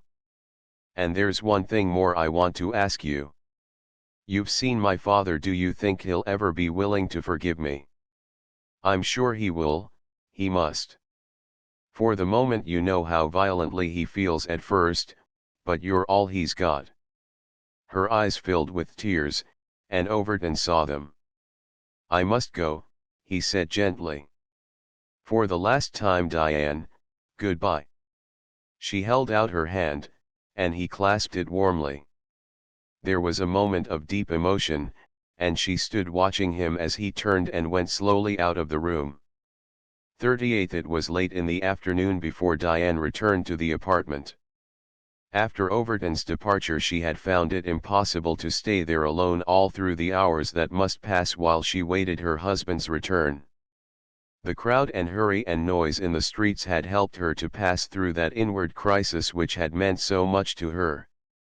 Silence and solitude would have beaten down upon her like rain and drenched her with misery, but out in the open air, with that upward glimpse of the sun which is all that the narrow streets permit to a New Yorker, she began to rouse herself to face the days and weeks that would lengthen out into years before her, if she lived, and would bring no material uplift, unless the thought shot through her mind as a ray of sunshine sometimes penetrates a black forest, unless her husband suffered some change of heart. Something in him, something vague and elusive, but still tantalizing her with a fleeting vista of change, had perplexed her. But his attitude had been the same, it had been the same up to the moment when he had decided that he would not use the loan. The remembrance of that stung her with apprehension. Was there still to be something to hide, something to fear? It would be intolerable if it went on like that. She tried not to think of it, she tried to think only of Overton's reassurance about her father, and of the one thing that gave her comfort, the fact that she had returned to her husband.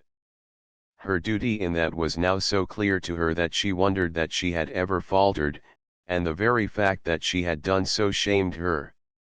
Yet she had been strong enough at last to see the right way and return to it, and that was a reassurance.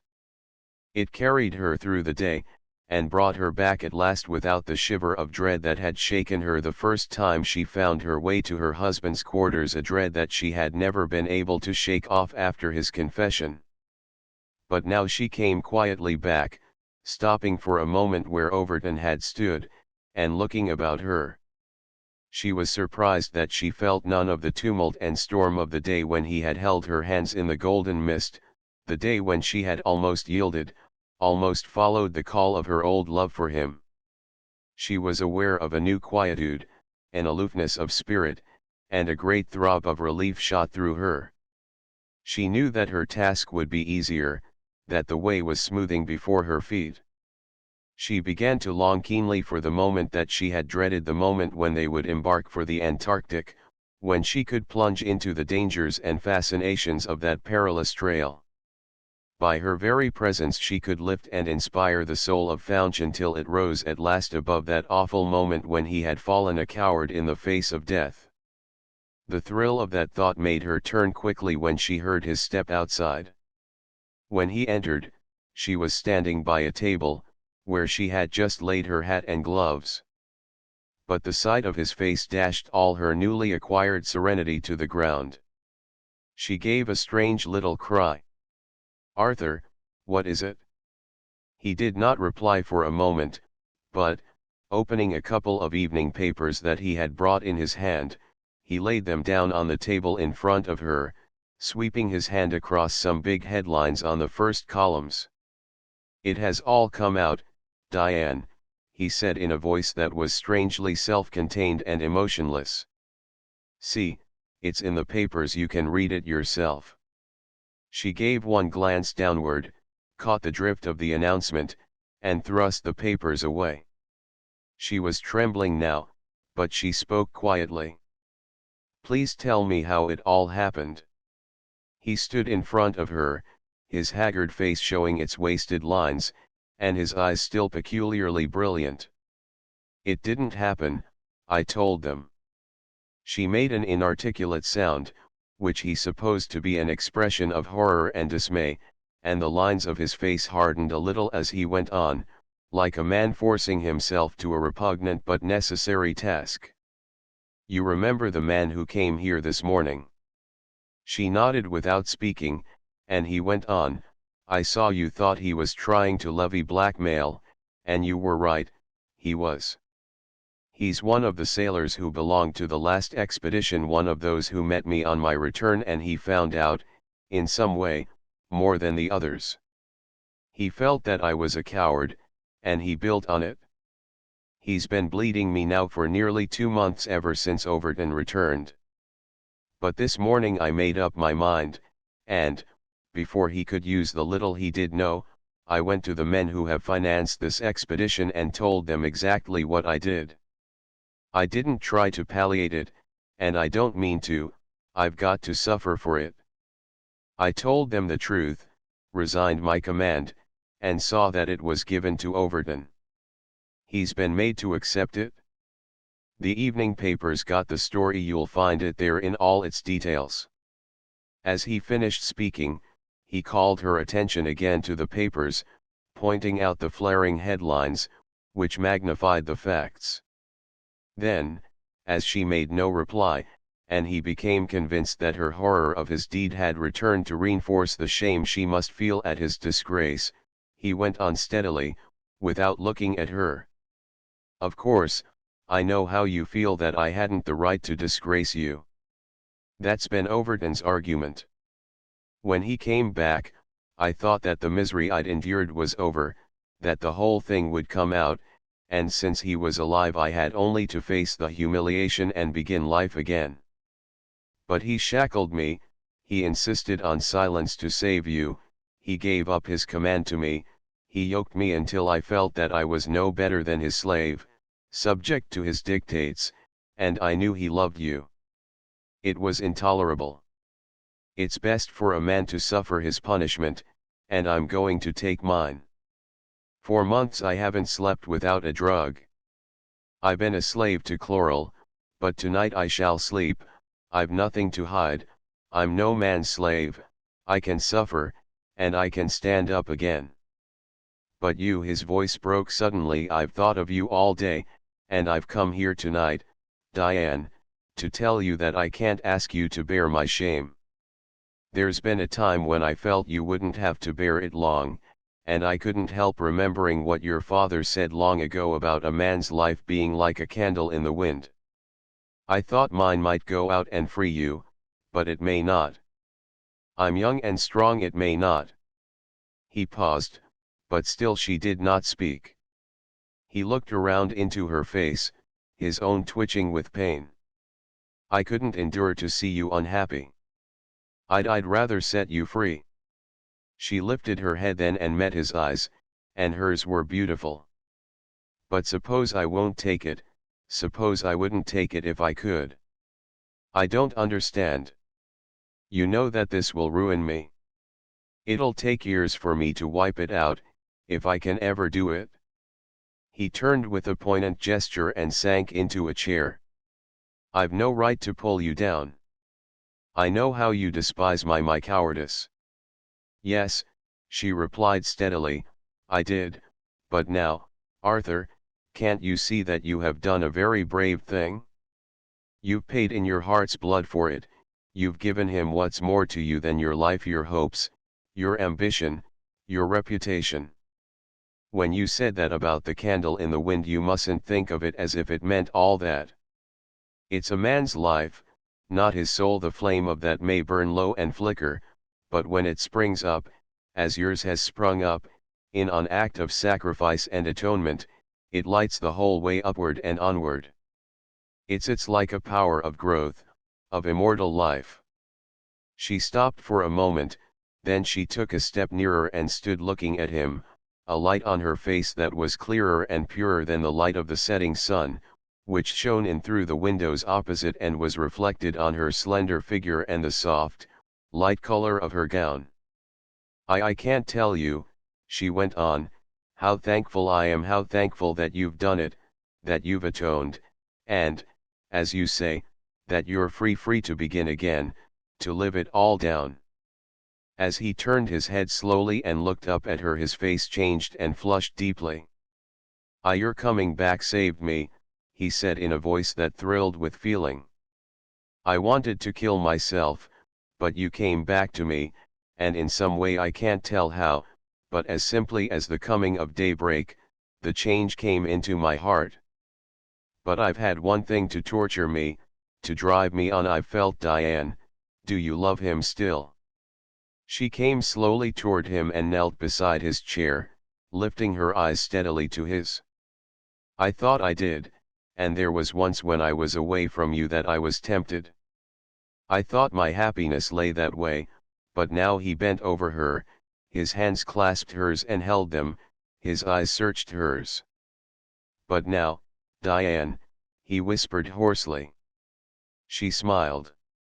"Now I know that you've expiated it all, that you've come back to me in the semblance that I knew." And she paused, and a beautiful look came into her face, a look of such tenderness, such faith, that it touched him to the soul.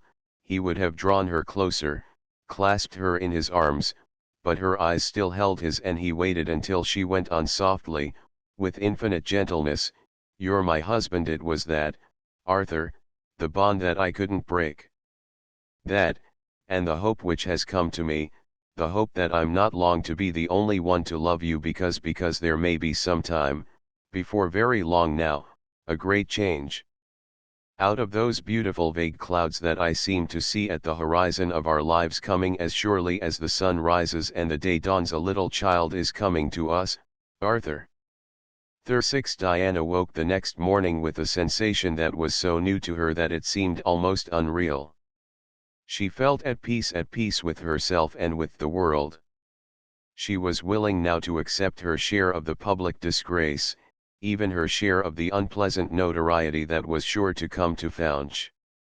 It was the price of his redemption, it was the earnest of his return to the semblance that she had loved, and she was willing to pay it. She was willing to face any sacrifice that meant that her husband, the man she loved, had completed his atonement, that he had had the supreme courage to tell the truth and bear his punishment. As she lay there unaware that it was late and that she had overslept, she thought of him with a new and beautiful tenderness. She had left him, she had treated him with scorn and cruelty, and he had borne no ill will toward her, he had continued to love and to trust her. Whether she had deserved it or not, he had trusted her. In their long talk the night before, in that moment when she had told him her secret, that the dawn of a deeper love in her heart had revealed the truth to her, that the bond between them was too strong for her to break, he had not failed her. It had seemed to her that his joy and his relief at the assurance of her love had crystallized into a sterner purpose, a resolution to wrest something still from the exigencies of his confession, to rise above it and, for her sake, and the sake of the child who was yet unborn, to reclaim his life, to win back the laurels he had lost, to come back to her, indeed, in the semblance that she had loved. She had seen the purpose rise in him, it had shone in his pale face and his kindling eyes, she had heard it in his voice, although he had given it no form in words. It was as if she had seen the soul of the man rise at the call of her love and her faith from the ashes of his despair. She had rekindled the flame of the candle, and her heart was thrilled with a new and exquisite tenderness. The instinct of maternity, the love that lies dormant in the heart of every good woman, was slowly but surely unfolding in hers, and it reached out toward her husband, it brooded over him in his sorrow and his suffering, it was ready to forgive him, to lift him up. It had kindled in her, too, the instinct of defense, the instinct to battle for those she loved as the leopardess in the jungle will battle to save her young. The thought that the world was against him made him more than ever her own.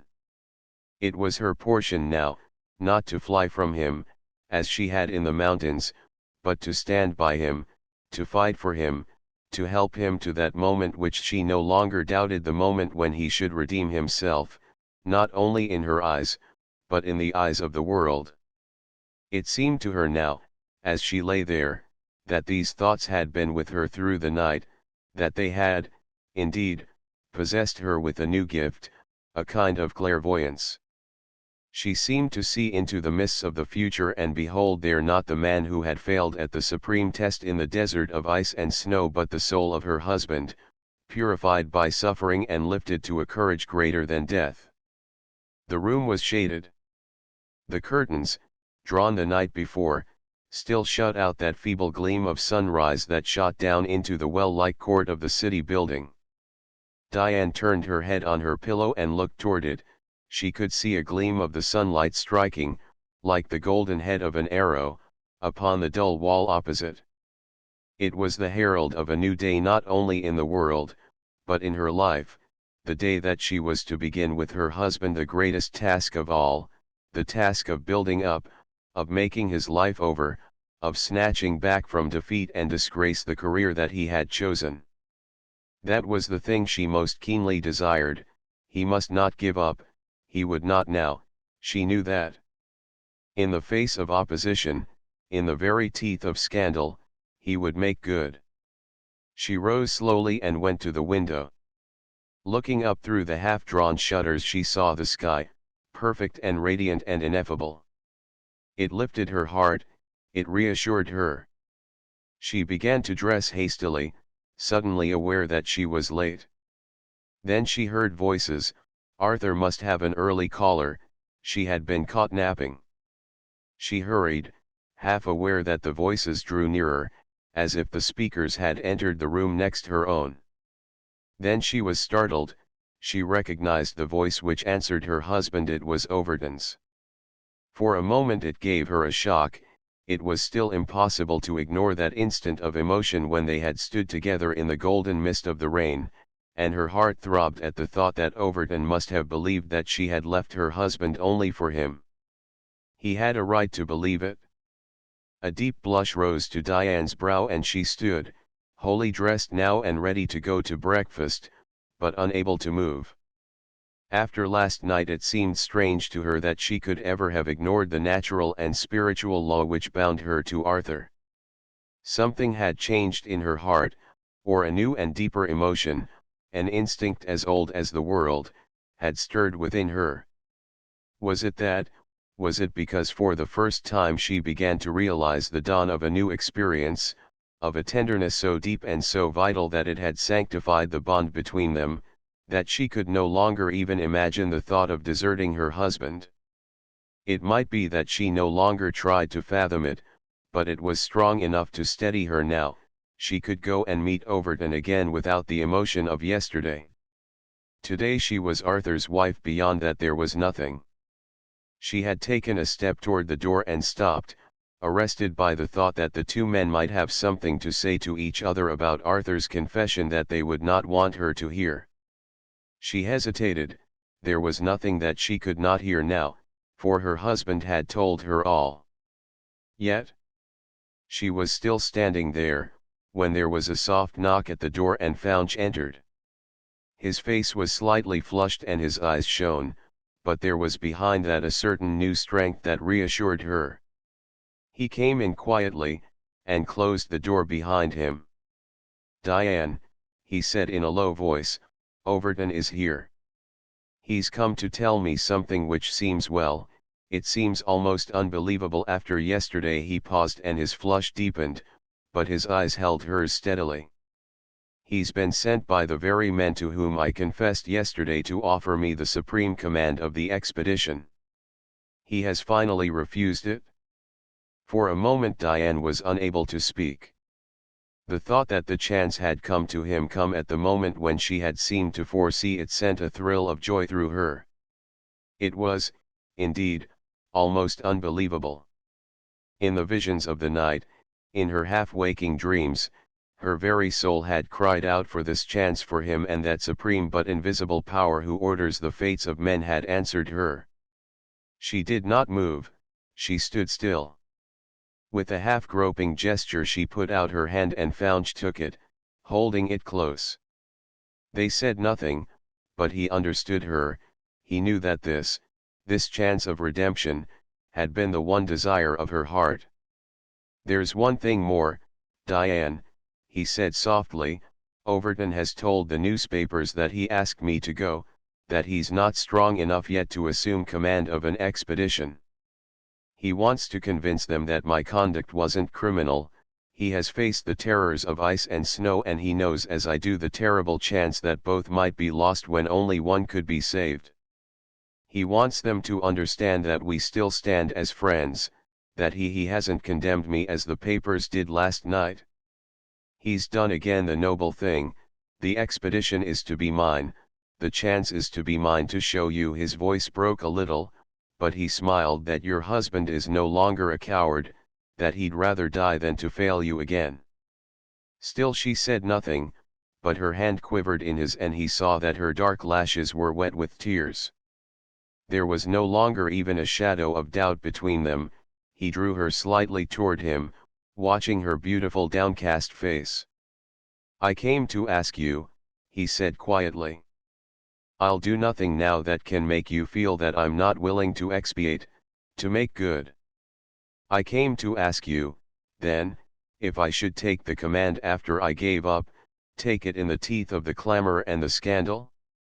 Take it not as Overton's gift, but as my right to earn my own chance to live or to die doing my duty. Or would it nullify my expiation? Must I suffer more?"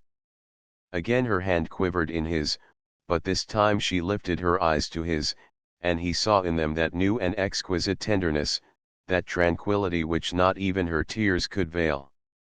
"I want you to go," she replied softly. "I want it because I have faith in you, Arthur. I know that this time there is no power on earth that can make you fail." In the days that followed, days in which the expedition was briefly delayed while Faunch resumed his duties, he wrote to Gary. Much as he wanted Diane to go with him, he began to fear the hardships for her. This new phase of their lives which was unfolding gradually before their vision, made him anxious for her. Would it be well with her if the child was born in that land of mist and snow?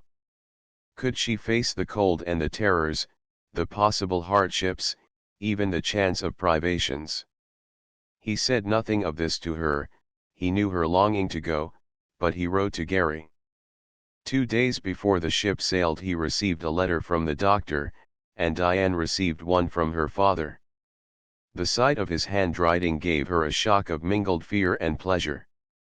Had he written to quarrel with her? It was not like him, there was always too much finality about his rages. Or had he relented? She remembered Overton's words, that the judge would forgive her. Did this mean that Overton had again intervened? Her cheek reddened, but her eyes softened. After all, it was her father's way to do violent things violently. She opened the letter. "Dear Diane," the judge wrote, "Gary has told me all that your husband has written to him about you. Gary and I are of one mind. We can't bear to have you face those hardships now. I said I'd disown you. I've tried it, I can't, you're all I've got. I know how you feel. Very well, I'll forgive him, too. I'm down, I'm an old beggar alone in the world. If I'm to have a grandchild I want it born in my house. Will you come now, Diane, come to your old father?" The letter rustled in her hands, she stood holding it and looking out into the street. It was twilight, and one by one the lamps sprang up, here and there and everywhere they twinkled and flashed and danced, while long tiers of them on either side of the seemingly endless street flashed and receded, light by light, until they converged into a glow and brightness that made the hazy distance seem like a spangled veil. Diane was still standing there when Faunch rose from the table, where he had read his letter, and came over to her side. "Diane," he said gently, "I wrote to Gary, I told him.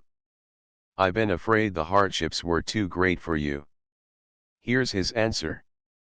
He admits the hardships, but he says you can face them if you will. You're young and strong. But still he wants you to stay, he wants to take care of you himself. Diane turned quietly and gave him her father's letter. She did not look at him while he read it, for she knew he had suffered much at her father's hands, that she had been guilty of setting her father against him. For the first time since that moment of confidence, of complete reunion, she dreaded to look at him. Presently, however, he handed it back to her and she met his eyes. They were calm, they had, indeed, that new look of strength in them that nothing seemed to dash. She knew the chloral habit had been absolutely broken, that with a strength of will which amazed his doctor, he had let the drug go.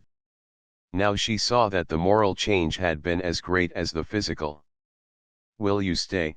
he asked gently, his eyes holding hers. She did not answer at once. It seemed as if she took that moment to think, to concentrate all her powers of mind and heart on the one supreme choice that was so vital to them both, the choice between the risks and the hardships of the frozen pole and the safety of her father's house without her husband. There was no question of a quarrel now, the judge had forgiven him, he would stand by his word. In his brusque way, Hereford was holding out his hand to Faunch. To go to him would not be an insult to her husband, but, if she left him now, he must face the struggle alone, and she had pledged herself to face it with him.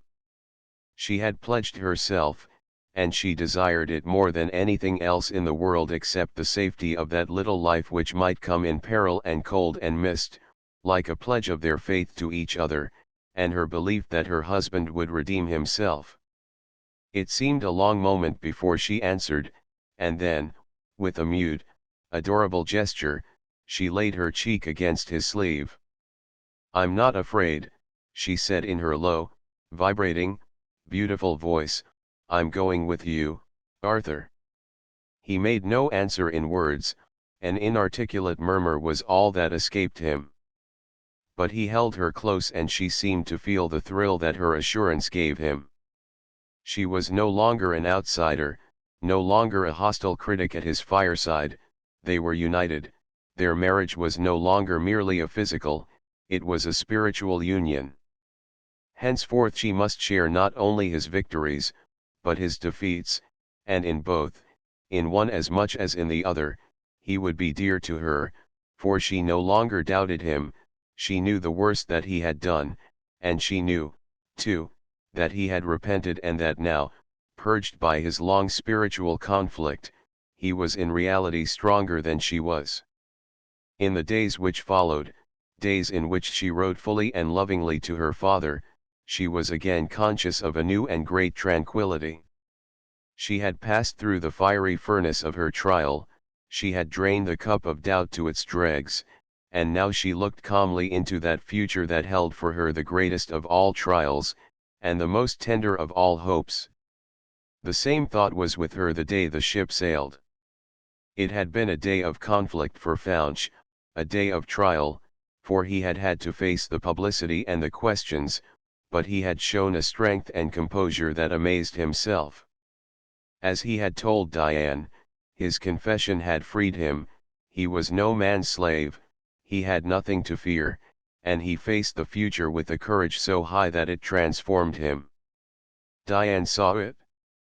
She stood beside him as the ship, slipping its moorings in the North River, dropped down the bay. It was a day of clouds, and a light fog hung like a veil about the great city, it made the distant streets appear like deep incisions between the towering skyscrapers, and the crowded Battery was lightly touched with mist. Above the grey clouds drifted, below the dark water lapped, but Diane lifted her eyes to the face of her husband. Faunch was calm, he was very pale but his eyes glowed and his lips closed firmly. There was power in the face and conflict and hope. Suddenly, the grey clouds parted and showed a rift of exquisite blue, like a window in heaven, and a shaft of sunlight shot across the sky, It touched the clouds with gold, and it glinted on the towering figure of Liberty bearing aloft her torch to light the world. In the far distance the mists over the Narrows grew soft and luminous as Diane looked into them. She did not look back, she looked forward. Out of that future, out of those clouds and that golden glory, she seemed to see the form of her husband no longer fallen and defeated, but coming back to her in the semblance that she had dreamed, clothed with powers at once mortal and spiritual, and wearing the laurels of victory. The end. Transcriber's notes: obvious typographical errors have been corrected. Inconsistencies in hyphenation have been standardized. Archaic or variant spelling has been retained. End of the Project Gutenberg ebook. A Candle in the Wind updated editions will replace the previous one. The old editions will be renamed. Creating the works from print editions not protected by U.S. copyright law means that no one owns a United States copyright in these works, so the Foundation, and you, can copy and distribute it in the United States without permission and without paying copyright royalties.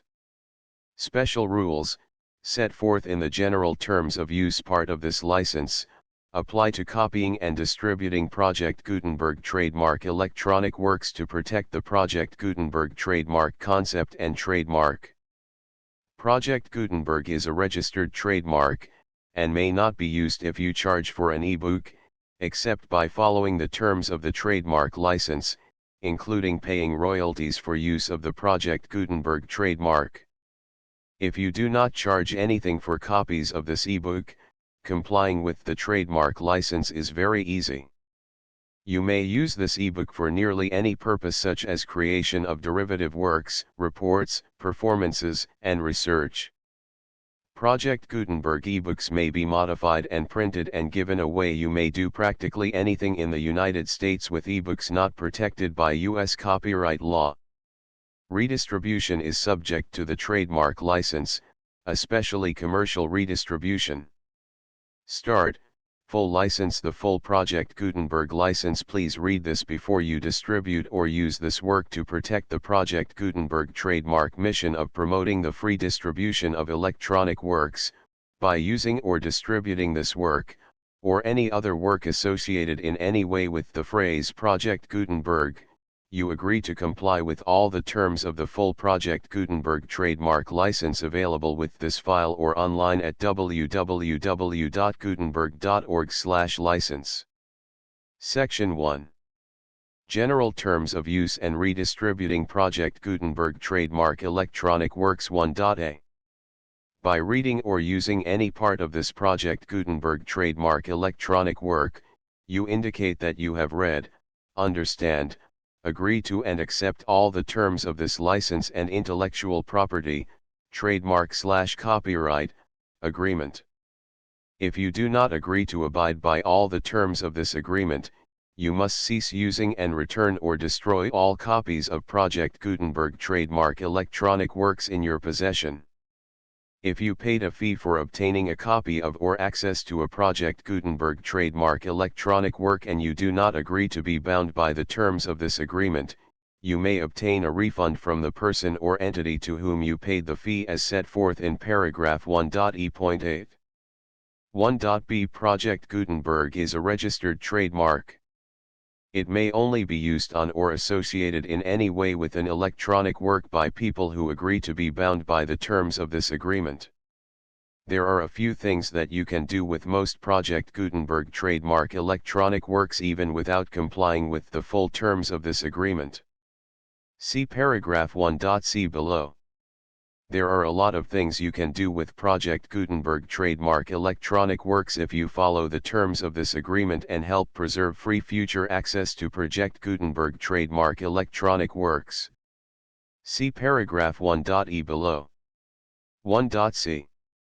The Project Gutenberg Literary Archive Foundation, the Foundation or PGLOF, owns a compilation copyright in the collection of Project Gutenberg trademark electronic works. Nearly all the individual works in the collection are in the public domain in the United States. If an individual work is unprotected by copyright law in the United States and you are located in the United States, we do not claim a right to prevent you from copying, distributing, performing, displaying, or creating derivative works based on the work as long as all references to Project Gutenberg are removed. Of course, we hope that you will support the Project Gutenberg trademark mission of promoting free access to electronic works by freely sharing Project Gutenberg trademark works in compliance with the terms of this agreement for keeping the Project Gutenberg trademark name associated with the work. You can easily comply with the terms of this agreement by keeping this work in the same format with its attached full Project Gutenberg trademark license when you share it without charge with others. 1.d. The copyright laws of the place where you are located also govern what you can do with this work. Copyright laws in most countries are in a constant state of change. If you are outside the United States, check the laws of your country in addition to the terms of this agreement before downloading, copying, displaying, performing, distributing or creating derivative works based on this work or any other Project Gutenberg trademark work. The Foundation makes no representations concerning the copyright status of any work in any country other than the United States. 1.e Unless you have removed all references to Project Gutenberg, 1.e.1. The following sentence, with active links to, or other immediate access to, the full Project Gutenberg trademark license must appear prominently whenever any copy of a Project Gutenberg trademark work, any work on which the phrase Project Gutenberg appears, or with which the phrase Project Gutenberg is associated, is accessed, displayed, performed, viewed, copied or distributed. This ebook is for the use of anyone anywhere in the United States and most other parts of the world at no cost and with almost no restrictions whatsoever. You may copy it, give it away or reuse it under the terms of the Project Gutenberg license included with this ebook or online at www.gutenberg.org. If you are not located in the United States, you will have to check the laws of the country where you are located before using this ebook. 1.e.2. If an individual Project Gutenberg trademark electronic work is derived from texts not protected by U.S. copyright law, does not contain a notice indicating that it is posted with permission of the copyright holder, the work can be copied and distributed to anyone in the United States without paying any fees or charges. If you are redistributing or providing access to a work with the phrase Project Gutenberg associated with or appearing on the work, you must comply either with the requirements of paragraphs 1.e.1 through 1.e.7 or obtain permission for the use of the work and the Project Gutenberg trademark as set forth in paragraphs 1.e.8 or 1.e.9. 1.e.3. If an individual Project Gutenberg trademark electronic work is posted with the permission of the copyright holder, your use and distribution must comply with both paragraphs 1.e.1 through 1.e.7 and any additional terms imposed by the copyright holder. Additional terms will be linked to the Project Gutenberg trademark license for all works posted with the permission of the copyright holder found at the beginning of this work. 1.e.4. Do not unlink or detach or remove the full Project Gutenberg trademark license terms from this work, or any files containing a part of this work or any other work associated with Project Gutenberg trademark. 1.e.5.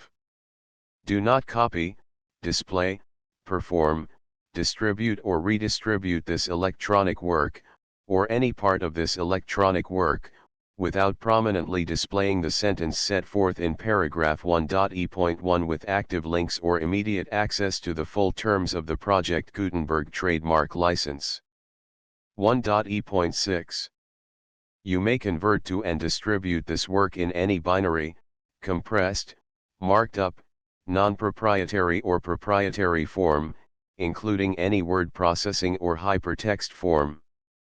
However, If you provide access to or distribute copies of a Project Gutenberg trademark work in a format other than plain vanilla ASCII or other format used in the official version posted on the official Project Gutenberg trademark website, www.gutenberg.org, you must, at no additional cost, fee, or expense to the user, provide a copy, a means of exporting a copy, or a means of obtaining a copy upon request, of the work in its original plain vanilla ASCII or other form.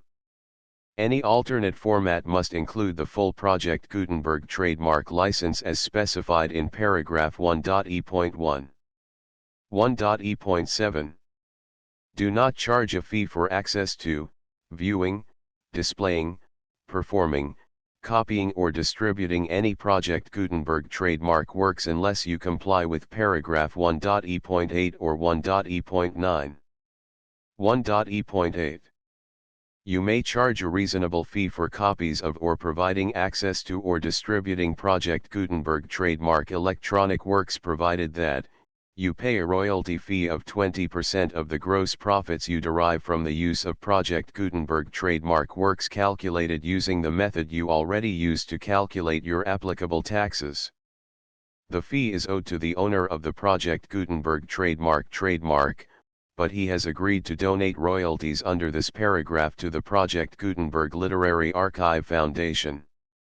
Royalty payments must be paid within 60 days following each date on which you prepare, or are legally required to prepare, your periodic tax returns.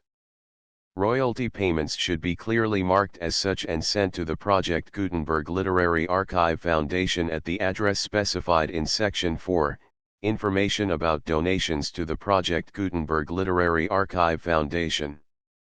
You provide a full refund of any money paid by a user who notifies you in writing, or by email, within 30 days of receipt that he does not agree to the terms of the full Project Gutenberg trademark license. You must require such a user to return or destroy all copies of the works possessed in a physical medium and discontinue all use of and all access to other copies of Project Gutenberg trademark works. You provide, in accordance with paragraph 1.f.3, a full refund of any money paid for a work or a replacement copy, if a defect in the electronic work is discovered and reported to you within 90 days of receipt of the work. You comply with all other terms of this agreement for free distribution of Project Gutenberg trademark works. 1.e.9.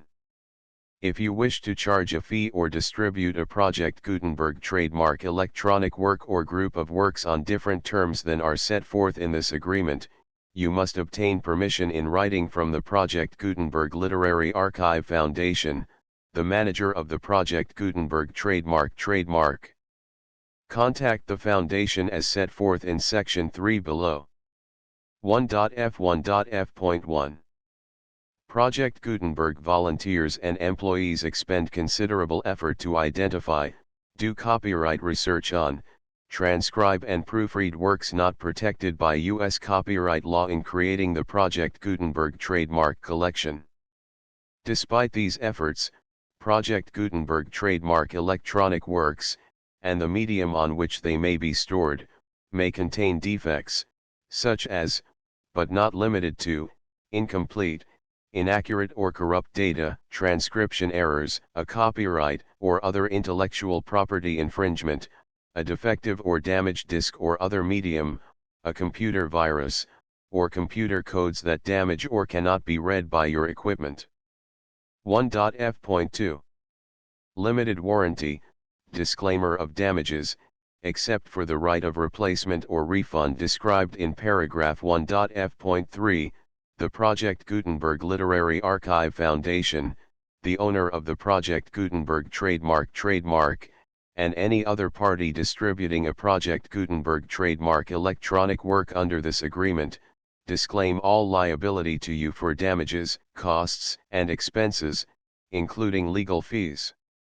You agree that you have no remedies for negligence, strict liability, breach of warranty or breach of contract except those provided in paragraph 1.f.3. You agree that the Foundation, the trademark owner, and any distributor under this agreement will not be liable to you for actual, direct, indirect, consequential, punitive, or incidental damages even if you give notice of the possibility of such damage. 1.f.3 Limited right of replacement or refund. If you discover a defect in this electronic work within 90 days of receiving it, you can receive a refund of the money, if any, you paid for it by sending a written explanation to the person you received the work from. If you received the work on a physical medium, you must return the medium with your written explanation. The person or entity that provided you with the defective work may elect to provide a replacement copy in lieu of a refund. If you received the work electronically, the person or entity providing it to you may choose to give you a second opportunity to receive the work electronically in lieu of a refund. If the second copy is also defective, you may demand a refund in writing without further opportunities to fix the problem. 1.f.4 Except for the limited right of replacement or refund set forth in paragraph 1.f.3, this work is provided to you as is, with no other warranties of any kind, express or implied, including but not limited to warranties of merchantability or fitness for any purpose. 1.f.5 Some states do not allow disclaimers of certain implied warranties or the exclusion or limitation of certain types of damages. If any disclaimer or limitation set forth in this agreement violates the law of the state applicable to this agreement, the agreement shall be interpreted to make the maximum disclaimer or limitation permitted by the applicable state law. The invalidity or unenforceability of any provision of this agreement shall not void the remaining provisions. 1.f.6 Indemnity. You agree to indemnify and hold the foundation, the trademark owner, any agent or employee of the foundation, anyone providing copies of Project Gutenberg trademark electronic works in accordance with this agreement, and any volunteers associated with the production, promotion, and distribution of Project Gutenberg trademark electronic works, harmless from all liability, costs, and expenses, including legal fees, that arise directly or indirectly from any of the following which you do or cause to occur. A. Distribution of this or any Project Gutenberg trademark work. B. Alteration, modification, or additions or deletions to any Project Gutenberg trademark work, and C. Any defect you cause. Section 2. Information about the mission of Project Gutenberg trademark. Project Gutenberg trademark is synonymous with the free distribution of electronic works in formats readable by the widest variety of computers including obsolete, old, middle-aged, and new computers. It exists because of the efforts of hundreds of volunteers and donations from people in all walks of life. Volunteers and financial support to provide volunteers with the assistance they need are critical to reaching Project Gutenberg trademark's goals and ensuring that the Project Gutenberg trademark collection will remain freely available for generations to come. In 2001, the Project Gutenberg Literary Archive Foundation was created to provide a secure and permanent future for Project Gutenberg trademark and future generations. To learn more about the Project Gutenberg Literary Archive Foundation and how your efforts and donations can help, see sections 3 and 4 and the Foundation information page at www.gutenberg.org. Section 3. Information about the Project Gutenberg Literary Archive Foundation. The Project Gutenberg Literary Archive Foundation is a non-profit 501(c)(3) educational corporation organized under the laws of the state of Mississippi and granted tax-exempt status by the Internal Revenue Service. The Foundation's IN or federal tax identification number is 64-6221541. Contributions to the Project Gutenberg Literary Archive Foundation are tax-deductible to the full extent permitted by U.S. federal laws and your state's laws.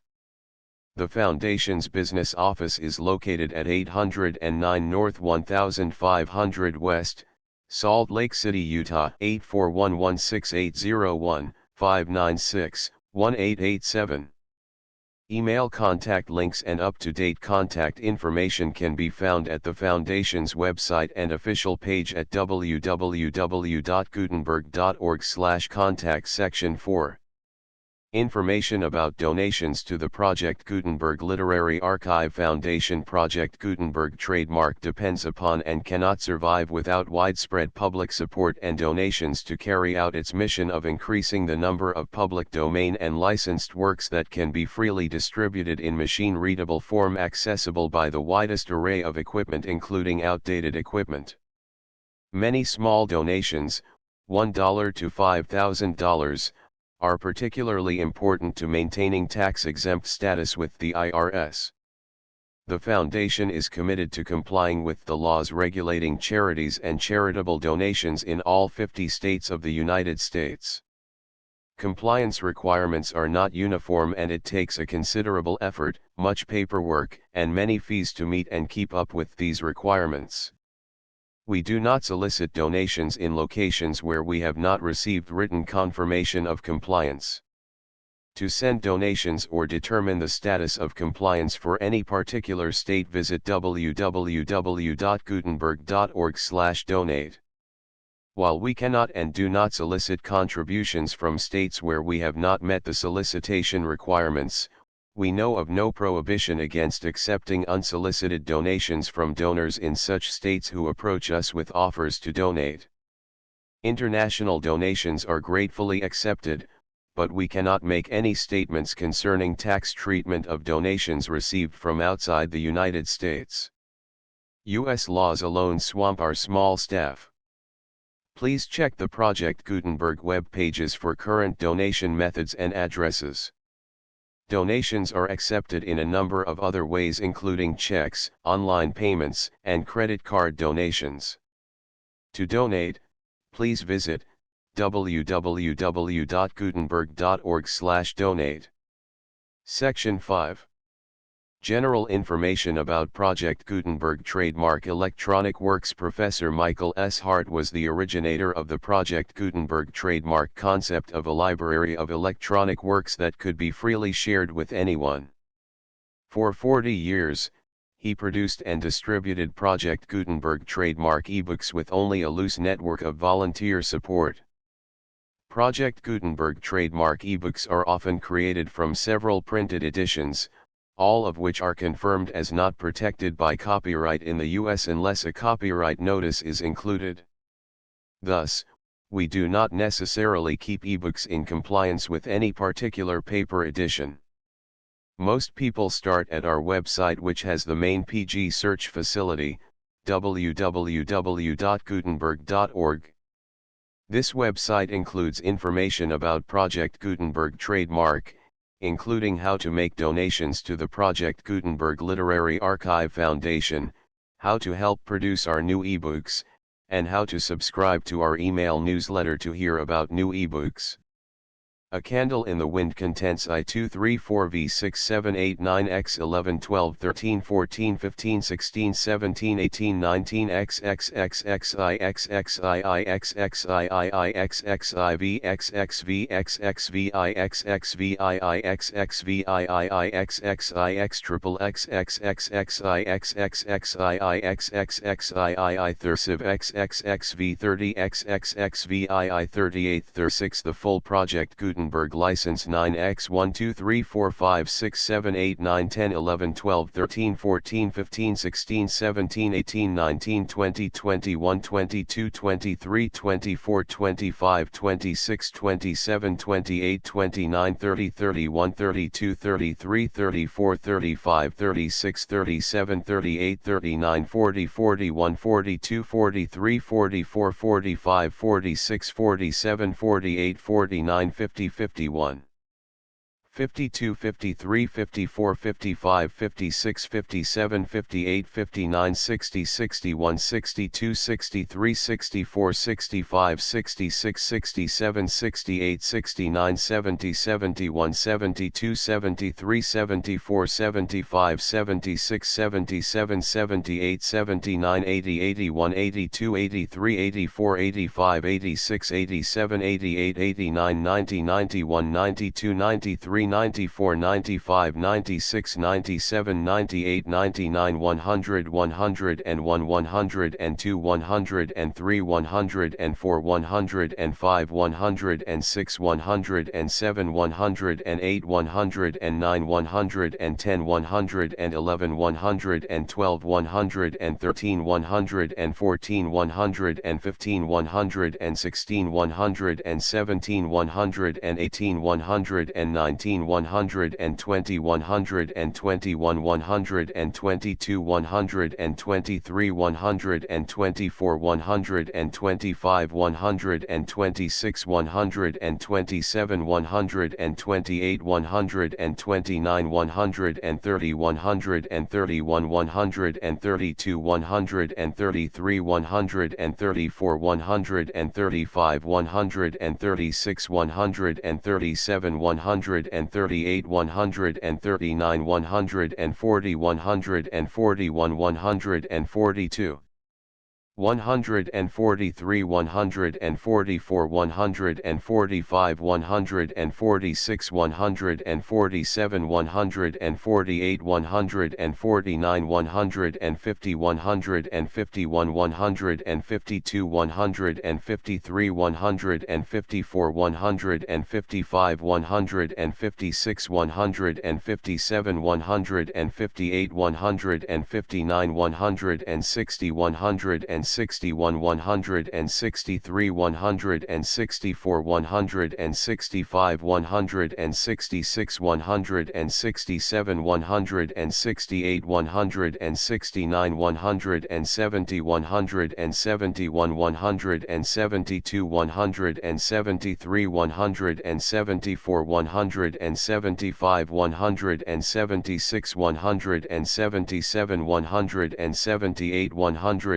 179 180 181 182 183 184 185 186 187 188 189 190 191 192 193 194 195 196 197 198 199 200 201 202 203 204 205 206 207 208 209 210 211 212 213 214 215 216 217 218 219 220 221 222 223 224 225 226 227 228 229 230 231 232 233 234 235 236 237 238 239 240 241 242 243 244 245 246 247 248 249 250 251 252 253 254 255 256 257 258 259 260 261 262 263